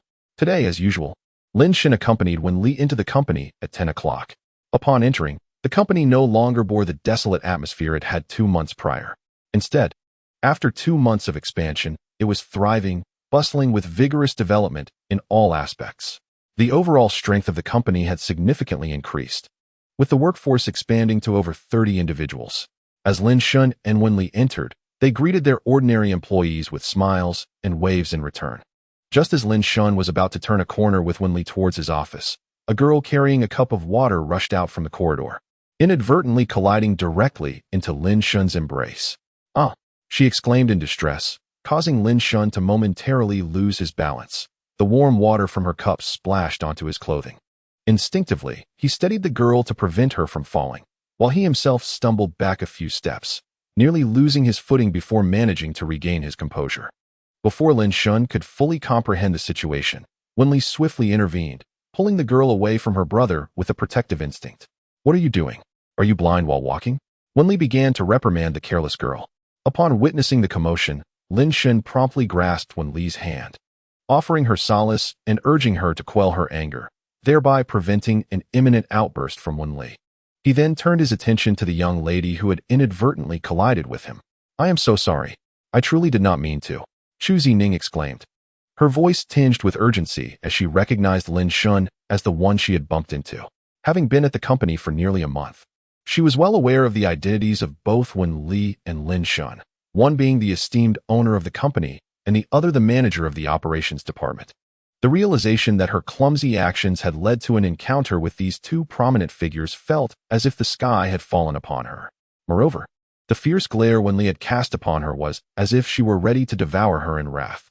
Had it not been for Lin Shun's timely intervention, she feared that Wen Li's ire would have been unleashed upon her. Now, all she could do was sincerely apologize in hopes of receiving forgiveness. Otherwise, her position at the company would be in grave jeopardy. Observing Chu Zining's palpable anxiety and the dampness of his own shirt, Lin Shun chuckled softly, reassuring her.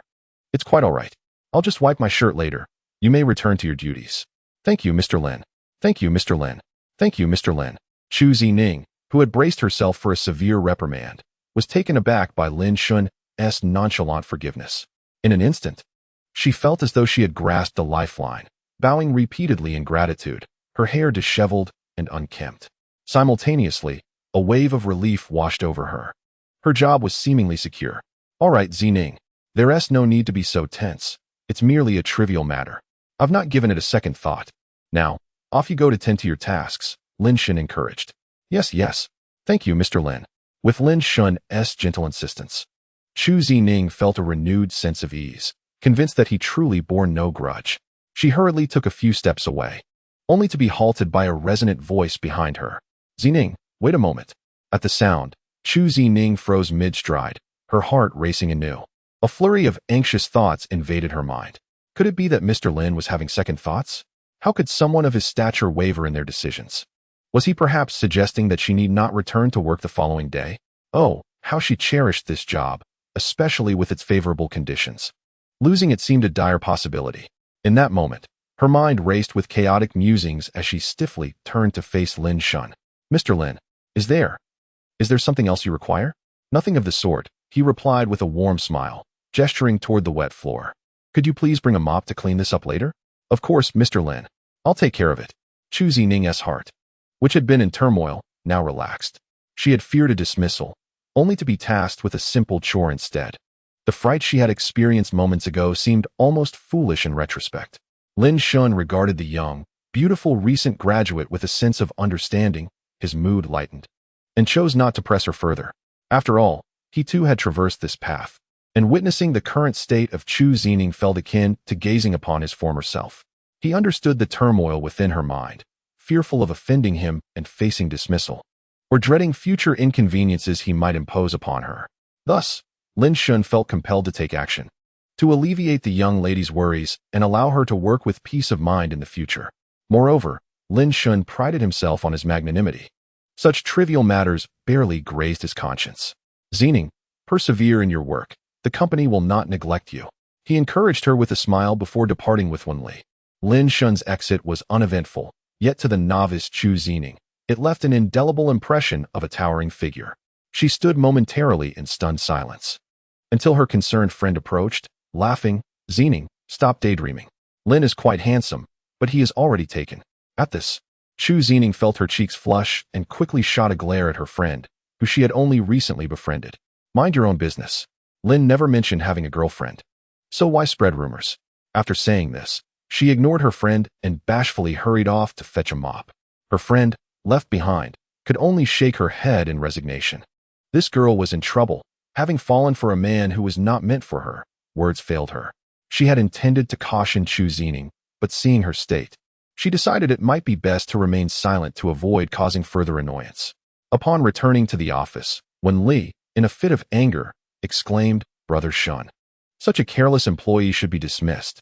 Look, the outfit you painstakingly prepared is now soaked. As she spoke, she helped Lin Shen remove his jacket, hanging it up to dry. Don't be so upset, Xiaoli. Everyone has their clumsy moments. Zining didn't do it on purpose. Besides, it's just a minor issue that won't bring any real loss to the company. Humph. You call her Zining so affectionately. I should just tell Rui Ning to fire her. The mere thought of Chu Zining leaping into Lin Shen's embrace filled Wenli with indignation. Lin Shen could only belong to her. This little vixen needed to be dealt with swiftly. Realizing the gravity of Wenli's words, Lin Shen felt a pang of concern. He recalled the anxious, helpless girl from earlier and found it a pity that she might lose her job over such a trivial matter. Not to mention, Chu Zining had performed exceptionally well since joining the company. She was one of the new anchors signed by Lu Ruining and had garnered over 70,000 followers in just half a month, poised to generate revenue for the company soon. Dismissing her would be akin to letting go of a lucrative opportunity. Xiaoli, we must not act impulsively. Rui Ning intends to nurture her for the benefit of the company. Lin Shen began to dissuade Wenli, emphasizing the folly of such a rash decision that would undermine a month's worth of effort. No. Chapter 57. Weekend team building. Lin Shen observed the slight irritation of Wenli and immediately embraced her slender waist, pressing his body against her back. Whispering gently into her ear, Xiaoli, be good. Tonight, brother will reward you. Wenli felt her cheeks flush at Lin Shen's teasing, her heart racing like a startled deer. Especially when he mentioned a reward for the evening, her heart raced uncontrollably, as if it might leap from her chest. Lin Shen gazed at the enchanting Wenli, whose youthful charm had gradually matured under his care, making her increasingly alluring. With every movement, She exuded a captivating allure. Moreover, she had begun to dress in a more sophisticated manner, stepping away from her sailor outfits, likely due to the presence of numerous company employees. To present herself as a more mature and composed boss, Wenli had reluctantly adopted this new style. Noticing that Wenli still harbored intentions of undermining Chu Zining, Lin Shun implored her softly, "Dear Xiao Li, let us not hold a grudge against Chu Zining. After all, she could bring substantial profits to our company." Upon seeing Wen Li's expression waver, Lin Shun seized the opportunity, stating, "If you refuse, we can simply dismiss her and continue our running sessions tonight." "No, we cannot go running. I've already run with Brother Shun for many days." Wen Li immediately protested upon hearing the mention of running that evening. As for Chu Zining, she had agreed to Brother Shun, but running tonight was out of the question. Each time they returned from a run, she felt utterly exhausted, longing for sleep. "What have you not done for a long time?" Lin Shun teased, noticing Wen Li's vague response. Brother Shun, you are becoming increasingly mischievous. I don't want to talk to you." Wen Li pouted playfully, while Lin Shun chuckled softly. 2 months ago, he had been troubled by Wen Li's high demands. Thus, whenever she arrived at the office, Li Jimian and Lu Ruining would assign her tasks. However, these assignments were insufficient to exhaust Wen Li's abundant energy. Consequently, after work, Lin Shun began to engage her in various physical activities, whether running, visiting the gym, or hiking during weekends. In the past 2 months, their hiking adventures had taken them to the renowned mountains of Huaqing. After each excursion, they returned home thoroughly fatigued, often going straight to sleep after a shower, leaving no room for extraneous thoughts. Of course, there were moments of resistance. For instance, when Wen Li sensed Lin Shun's intentions, she considered locking him away. However, he reassured her that exercising was ultimately for their future happiness. Initially hesitant, Wen Li eventually succumbed to Lin Shun's persistent persuasion. Realizing that these efforts were indeed for the long-term health and happiness of their relationship, aligning perfectly with her values. To this day, Li Jimian's words about following Wen Li and you being the deity of Wen Li's world have gained significant weight. The more time Lin Shun spends with her, the more he comprehends the essence of these statements. It appears that Wen Li truly thrives only when one aligns with her, the more secure one feels. The quicker the downfall occurs if one opposes her. The notion of you being the god of Wen Li's world is even more straightforward. A deity is singular, and within this foolish girl's universe, it seems she perceives herself as the sole occupant. Everything revolves around her. Although this assertion may seem somewhat narcissistic, the intimacy cultivated over these 4 months has revealed this truth to Lin Shun. While reflecting on these thoughts, Wen Li, nestled in Lin Shun's embrace, sensed his silence and struggled momentarily, urging him to respond. As she stirred, Lin Shun was jolted back to reality. Recalling Wen Li's earlier words, he teased, "If brother isn't bad, how could little Li possibly love him? How can you say such embarrassing things? I really won't talk to you anymore."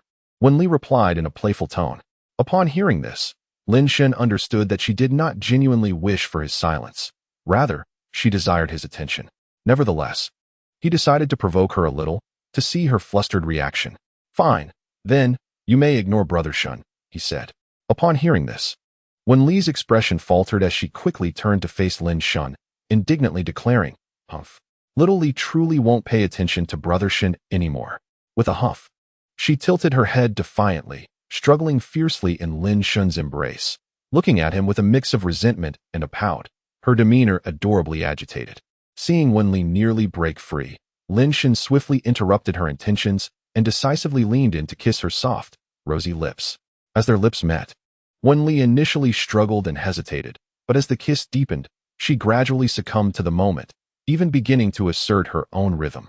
Over 10 minutes passed, and Wen Li, breathless, leaned against Lin Shun, tracing small circles on his chest with her fingers. In that instant, the two were enveloped in warmth, not wanting to part. However, their tranquil moment was abruptly interrupted by a series of knocks on the office door. The lovers, akin to furtive cats caught in their clandestine affair, hurriedly composed themselves. Lin Shun managed to tidy up swiftly, but as a woman, Wen Li took a bit longer. He intended to wait until she was entirely ready before allowing anyone to enter.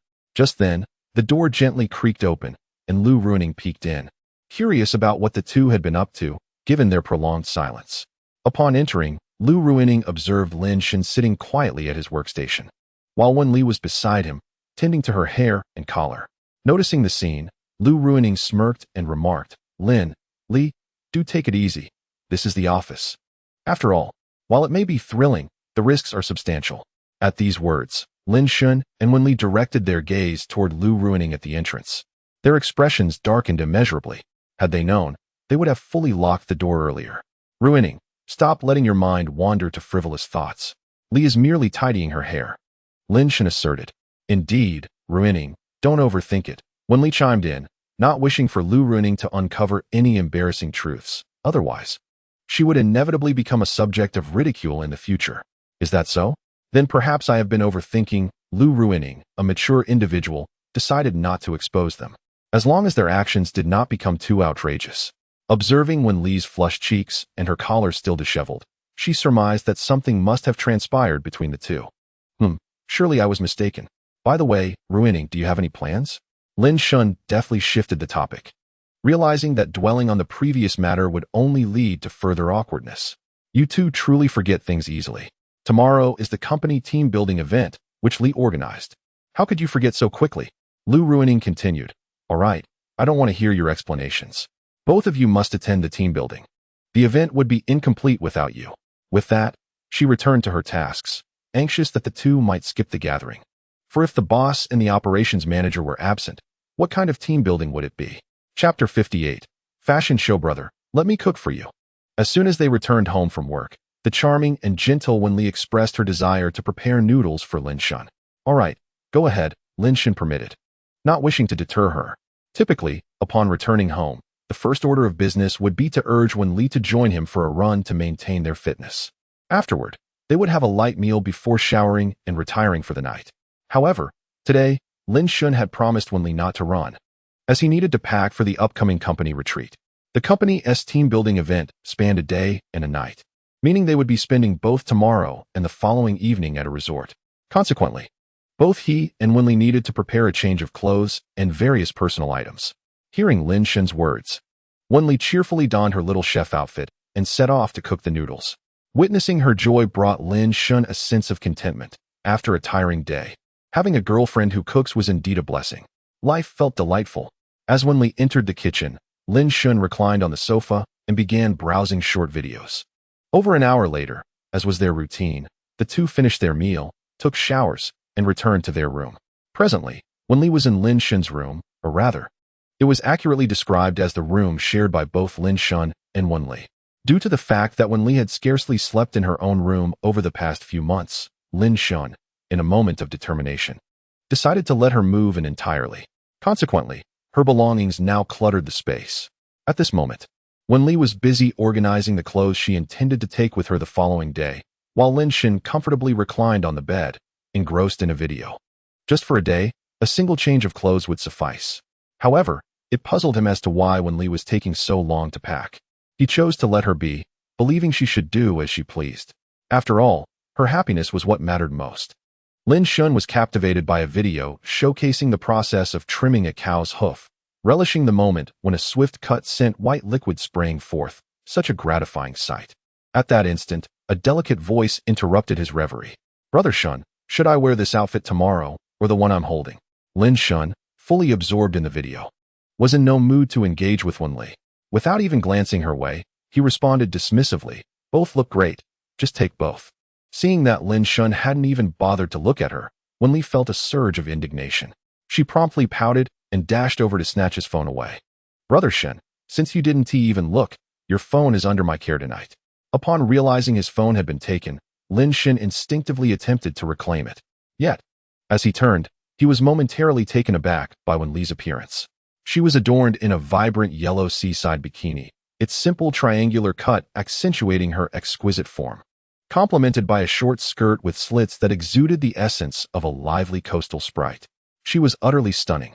Noticing Lin Shun's mesmerized gaze, Wen Li twirled around in front of him, inviting him to feast his eyes. After completing her spin and observing that Lin Shun was still entranced, she playfully covered her mouth and inquired, Brother Shun, don't look just yet. Help me decide which outfit to take. As she spoke, she held up a red bikini in front of herself for comparison. Upon hearing her voice, Lin Shun snapped back to reality. Faced with Wen Li's eager anticipation for his opinion, he questioned with a frown, You're not seriously considering wearing this to the resort, are you? Why? Is there a problem? Wenli replied innocently, her eyes wide with curiosity. Absolutely not, Lin Shen exclaimed, his mind racing at the thought of Wenli parading around the resort in such scanty attire, attracting the leering eyes of countless wolves. The mere imagery made him feel uneasy, akin to swallowing something bitter. Baffled by Lin Shen's vehement response, Wenli couldn't comprehend the sudden shift. Didn't you just enjoy seeing me in a bikini? Why the sudden opposition? Because it's unacceptable, that's why, Lin Shen retorted. Unwilling to entertain the notion of Wenli being ogled by others, the thought was more distressing than anything else. With that, he hurriedly rose to inspect the items Wenli planned to take. The outcome is not concerning until one takes a glance, and then it is truly startling. Aside from skincare products, Wenli has packed an array of short skirts, camisoles, and sailor outfits, with only a single set of formal attire to speak of. Upon seeing this, Lin Shen immediately became furious and took them out. These were fine for her to admire privately, but if Wenli were to wear them for others, it would surely break his heart. Watching Lin Shen remove the neatly organized clothes, Wenli quickly intervened, exclaiming, "Brother Shen, what are you doing? These are all things little Li intends to bring." Bring? Bring what nonsense? You cannot take these. They are for my eyes alone. Lin Shen, in a fit of frenzy, clutched the delicate fabrics. The mere thought of Wenli donning such garments made him feel as if he were being betrayed. Upon hearing Lin Shen's words, Wenli instantly understood his reluctance to let her take them. Seeing Lin Shen so worked up, she couldn't help but stifle a laugh. It turned out that Brother Shen cared for her so much. How adorable he was in this moment. As Lin Shen grew increasingly agitated while she found amusement in the situation, a wave of displeasure washed over him. This girl seemed utterly oblivious to the gravity of the matter, still laughing. You ought to pack more long dresses and trousers. As an entrepreneur, you should dress more maturely and with poise. Noticing Lin Shen's displeasure, Wenli leaned closer, her crimson lips nearly touching his ear, and whispered sweetly, "Brother Shen, these are for when we return to the hotel. Little Li will wear them just for you." At her words, Lin Shen's hand froze, clutching the garments tightly against his chest, only to have them return to the suitcase in an instant.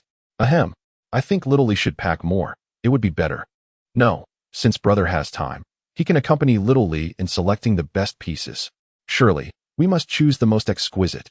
Doesn't that annoy you? Wenli asked, her eyes twinkling with delight as she gazed at Lin Shen. Annoy? On the contrary, brother is more than willing to assist you. Little Li, it brings me joy. In a moment, Lin Shen's demeanor underwent a complete transformation, a stark contrast to his previous self.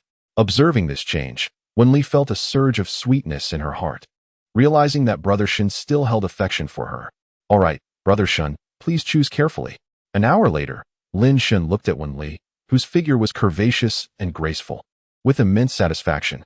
Indeed, a woman with a fine figure possesses an inherent advantage. Regardless of how she styled herself, Wenli always appeared stunning. Over the past hour, Lin Shen had indulged in a visual feast. This fashion showcase rivaled even the grandeur of the Victoria's Secret show. He found it challenging to decide, as each piece was exquisite, and he wished he could take them all. Alas, the duration of their trip was too brief. Considering the time constraints, Lin Shen ultimately had to part with some of his favorites, selecting 3 of the most appealing garments for Wenli to take. Chapter 59. This girl must be enchanting. The following morning, the dawn light unfurled, and the buildings glistened with fresh dew, as people inhaled the liberating and refreshing air. In a modestly sized rental apartment, Chu Zining awakened to the gentle morning light, her eyes fluttering open. Glancing at the clock, she noted the time, 7 o'clock in the morning. Pleased to find the hour just right, she rose leisurely from her bed to freshen up.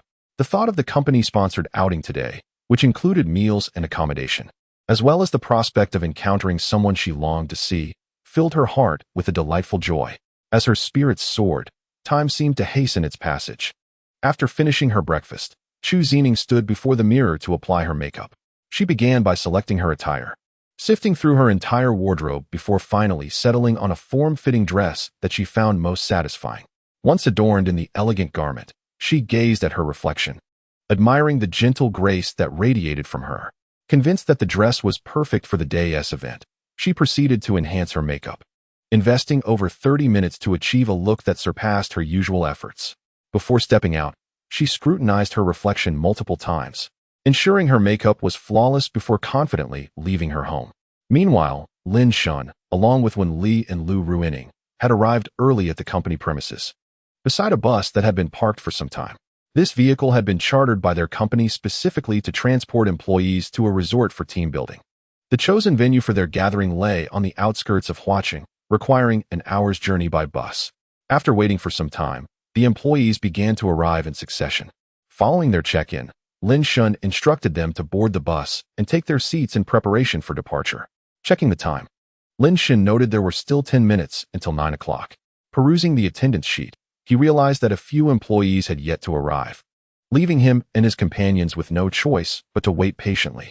A few moments later, several more employees hurriedly approached, and Lin Shun guided them through the check-in process and onto the bus. It was at this juncture that a graceful figure emerged in the distance, walking towards them with something in hand. As the individual drew nearer, Lin Shun recognized the exquisitely featured young woman as Chu Zining.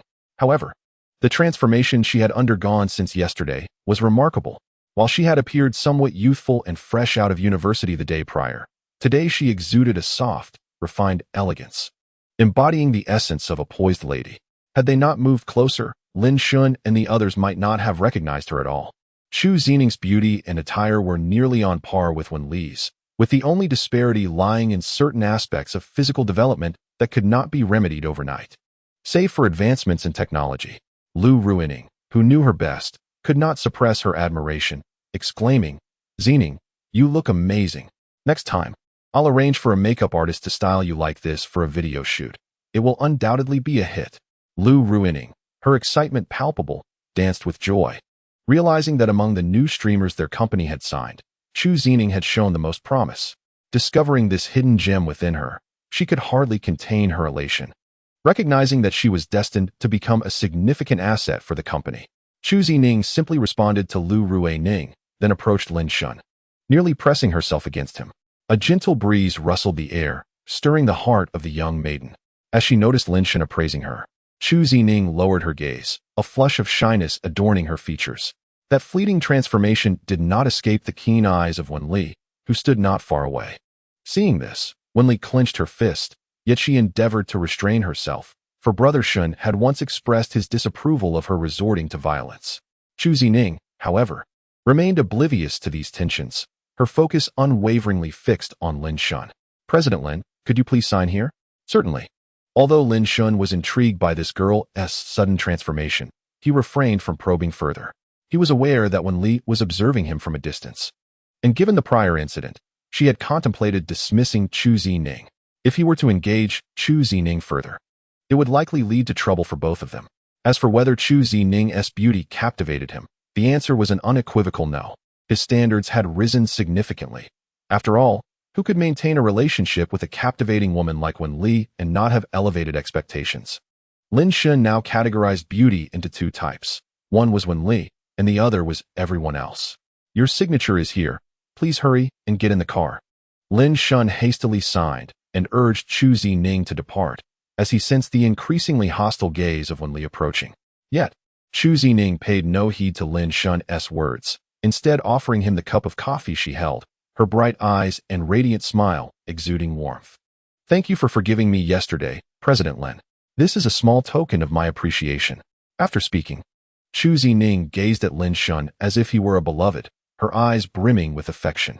Lin Shun regarded the coffee she presented with a perplexed expression. "This girl must be a handful. I helped you yesterday, and now you wish to ensnare me. No, you should keep it for yourself. President Lin, do not be modest.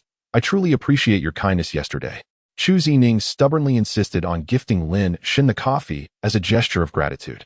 "I acknowledge your sentiment, but I cannot accept it. Please, hurry and get in the car." Lin Shun urged her once more.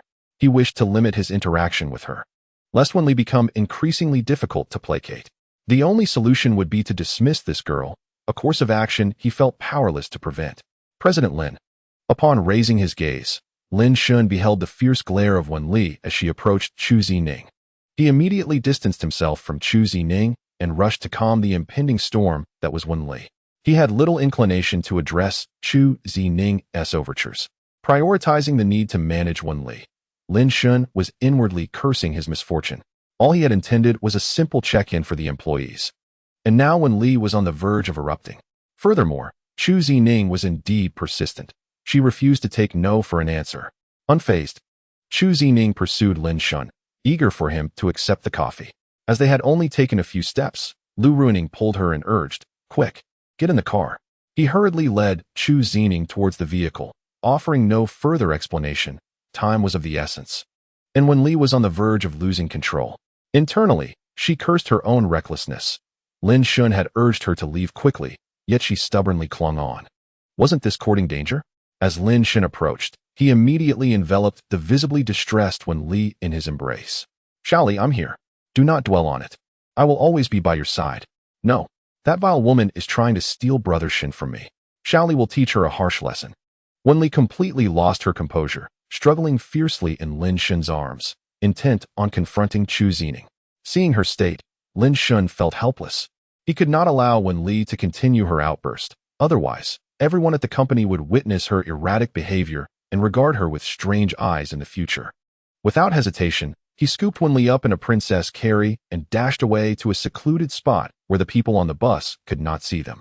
Li, furious that Brother Shun was preventing her from punishing that woman, bit down hard on Lin Shun's arm, not sparing him any mercy despite their bond. Lin Shun endured the sharp pain as he continued to flee from the bus. In less than a minute, blood began to trickle from his arm. Chapter 60. The enraged Lin Shun. It hurts, it hurts, it hurts. When Li let go, he gasped, reaching a corner some 20 meters away. His face contorted in pain as he struggled to catch his breath. Unable to bear it any longer, he quickly set Li down. As soon as she was released, she remained biting down, prompting Lin Shun to grasp her head, enduring the pain in order to finally free himself from her clutches. He paid little attention to the throbbing pain now coursing through his arm. The excruciating sensation made him twist in place, while his other hand rubbed around the wound in a futile attempt to alleviate the agony. He hardly noticed the blood oozing out. The pain was overwhelming. Throughout the ordeal, Li resembled a rabid dog, sinking her teeth in and refusing to relent, only increasing her grip. After a few minutes, Lin Shun's forearm was completely covered in crimson blood, yet the pain began to subside. Once he regained his composure, he glanced at the bite marks on his arm, 2 rows of distinct impressions, blood still trickling out, albeit more slowly than before. At that moment, he cast an intense glare at Li, who stood nearby, a trace of his blood at the corner of her mouth. She appeared oblivious, lost in a daze. But Lin Shun was too consumed by anger to ponder her state. He had endeavored so hard for her sake, yet she bit down with such reckless abandon. He was certain that if this continued, a chunk of flesh would be torn from his arm. It was infuriating. This girl was relentless, attacking him with all her might. With a swift stride, Lin Shun approached Li, extending his finger to press firmly against her brow, causing the dazed Li to stagger backward a few steps. "Are you out of your mind? If you're mad, just say so, and I'll send you straight to a mental hospital. I've told you countless times to control yourself. No one can take me away." Lin Shun shouted furiously, punctuating his words with forceful jabs to Li's forehead, cornering her against the wall. Tears began to well in the corners of Li's eyes. "Crying again? What are you, some kind of monster? Look at this wound. Is this something a person can inflict?" Lin Shun trembled as he presented his bloodied hand to her, showcasing the injury he had sustained. In mere moments, every harsh word he could conjure poured forth without reservation, disregarding the fact that Li might be mentally fragile. He simply needed to unleash his pent-up frustration. As a rational individual, he could hardly endure such behavior. If Li had merely been playful, he might have tolerated it. But this time, he could not hold back. "Brother, Xiaoli didn't he mean to?" Li, having just regained her clarity as Lin Shun withdrew, felt a jolt upon realizing she had hurt him once more, leaving her momentarily stunned. She attempted to explain, but Lin Shun's barrage of words fell like a torrential downpour, leaving her voiceless. Seizing a fleeting opportunity, she managed to utter a trembling response, her voice quivering with emotion. "No, you did this intentionally. You knew I wouldn't retaliate. Today, Lin Shun, I will make you understand." Before Lin Shun's furious proclamation had fully dissipated, he raised his right hand, intending to slap some sense into Li. Exasperated by her incessant madness, without a second thought, he struck her face with a resounding slap, driven by a singular desire to discipline her. "Don't think that just because everyone around you is concerned, You can act recklessly. The sound of the slap echoed sharply, landing squarely on Wen Li's cheek. Leaving her momentarily stunned, her eyes wide with disbelief as if she could not fathom that her brother would strike her.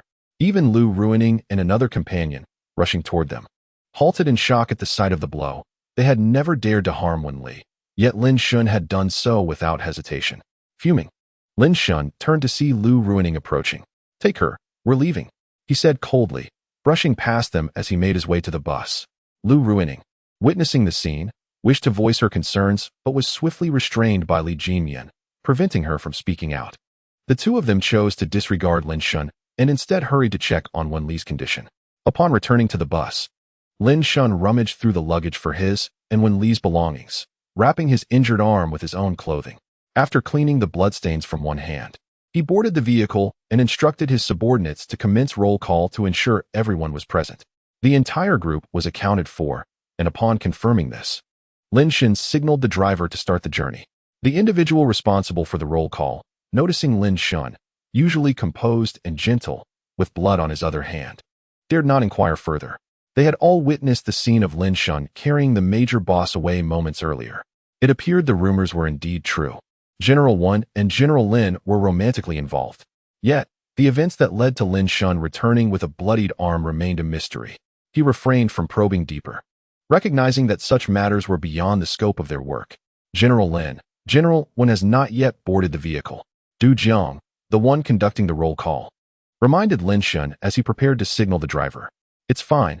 They will follow in another vehicle," Lin Shun replied, concluding his statement just as he instructed the driver to start the bus. Du Jiang, observing this, chose not to press the issue further, yet he lingered and asked, "General Lin, allow me to tend to your hand. We have a first aid kit for this team-building trip." "No need. Please return to your seat. I will address it in the medical room at the resort," Lin Shun responded. Noticing that Du Jiang, his diligent assistant, remained reluctant to leave, he smiled reassuringly. "Do not fret. I will manage the wound myself. Just enjoy yourselves today. The company will cover all expenses." Reassured, Du Jiang settled back into his seat.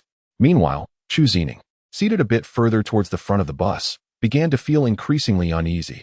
Moments ago, Lu Ruining had hurriedly ushered her onto the bus. Yet she had clearly seen Lin Shun rush towards and embrace General Wen, subsequently carrying him away. She sensed that Lin Shun's current state was somehow connected to her actions prior to boarding. Her feelings were conflicted.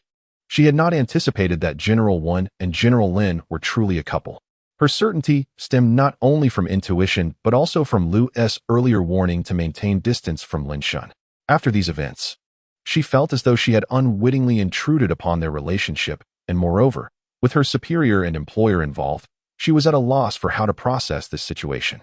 An air of silence enveloped the bus, as no one dared to speak, the atmosphere devoid of the joy typically associated with team-building activities.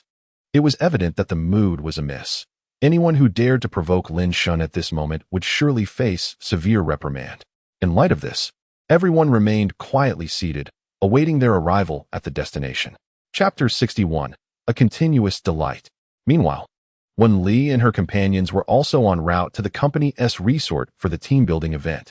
Inside the vehicle, Li Jinyan drove while Wen Li and Lu Ruining occupied the back seat. At this moment, the tears in Wen Li's eyes had long since dried. She turned to gaze out the window, ignoring everyone around her. Lu Ruining noticed that as soon as Wen Li boarded the vehicle, she had turned away to look outside, disregarding any attempts at conversation from either of them, fearing that she might succumb to despair and commit some foolish act due to Lin Shun's aggression.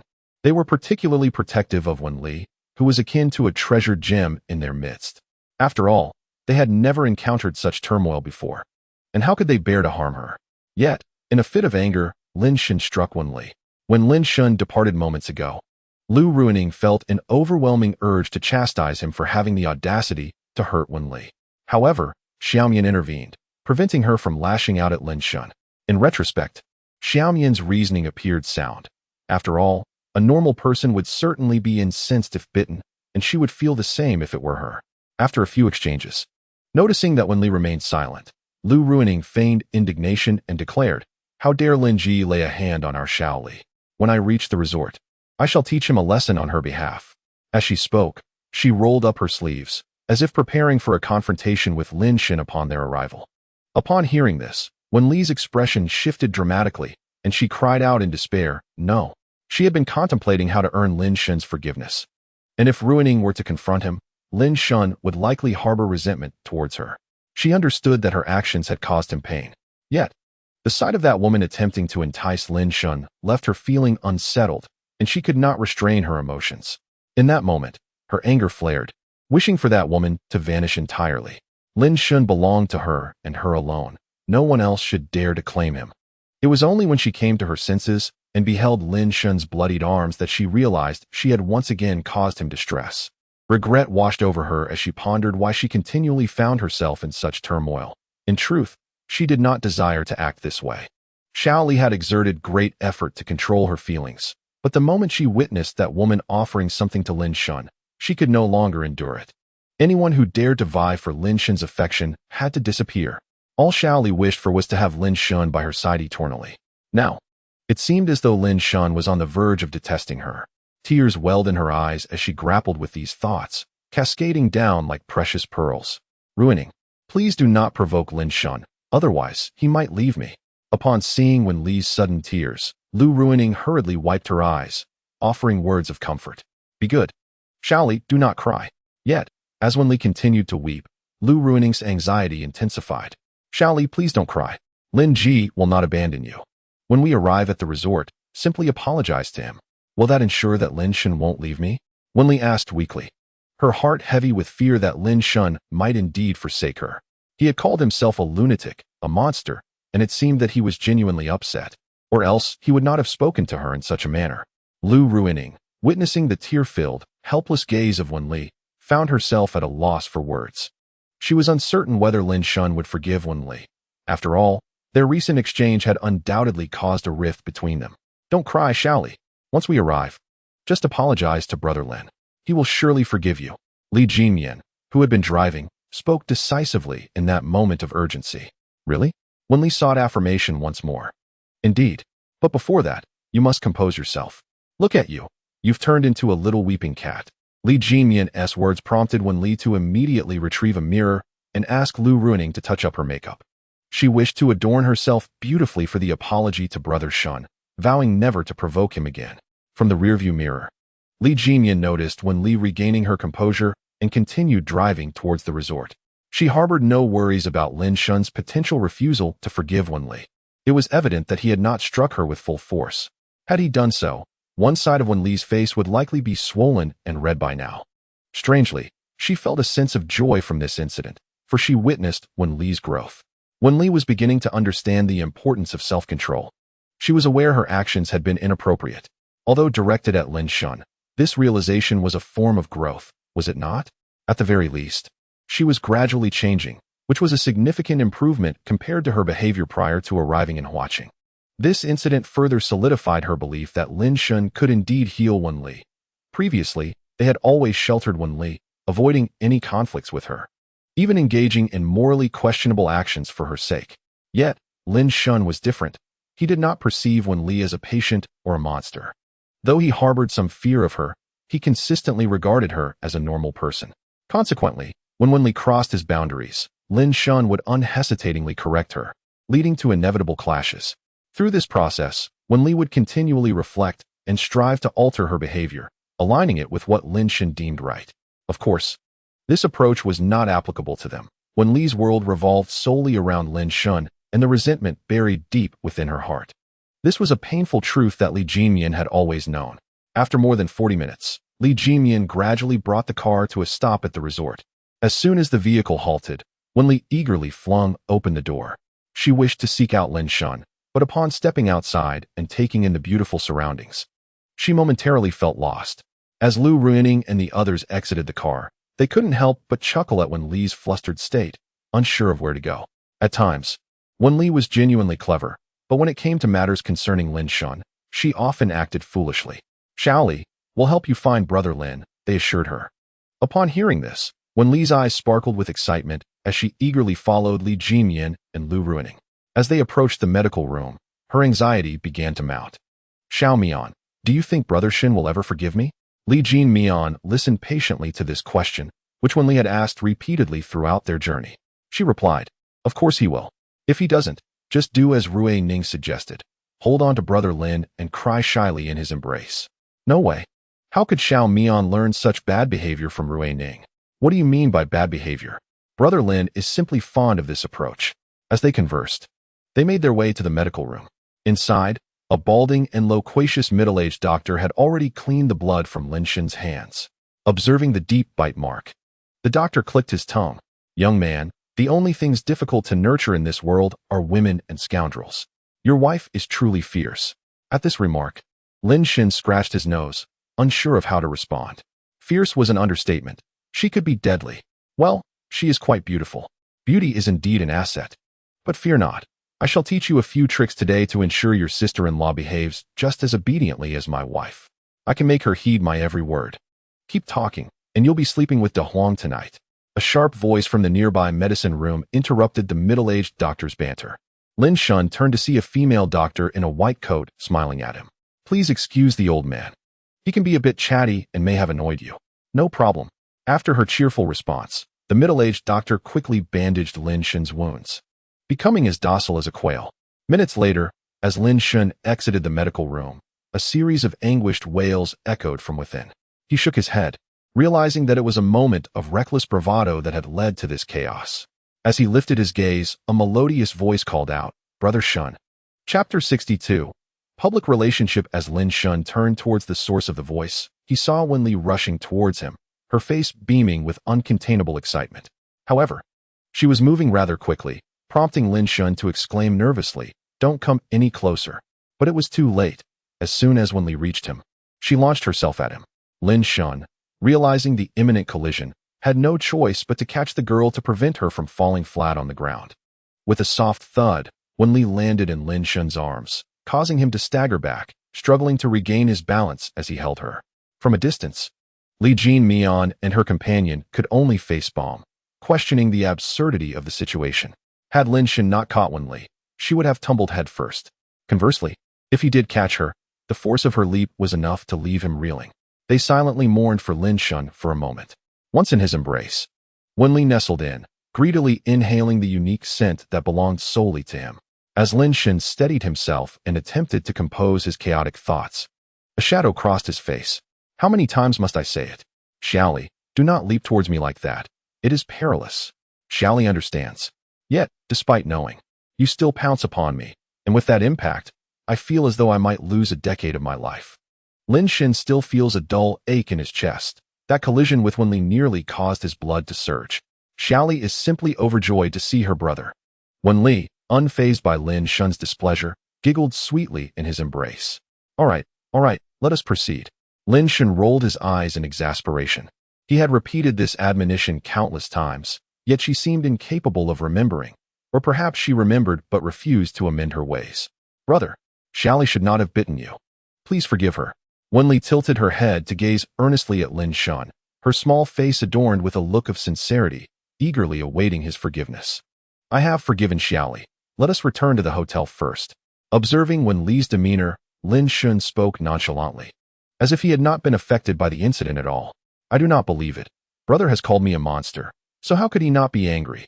Quickly, strike Xiaoli once more to release your frustration. Upon saying this, Wenli took hold of Lin Shun's hand, urging him to hit her again. Lin Shun, bemused, found it challenging to comprehend this girl's thought process. All right, brother is indeed no longer angry. Initially, he was infuriated by Xiaoli, but after that single strike, he regretted it immensely. Therefore, Xiaoli must learn to manage her emotions and refrain from losing her temper in the future, understood?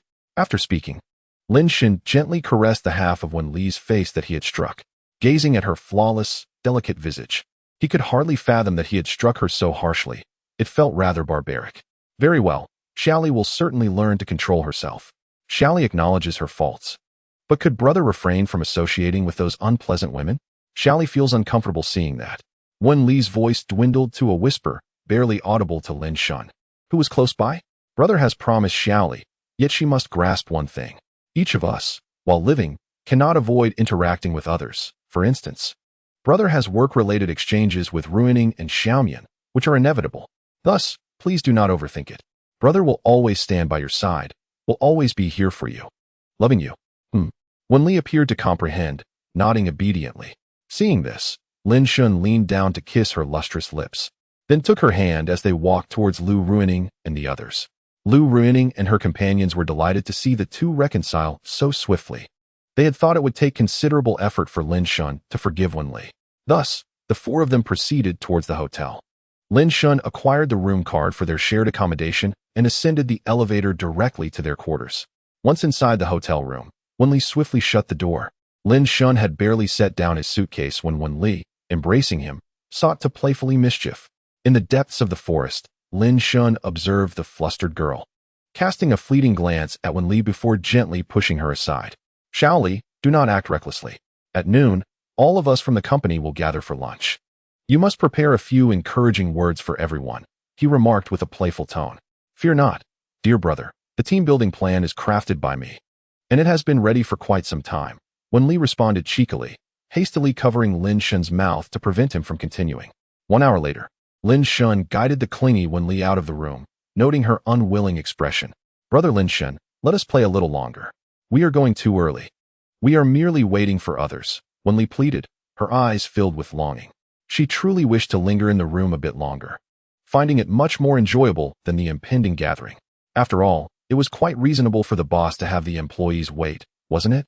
Observing Wen Li, the little enchantress, Lin Shun realized that once she had tasted the sweetness of this moment, she was like a cat enticed by the scent of fish, unwilling to relent until she had savored every last morsel. As the owner of the company, you must take this seriously. You rely on your employees for profit. Waiting for them shows that you value their presence, he admonished, delivering a light tap on Wen Li's head. Wen Li winced, cradling her head with both hands. Her eyes filled with reproach as she gazed at Lin Shun's retreating figure. Brother is so mean, hitting my head. Humph, I shall ignore you, Brother Shun. Unfazed by her words, Lin Shun continued on his way. At precisely noon, within a spacious banquet room of 120 square meters at a hotel, the employees of Xinghe Media gathered for their team-building event. Among them were Lin Shun, Li Jinyan, and Lu Ruining, seated below the stage. For this moment belonged solely to Wen Li, the star of the occasion. With fervor, Wen Li passionately articulated the company culture, its values, and the importance of enjoying the outing while remaining vigilant about safety. In essence, her message echoed the familiar refrain of hard work leading to rewards for the company. Yet, the delivery mattered greatly. When Wen Li spoke, the 30-odd individuals in attendance listened intently. Her melodious voice was captivating, and her unparalleled beauty rendered her impossible to overlook. Coupled with her commendable oratory skills, she naturally commanded the attention of all present. Well, everyone, I shall conclude my words here. Let us commence with the meal. As she finished, resounding applause erupted from the audience. Wen Li intended to step down from the stage, but her gaze inadvertently fell upon Chu Zining, who sat not far from Lin Shun, causing her to halt abruptly. The attendees, witnessing their boss's pause, hesitated to lift their chopsticks. Some, perhaps impatient from hunger or merely curious about Wen Li's next move, called out, Manager Wen, is there something more you wish to convey? Indeed. Would everyone like to know the nature of my relationship with your esteemed Lin? Upon hearing this, the crowd immediately perked up, some eagerly exclaiming their desire to know. Wen Li gazed at the curious faces below, a mysterious smile gracing her lips. Lin Shun, upon hearing her words, merely scratched his head in silence. We are, as you all have conjectured, in a romantic relationship. Therefore, do not harbor any intentions towards your Lin. He is my type, Wen Li proclaimed with both gentleness and authority, asserting her claim before the audience. After speaking, her gaze shifted towards Chu Zining, who, upon being caught in her glance, promptly lowered her head. The crowd erupted in cheers, urging the couple to kiss, with some men lamenting their heartbreak and others hurriedly collecting on debts, leading to lively discussions among tables. Amidst the commotion, Wen Li swiftly descended the stage to Lin Shun's side. Brother Shin, what do you think? Am I not formidable? Indeed, quite formidable. Lin Shun chuckled, playfully pinching her delicate nose, somewhat helplessly surprised by her public declaration of their relationship. Chapter 63, A Leisurely Retreat at the Resort. The sun shone brightly, the river sparkled, and the mushrooms broke through the earth. Lin Shun felt himself enveloped from behind by a soft, delicate figure, Wen Li's slender arms wrapped around his chest, and the air was filled with the fragrant scent of camellias, particularly evident on his back, which felt the delightful pressure of her presence. For a moment, Lin Shun found himself entranced. After a while, a gentle whisper reached his ears, laced with a hint of moisture. Brother, shall we return to the hotel? You haven't seen me in the bikini you asked me to bring last night. Would you accompany me back, please? Wen Li's sweet, enticing voice stirred a yearning within Lin Shun, yet he resolutely resisted. A visit to the hotel might lead him into the enchanting trap of this little vixen. Whether he could escape was uncertain, and he felt he might very well lose his life to her charm. At times, Lin Shun pondered whether Wen Li had been a little fox spirit in a past life, destined to retain the instinct of drawing in others' vitality in this one. While Lin Shun was lost in these thoughts, a dangerously enchanting hand began to employ exquisite techniques akin to those of an exceptional tomb raider. Swiftly, Lin Shun reacted, alarmed. As he batted away Wen Li's probing hand, promptly distancing himself from her, then firmly grasping her shoulder and guiding her onto the lounge chair beneath the sunshade. In an instant, Wen Li settled into the lounge chair, and Lin Shun took his place on another chair, adopting a serious demeanor. Little Li, let us refrain from such antics. There are so many people around. We have ventured out infrequently. Let us bask in the sun and relax. Observing the multitude on the riverside beach, Lin Shun felt a sudden urge to escape, nearly startled to death by Wen Li's audacity. The earlier toil went unnoticed, otherwise. It would have been quite embarrassing.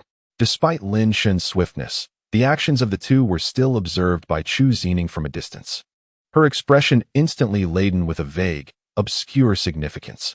Brother Shun, we can bask in the sun every day, but here at the resort, we only have this one day, said Xiao Li, glancing at the picturesque beach, where the mountains were lush and the waters crystal clear, embodying a serene and leisurely ambience. In such a rare and tranquil vacation spot, we must not let this opportunity slip by. Lin Shun, with his myriad of excuses, stubbornly refused to return to the hotel with Wen Li. Yet, he genuinely relished this moment of rare leisure, taking the time to unwind. For the past few months, he had been wholly dedicated to his work while also attending to Wen Li, the delicate and fragile girl, leaving him mentally and physically exhausted. Taking advantage of this rare moment of relaxation, he intended to recharge and prepare to embark on a journey toward a brighter future. Upon hearing Lin Shun's words, Wen Li quietly reclined, choosing not to disturb him further. However, after some time, as the shade of the parasol could no longer conceal her long, alluring legs beneath her floral mini-skirt, she hurriedly retrieved sunscreen from her bag, calling out, Brother Shun, quick, please help me apply sunscreen. At her call, Lin Shun turned his head, lowered his sunglasses, and noticed the sunlight glimmering on Wen Li's ankle, then comfortably settled back into his lounge chair. Oh, Xiao Li, you can handle this yourself. There's no need to trouble your brother. I just want to enjoy this moment. Seeing Lin Shun's reluctance to assist, Wen Li pouted in frustration, her lips nearly curling upwards to the heavens. Humph, will Brother Shun help me or not? She asked again, her voice tinged with melancholy, as though issuing a final ultimatum. Oh dear, Xiao Li is a grown-up now. You can apply it yourself. Your brother is simply too tired to move, Lin Shun replied, waving his hand dismissively, indicating he was unable to rise at the moment. Humph. Wen Li let out a cold huff, swiftly rising from her lounge chair, standing tall and straight before Lin Shun, gently removing his sunglasses as she smiled sweetly. Are you sure you want to help me, Brother Shun? Lin Shun, looking up, could only see half of the sky and Wen Li's radiant smile.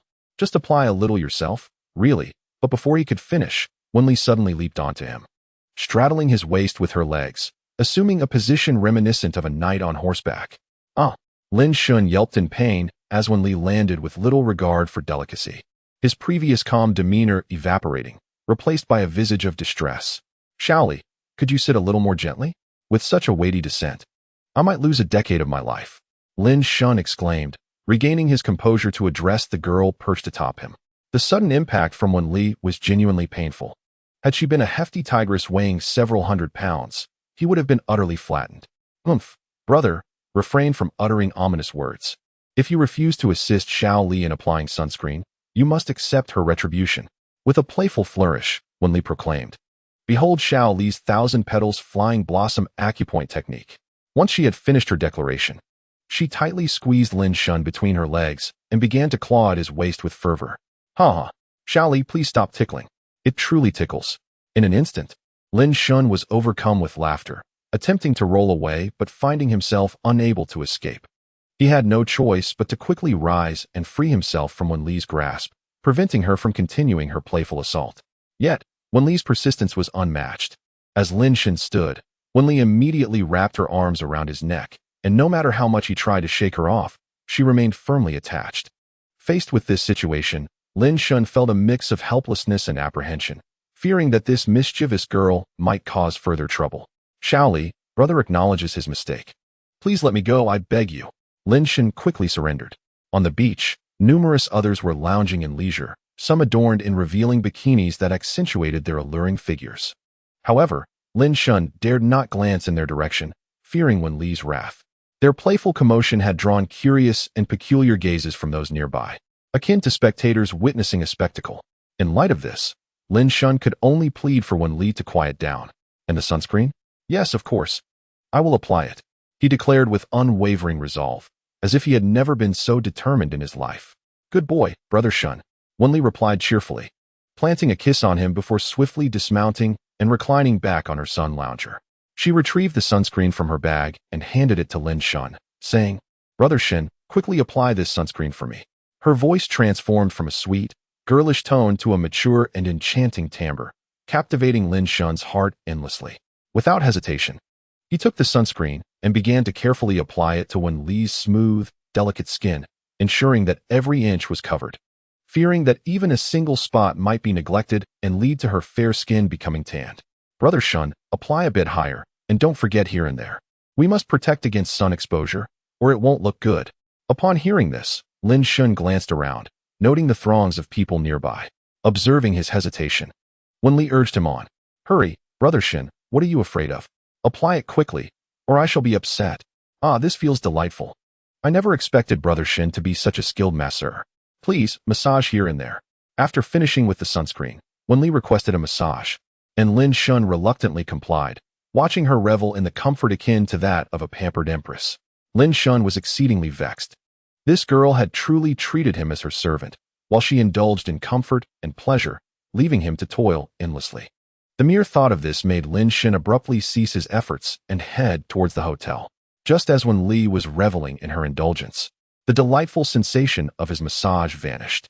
She immediately opened her eyes and inquired why Lin Shen had stopped.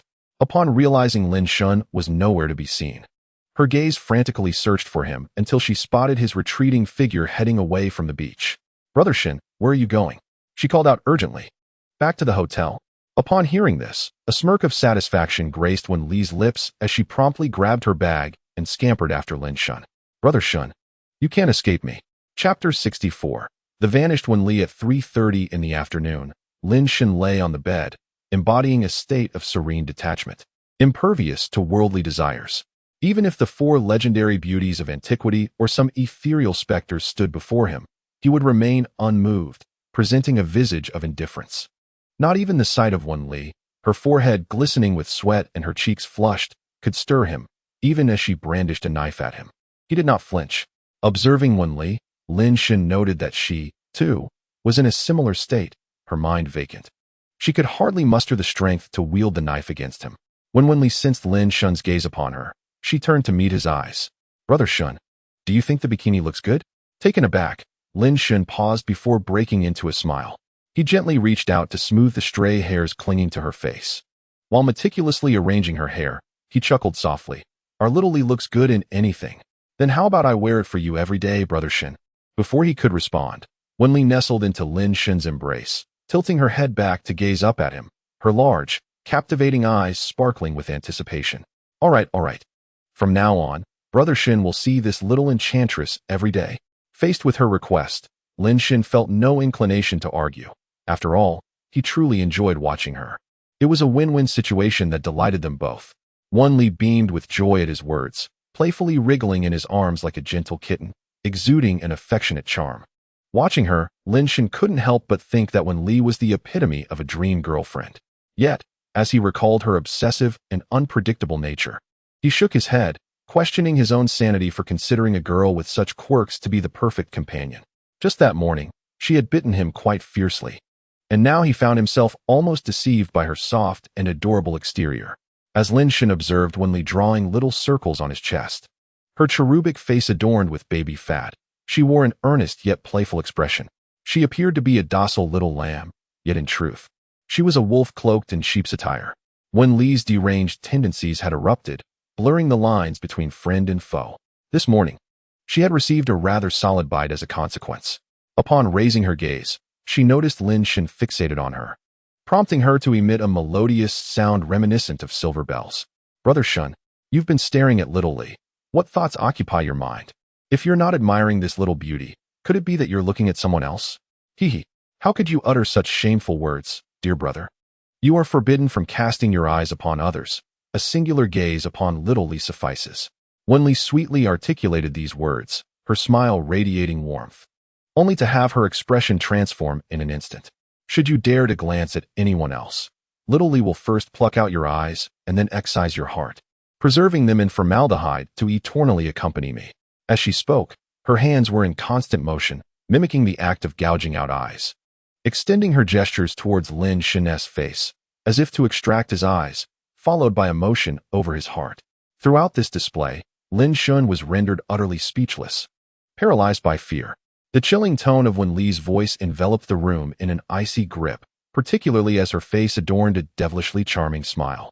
Her eyes ablaze with a frenzied crimson hue, causing Lin Shen to tremble uncontrollably.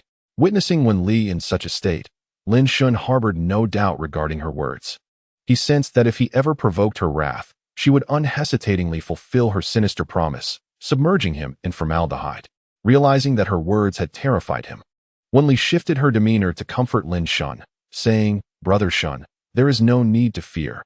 Little Li would never act upon such thoughts. As Lin Shen beheld her sudden transformation into a cheerful visage, his expression softened, yet he firmly etched her words into his memory. Having known Wen Li for some time, he recognized her exceptional talent for playing the role of a sweet little lamb, presenting herself as an adorable and obedient girlfriend. However, when her temper flared, she was certainly capable of inflicting harm upon herself with a mere fruit knife. Particularly in recent months, Lin Shen had attempted to dispose of the items in the basement on several occasions, only to be met with her staunch opposition. No matter how he pleaded, Wen Li insisted they would be needed in the future. The despair that washed over Lin Shen at her words was palpable.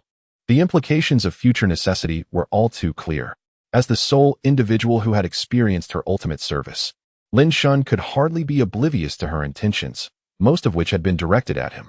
All right, Brother Shen, I was merely jesting, seeing you so tense. Let me help you relax, Wen Li declared, her hands and feet beginning to playfully stir. Seeing this, Lin Shen immediately interjected, Enough of that, little Li. We must behave and get some rest. I've heard that the resort is quite lively at night. Having spent so much money to be here, we must make the most of it. With that, he reached out to gently lift her chin, leaning down to press a kiss upon her ruby lips, signaling for her to settle down and sleep. Wen Li appeared to be weary as Lin Shen observed, and she obediently settled quietly in his embrace. After a serene silence enveloped the room for several minutes, the two nestled together drifted into a tranquil slumber, their breaths harmonizing in rhythmic unison. 3 hours later, the sound of the doorbell abruptly pierced the stillness, rousing Lin Shen from his drowsiness. Habitually, he reached out to the side, concerned he might inadvertently disturb Wen Li. However, upon finding her absence, his eyes flew open in search of her. Noticing the bed was empty and the doorbell rang insistently, he dismissed the thought of locating Wen Li, speculating she might have stepped out without her room card or perhaps gone to find Li Jinyan and the others. Thus, Lin Shen hastily rose from the bed to answer the door. Upon opening it, he was met by the sight of Li Jinyan and Lu Ruining standing outside.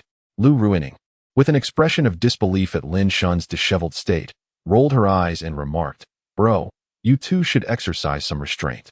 We're all here for a team-building experience to relax and strengthen our bonds. Don't exhaust yourself.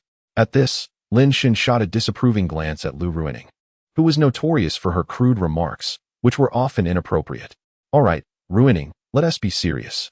Lin Shen, call on Shaoli. Let us go have a meal together, suggested Li Jinyan, stifling a laugh at the exchange between the two. Shaoli isn't tea with me. Hasn't she come to find you? Lin Shen responded, quickly surveying the room as he stepped out to open the door.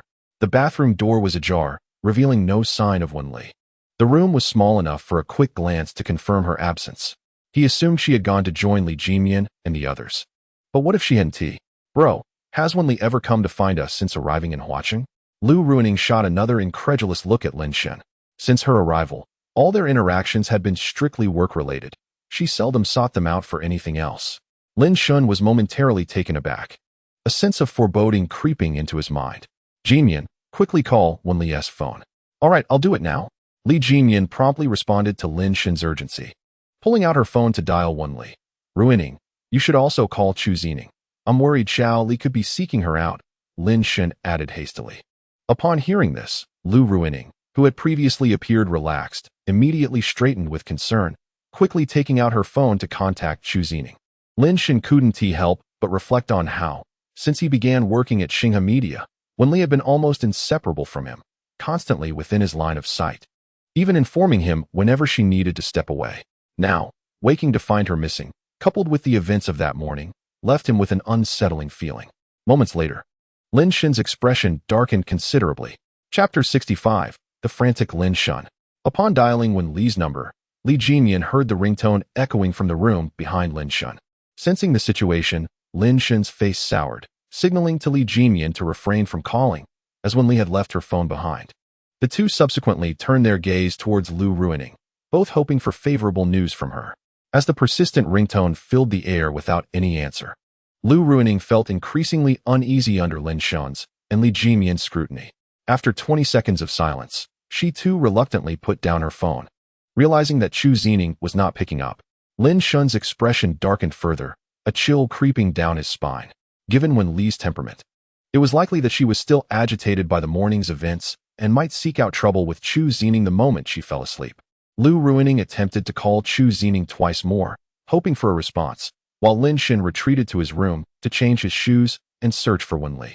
Li Jinmian decided to check the surveillance at the resort's security office to ascertain Wenli's whereabouts. They agreed to maintain constant communication. Whoever received news of Wenli would inform the others immediately. Lin Shen hurriedly uttered a flurry of instructions before dashing back to his room, exchanging his footwear with urgency. At that moment, he felt no fatigue, only a cold sweat trickling down his back. He hoped the outcome would not align with his worst fears. If Wenli truly sought out Chu Zining to confront her, the consequences would be dire, too grave for Lin Shen to contemplate further. Wenli had already been ruthless with Lu Shi and Yang Cici. Had someone not intervened in time, there could have been severe injuries or worse. The potential repercussions were chillingly clear. Upon returning, Lin Shen swiftly donned his shoes. To err on the side of caution, he quickly scanned the room for any hiding places, yet found no trace of Wenli. He then approached the door, where he saw the still troubled Lu Ruining putting her phone down. I called Chu Zining twice again, but there was still no answer, she reported. Check the dining hall and the snack shop. Wenli might have gone to collect takeout. I'll search the other areas of the resort. With that, Lin Shen and Lu Ruining sprang into action, descending to the ground floor and splitting up to search for Wenli. As Lin Shen sprinted along the path, he showed no signs of fatigue.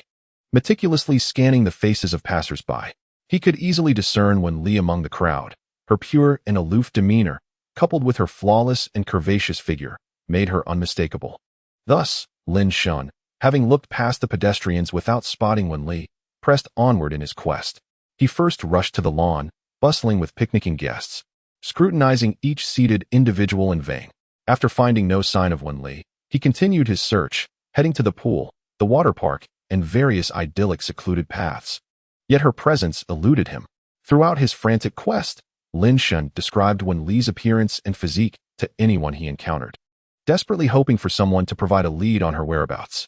Perhaps it was his hasty speech or perhaps his inadequate description, but none of the passers-by claimed to have seen Wenli. This only heightened his anxiety. Without anyone to deter Wenli, he might engage in some unpredictable act that could directly harm Chu Zining. Should Chu Zining be hurt, Wenli would likely face severe consequences, possibly imprisonment or detention. Regardless of the outcome, Lin Shen was resolute in his desire to prevent such a fate. While Li Jinmian might eventually assist in managing the situation, Lin Shen was unwilling to gamble on that. There are times when money proves to be omnipotent, yet at other moments, it is utterly powerless. Influence can coerce, but in this era rife with material desires and the prevalence of social media, the ramifications of any situation are unpredictable. No amount of power can entirely suppress an issue. Furthermore, the forces behind Li Jinmian would also weigh the value of Wen Li and whether the corresponding cost would justify their involvement. The more Lin Shen pondered, the more chaotic his thoughts became. Ultimately, he arrived at the beach where the two had been leisurely lounging that day. The sun dipped low, obscured by the mountains, and darkness fell, casting a chill across the beach where shadows grew sparse. Standing upon the sand, Lin Shen focused his gaze and spotted a young woman by the riverbank, her form reminiscent of the one he longed to find. He rushed towards her without hesitation. Upon reaching her, he grasped her hand excitedly and exclaimed, "Xiaoli, brother has finally found you." The girl, gazing at the river, was startled by the sudden grip, and upon seeing a stranger pulling her hand, she swiftly raised her hand and slapped Lin Shen across the face. What a lunatic, grabbing at others. After delivering the blow, she stormed away in a huff. Is this the extent of a boy's approach in this day and age? Lin Shen stood momentarily stunned, for the girl, though bearing a slight resemblance to Wen Li, was not her. His mind spiraled into a frenzy, repeating incessantly, "She is not Wen Li. She is not Wen Li." Lost in this obsessive thought, he felt no pain from the slap she had delivered. It was only when his phone, nestled in his pocket, vibrated persistently that he regained his senses, feeling as though a decade had been added to his age as he answered the call. As the device pressed to his ear, Li Jinmian's sharp voice pierced through. "Lingu, I have some dreadful news. The surveillance footage from your room's entrance shows Chu Zining approaching Xiaoli." And then they left together. At this revelation, Lin Shen's legs weakened, and he collapsed onto the sand. His focus was entirely consumed by the sight of Wen Li and Chu Zining together. Given Wen Li's fragile and obsessive nature, Lin Shen dared not contemplate further. "Hello? Lingu, are you there?" Li Jinmian's anxious voice continued on the line. "Is Chu Zining out of his mind for daring to seek out Wen Li?" Lin Shen shouted in excitement, unable to contain himself. Ever since that encounter with Chu Zining, he felt this girl was undeniably trouble. This morning was a prime example, as it led to Wen Li's explosive outburst. Now she was seeking out Wen Li again, as if she hadn't caused enough chaos already. Had he known that things would unfold this way, he would have supported Wen Li's decision to dismiss her the other day. Had that been the case, they would not be entangled in such troublesome affairs now. The more Lin Shen pondered, the more vexed he became. Yet it seemed unfair to place all the blame on Chu Zining. She could not have known that Wen Li was far from ordinary. "Brother Lin, don't overthink it. Just take a deep breath. I haven't finished speaking," Li Jinmian said, recognizing the edge of despair Lin Shen was teetering on. "Go on." Lin Shen, possessing a resilient mindset, took a moment to steady himself, allowing his racing thoughts to calm. Observing the two depart, Xiaoli maintained a composed demeanor, even when reviewing the surveillance footage of their exit from the resort. Did they leave the resort? Yes, so next we will head out to meet Xiaoli. Ruining is already on the way to the village entrance, and I am en route as well. We will converge there. Upon hearing this, Lin Shen hastily ended the call and rushed towards the village entrance, neglecting to wipe the dirt and sand from his clothes. Chapter 66. The Ambiguity of Love. As Lin Shen sprinted along the road, he fervently hoped to reach the village entrance of the resort swiftly. He had previously thought the distance from the beach to the entrance was not far, just a few steps away, yet now it seemed an endless journey. Sweat poured down his brow, and his mind was a tempest of thoughts. Passers-by noticed his frantic pace and quickly stepped aside to clear a path. In truth, the moment he considered Chu Zining and Wen Li exiting the village, he felt himself spiraling into madness, fervently praying that nothing would go awry. Lin Shen was eager to take action, yet felt utterly powerless. No one could truly grasp the depth of his helplessness. Since reuniting with Wen Li, he had initially taken pity on the girl, intending to offer her refuge for a time, but he never anticipated the multitude of events that would follow. Their relationship had ultimately blossomed into romance. Due to the rapid development of their bond, he found himself enveloped in a haze of ambiguous feelings towards Wen Li. This ambiguity lingered incessantly in Lin Shen's mind. At that moment, memories of their reunion flooded his thoughts, each moment playing out like a series of slides in his mind, each depicting the myriad flavors of life, sweet, sour, bitter, and salty, each contributing to the essence of what he considered a truly ordinary existence. Through these vivid recollections, Lin Shen swiftly discerned the origin of his ambiguous feelings for Wen Li. As he had initially remarked, everything had transpired far too swiftly.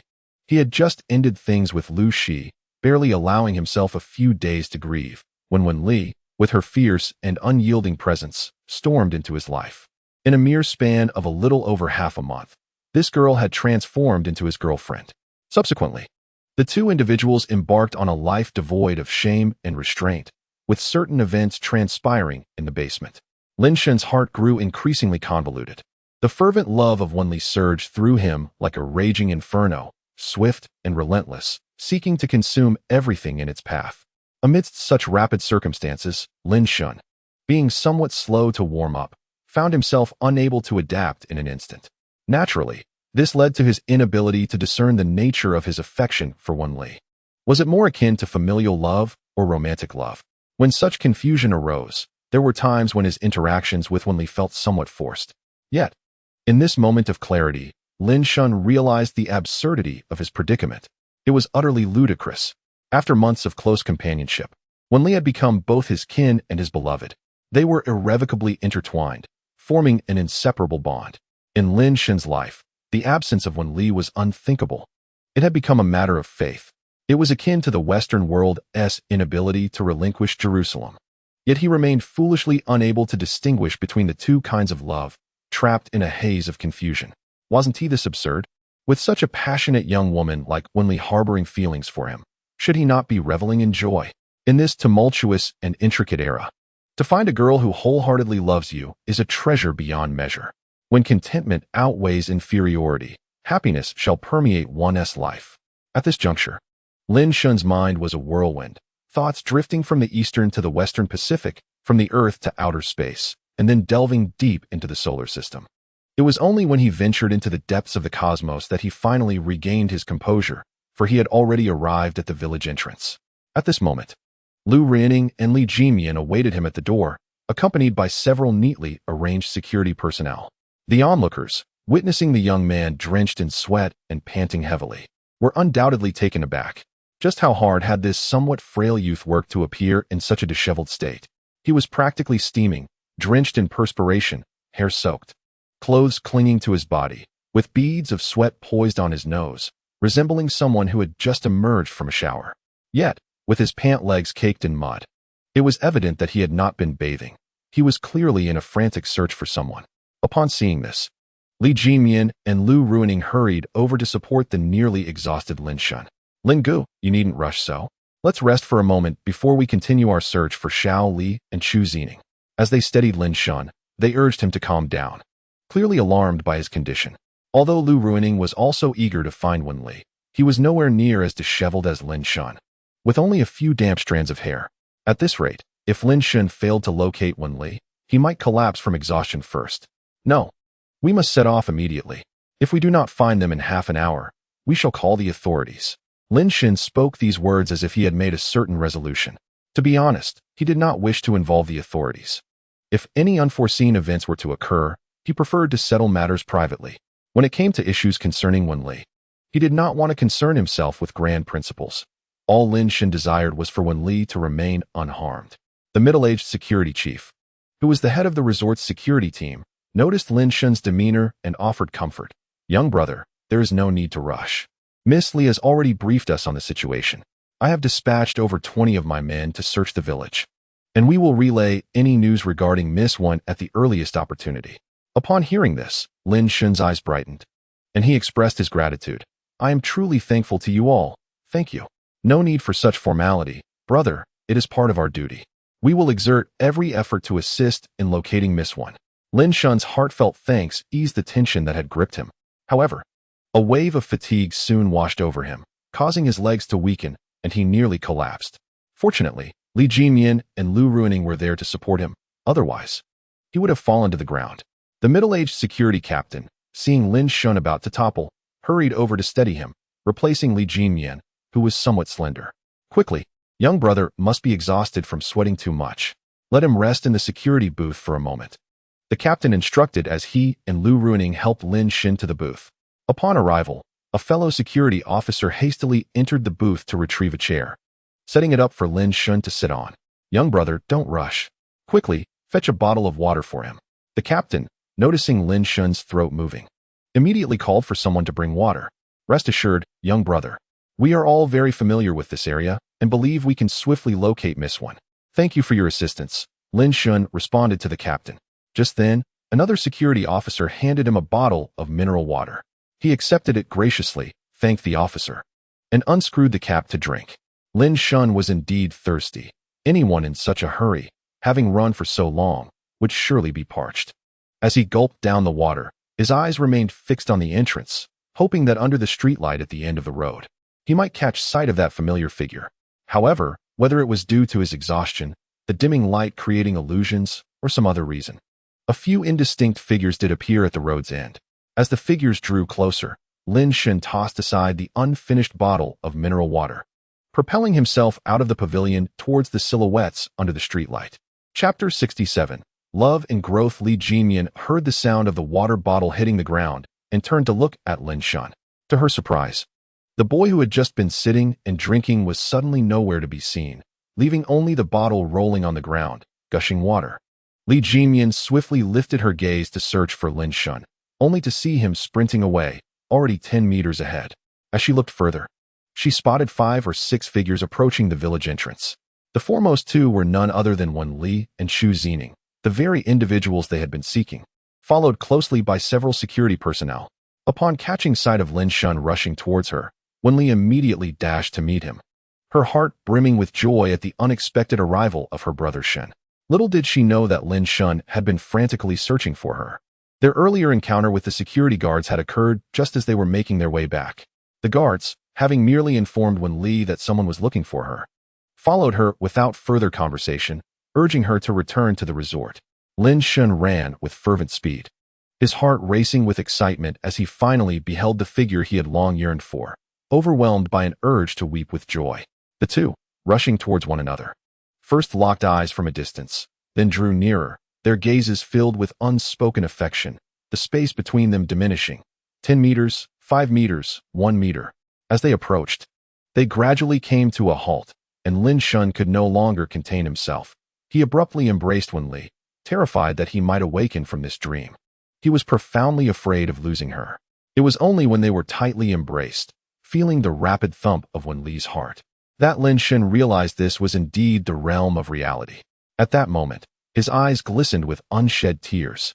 He understood that a man rarely cries. Yet he was helpless against the tide of emotion. No one could fathom the overwhelming relief he felt at seeing Wen Li and Chu Zining return unscathed. It felt like a dream. In Lin Shun's heart, he had believed that if Wen Li ever took Chu Zining out of the village, she would not hesitate to tear her apart. Yet now, with both of them safely back, the tension that had gripped him dissipated in an instant. He was so elated that he found himself at a loss for words. Wow, Xiaoli, I love you. Wen Li wrapped her arms around Lin Shun, whose clothes were drenched in sweat, showing no signs of disdain. Instead, upon hearing Lin Shun's trembling voice, she was puzzled by his fervor. However, when she heard his declaration, her heart swelled with happiness, her smile lighting up her eyes. Xiaoli loves brother Shen too. Thus, the two remained tightly embraced, the evening breeze caressing the willows, the sun setting in the west, and the air filled with the fragrance of love. After a prolonged embrace, Lu Ruining and the others approached, chuckling. Oh dear. How long do you intend to hold each other? The group wore amused smiles, prompting the two to sheepishly part. Upon separating, Lin Shun turned to Chu Zining, who stood nearby. Are you all right? Lin, I'm perfectly fine. I was just having a chat with one.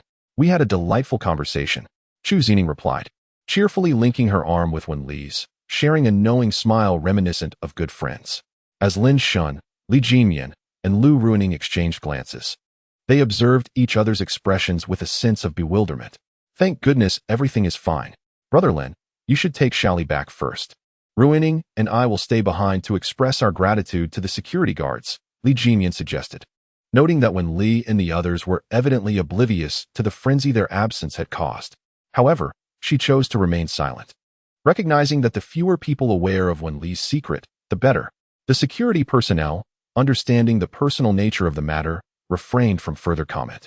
Relieved that everyone was safe and sound, fearing the consequences of someone going missing in their resort, Lin Shun, upon hearing this, merely nodded and thanked the security team before leading Wen Li back. He had faith that Li Jinmian and Lu Ruining would handle the situation appropriately, likely by compensating the helpful guards and ensuring discretion. Upon entering the resort, Lin Shun observed Wen Li humming a cheerful tune, a stark contrast to the anxiety that had gripped everyone just moments ago. Everyone was frantic with worry for you. Yet you return as if nothing happened, cheerfully humming. He thought, though he refrained from chastising her, realizing that the chaos had stemmed from his own overthinking. Given Wenli's obsessive and capricious nature, he had initially expected her to confront Chu Zining rather than foster a friendship. Now, witnessing their seemingly harmonious rapport left him feeling somewhat unsettled, struggling to reconcile this new dynamic. Nevertheless, his intention was never to wish harm upon Chu Zining. He was simply astonished by this unexpected resolution. Shaoli, could you share what you and Zining discussed? He inquired. Not much, really. Zining came to apologize, saying she wouldn't pursue Brother Shun and urged me not to overthink it. She wants me to be happy with Brother Shun, Wenli replied nonchalantly. Is it really that simple? Lin Shan asked, taken aback. Of course. Why would you think otherwise? Wenli responded, her expression filled with curiosity, as if questioning whether Lin Shan expected anything more. No, that's perfectly fine, Lin Shan stammered, feeling slightly embarrassed. At that moment, he felt as though he were the villain, eager for Wenli to act against Chu Zining.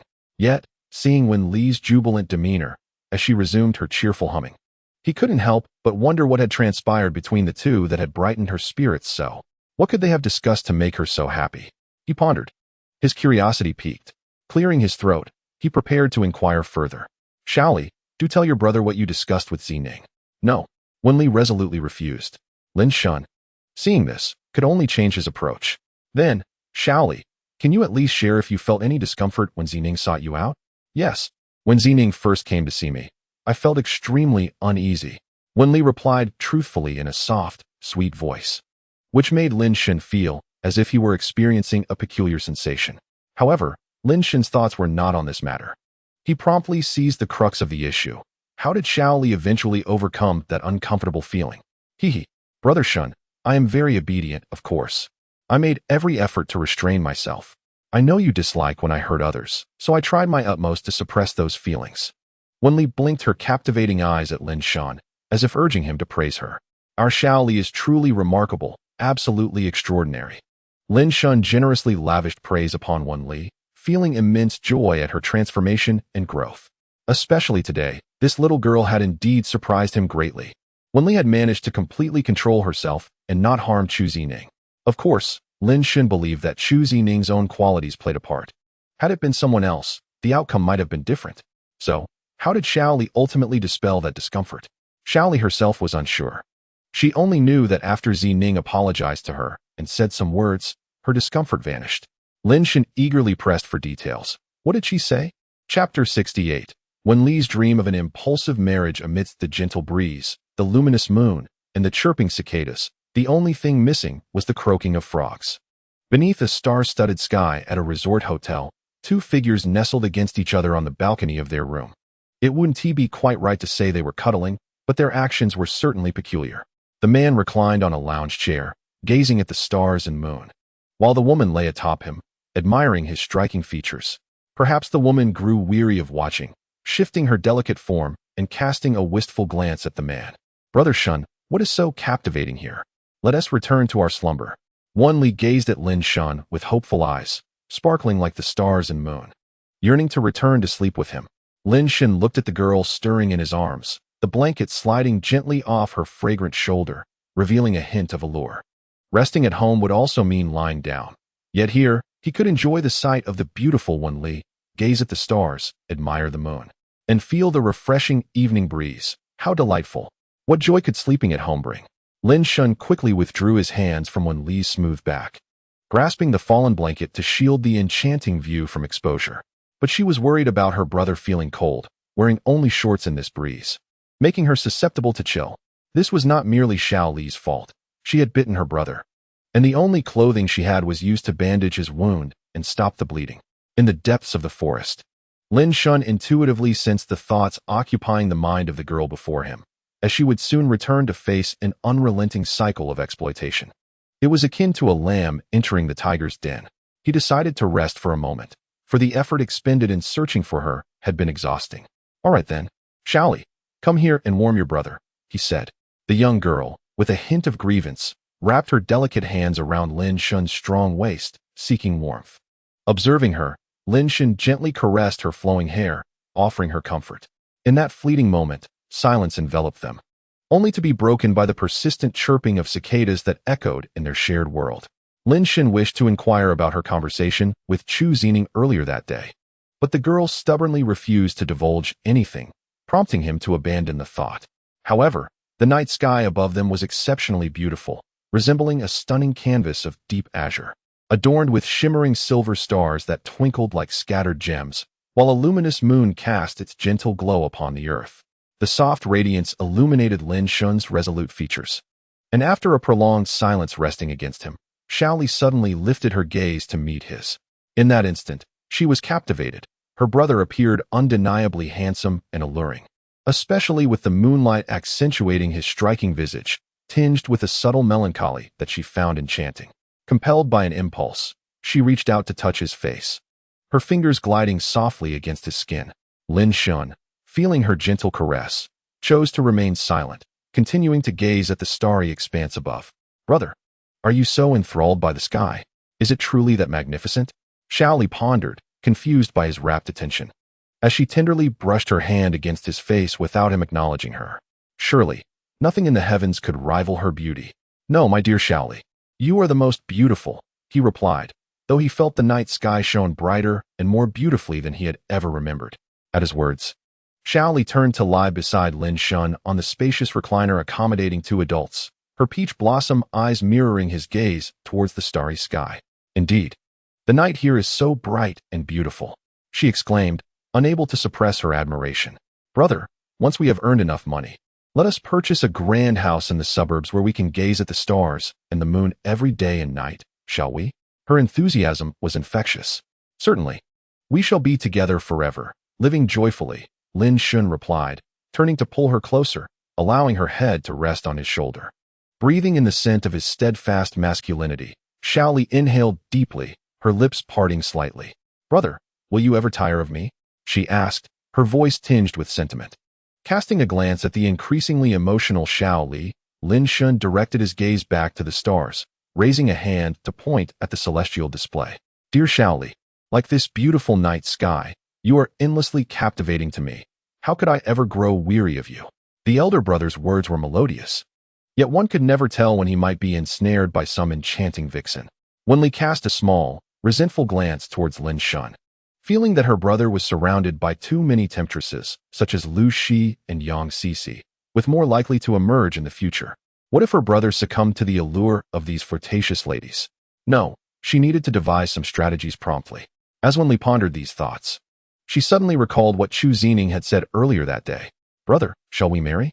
A sudden cough escaped Lin Shen, almost choking him. This girl had an uncanny knack for surprising revelations. Wasn't that a tad too hasty?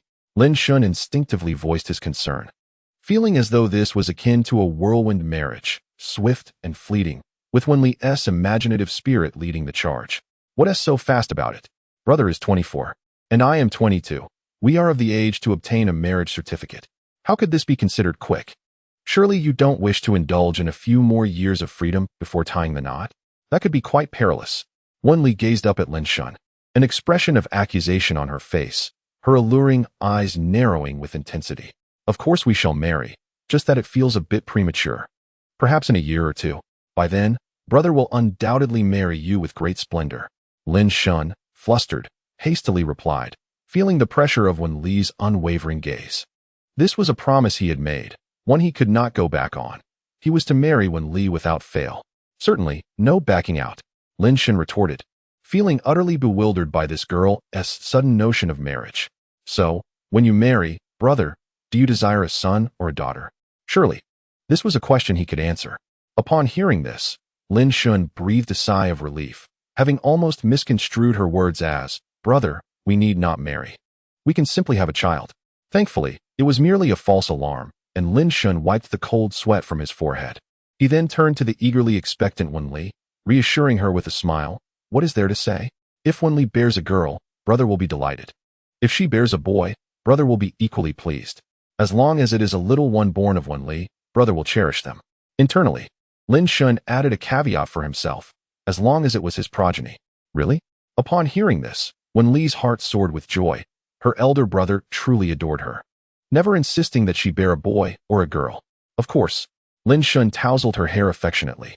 He held a liberal perspective regarding children. Boys had their merits, and girls had theirs. Ideally, having both a son and a daughter would be splendid. Brother, we shall return tomorrow. Shall we go to sleep now? I have another outfit that I have yet to show you. Wenli leaned close to Lin Shun's ear, her breath fragrant like orchids. Time flew by, and soon half a month had passed. Since the team-building retreat, the members of Xinghe Media had not only deepened their bonds, but also returned with renewed vigor and enthusiasm. In the past half-month, Xu Zining has received an overwhelming allocation of company resources, establishing herself as a streamer with a following of over 300,000 fans. She has begun to accept advertisements, and her live streams have started to yield considerable income, indicating a gradual path to profitability. Meanwhile, Wenli remains a steadfast pillar of the company, her status unassailable, and her earnings continue to rise. The entire company is thriving, exhibiting a robust upward trajectory. At 9 o'clock in the evening, after finishing her live stream, Wenli rushed up behind Lin Shun and wrapped her arms around his neck. Seeing this, Lin Shun quickly pushed her away, urging her not to cause a commotion with everyone present. Lin, the live stream is nearly done. We can clock out now, he said.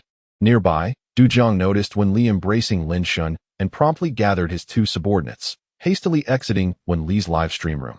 He had no desire to incur the boss's displeasure, particularly knowing that Wenli, as the owner, had a somewhat stringent approach to Lin Shun. Du Jiang was even more cautious around Wenli. A single word from her could spell his dismissal. Xinghe offered them generous benefits, significantly surpassing those of their competitors. Hence they were unwilling to jeopardize such a lucrative position. Look, they fled in fear. I still had a few words to share with them, Lin Shun remarked, grasping Wenli's hand with a hint of exasperation. Since their relationship was publicly declared, this girl had become increasingly audacious within the company. It's wise of them to retreat. Otherwise, Little Li would have dismissed them, Wenli declared with a hint of pride, entirely unperturbed by her public display of affection towards Lin Shun. At her words, Lin Shun found himself at a loss for a response. Wenli's behavior at times left him quite vexed. After speaking, Wenli noticed Lin Shun engrossed in his work and leaned against his back, waiting. After more than 10 minutes with no sign of him finishing, she grew impatient and said, Brother Shun, let us head home. Little Li thinks you could delegate these tasks to your subordinates. She playfully shook his body, urging him to cease his work. Be good, Little Li. You can head home first and let others handle this. I'm still a bit uneasy, Lin Shun replied, his hand on the computer keyboard pausing due to her antics. Is it that you want Little Li to leave first so you can flirt with those little vixens on the night shift? Wenli quipped, leaving Lin Shun at a loss for words. He diligently worked in the company, consistently focused on his tasks, especially under her watchful gaze, leaving no room for any dalliances.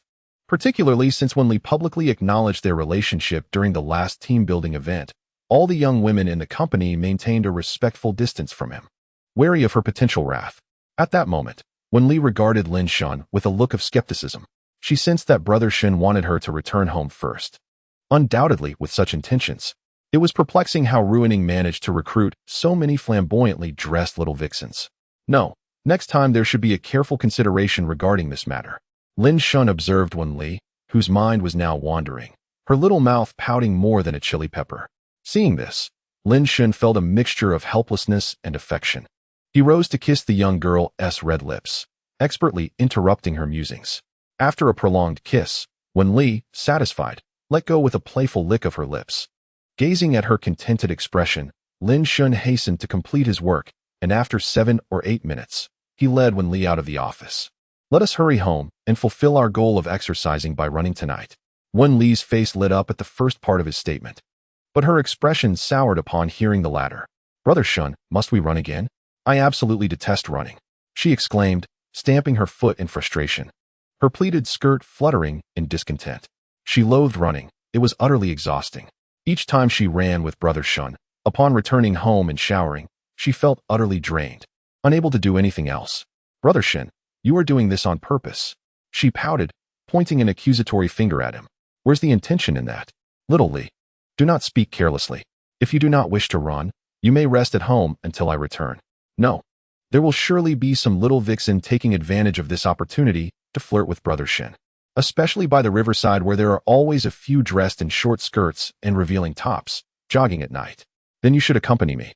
Lin Shun replied with a teasing smile, striking at Wen Li's sensitive spot. Humph. Upset, Wen Li crossed her arms and marched ahead, her pleated skirt swaying as if echoing her displeasure towards Lin Shun. Ever since Brother Shun returned from his team-building activities, he had been making her run daily, seemingly rejecting her in the process. No, tonight, no matter what, she could not allow Brother Shun to go running. As she walked back, Wen Li pondered how to ensure Lin Shun remained with her at the earliest opportunity. Although she had myriad ways to keep him, they needed to be discreet. It would not do to always leave him dazed. Suddenly, an idea flashed in her mind as she turned to glance at Lin Shun trailing behind her. Upon noticing her turning, Lin Shun felt an unsettling shiver run down his spine, as though he were prey under her gaze.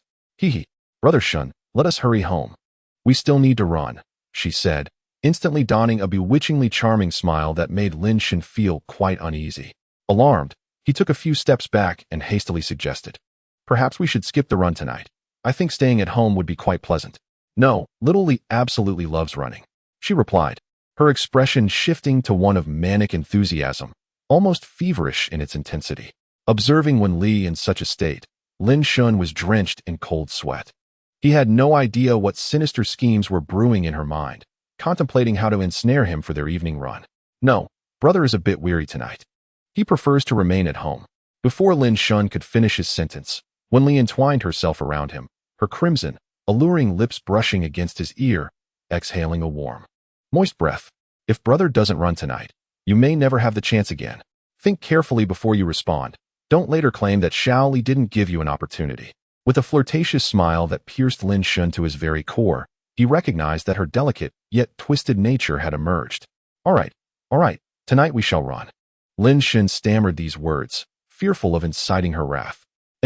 Brother Shun is so obedient. Wen Li petted Lin Shun's head gently, treating him like a cherished pet, urging him to behave. Good boy, I'll call you. Just as Lin Shun feared, he would remain trembling under Wen Li's sway. Su Kuan came to his timely rescue with a phone call. Truly, he was a remarkable ally, a divine intervention. Xiao Li, brother must take this call. Upon uttering these words, Lin Shun eagerly retrieved his phone. As soon as the call connected, Su Kuan's tearful voice resonated through the line. Oh, Lao Lin. My wife is missing. Chapter 70. Obedience what? You have a wife? I mean, Xiaoyu is missing. Su Kuan, amidst his sobbing and shouting, sounded utterly distraught, as if on the verge of collapse. Lin Shun, caught off guard by this revelation, struggled to comprehend. Xiaoyu had vanished? How could a living person simply disappear? Lao Su, calm down. Please elaborate on the situation. I'm quite confused. Lin Shun was bewildered by the sudden influx of information, prompting him to urge Su Kuan to regain his composure and clarify the circumstances. Just come over. It's hard to explain over the phone, and I may need your help in the coming days. Upon hearing Lin Shun's words, Su Kuan slightly calmed down and responded, all right, you're still at the usual place, right? Yes, I'll wait for you. Lin Shun concluded the call without hesitation, ready to assist his good friend. Setting aside the significant support Su Kuan had offered during their university days, the bond of brotherhood alone warranted Lin Shun's commitment. Are you going to Su Kuan's place? While Lin Shun was on the phone, Wen Li remained entwined around him, her ear pressed close to the device. She was aware it was Su Kuan calling, yet her curiosity compelled her to eavesdrop, discerning whether he intended to influence her brother. If so, she would ensure her brother distanced himself from such friends. Friends like that were better cast aside. Yes, Xiao Li will return home first. Brother went to assess the situation, clearly anxious. Lin Shun gently tousled Wen Li's hair, urging her to be obedient and return home to wait for him. No, brother must not go. Wen Li immediately grasped Lin Shun's hand, having already devised a plan that could not possibly be thwarted. Therefore, her brother could not leave under any circumstances. As for Su Kuan's matters, they could be addressed tomorrow. Venturing out in the dead of night would serve no purpose. Little Li, do not be troublesome. This is serious. Su Kuan is a friend of great significance to your brother. If you are truly concerned, you may accompany him. Lin Shun's words implied that Little Li was of lesser importance than this friend. Upon hearing this, Wen Li seemed even more invigorated. She cared little for Su Kuan's affairs, resolute that her plan must not be compromised. The effort she had put into crafting this plan warranted success, and if all went well, Her brother would surely abandon his running pursuits.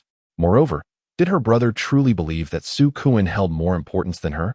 Noticing the perilous statement Wen Li had just uttered, Lin Shen swiftly asserted his stance.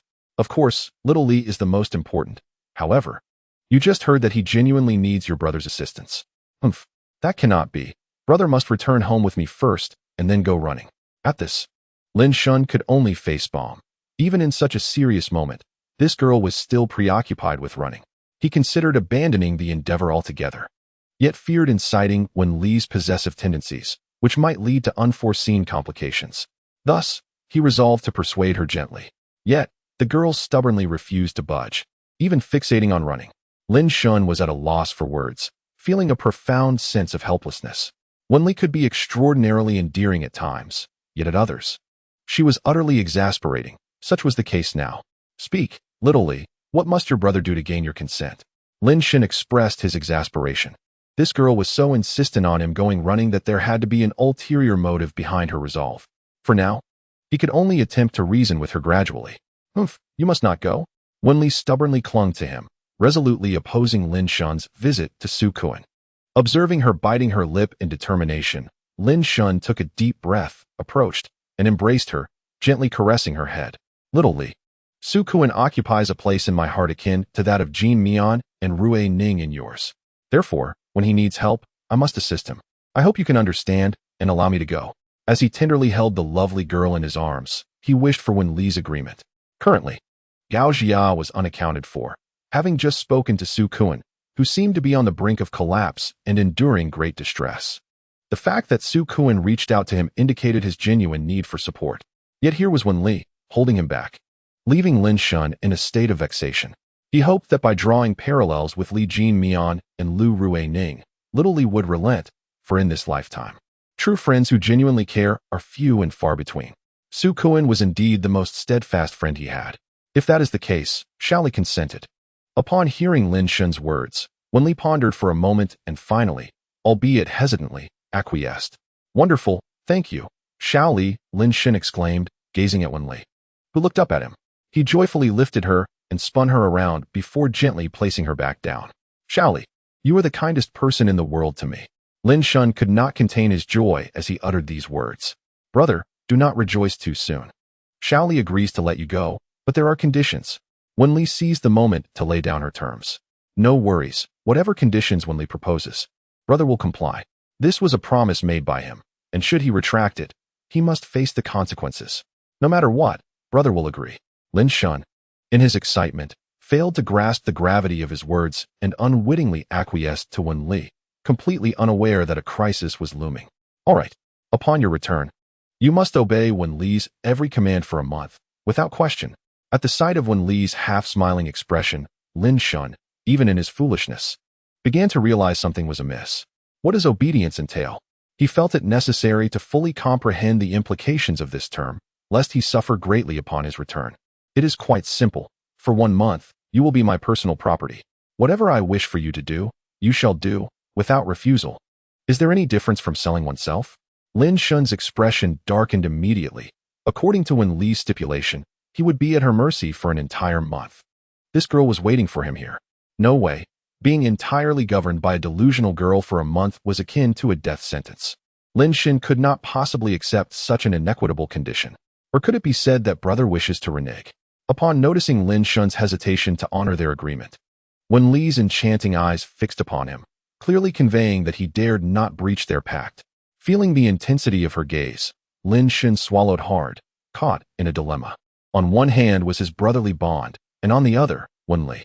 Yet, despite the illusion of choice, there was truly no retreat. I agreed to Wen Li's terms. As he uttered this, he inwardly cursed Su Kuan. For the sake of this girl, he had thrown caution to the wind. If the past were not a significant matter, he would not be blamed for his ruthlessness. The moment Lin Shen's words left his lips, Wen Li's countenance transformed into a radiant smile, and she joyfully wrapped her arms around his, her inexplicable softness pulling Lin Shen forward. Brother, how do you think Xiaoli will spend this month? Chapter 71. Meeting Su Kuan. Lin Shen, observing Wen Li's unhealthy demeanor, playfully tapped her on the head. Clear your mind. Do not dwell on such fanciful thoughts. Ah, that hurts. Brother, if you keep tapping my head like that, You will make me silly. Wen Li winced in pain, looking at Lin Shun with eyes full of melancholy. Why does my brother so delight in striking my head? It is quite cruel, and indeed, it hurts immensely. Perhaps it is better to be foolish, for then the mind would not dwell on such chaotic thoughts. Observing the sorrowful expression on Wen Li's face, Lin Shun felt no sympathy. This girl was the master of feigning pity. He chose to ignore her, pulling out his phone to summon a ride, as he needed to hasten to Su Kuan's side. However, Wen Li was not one to indulge Lin Shun. She boldly exposed his hypocrisy. You often accuse me of overthinking, yet it is you who revels in it the most.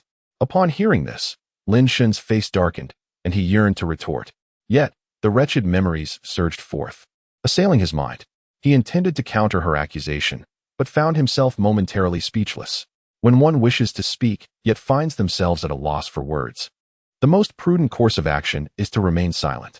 Lin Shun feigned seriousness as he focused on his ride-hailing app, pretending not to hear Wen Li's teasing remarks. He mused that she was increasingly resembling that lecherous Lu Rue Ning. What was happening? He resolved to keep Wen Li away from such influences, for he feared the transformation that might ensue. Brother, reply to me.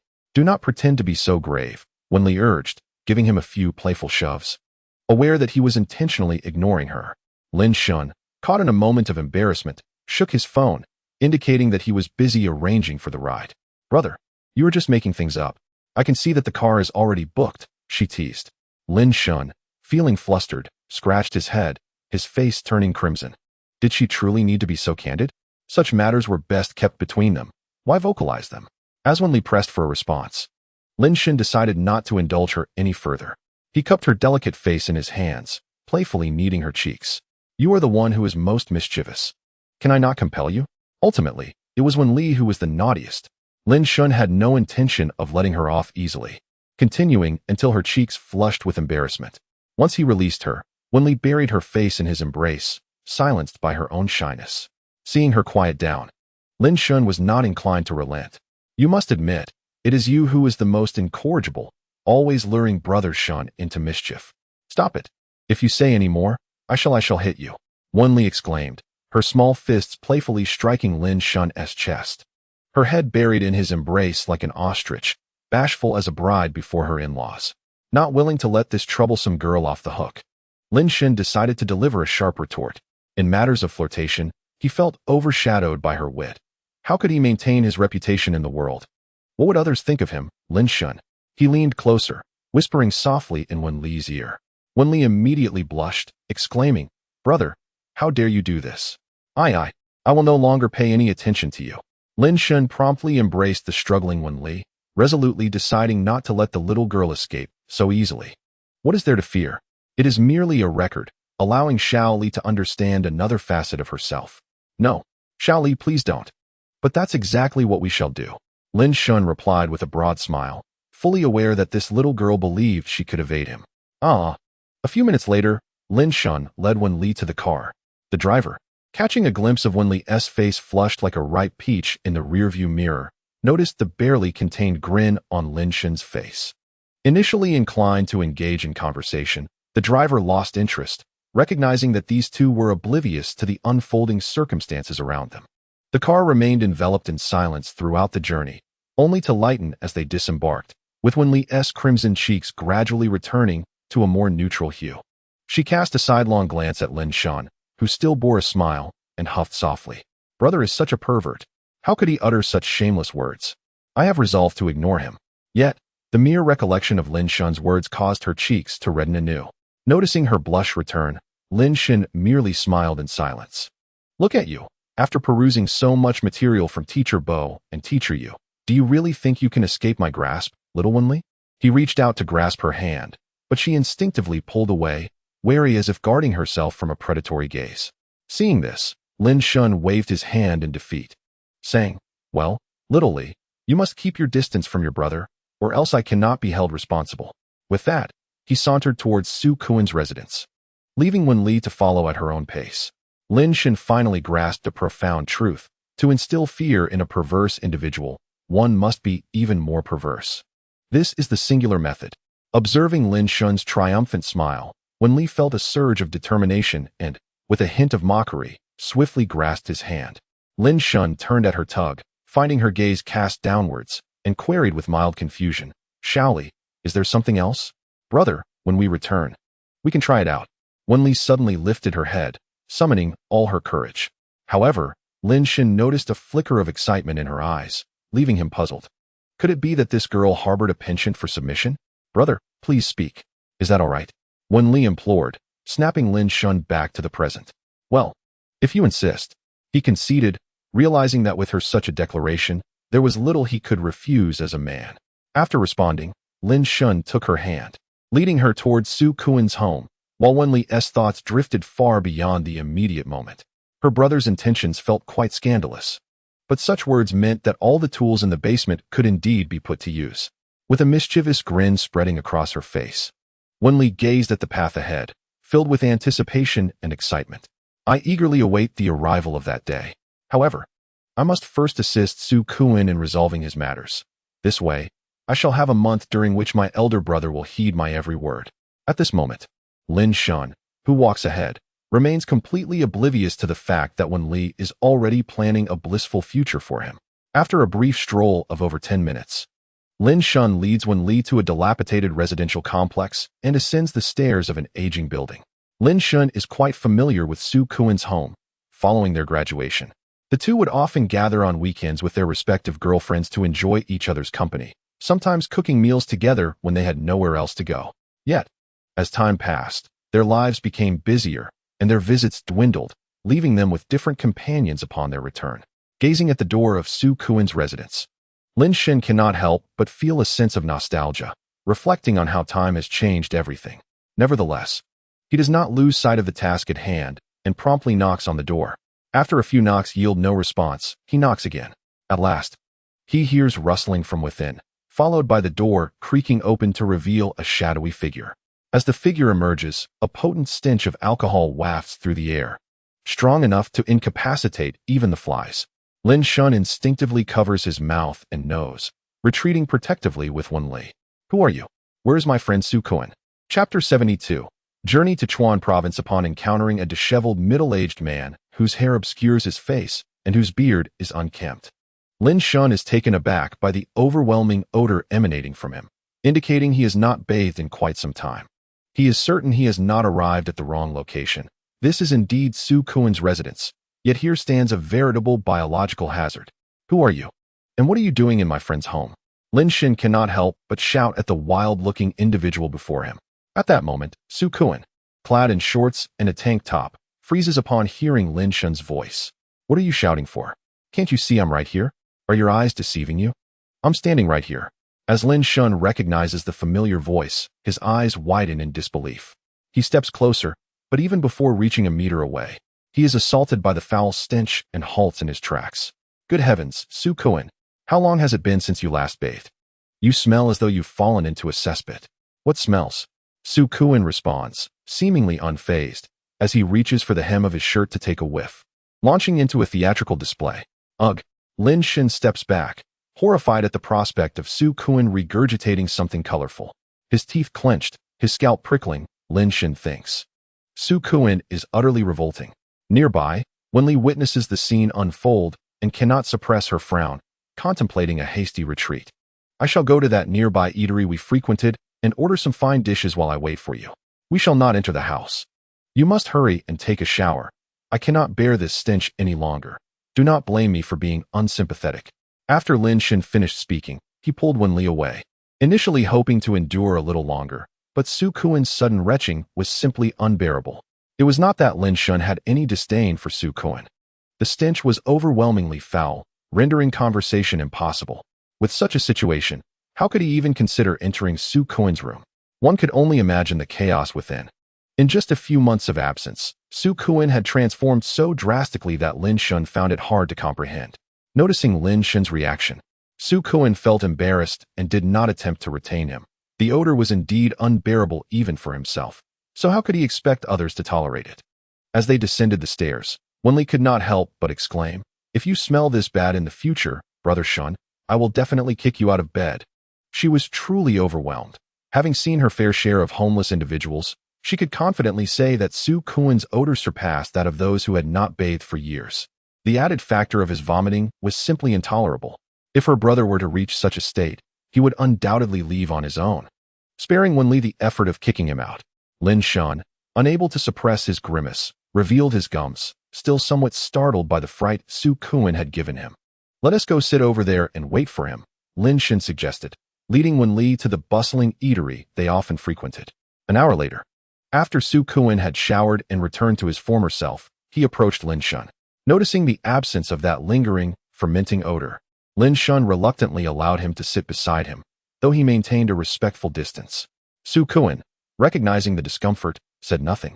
He was acutely aware of how repulsive he had been. After ordering some dishes, he suggested, "Let us eat and chat." "Sure," Su Kuan replied, unceremoniously picking up his chopsticks and taking a bite.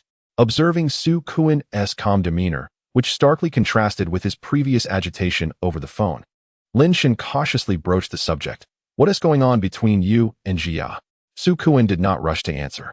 He waited until he had swallowed his food before responding. "She's gone. I can't get in touch with her. We had agreed to return to our hometowns to register for the marriage certificate, but after she returned home, she hasn't responded to me at all. I've sent messages and called, but there has been no reply. Even her friends have no idea what is happening." Su Kuan spoke these words with an unsettling calmness, as if they had been rehearsed in his mind for quite some time. Seeing Su Kuan's once jovial and slightly plump face now transformed into one of profound seriousness, Lin Shun understood the gravity of the situation. When did this begin? Wenli, who had been listening intently rather than eating, was eager to assist Su Kuan in resolving his predicament, but needed to grasp the details clearly. "About a month and a half ago," Su Kuan replied, naturally taking another bite of food. "A month and a half? That is such a long time without any contact?" Lin Shun expressed his disbelief.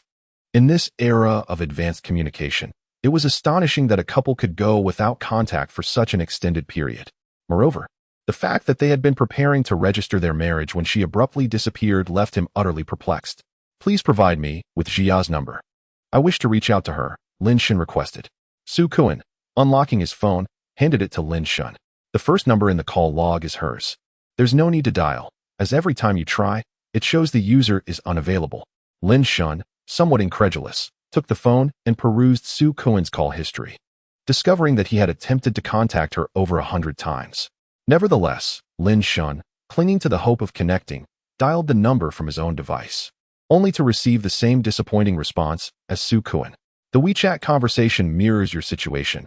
Both of you have remained stagnant since 2 weeks ago," Su Kuan affirmed. "Indeed. Feel free to check for yourself." Lin Shun opened the WeChat chat interface between Su Kuan and Gao Jia, scrolling back through their last exchanges. After approximately 7 or 8 minutes, he finally reached the most recent messages. Though he did not count, there were undoubtedly thousands of messages exchanged. Some were Su Kuan urging Gao Jia to reply, while others were desperate messages sent in moments of frustration when he had not received a response, an overwhelming array of emotions.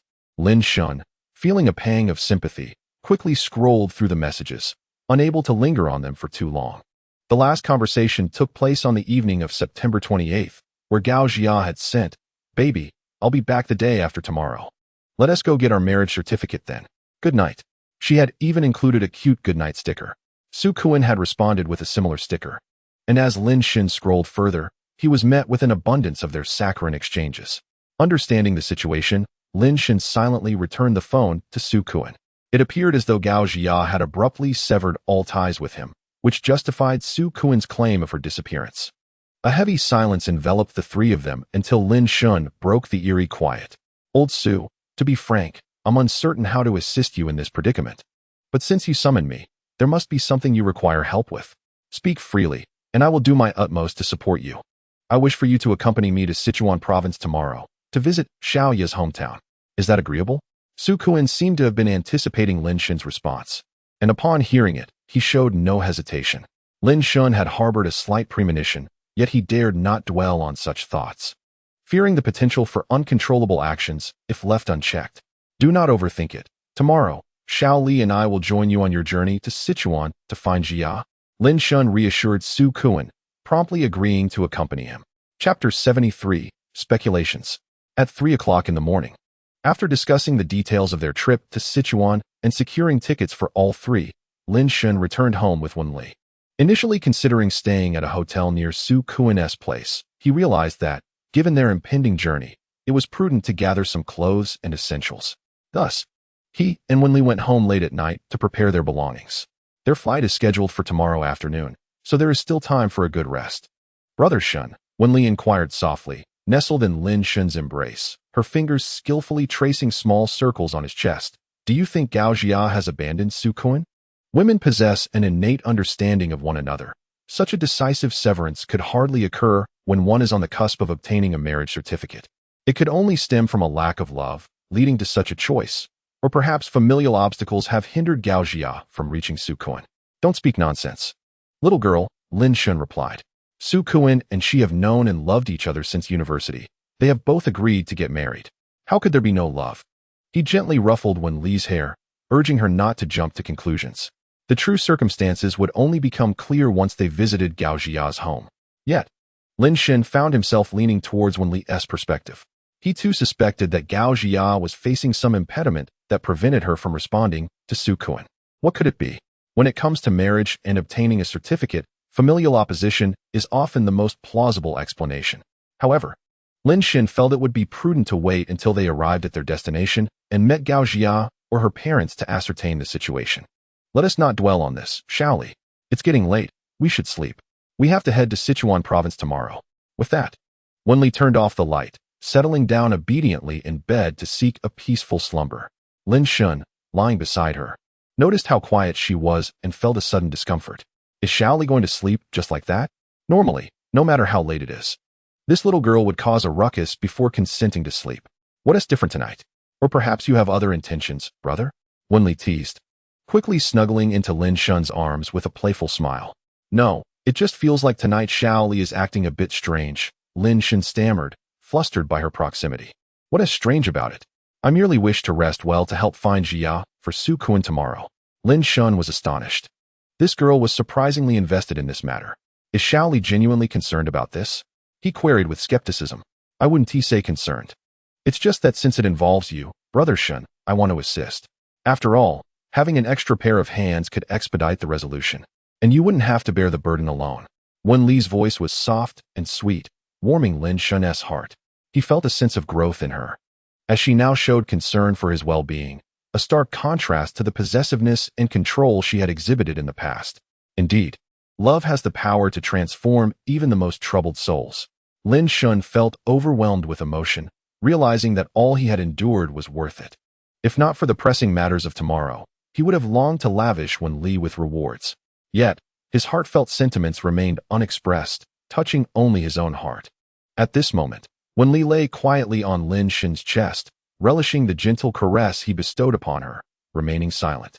It was not that she wished to refrain from conversation, but rather that her thoughts had already drifted far beyond the confines of the room, leaving her inattentive to Lin Shun's presence. Her mind was consumed with the contemplation of how to navigate the forthcoming month after resolving Su Kun's matters, during which Lin Shun would be utterly at her beck and call. Lost in her thoughts, an enigmatic and alluring smile crept upon Wen Li's lips in the darkness of the room. Her once vacant, bloodshot eyes now shimmered with avarice, as she inhaled the unique scent that belonged solely to Lin Shun, stifling the tumult within her heart. Once this matter was settled, her brother Shin would no longer elude her grasp, willingly adhering to her every command. The mere thought sent a thrill coursing through her, as she continued to ponder. A look of infatuation overtook her, nearly drooling onto Lin Shun's muscular chest. For a moment, both were absorbed in their own thoughts until weariness gradually enveloped them, and they succumbed to slumber in each other's embrace.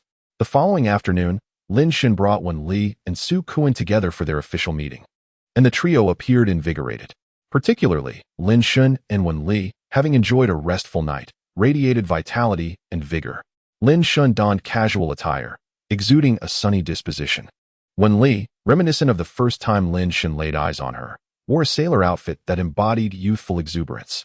The hem of her dress swayed rhythmically as her slender waist twisted, almost as if it were dancing, attracting numerous glances as she walked. Of course, Su Kun was not lacking in charm, but when compared to Lin Shun, he fell slightly short. His lack of energy could be attributed to a restless night spent contemplating Gao Jia, which hindered his sleep. Yet, one could hardly blame him. Anyone would be disheartened if their fiancé, on the brink of marriage, suddenly vanished. It was only natural, had Su Kuan appeared more composed. Lin Xin would not have had to accompany him to Sichuan province in search of Gao Jia. Upon their meeting, Lin Shun offered a few comforting words to Su Kuan before they proceeded to check in for their flight to Sichuan. Once the plane ascended to cruising altitude, it settled into a smooth flight. The trio had purchased economy class tickets, with Wen Li and Lin Xin seated not far in front of Su Kuan, who could see them from his position. Su Kuan's emotions were a tangled web of excitement for the impending reunion with Gao Jia and a melancholic resignation to the uncertainties that lay ahead. After all these years, he believed that it was impossible for Xiaoyan not to love him. The most likely explanation for her absence was that some issue had arisen within her family. He had indeed communicated little with her parents, yet Xiaoyan had assured him that they were open-minded regarding marriage and would approve of their union. Thus, he had not given it much thought until now, when the situation appeared rather complicated. However, it was unlikely that her parents would prevent her from contacting him for half a month. Consequently, Lin Xin remained uncertain if this was indeed the root of the matter, as he could conceive of no alternative explanations. Could it be that Xiaoyan had encountered some misfortune? It is quite unlikely that a person would encounter an unfortunate incident without reason. Su Kuan, lost in a whirlwind of chaotic thoughts, felt a sense of irritation and lifted his gaze to clear his mind. However, upon raising his eyes, he was met with a sight that left him utterly astounded. He witnessed Wen Li pressing her lips gently against Lin Shan's, lingering for a moment before parting. With eyes wide open, Su Kuan initially believed his sorrow had caused a distortion in his vision, so he pinched his thigh, only to be struck by a sharp pain. He immediately covered his mouth with both hands to stifle any exclamation. Goodness, wasn't Wen Li supposed to be Lin Shan's? At this revelation, Su Kuan's worldview shattered. He had always thought the tales of German orthopedics were merely urban legends, yet here it was, unfolding right before him. Chapter 74, Arrival at the Destination Unbelievable. Su Kuan, having grown weary of the couple's prolonged intimacy, even forgot his earlier heartbreak and couldn't help but give Lin Xin a thumbs up. For the next 2 hours, Su Kuan struggled to find sleep, his curiosity too piqued. Occasionally, he glanced at Lin Xin and Wen Li, who were either nestled closely together or sharing whispered secrets, with a rosy hue adorning Wen Li's cheeks. The degree of their affection seemed utterly genuine, devoid of any pretense. Could their relationship truly be so uncomplicated? Although they were not blood relatives, they shared a familial bond, and the thrill of their situation was undeniable. If their families were to find out, they would surely be in for a severe reprimand. With such thoughts swirling in his mind, Su Kuan felt an immediate urge to confront Lin Xin to clarify the nature of his relationship with Wen Li, while also inquiring about Lin Xin's feelings on the matter. Upon landing, the trio collected their luggage and exited through the terminal gates. Su Kuan, unable to contain his impatience, tugged at Lin Xin, suggesting they head to the restroom. However, Wen Li expressed her intention to join them, leaving Su Kuan with no choice but to suppress his inquiries. He had hoped to ask once they entered the restroom, but the crowd made that impossible. Ultimately, he resigned to the fact that he would have to wait. The three of them arrived at the hotel near the bus station, as they needed to take a 4-hour bus ride to reach the small county town where Gao Jiya's family resided. Given that it was already past 5 in the afternoon, no more buses would be departing for that destination until the following morning. Thus, they had already purchased tickets for the next day's journey and decided to stay at a hotel close to the bus station for convenience. Upon entering, Su Kuan promptly went to secure his room, eager to discover how many rooms the couple would book. What an intriguing outcome it promised to be. "Hello, miss. We would like to book a room," Lin Xin said, presenting both his and Wen Li's identification to the receptionist. "Are you requesting a double bedroom?" she inquired. "Indeed," Lin Xin confirmed. The receptionist asked them to wait a moment as she began processing their request on the computer. Su Kuan observed Lin Xin's lack of pretense and approached him, playfully patting him on the shoulder while sporting a mischievous grin. However, Lin Xin felt uncomfortable at Su Kuan's slightly lewd expression and promptly brushed his hand away.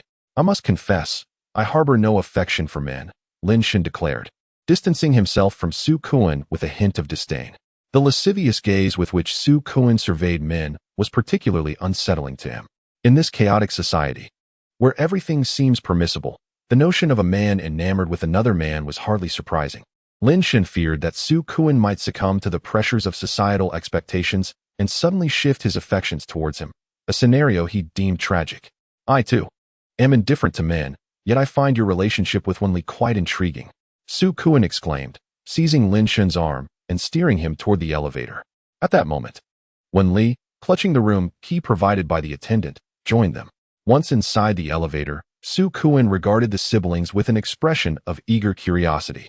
The revelations of the day were indeed substantial and sensational.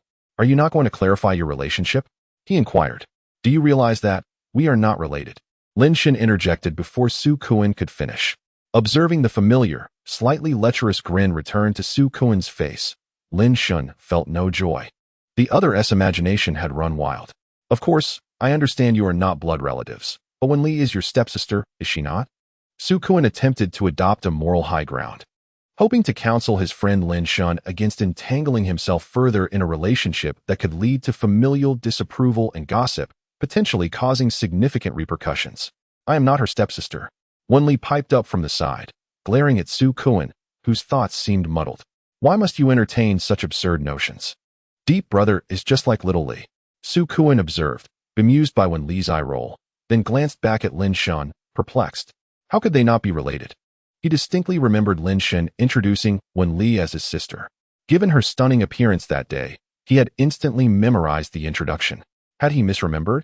Sensing his friend's confusion, Lin Shun clarified, allow me to reintroduce. Wenli is not my biological sister. She is, in fact, my girlfriend. And to be clear, she is not my stepsister, but rather the daughter of my former neighbor, with whom I shared a close bond during our childhood. Hence our habit of addressing each other as siblings. Lin Shun's elaboration left Su Kuan momentarily bewildered. He glanced between Lin Shun and Wenli, processing the information. So, you are neither blood relatives nor step-siblings? All right, let's hurry out. The elevator doors are about to close, Lin Shun announced as they reached the 6th floor. Noticing Su Kuan still lost in thought. Is it so difficult to comprehend? Oh, I see. But wait, you deceived me initially. This is unacceptable. You owe me a grand meal to make amends for my bewildered mind, Su Kuan exclaimed, finally grasping that Lin Shun's first introduction had been misleading, leading him to ponder unnecessarily during the flight. As Lin Shun and Wenli were about to enter the room, Su Kuan immediately seized Lin Shun, preventing him from entering. It was absolutely unacceptable that this fellow had not even mentioned having a girlfriend to his friends, instead deceiving them into believing that Wenli was his sister. While his brother shared a bond of trust, he was playing tricks on them. Such a scoundrel could not be let off easily. Lin Shun must be thoroughly treated to a lavish meal. Very well. Tonight, I shall treat you to a grand feast. Unable to withstand Su Kuan's persistent hold, Lin Shun reluctantly agreed to this fellow's request for a meal. After their comedic antics concluded, they returned to their respective rooms, and once night fell, Lin Shun invited Su Kuan to dine. The three of them shared laughter and joy during the meal, reveling in the moment. After the dinner, they returned to the hotel to rest for the night, and the following day boarded a bus heading straight to the small county where Gao Jia resided. Kuan, are you sure you can manage? You've made 2 wrong turns already, Lin Shun remarked, observing Wenli perspiring profusely under the scorching sun, feeling a twinge of sympathy. This fellow Su Kuan was utterly unreliable. How could he not know where his mother-in-law lived? No wonder the woman ignored him when she returned home. If he were Gao Jia's father, he certainly wouldn't marry off his daughter to him. Oh, don't worry. I've only gotten the wrong building thrice. This time, I'm certain to find it, Su Kuan asserted confidently. On what grounds can you assure that? Lin Shun was skeptical of Su Kuan's hollow promises, recalling that he had made similar claims before. Once, Xiaoya asked me to send a package to her father, providing me with the most detailed address of her home, which I managed to find. Su Kuan proudly showcased his phone before Lin Shun, his expression that of a gleeful child. Why didn't you bring that up sooner? Lin Shun felt an urge to scold Su Kuan. Possessing a detailed address, yet failing to present it had caused them to run around unnecessarily. Don't dwell on trivial details. Now that we have the address, let's hurry. A few minutes later, the 4 of them arrived at a building, standing outside a particular door. They carefully verified the address, and only when they confirmed its accuracy did they allow Su Kuan to knock. He pressed the doorbell and, after a moment of silence, prepared to press it again. Just then, the door's latch clicked, and Su Kuan straightened, eagerly anticipating the sight of the girl he longed for. When the door opened, a middle-aged woman with noticeable crow's feet at the corners of her eyes gazed at Su Kuan, momentarily taken aback. Are you Xiao Su? It is I, Auntie. Although their interactions had been few, Su Kuan had seen Gao Jia's mother via video calls. Thus, upon encountering the charming middle-aged woman, he instantly recognized her. His face lighting up with joy. He knew he had not made a mistake this time. This was indeed the home of the girl he adored. Auntie, is Xiaoya at home? Upon hearing this, Gao's mother, though initially regaining her composure, exhibited a fleeting expression of discomfort. However, having lived through much in her life, her momentary awkwardness faded away almost instantly. Let's not dwell on that. Come inside, and your friends may join as well. With a dignified and gracious smile, Gao Mu welcomed the three into her home. Su Kuan, unreserved, began to survey the surroundings. He hoped to see Gao Jia, but ultimately his expectations were dashed. His gaze swept the room and settled on a middle-aged man seated on the sofa. Upon noticing Su Kuan, Gao Tianyi exhibited a reaction akin to Gao Mu's. His demeanor slightly awkward for a fleeting moment, yet he quickly regained composure and invited Lin Shun and the others to sit on the sofa. Although the change in Gao Fu and Gao Mu's expressions was brief, it did not escape Lin Shun's observant eyes. He found the situation perplexing. While Gao Fu and Gao Mu seemed genuinely pleased to see Su Kuan, there was an underlying reluctance about their joy. This oddity left Lin Shun uncertain whether Su Kuan sensed it as well. Once seated, Su Kuan eagerly inquired, "Uncle, where is Xiaoya?" At this, Gao Tianyi paused, teapot in hand, and replied, "I am aware you have come for Xiaoya. Given the sweltering heat outside, let us first enjoy some tea before discussing her matters." As he spoke, he deftly set out teacups and poured tea for the three. In that moment, Su Kuan began to grasp that something must have happened to Gao Jia, his expression turning anxious. Earlier, he had noted the excitement on Gao Mu and Gao Fu's faces, though their demeanor had seemed slightly off. He had dismissed it due to their warm welcome, akin to that of a long-lost son.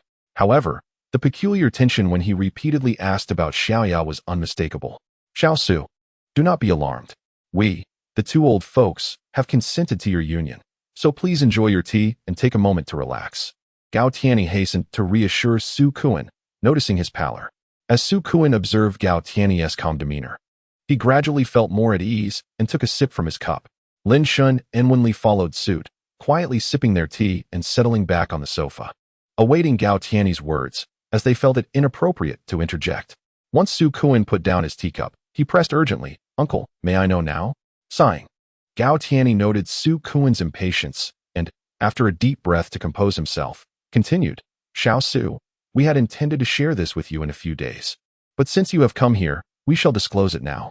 The hint of sorrow on Gao Tianyi's face made Su Kuan's expression turn grave, his body tensing as he yearned to learn about Gao Jia's condition. Xiaoya was in a car accident. The mere thought of his daughter's plight reddened Gao Tianyi's eyes. Impossible, absolutely impossible. She was perfectly fine when she left.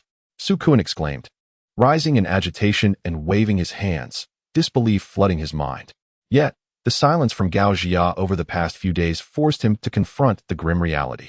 Lin Shun observed the anguish etched on Su Kuan's face, his agitation palpable.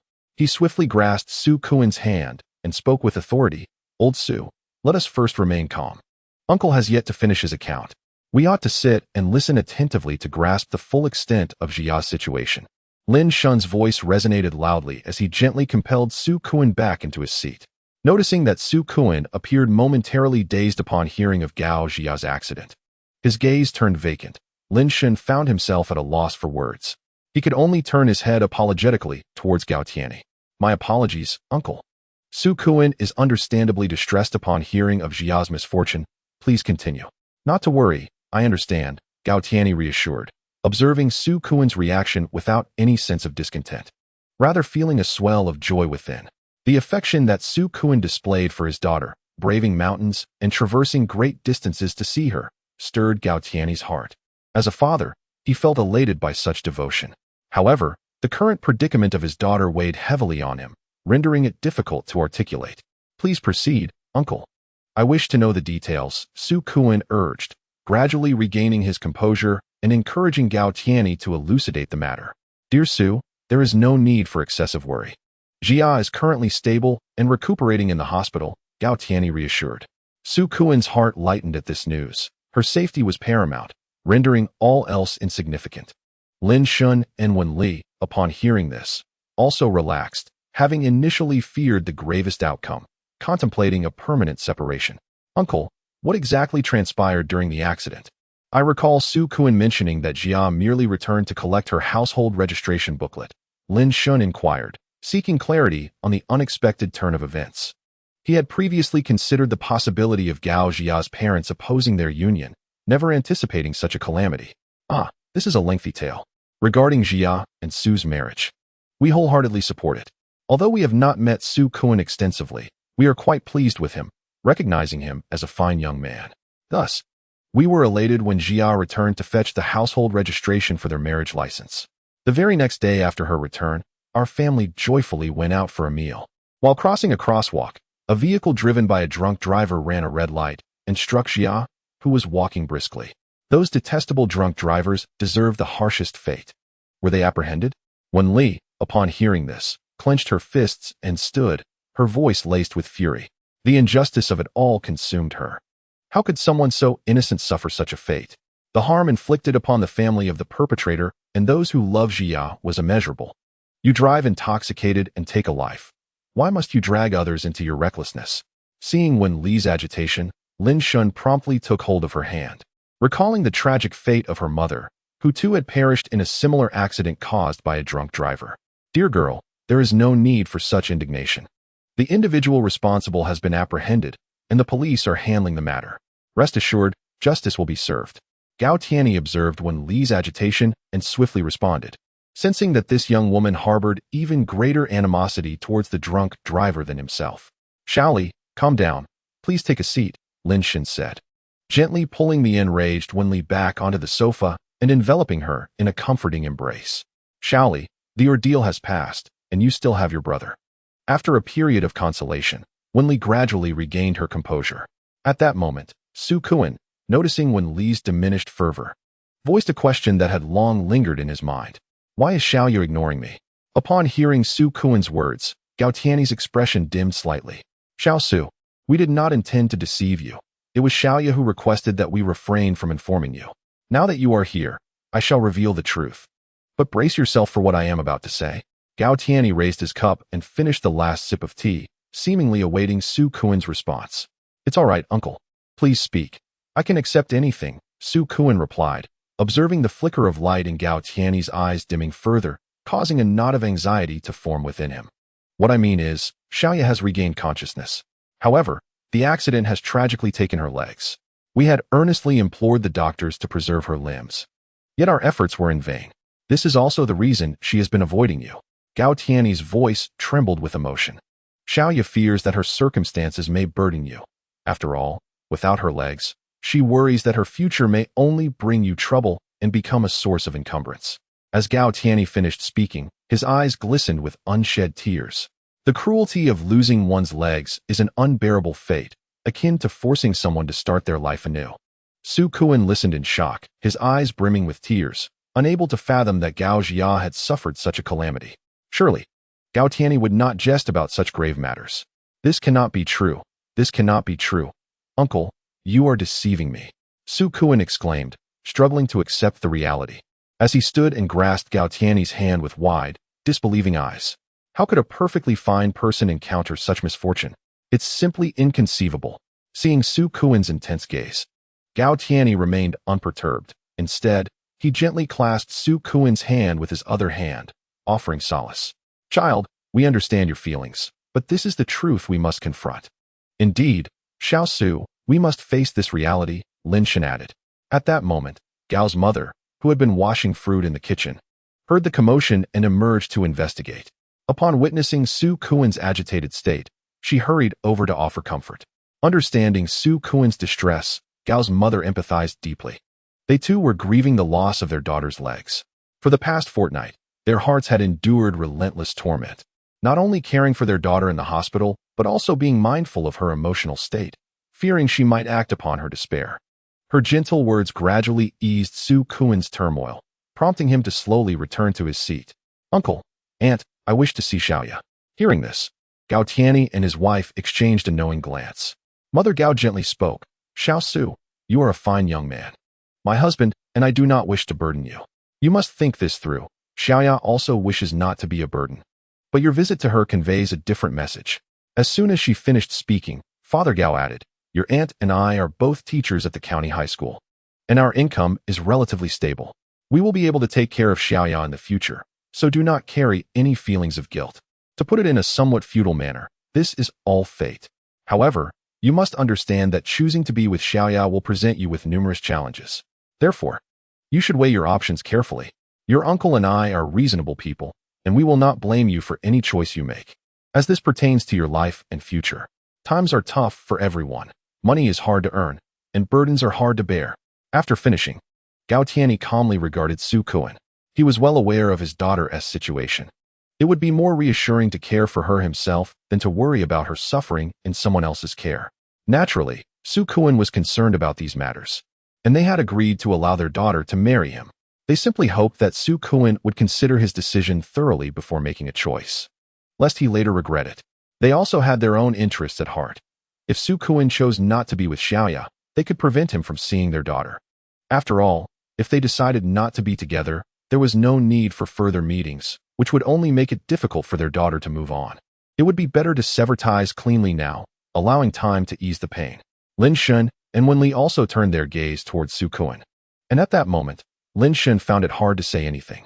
The initiative lay with Su Kuan, and he needed to think carefully. Father and Mother Gao's words were very pragmatic and indeed considerate of Su Kuan. Life is not as idyllic as one might hope. Sometimes, one must weigh the pros and cons, seeking to maximize benefits while avoiding harm. Hearing Mother Gao's words, Su Kuan's mind raced. After a brief moment, he looked at Lin Shun. "Old Lin, please, you and Wen Li step outside for a moment. I need to speak with uncle and aunt. I am truly sorry." Su Kuan clasped his hands together, apologizing to Lin Shun and Wen Li. "Understood." Lin Shun responded, not saying much more. He informed Father and Mother Gao before heading out with Wen Li. Once outside, the two did not intend to linger, making their way downstairs. They felt no anger. They had done what they needed to do, and their task had been satisfactorily completed.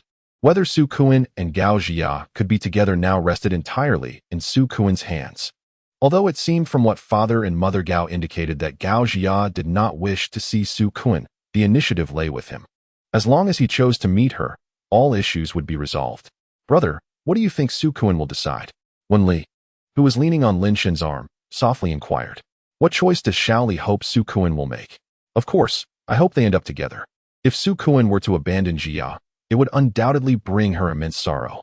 Wen Li, with her captivating peach blossom eyes, blinked playfully, exuding an innocent charm. "Then they could truly be together. Is that genuine?" "Absolutely."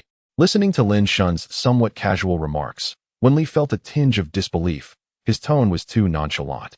But what if Xiao Li did not wish for them to be together? Then they could not be. Upon hearing this, Wen Li bit her silver teeth and kicked towards Lin Shun. In response, Lin Shun quickly wrapped his arms around her long leg, while the other hand encircled her slender waist. What is Xiao Li doing? Attempting to commit fratricide?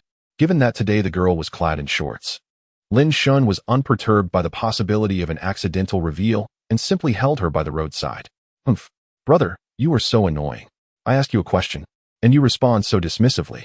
Observing the haughty little Wen Li, who held her head high, Lin Shun could not help but smile, though he refrained from doing so. The question posed by Xiao Li was rather complex. Thus, he felt compelled to respond in such a manner to please her. However, Xiao Li was not concerned with that. She merely wished to hear her brother's candid thoughts, as he was the one who understood Su Kuan best. Still maintaining her proud demeanor, Wen Li prompted Lin Shun to reach out and touch her adorably pouting face, which bore a hint of baby fat, so soft and endearing. Regrettably, he could not free his hands to do so, but he could lean down to plant a gentle kiss on her soft cheek. Without hesitation, Lin Shun lowered his head towards Wen Li's face. Upon seeing this, Wen Li promptly placed her hand against Lin Shun's head. "Brother, if you do not speak the truth, you shall not engage in any mischief."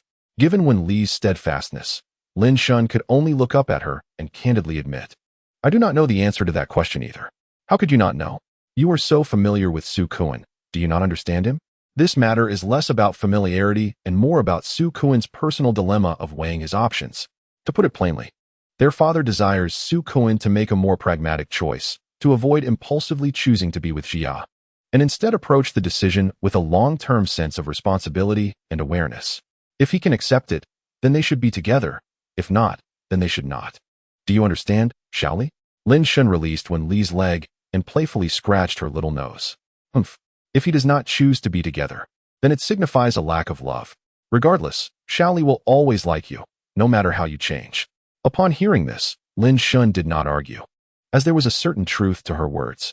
All right, let us take a stroll around the neighborhood and see what choice Su Kun makes. Chapter 77. He is the one she longs for. Brother Shun, I also want flowers. What do you want them for? Today's protagonist is not you. Just as the three of them emerged from the flower shop and walked down the street, Wenli persistently clung to Lin Shun, insisting he buy her flowers. Embracing a grand bouquet of white roses, Su Kun could no longer bear the sight and defended Wenli, saying, Old Lin, don't be so stingy. Buying a bouquet for Wenli won't be the end of the world. Indeed, brother is intentionally refraining from making a purchase. Wenli crossed her arms, pouting her lips, appearing quite irked. Su, however, disregarded her demeanor and turned to Lin Shun. Are you truly prepared for today? You and Ji are the protagonists. Lin Shun ignored Wenli. Presenting flowers to her at this moment seemed somewhat inappropriate and out of place. Upon hearing Lin Shun's words, Wenli turned her gaze towards Su Kun, curious about his response. I have indeed made up my mind. I will cherish Xiaoya for a lifetime, loving her eternally. Su Kun proclaimed earnestly, as if taking an oath. You are truly a man today. Lin Shun playfully thumped Su Kun's chest, chuckling as he spoke. It is imperative. Witnessing his brother's resolve, Lin Shun felt a surge of joy, fully aware of the courage required to make such a choice. Especially after the sobering and realistic words from Gao's parents. Had Su Kun lacked courage or expressed sentiments akin to Wenli's, he would never have made such a decision. There exists but one form of heroism, the clarity to see the truth and still strive towards it. Undoubtedly, Su Kun embodied this principle today, earning admiration. His choice indicated a future intertwined with Gao Jia, ready to face life's tempests together. You must give it your all. Wenli cheered for Su Kun. Indeed, as the trio concluded their conversation, they began their journey to the hospital. Naturally, Lin Shun and Wenli picked up some gifts and fruits along the way. Visiting someone in the hospital without bringing anything would be remiss. Within a certain hospital room, a young man accompanied the bedridden Gao Jia. After half a month of recovery, apart from some larger abrasions and an unhealed amputation wound, her other injuries had mostly healed. However, she no longer bore the vibrant visage of youth. Scars marked her face and head, and her once luscious hair had been cropped short. Gao Zhihai observed his sister, who seemed lost in thought, and inquired, Sister, what are you pondering so intently? Upon hearing her brother's voice, Gao Jia snapped back from her reverie about her boyfriend. Nothing much. Why hasn't Mom arrived to cover your shift? Not so soon. Today is the weekend. So I asked Mom to come later, allowing her to rest a bit longer. Gao Jia was taken aback by this revelation. For the past half-month, their family had tirelessly attended to her, each member bearing the burden of her predicament and incurring significant expenses. I truly appreciate all the effort you and Dad have put in over these past weeks, Gao Jia said, her gaze dimming as she spoke. She felt uncertain about how to confront the life that lay ahead. As for Su Kun, she dared not reach out nor even open her phone to respond to him. Given her current state, she presumed he would hardly find her appealing. Even if he did, being with her would feel like an encumbrance. Su Kun would disdain the trouble he might cause, as he has an aversion to inconvenience. Contemplating this, Gao Jia's eyes brimmed with glistening tears. Sister, you're here again. Our family doesn't need to speak of such things. Let me tell you that Dad has entrusted a formidable lawyer friend, who will undoubtedly bring that foolish driver to justice. Gao Zihai spoke these words while hurriedly wiping away the tears from Gao Jia's eyes. At that moment, Gao Tianyi and his wife entered the room. Upon seeing Gao Jia in tears, they hurried to comfort her. After a while, Gao Jia ceased her weeping and, with a slightly choked voice, inquired of her parents, Dad, Mom, why did you both come so early? Of course we came early. Otherwise, how could we witness our precious daughter, now grown, in tears? Gao Tianyi replied with a smile. Since his conversation with Su Kun, his spirits had lifted, and he had accepted Su Kun as a son-in-law. Particularly, when he heard Su Kun resolutely declare, Uncle, no matter how Xiaoya changes, please allow me to marry her. I will love her for a lifetime. Reflecting on this brought joy to Gao Tianyi. Su Kun was indeed earnest, expressing a desire for them to purchase a home nearby, but ultimately he declined. suggesting instead that Su Kun frequently bring Gao Jia to visit, emphasizing that their happiness was paramount. And you rascal, how could you let your sister cry like this? Dad, this isn't my fault. She suddenly burst into tears. What could I possibly do? Gao Zihai protested, immediately refusing to take the blame for his sister's tears. Hearing his father attempt to shift the blame onto him, he quickly retorted, "You dare to talk back? Do you seek a beating?" Gao Tianyi exclaimed, loosening his belt, ready to chastise his ungrateful son. As educators, they had diligently instilled values in their daughter, yet their son seemed to be as unyielding as a lump of clay. Unable to rise above mediocrity, barely achieving a passing score in his third year of high school, likely destined for a vocational college, they had resigned themselves, believing as long as their son was a decent human being, academic performance mattered little. However, this matter had always been a thorn in Gao Tianyi's heart, causing him discomfort. Enough, enough. Both of you be quiet. If you continue to argue, you can leave. Gao's mother, who had entered and taken her daughter's hand, immediately intervened upon hearing her husband and son bickering. The two fell silent at once. The family hierarchy made clear in that moment. Xiaoya, we came to let you know that a relative is coming to see you. I assure you, you will be delighted. Upon hearing this, Gao Jia mentally reviewed her relatives, realizing that in the past half-month, all those who were meant to visit had already done so. Mom, which relative? She inquired, genuinely puzzled, especially since it was promised she would be pleased, making her even more curious. You will know when they arrive. They mentioned needing to prepare some things, so they will be a little late. Xiaoya, be sure to brace yourself. You mustn't get too excited, or it might cause you pain. Gao Jia was filled with anticipation, her curiosity piqued by her parents' cryptic behavior. Despite her persistent inquiries, they remained tight-lipped, heightening her intrigue about the identity of the visitor. Time, as it often does when one is waiting, seemed to stretch interminably. Half an hour felt like a century. Mom, who is that person? Please tell your beloved daughter. Look at you, why the rush? They will arrive shortly, Lin's mother reassured her. Just as she finished speaking, the door to the hospital room swung open, and 3 or 4 figures entered. The collective gaze of those in the room fell upon the newcomers, causing the doctor to explain, somewhat stiffly, "We are here for a routine examination of the patient. Is there a problem?" "Not at all. Doctor, please proceed." Gao Zihai was the first to respond, urging the doctors to attend to Gao Jia. Thus, she found herself surrounded by several physicians, some changing her bandages and examining her wounds, while others inquired about her condition and any discomfort she might be feeling. Once the doctors had finished their questioning, Gao Jia turned her head to peer through the gaps between them towards the door, and in that moment, she was struck dumb. A man, holding a bouquet of white roses, stood before her, their eyes locking in a brief yet profound connection. Her breath quickened, and tears streamed down her cheeks uncontrollably. This was the person she had yearned for. Chapter 78. The excited Gao Jia. Miss Gao, please, try not to be overly excited. It could hinder your recovery. Her attending physician cautioned as Gao Jia regained her composure. All right, I understand. I will be careful. Yet, she could hardly contain herself, especially as she occasionally glanced at Su Kun, who stood at a distance, quietly holding the flowers. Her tears flowed freely. Noticing her emotional state, the attending physician turned to follow her gaze and was momentarily taken aback upon seeing Su Kun with the bouquet. Understanding the situation, he instructed the other doctors to expedite their tasks, saying no more. Once the medical staff finished their work, the room was left with only Su Kun and Gao Jia. As he observed her tear-streaked face, Su Kun chuckled softly. The doctor advised you against getting too emotional. I know, she replied, her eyes glistening with tears. Has no one told you how beautiful you look now? I know, she repeated. But why didn't you tell me? I was going out of my mind waiting for you. Gao Jia paused, her eyes brimming with tears as she answered Su Kun. I was just afraid you might find me unworthy. Her tears flowed even more freely, prompting Su Kun to gently set down the flowers and tenderly wipe her tears as she leaned against the headboard. Why would I ever find you unworthy? We promised to be together forever. Let us not cry anymore. All of that is behind us now. I will always be here for you, Xiaoya. Su Kun gently wiped away the tears of his beloved, fearful of shattering her fragile spirit. Once the tears were dried, he tenderly cradled Gao Jia in his embrace.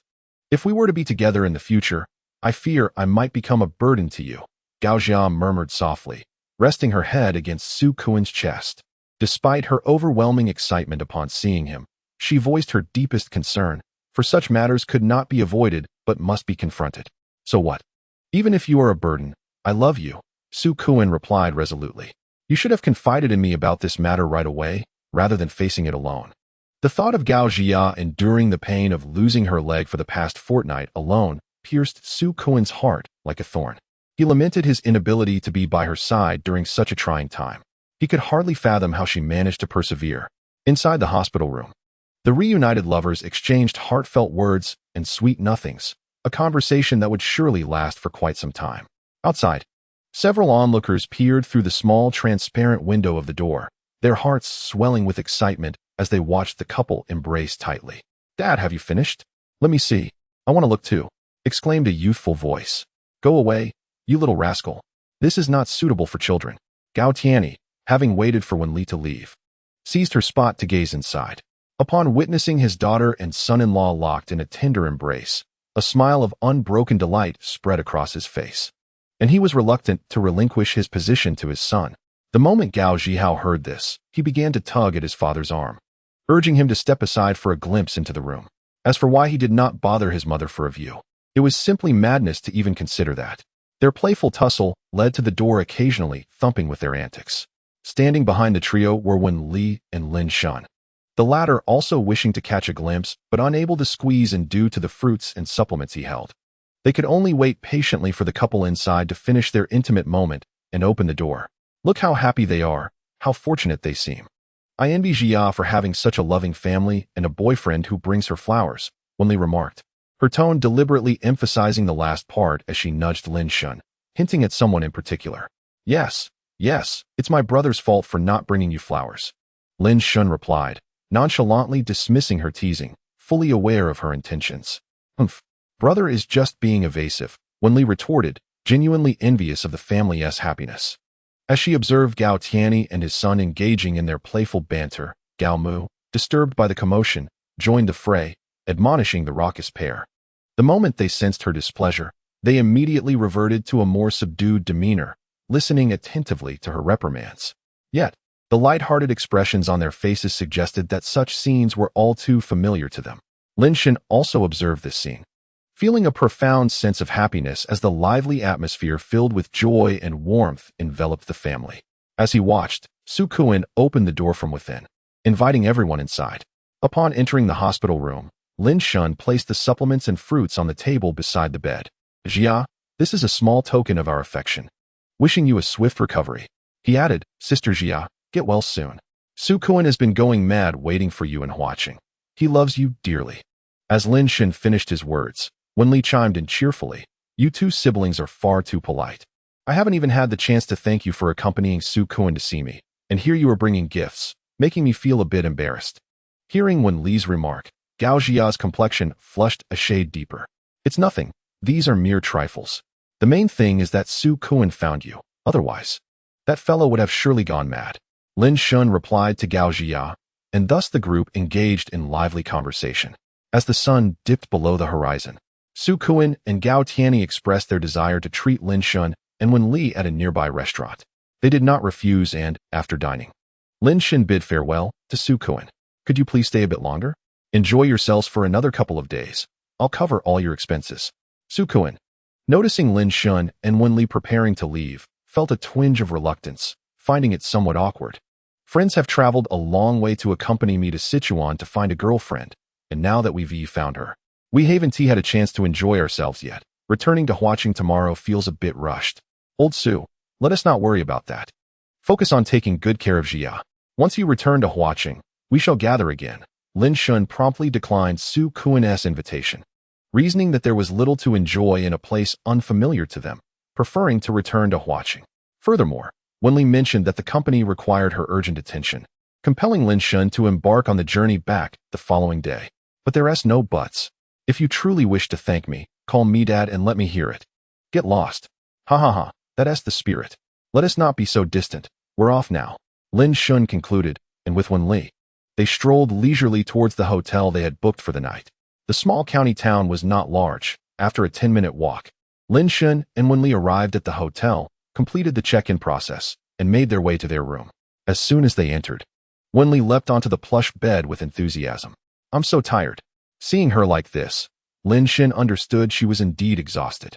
After a long bus ride in the morning, searching for Gao Jia's place, and making several wrong turns before finally finding her home and visiting her at the hospital. They had hardly rested until this moment, arriving at the hotel at 8 in the evening. Any normal person would be fatigued. Lin Shin refrained from disturbing Wen Li. Instead, he sat down on a chair, opened WeChat on his phone, entered a chat interface, typed a message, and sent it before sharing the hotel room details with the recipient. After completing these tasks, Lin Shin approached Wen Li with a smile and inquired, "Are you tired? Would you like to take a bath and go to sleep? Shall Little Li wash first, or should I?" "No. Little Li wants to wash with her brother." Upon hearing the mention of bathing, Wen Li's eyes sparkled, and she instantly clung to Lin Shin. Chapter 79. We are very happy. The sound of running water echoed in the bathroom as the shower released a cascade of warm water, enveloping the space in mist. Wen Li, with her back turned to Lin Shin, repeatedly swatted away his playful advances with a firm hand, each slap resonating with a delightful sound. "Brother, behave. Don't think about mischief. Hurry and help Little Li scrub her back." Observing Lin Shin's reddened hand from Wen Li's playful strikes, he glanced at her other hand, which was busy squeezing body lotion from a cylindrical plastic container. Lin Shin's expression tightened as he continued to assist Wen Li with her back, finding her increasingly demanding. She was nothing short of a little enchantress. "Little Li, squeeze out some lotion. Let me apply it to your back, lest I roughen your delicate skin." "No need. Take your time. Just be gentle with Little Li," Wen Li replied, her lips curving slightly as she remained poised for Lin Shin to continue. Lin Shin gazed at Wen Li's smooth, jade-like back, realizing she was intentionally teasing him. How infuriating. The sensation of desire gnawed at him. Yet he stood there like a saint, unable to act. Wen Li, noticing Lin Shin's hand resting motionless on her shoulder, increased the pressure of her touch and reminded him, "Brother Shin, be serious," while scrubbing Little Li's back. Snapping back to reality, Lin Shin felt a deep provocation and swiftly stepped forward, encircling her slender waist from behind. His lips near her ear as he whispered, "How exactly does Little Li want her brother to scrub her back?" In an instant, his significant movement startled Wen Li, causing her to freeze in place, overwhelmed by surprise. Lin Shin lightly tapped her soft abdomen, leisurely awaiting her response, seamlessly transitioning from offense to defense. Wen Li's cheeks flushed crimson, her mind momentarily blank, presenting a picture of delicate charm. "You may scrub however you wish, brother," Wen Li murmured softly. Upon hearing this, Lin Shin displayed a victorious smile. This little girl was perilously daring, seemingly unaware that a tiger feasts upon meat. An hour later, the two finally emerged from the bathroom after their shared bath. Lin Shin gently laid Wen Li, wrapped in a towel, onto the bed, leaning against the headboard. As she gazed at the exquisite beauty subtly revealed beneath the bath towel, Wen Li's face flushed crimson, her entire being rendered soft and languid, akin to a delicate lotus emerging from the water.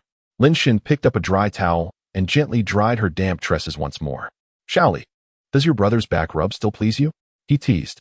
"Humph," Wen Li huffed, disregarding Lin Shin's words. "Shingu, you are becoming increasingly mischievous. I do not wish to engage with you. There is no fun in it, only torment. How can you be like this, not heeding my words at all?" The mere recollection of recent events made Wen Li's cheeks redden further, compelling her to cast a pair of peach blossom eyes at Lin Shin with a reproachful glare. Noticing her forlorn gaze, Lin Shin reached out to pinch her soft, plump cheek, relishing its delightful texture. "Why is Xiaoli upset? Is this not what you desired?" "Humph." She remained obstinate, prompting Lin Shin to feel a touch of helplessness. "You were the one who instigated this, and now you are the one sulking.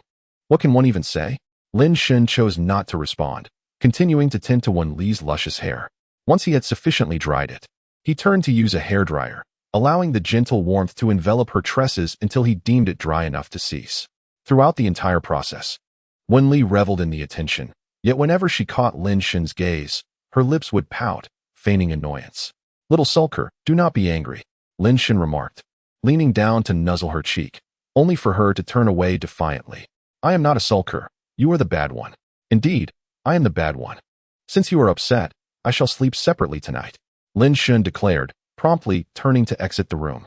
"Don't go," Wen Li exclaimed, immediately leaping from the bed to embrace his back, preventing his departure. "How can you be like this? A little coaxing is all it takes. You have no idea how to please me. Why are you clinging to your brother now, when you were just angry?" Lin Shun turned to face her, observing the reluctant look in her eyes, which nearly made him chuckle. Ah, dear lady, these little tricks of yours merely seek to coax sympathy, yet I, Lin Shun, refused to indulge. Embarrassed by his words, Wenli averted her gaze. Seeing this, Lin Shun paid her no mind, instead bending down to sweep her up in his arms, one hand cradling her back while the other supported her knees. Startled by the sudden embrace, Wenli squirmed slightly, only for Lin Shun to plant a gentle kiss on her rosy lips, instantly rendering her docile. Do not be upset, Shaoli, I have something for you. What is it? Upon hearing that Lin Shun had a gift for her, her eyes sparkled, and her earlier irritation vanished without a trace. Lin Shun, not in haste to reveal the surprise, carried Wenli to the door, setting her down momentarily. After completing this task, he opened the door to find a bouquet of vibrant red roses waiting on the floor. He picked them up and closed the door behind him. As soon as Wenli caught sight of the flowers, she swiftly snatched them from Lin Shun's grasp. Hee, are these flowers for me, brother? Wenli inquired with a hint of anticipation, pleasantly surprised that her brother had gifted her flowers. Who else would I give them to? Is there anyone else in the house? Lin Shun retorted, observing Wenli tightly clutching a bouquet of roses. Indeed, after spending so much time together, he had yet to present her with a gift. Hence, he had added the florist on WeChat and arranged for a delivery that evening. Upon hearing this, Wenli rose onto her toes and planted a kiss on Lin Shun's cheek before dashing back to her room with the flowers. Witnessing her joy, Lin Shun could only smile helplessly as he followed her inside. Little Li is turning off the lights to sleep, she exclaimed. No, I want to admire my flowers a little longer, came her stubborn reply. Lin Shun's expression darkened at her words. She had spent over an hour gazing at the flowers, as if it were necessary to linger that long over a mere bouquet. Choosing not to engage, he climbed under the covers and closed his eyes. This girl was always so enigmatic. He decided to let her be. However, once she saw him lying down, Wenli soon followed suit, snuggling up to him in the dim light. Brother, I'm so happy you gifted me flowers. Yes, now it's time to sleep. Brother, I truly envy Jia and her family. They seem so happy. Hearing her voice tremble slightly, Lin Shun opened his eyes, still heavy with sleep, and tightened his embrace around her. You need not envy, little Li. We are happy now. She softly replied, and they both instinctively fell silent. A few minutes later, the night outside deepened, the grass swayed gently, and tranquility enveloped the surroundings. Inside, the two nestled together, sleeping peacefully, unwilling to part even for a moment. Chapter 80. A nourishing soup time swiftly passed, and it had been half a month since Lin Shun and Wenli returned from Sichuan province. During this time, Lin Shun oscillated between anguish and joy, nearly collapsing several times from exhaustion, taking multiple days off work, and both had not set foot in the office. Now, Lin Shun finally understood why Wenli was so eager to return. She indeed had pressing matters to attend to, but it had only taken her a single day to resolve them. Most importantly, Wenli was eager to return so that he could fulfill the promise he made before their departure to Sichuan. With only half a month gone by, he pondered what to do next.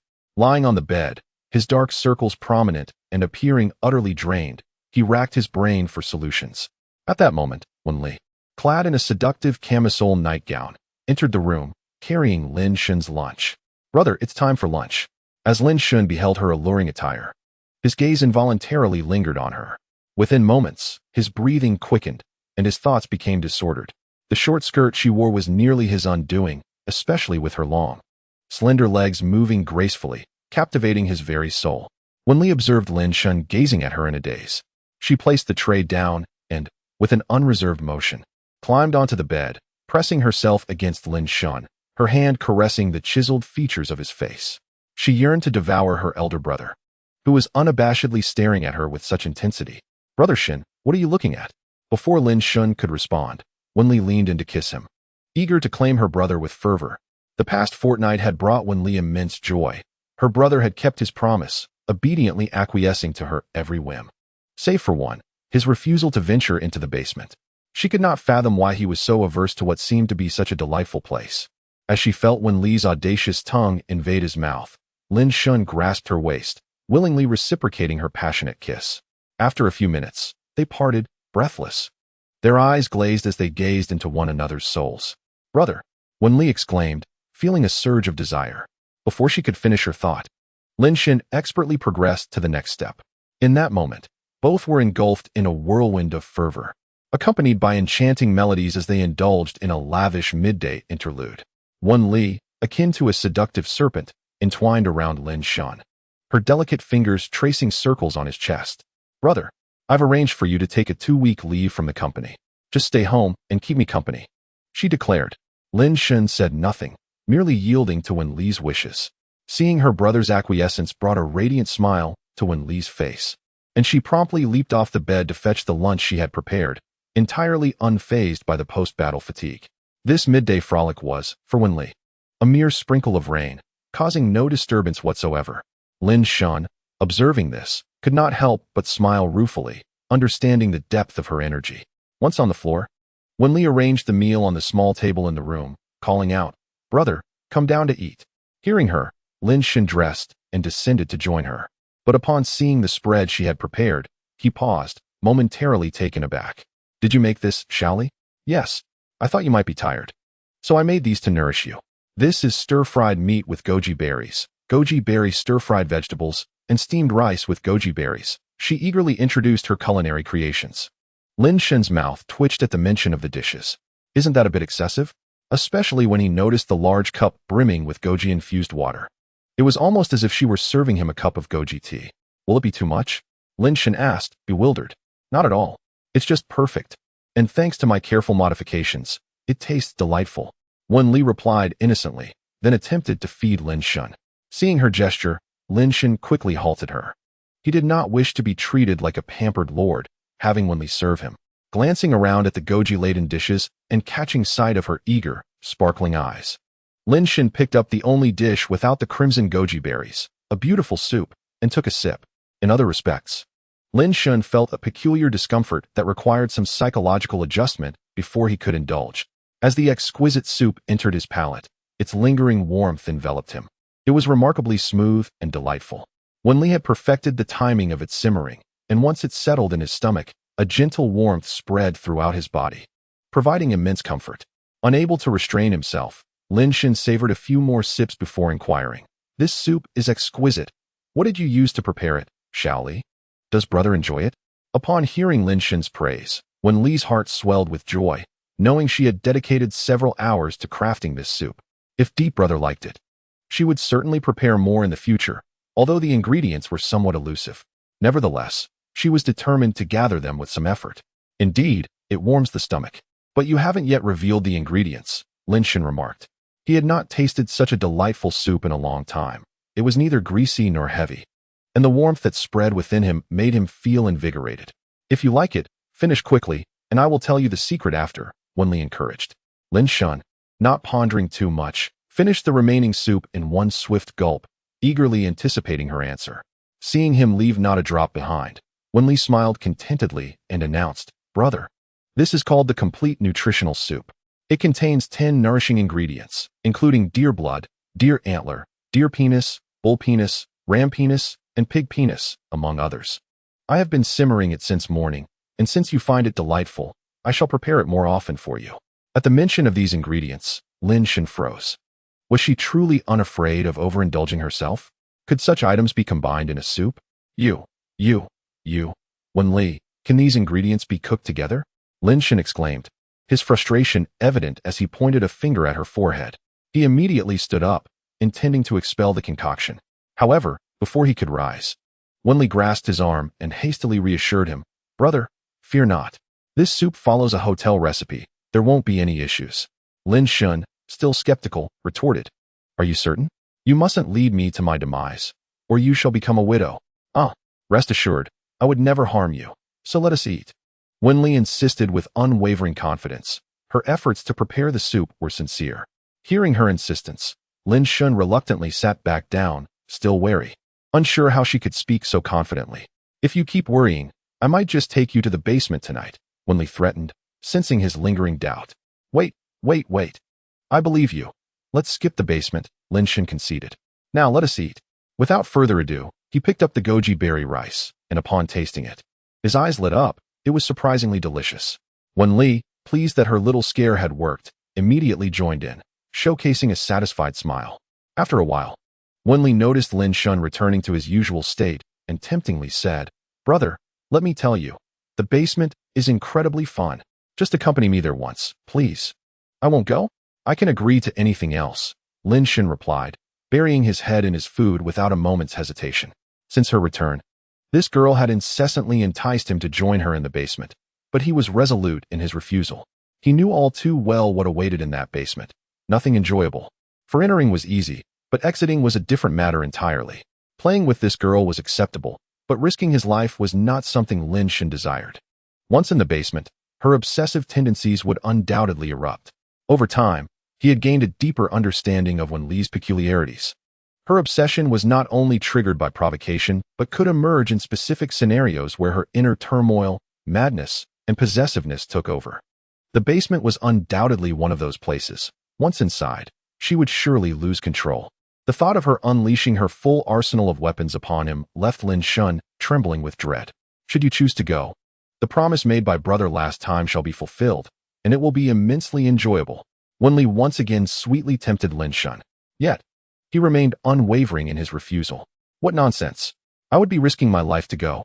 Upon hearing this, Wenli's expression stiffened, but upon catching Lin Shun's gaze, she immediately reverted to her cheerful demeanor, as if his rejection affected her not at all. However, before Lin Shun could divert his attention, her mind began to race. Brother is so disobedient. Despite my repeated invitations, he still refuses to visit the basement. It seems I must show him the delights of that place for him to understand. Sensing her scheming thoughts, Lin Shun hastily explained, "Wenli, let's be frank. It's not that I don't want to accompany you to the basement. Rather, I have lingering fears from my last experience there. What you did truly frightened me." He spoke earnestly, concerned that her disappointment might provoke undesirable actions. At his age, he could hardly withstand her torment. Even a single lash would surely spell his end. The haunting memories of that last encounter still lingered vividly in his mind, and sometimes even haunted his dreams. "Brother only needs to behave, and I won't treat you like last time," Wenli whispered alluringly, her red lips brushing against Lin Shun's ear, her beguiling voice sending shivers down his spine. She placed her hands on his shoulders, her soft, delicate touch caressing his back. At the sound of her voice, Lin Shun's body tensed, paralyzed by fear and unable to move. In that moment, Wenli was undeniably unhinged, embodying the very essence of a deranged obsession. The moment she is provoked by a word, even without descending into the basement, it is sufficient to leave him in a predicament. Normally, Wenli is quiet and obedient, exuding a gentle charm akin to that of a lovely little rabbit. She would never utter such an enchanting voice nor engage in such audacious actions. "All right, dear brother, I shall heed your words," he pleads, "but I truly fear descending into the basement. I beg you, spare me, dearly." Lin Shun, in a state of desperation, is so engrossed in Wenli's words that he forgets his meal, fearing to offend her in any way. At that moment, Wenli resembles a venomous serpent, fixating on her prey. Should there be even a hint of dissatisfaction, she would not hesitate to strike, indulging herself in a feast of her own making. "Since you are so afraid, that can be overlooked, but you must be more obedient to me," she insists. "I will listen, I promise." Lin Shun nods fervently, terrified that a delayed response might grant her some leverage.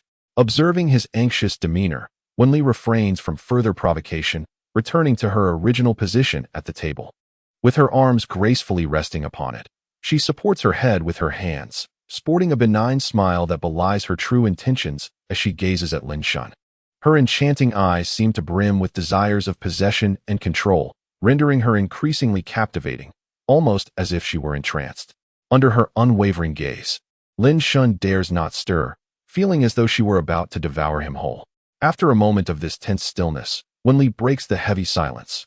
"Brother, why aren't you eating? Is the food unappetizing?" She tilts her head, her aggressive gaze still fixed upon him.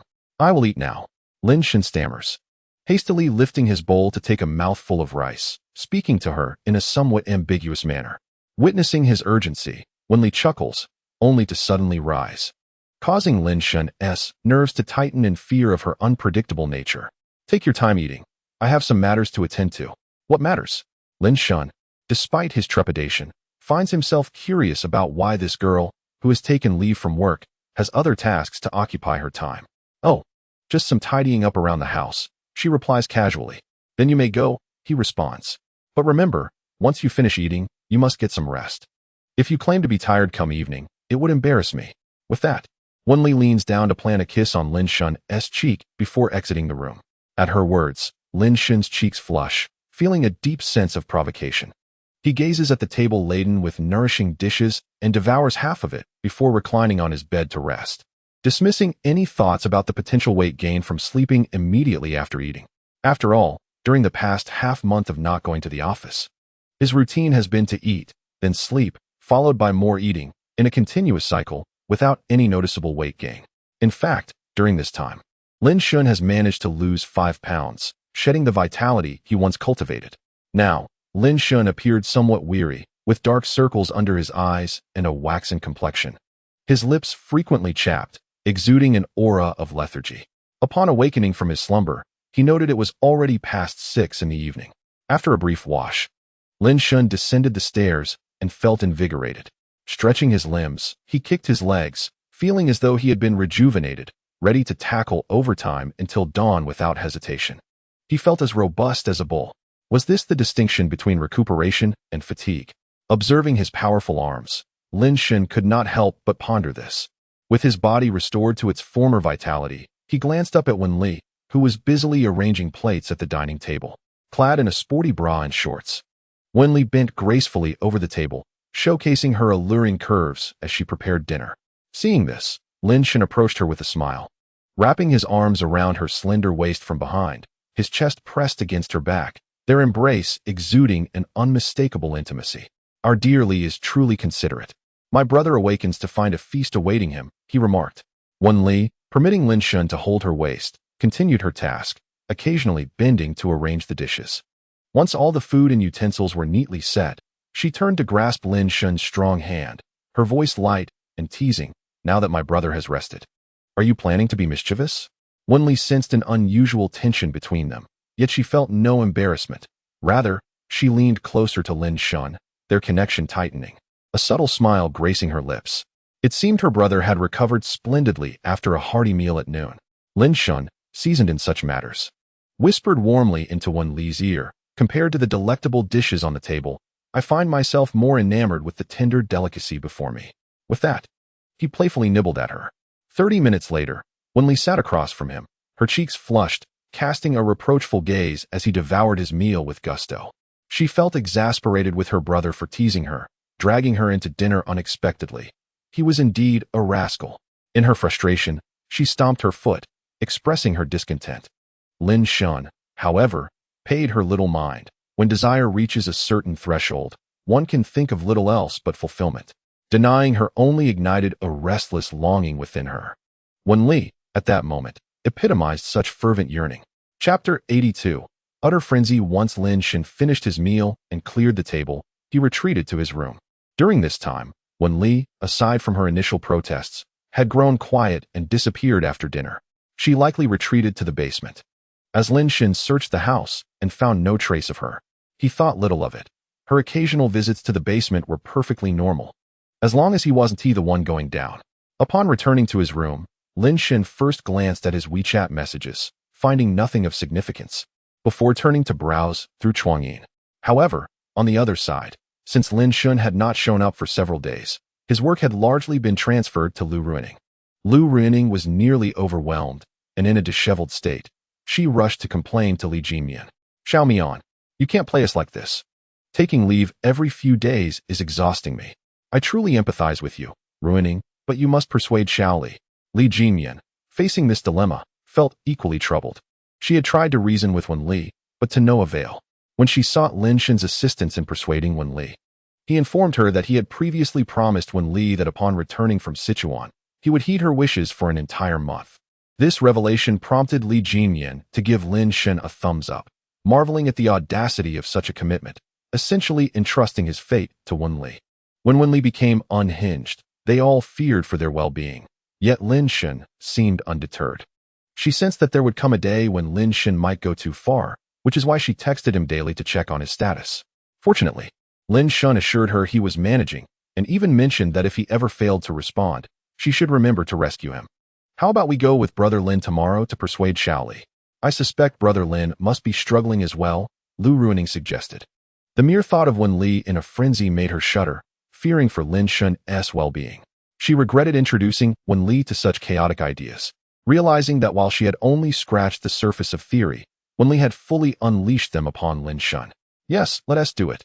It's time for Xiao Li to regain her focus. The company is currently in a phase of growth, and we all need to contribute our efforts, Li Jimian reflected thoughtfully. She needed to stabilize Xinghe Media's operations and revenue model as soon as possible, for without her, the pressure would significantly lessen. All right, it's settled. With that, Lu Ruining hurriedly took Li Jimian to clock out, as they had already completed their tasks for the day. Meanwhile, Wen Li had been busy in the basement for quite some time. Once she finished, she wiped the perspiration from her brow and surveyed the freshly made bed on the spring mattress, along with the newly disinfected handcuffs, chains, candles, and whips. She believed that once Brother Shin returned, he would surely appreciate this setting. Hee, I must be gentle with him this time. I wouldn't want to frighten him. This is my most cherished and carefully arranged place. How could he not like it? Wen Li murmured, her lips curling into a grin that reached her ears. Her eyes becoming hollow and her face displaying an eerily excited smile that sent chills down one's spine. Approaching the table, Wen Li opened a long unopened box and gently extracted a small vial of purple liquid. Upon seeing the vial, an infatuated smile graced her lips as she lifted it high, kissing it with her fiery red lips. Whether she could bring Brother Shin here tonight depended entirely on this little treasure. The anticipation was palpable. As Wen Li pondered these thoughts, she opened a small vial and carefully dripped a few drops of the liquid into a glass of water on the tray. After delicately placing the vial back into the box, she began to swirl the glass, observing the drops of medicine dissolve completely into the water, transforming it to the same hue. Wen Li proceeded to approach. In the room, Lin Shun was joyfully engrossed in a video of a young lady dancing, her movements captivating him as he watched one clip after another, reveling in the delight of it all. Although he was aware that none could rival Wen Li's beauty, there was an undeniable allure to the wildflowers that could not be matched by garden blooms. After indulging in such sights, it was only natural to broaden one's horizons and appreciate the world's splendor. In a moment of distraction, a figure had approached Lin Shun from behind. Yet he remained blissfully unaware. Wen Li's expression stiffened as she glanced at the tray of water. Previously, she had deemed her actions inappropriate. Now, witnessing her brother's engrossment, she felt compelled to act. Noticing that Lin Shun was oblivious to her presence, Wen Li gently set the tray down on a small table nearby, producing a soft sound that still failed to alert him. With her fingers clenched into a fist and veins protruding from her forehead, her countenance underwent a myriad of changes before settling into a serene and amiable demeanor. Suddenly, she leaped into Lin Shun's embrace. "What are you watching that has you so captivated?" she inquired, her curiosity evident. Startled by Wen Li's voice, Lin Shun hurriedly turned off his phone, tossing it aside in fright. "And nothing," he stammered. Ignoring his protestations, Wen Li adeptly picked up the discarded phone, entered the password, and was greeted by the sight of a voluptuous young lady dancing provocatively. Rather than feeling anger, Wen Li remained composed, nestling into Lin Shun's arms as she perused his browsing history, intentionally displaying it before him. "Brother Shun, is this one beautiful? Does she have a large posterior? Is her bust ample?" At that moment, Lin Shun feigned ignorance, shutting his eyes and daring not to look, feeling as though the world was on the brink of collapse. "If you refuse to look, I shall send you to the little dark room tonight," came Wen Li's icy remark, prompting Lin Shun to immediately open his eyes and glance at the video. With a smile returning to her face, Wen Li exclaimed, "Brother Shun, look at her. What a splendid figure. How does she compare to Wen Li? She is not as good as Wen Li. Is that truly the case?" "Indeed," Lin Shun asserted, resolutely avoiding any further commentary. "What about this one? Her complexion is so fair, and she is quite lovely. Just look at those alluring eyes. Oh, little Li cannot compete with her. Not at all. Little Li is the fairest in the land. And this one? Such ample proportions. She certainly appears to be quite fertile. Little Li cannot compare. And this one? Such a generous bust. Little Li cannot measure up. Little Li is the most beautiful in every way." In the depths of the forest, Lin Shun listened intently to the haunting sounds that echoed like death knells, cold sweat beating on his forehead. He dared not let his guard down, for every utterance bore the weight of sincerity. Suddenly, with a resounding clap, Wen Li sprang up and struck Lin Shun across the face, the sound reverberating throughout the room. Nothing could compare to their allure. What was her brother gazing at? Had he not indulged enough in their usual pastimes? Ignoring her, he chose instead to fixate on wretched distractions. How could he eschew her for such detestable trivialities? Lin Shun, momentarily stunned by Wen Li's slap, found himself at a loss for words. After a period of bewilderment, he rose from the bed, spotted a cup of water nearby, and gulped it down, striving to suppress the fury brewing within him as he moved towards the door. Chapter 83. Midnight Terror. Where do you think you're going? Wen Li demanded, seizing Lin Shun's hand to prevent his departure. Enraged, Lin Shun attempted to shake her off, disregarding her grip. I merely wanted to glance at a short video. This is hardly infidelity. To be struck without reason. Who could endure such treatment? He declared, tonight. We shall leave it at this, and I will take the sofa. Lin Shun was engulfed in anger, needing time to cool off. He had no desire to converse with Wen Li, whose presence incited his irritation. Although he recognized his own faults, the sting of her slap had not only bruised his face, but also pierced his heart. To think he had tread so carefully around her only to be met with such betrayal. Was there no justice in the world? You shall not go, he exclaimed, attempting to free himself from her grasp, yet failing to do so. Wen Li's eyes glinted with ferocity as she regarded Lin Shun with an intensity that suggested he was her lifeline. With her other hand, she grasped his, and with a surge of strength, she pulled him back, causing him to tumble heavily onto the bed behind him. As he lay there, Wen Li pounced upon him, sealing his lips with hers, quickly silencing any protest. How dare you attempt to flee? She chided playfully. You must only harbor thoughts of me. I shall make you fond of the basement as well. Wen Li's mind raced with fervor, her body equally animated as she pinned Lin Shun down, demanding his unwavering attention. Initially, Lin Shun resisted, still miffed by the earlier slap, but soon he cast his grievances aside, surrendering to the frenzy. Yet, as he succumbed to her rhythm, a wave of lethargy washed over him, his eyelids growing heavy, oblivious to Wen Li's desires. You have drugged me, you madwoman, he stammered, realizing the sensation of fatigue mirrored that of the previous time she had rendered him unconscious. However, bound by her grasp, he could only manage a fleeting moment of separation before his consciousness slipped away. In her mind, Wen Li chuckled, without this, how could he accompany me to the basement? A minor error on his part, and we shall address it together. Wen Li revealed her crimson eyes, lowered her head to her chest, took a deep breath, and then tilted her head back, displaying an expression of exquisite ecstasy. After all this time, her brother still possessed the same alluring scent. She believed that once he awakened, he would undoubtedly be pleasantly surprised and, like Wen Li, would come to adore the basement, becoming utterly captivated by it. As Wen Li indulged in her rapture, she began to busily prepare for the evening's most laborious task. Remarkably, she, a girl of merely 165 centimeters, effortlessly bore the weight of 150 kilograms of Lin Shun as she made her way to the basement. In the dead of night, within the dimly lit basement, the unconscious Lin Shun sensed something pressing down upon him and slowly opened his eyes to discern what it was. Upon awakening, he beheld Wen Li, her hair disheveled, her eyes filled with possessiveness, fervently engaged with him. Lin Shun attempted to push her away, but as he moved, the sound of clattering metal echoed around him. He looked up and recognized his surroundings. This was indeed the basement. Panic gripped Lin Shun as his pupils dilated and his body trembled uncontrollably. It was here that he had previously endured Wen Li's inhumane torment. Wen Li was a demon.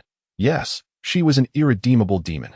Gazing at Wen Li, who wore the same excited expression as before, with her hair a wild mess, Lin Shun struggled violently and shouted, "Xiao Li, let go of your brother. I realize my mistakes." With all his might, he cried out, his voice trembling with desperation.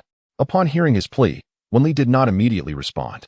Instead, she leaned over, resting on Lin Shun's chest, her eyes sparkling with delight as she regarded his terrified and frantic visage, observing him as if she were a queen who looked down upon all. After a prolonged silence enveloped the air, only the sound of Lin Shun's throat swallowing could be heard. "Xiao Li, can you release your brother?" he tentatively inquired, locking eyes with Wen Li, who continued to gaze at him intently. Lin Shun felt a sense of unease, akin to being stared down by a venomous serpent. "What reason do you believe warrants Xiao Li to release you?" Wen Li provocatively lifted Lin Shun's chin with a sultry smile, her expression still one of disdainful superiority, embodying the essence of a queen. I. Lin Shun was momentarily at a loss for words, his mind consumed by the haunting memories of being suspended and whipped. Brother, do you have any idea how much Xiaoli loves you? She longs to merge with you, to be together forever and ever. Yet you have deeply disappointed her, indulging in what is before you while casting your gaze upon what lies beyond. How can you face Xiaoli? I was wrong. Xiaoli, please let your brother go. Lin Shun's voice quivered with urgency and a hint of impending tears, as he earnestly confessed his faults to Wen Li, his sincerity unprecedented. As if he could lay bare his heart for her to see. All he wished for was to escape this dreadful place, for in the basement, Wen Li would only descend into madness, devoid of any rationality. Xiaoli may release her brother, but he must be obedient, playing with her until her heart's content, and not run away. Of course, he may choose to flee, yet should Xiaoli catch him, it would certainly lead to trouble. Upon concluding her words, Wen Li extended her palm, splaying her fingers, mimicking a fierce grasp before Lin Shun. All right. I shall heed Xiaoli's every command, Lin Shun exclaimed, clinging to her words as if they were a lifeline, relieved that she would no longer confine him. In response, Wen Li planted a kiss on Lin Shun's cheek, declaring, Brother, I love you. I love you too, Lin Shun replied. Without further ado, Wen Li gracefully rose and retrieved the keys, liberating Lin Shun from his shackles. Soon, he shakily stood upright. Wen Li appeared unperturbed by the prospect of Lin Shun escaping, allowing him to roam freely. It was Lin Shun's first opportunity to stand normally within the confines of the basement, surveying his surroundings. He felt an urge to flee, yet upon reflection, he hesitated. The fact that Wen Li dared to release him suggested she did not fear his departure. This little girl surely had something in store for him. Wen Li observed the bear Lin Shun, curious about his next move, confident that he would not run, as she had secured the door with a lock. As long as brother does not flee, after tonight, he will surely come to appreciate this place. Lin Shun found himself at a loss, a sense of anxiety brewing within him as he turned to Wen Li. Noticing his apprehension, Wen Li smiled and gracefully approached him, taking his hand and leading him towards the tool area. Brother, Xiaoli will show you my little toys. Upon entering, Lin Shun was momentarily taken aback by the array of trinkets before him. There were too many to comprehend, and he swallowed hard, casting an incredulous glance at Wen Li. Why are you staring at Xiaoli? Last time you mentioned, tonight you could help brother realize his wishes. With that, Wen Li lowered her head, a blend of shyness and irritation coloring her cheeks, feeling utterly embarrassed. Hurry up, brother. Have you made your selection? Wen Li, growing impatient, urged Lin Shun to choose quickly. All right. I'm almost done. In no time, Lin Shun selected a pair of cat ear headbands, adorning Wen Li with them. Let the games begin. Lin Shun observed as Wen Li insisted on playing little games, her cheeks flushed and her furry ears remarkably charming. He never anticipated that her initial words were taken to heart. He had merely intended to tease her. Wen Li, with her tail drooping like a gentle whisper, exuded warmth and cuteness, her head bowed in shy indignation. In that dimly lit basement, Lin Shun felt a mix of astonishment and delight, as if he had unlocked the door to a new world. Chapter 84. Wen Li adorned with crimson marks the following morning, as dawn broke. The sky was painted in soft shades of orange and red, gentle rays of light cascading upon the earth, draping the city of flowers in a golden garment, awakening those who had slumbered through the night to begin a new day of toil. Within the rented room, Lin Shun cradled the weary Wen Li, slowly emerging from the basement. In that moment, the two were intimately close, exchanging sweet nothings, as if the grievances of the previous night had never occurred. Shall Xiaoli take a shower? Lin Shun gently inquired, observing the drowsy Wen Li. This girl truly loses herself in play, her masochistic tendencies fully unleashed, only becoming more exhilarated. No, it's fine to sleep like this. It's just right to have my brother's scent. A faint smile graced Wen Li's lips. Despite her fatigue, she felt an overwhelming joy, as her brother's happiness naturally brought her delight. Indeed, her brother relished playing little games. In the future, she would insist on playing with him every day, each time a different experience. The thought of her brother's excited and infatuated expression sent a peculiar thrill through Wen Li's body. Turning, she playfully nipped at Lin Shun's arm.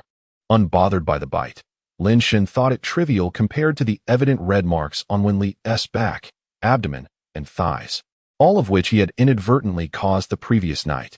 This minor injury was nothing, merely a splash of water. Yet, the girl truly could endure. After a few initial moments, he found it hard to continue. Nevertheless, Wenli stubbornly pushed herself to the limit, growing increasingly exhilarated.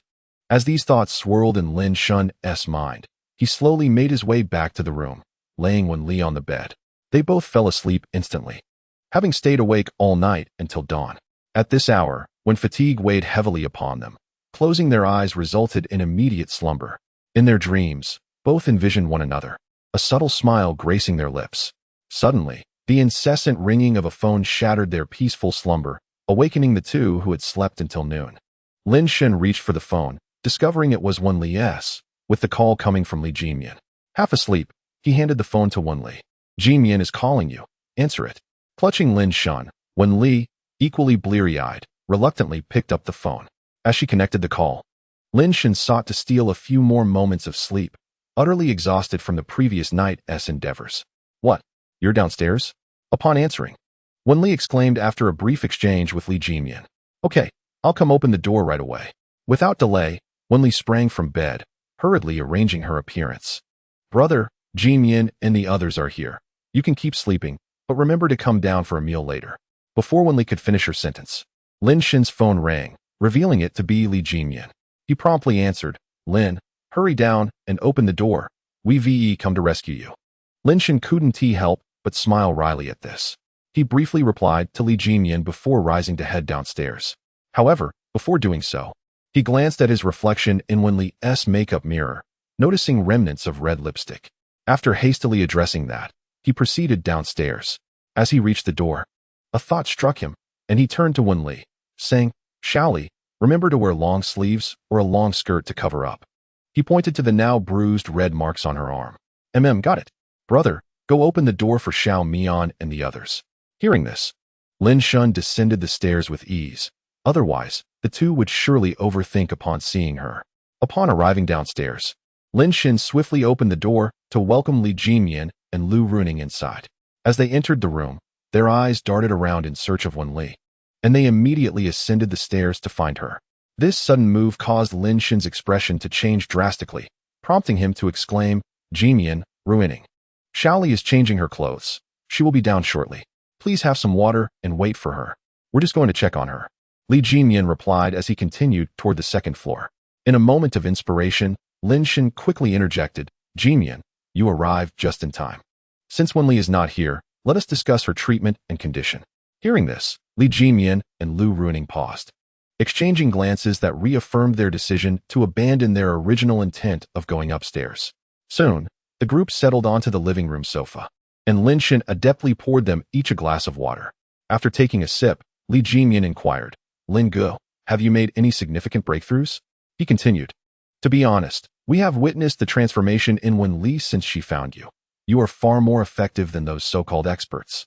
Indeed, they have taken our money without providing any results." Lu Ruining added indignantly, "It's not exactly a breakthrough. I merely entered Xiao Li's basement last night," Lin Shun said, scratching his head as he addressed the two. Upon hearing this, the pair exchanged perplexed glances, and it was Lu Ruining who voiced his concern. "Lin Gu, are you all right? Did you lose any limbs or suffer any other injuries?" Both were anxiously awaiting Lin Shun's response. It was indeed remarkable that he could sit here unscathed after venturing into the basement last night. The last time they had seen Lin Shun, he was left hanging and battered, a sight that was both gruesome and harrowing. At that moment, he had appeared on the brink of death. Had they arrived a day or even half a day later, he might have already been beyond saving. Don't think the worst of it. Wenli has indeed changed. Lin Shun recounted the events of the previous night to Li Jinyan and Lu Ruining, glossing over certain details, such as the tools used for games or his pleas for mercy. He focused solely on the essential elements, portraying himself as a heroic figure, albeit somewhat exaggeratedly. Remarkably, Lu Ruining and Li Jinyan seemed to believe him. "Keep it up, Lin Gu," Lu Ruining encouraged, and Li Jinyan echoed the sentiment. They understood that Lin Shun was likely concealing some truths and that his narrative had a hint of embellishment. But the growth they had witnessed in Wenli was the most crucial aspect. After all, the mere fact that she had not tormented Lin Shun in the basement and had freed him from his restraints, allowing him to leave unscathed that morning, spoke volumes. The explanation of Wenli's Yandere attributes reveals that she has gained initial control, understanding right from wrong and recognizing certain boundaries, exhibiting less erratic behavior. They are all too aware of Lin Shen's previous condition, as they were the ones who brought him out to tend to his wounds, which were shockingly severe, causing Li Jinmian to hesitate multiple times before applying antiseptic. Although the current circumstances differ slightly from the last, Wen Li is no longer in a state of chaos and is receptive to Lin Shen's words, marking a significant achievement. With such progress evident in just 4 to 5 months, the future appears promising. Naturally, this is contingent upon Lin Shen not causing any harm to Wen Li, for should that occur, Li Jinmian would be the first to confront him. After hearing Lin Shen's account, both individuals felt a sense of relief and were further convinced of Lin Shen's ability to heal Wen Li, affirming that they are indeed a perfect match, destined to be together. As the group engaged in conversation about Wen Li's situation, she gracefully descended the staircase clad in a flowing black lotus gown, making her way toward them.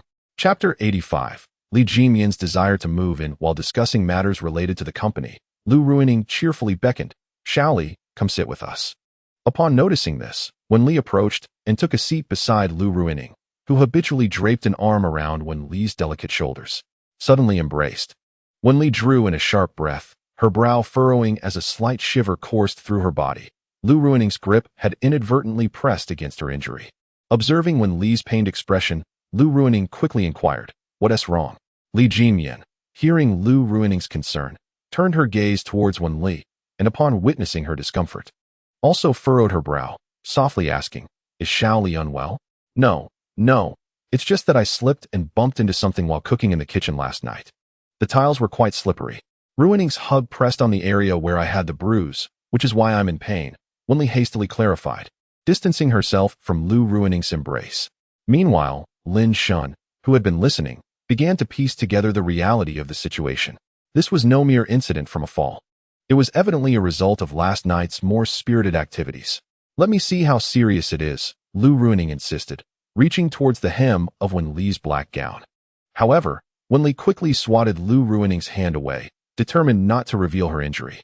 If Lu Ruining were to see it, she would surely uncover the truth, complicating matters further. "That won't be necessary. Xiaoli has already had her brother Shen take care of it, right?"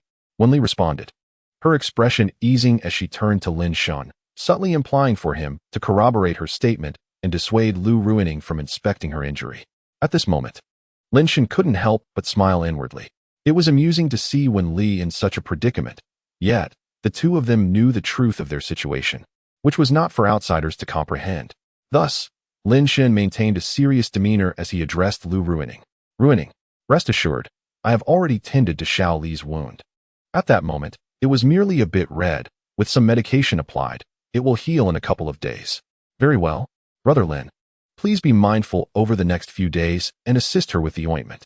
Lu Ruining did not dwell on it too much. Such is life, filled with its little bumps and bruises, all of which are understandable. Upon hearing this, Li Jinmian felt her heart gradually ease. For a time, everyone engaged in conversations about the company and personal matters.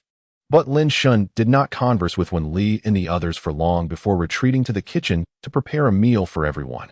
Once Lin Shen left, Li Jinmian turned to Wen Li and inquired, "Has Xiaoli been enjoying herself these past few days?" "Absolutely." Without a moment's hesitation, Wen Li responded, her expression brightening. For the past few days, Brother Shen had been entirely attentive to her, and last night he had taken a liking to the basement, meeting all her expectations and even exceeding them. How could she not be happy? "Is it possible that Xiaoli has forgotten something?" Lu Ruining interjected, seemingly nudging Wen Li to reflect. "Forgotten what? How could Xiaoli forget anything?" Wen Li looked at the two of them, somewhat puzzled, wondering what she could possibly have forgotten, as nothing significant had occurred recently. Observing Wen Li's state, Li Jinmian could only shake her head and rub her temples in exasperation. In truth, Wen Li was quite remarkable. Despite her psychological quirks, she was just like any other person, and perhaps even more exceptional. Whatever Wen Li set her mind to, she achieved, belonging to the most intelligent echelon. This was what Li Jinmian admired most about her. During their earlier live streaming venture, although she had invested considerable funds, Wen Li had diligently learned the art of conversation and the rhythm of streaming. She absorbed everything swiftly and managed to master it all, turning a profit from their live streams. The same was true in school. The three of them were inseparable, even knowing the color of each other's underwear. Yet, while Wen Li consistently scored at the top, their grades remained merely average. They all had the same amount of study time, playtime, and daily routines, yet Wenli consistently excelled in every examination. Thus, while Wenli's brilliance outshone the rest by miles, she appeared utterly foolish in the presence of Lin Shun, leaving Li Jinmian at a loss for words. Such a pure romantic mindset. If Wenli were not her sister, Li Jinmian would hardly want to engage with her in this state, completely absorbed in her infatuation. If there's anything you need to mention, do tell. I may have genuinely forgotten something. Seeing Li Jinmian's exasperated expression, Wenli voiced her hope that Li Jinmian would remind her. Is it possible that Xiao Li has forgotten she has classes to attend? You and Brother Lin have been taking frequent leaves, which puts significant pressure on the company, especially since Brother Lin holds a crucial position. His absence places all the workload on Ruining, who is already overwhelmed. Indeed, there is far too much to handle. Lu Ruining fervently nodded in agreement, hoping that Wenli would encourage Lin Shun to return to work, as her current responsibilities were indeed burdensome. In the pursuit of promoting employees within the company, one must first consider the implications of such an elevation. Setting aside the question of whether there are suitable candidates, one must ask what tasks would await Lin Shun upon his return. In a small company, the addition of another managerial position equates to an increased financial burden, which can be quite daunting. It may be prudent to have his assistant manage the responsibilities. Should Du Jiang prove inadequate, he could be dismissed, while a capable individual could be promoted. When Li Fin casually articulated this solution, effectively resolving the dilemma, she was, however, reluctant to send her beloved brother to work so soon. After finally persuading him to heed her guidance for a month, she aimed to ensure that he would be wholly obedient to her wishes henceforth, becoming someone who would always listen and love her. Lu Ruining observed when Li's delicate fingers tapping against her crimson lips, revealing a foolishly enamored smile. She exchanged a knowing glance with Li Jinmian, both unable to conceal their exasperation. They were aware of this strategy, but Du Jiang, being fresh out of university, was not equipped to handle such responsibilities, leaving Lu Ruining to shoulder the burden of significant tasks. It appeared that they would have to wait for Lin Shun to assist in persuading Wenli, as her current approach seemed futile. 50 minutes later, the group gathered around the table for a meal. Lin Gu, if you don't go to work soon, I shall be utterly exhausted, Lu Ruining exclaimed, her frustration palpable as she looked at Lin Shun, yearning for his prompt return to the office. Lin Shun quickly grasped her intent. Their thoughts had been aligned from the outset. He too sought to extricate himself from Wenli's influence, realizing that prolonging this state of affairs would be unsustainable. Don't ask me about this. For this month, I am following Xiao Li's orders. Whatever she instructs me to do, I shall do, Lin Shun asserted, clearly delineating his stance. Upon hearing this, Wenli's eyes sparkled with delight. Xiao Li, please allow Lin Gu some respite. Our company is currently in a phase of growth, and this is a critical time for all of us. Once we stabilize, you and Lin Gu can enjoy your time together as you please, Li Jinmian implored earnestly, as if the company could not function without Lin Shun. The reality was indeed pressing. She needed to swiftly stabilize Xingha's operations and revenue model, urgently requiring manpower and nurturing new pillar hosts. A multitude of tasks loomed, leaving her and Lu Ruining feeling stretched thin, but with Lin Shun's assistance, they could navigate the complexities of the company's workings more effectively. Xiao Mian, I understand the significance of this matter, but temporarily, it is simply unfeasible. Grant me 2 weeks, and I assure you that I will return with Lin Gu to work diligently and fully support you, Wenli pleaded, approaching Li Jinmian with a charming demeanor. Faced with Wenli's earnestness and her own time constraints, Li Jinmian relented, firmly stating, very well. If Xiao Li will not go, I shall move in. After all, you have ample rooms in your house, and I shall return at night to see what you and Lin Gu are up to.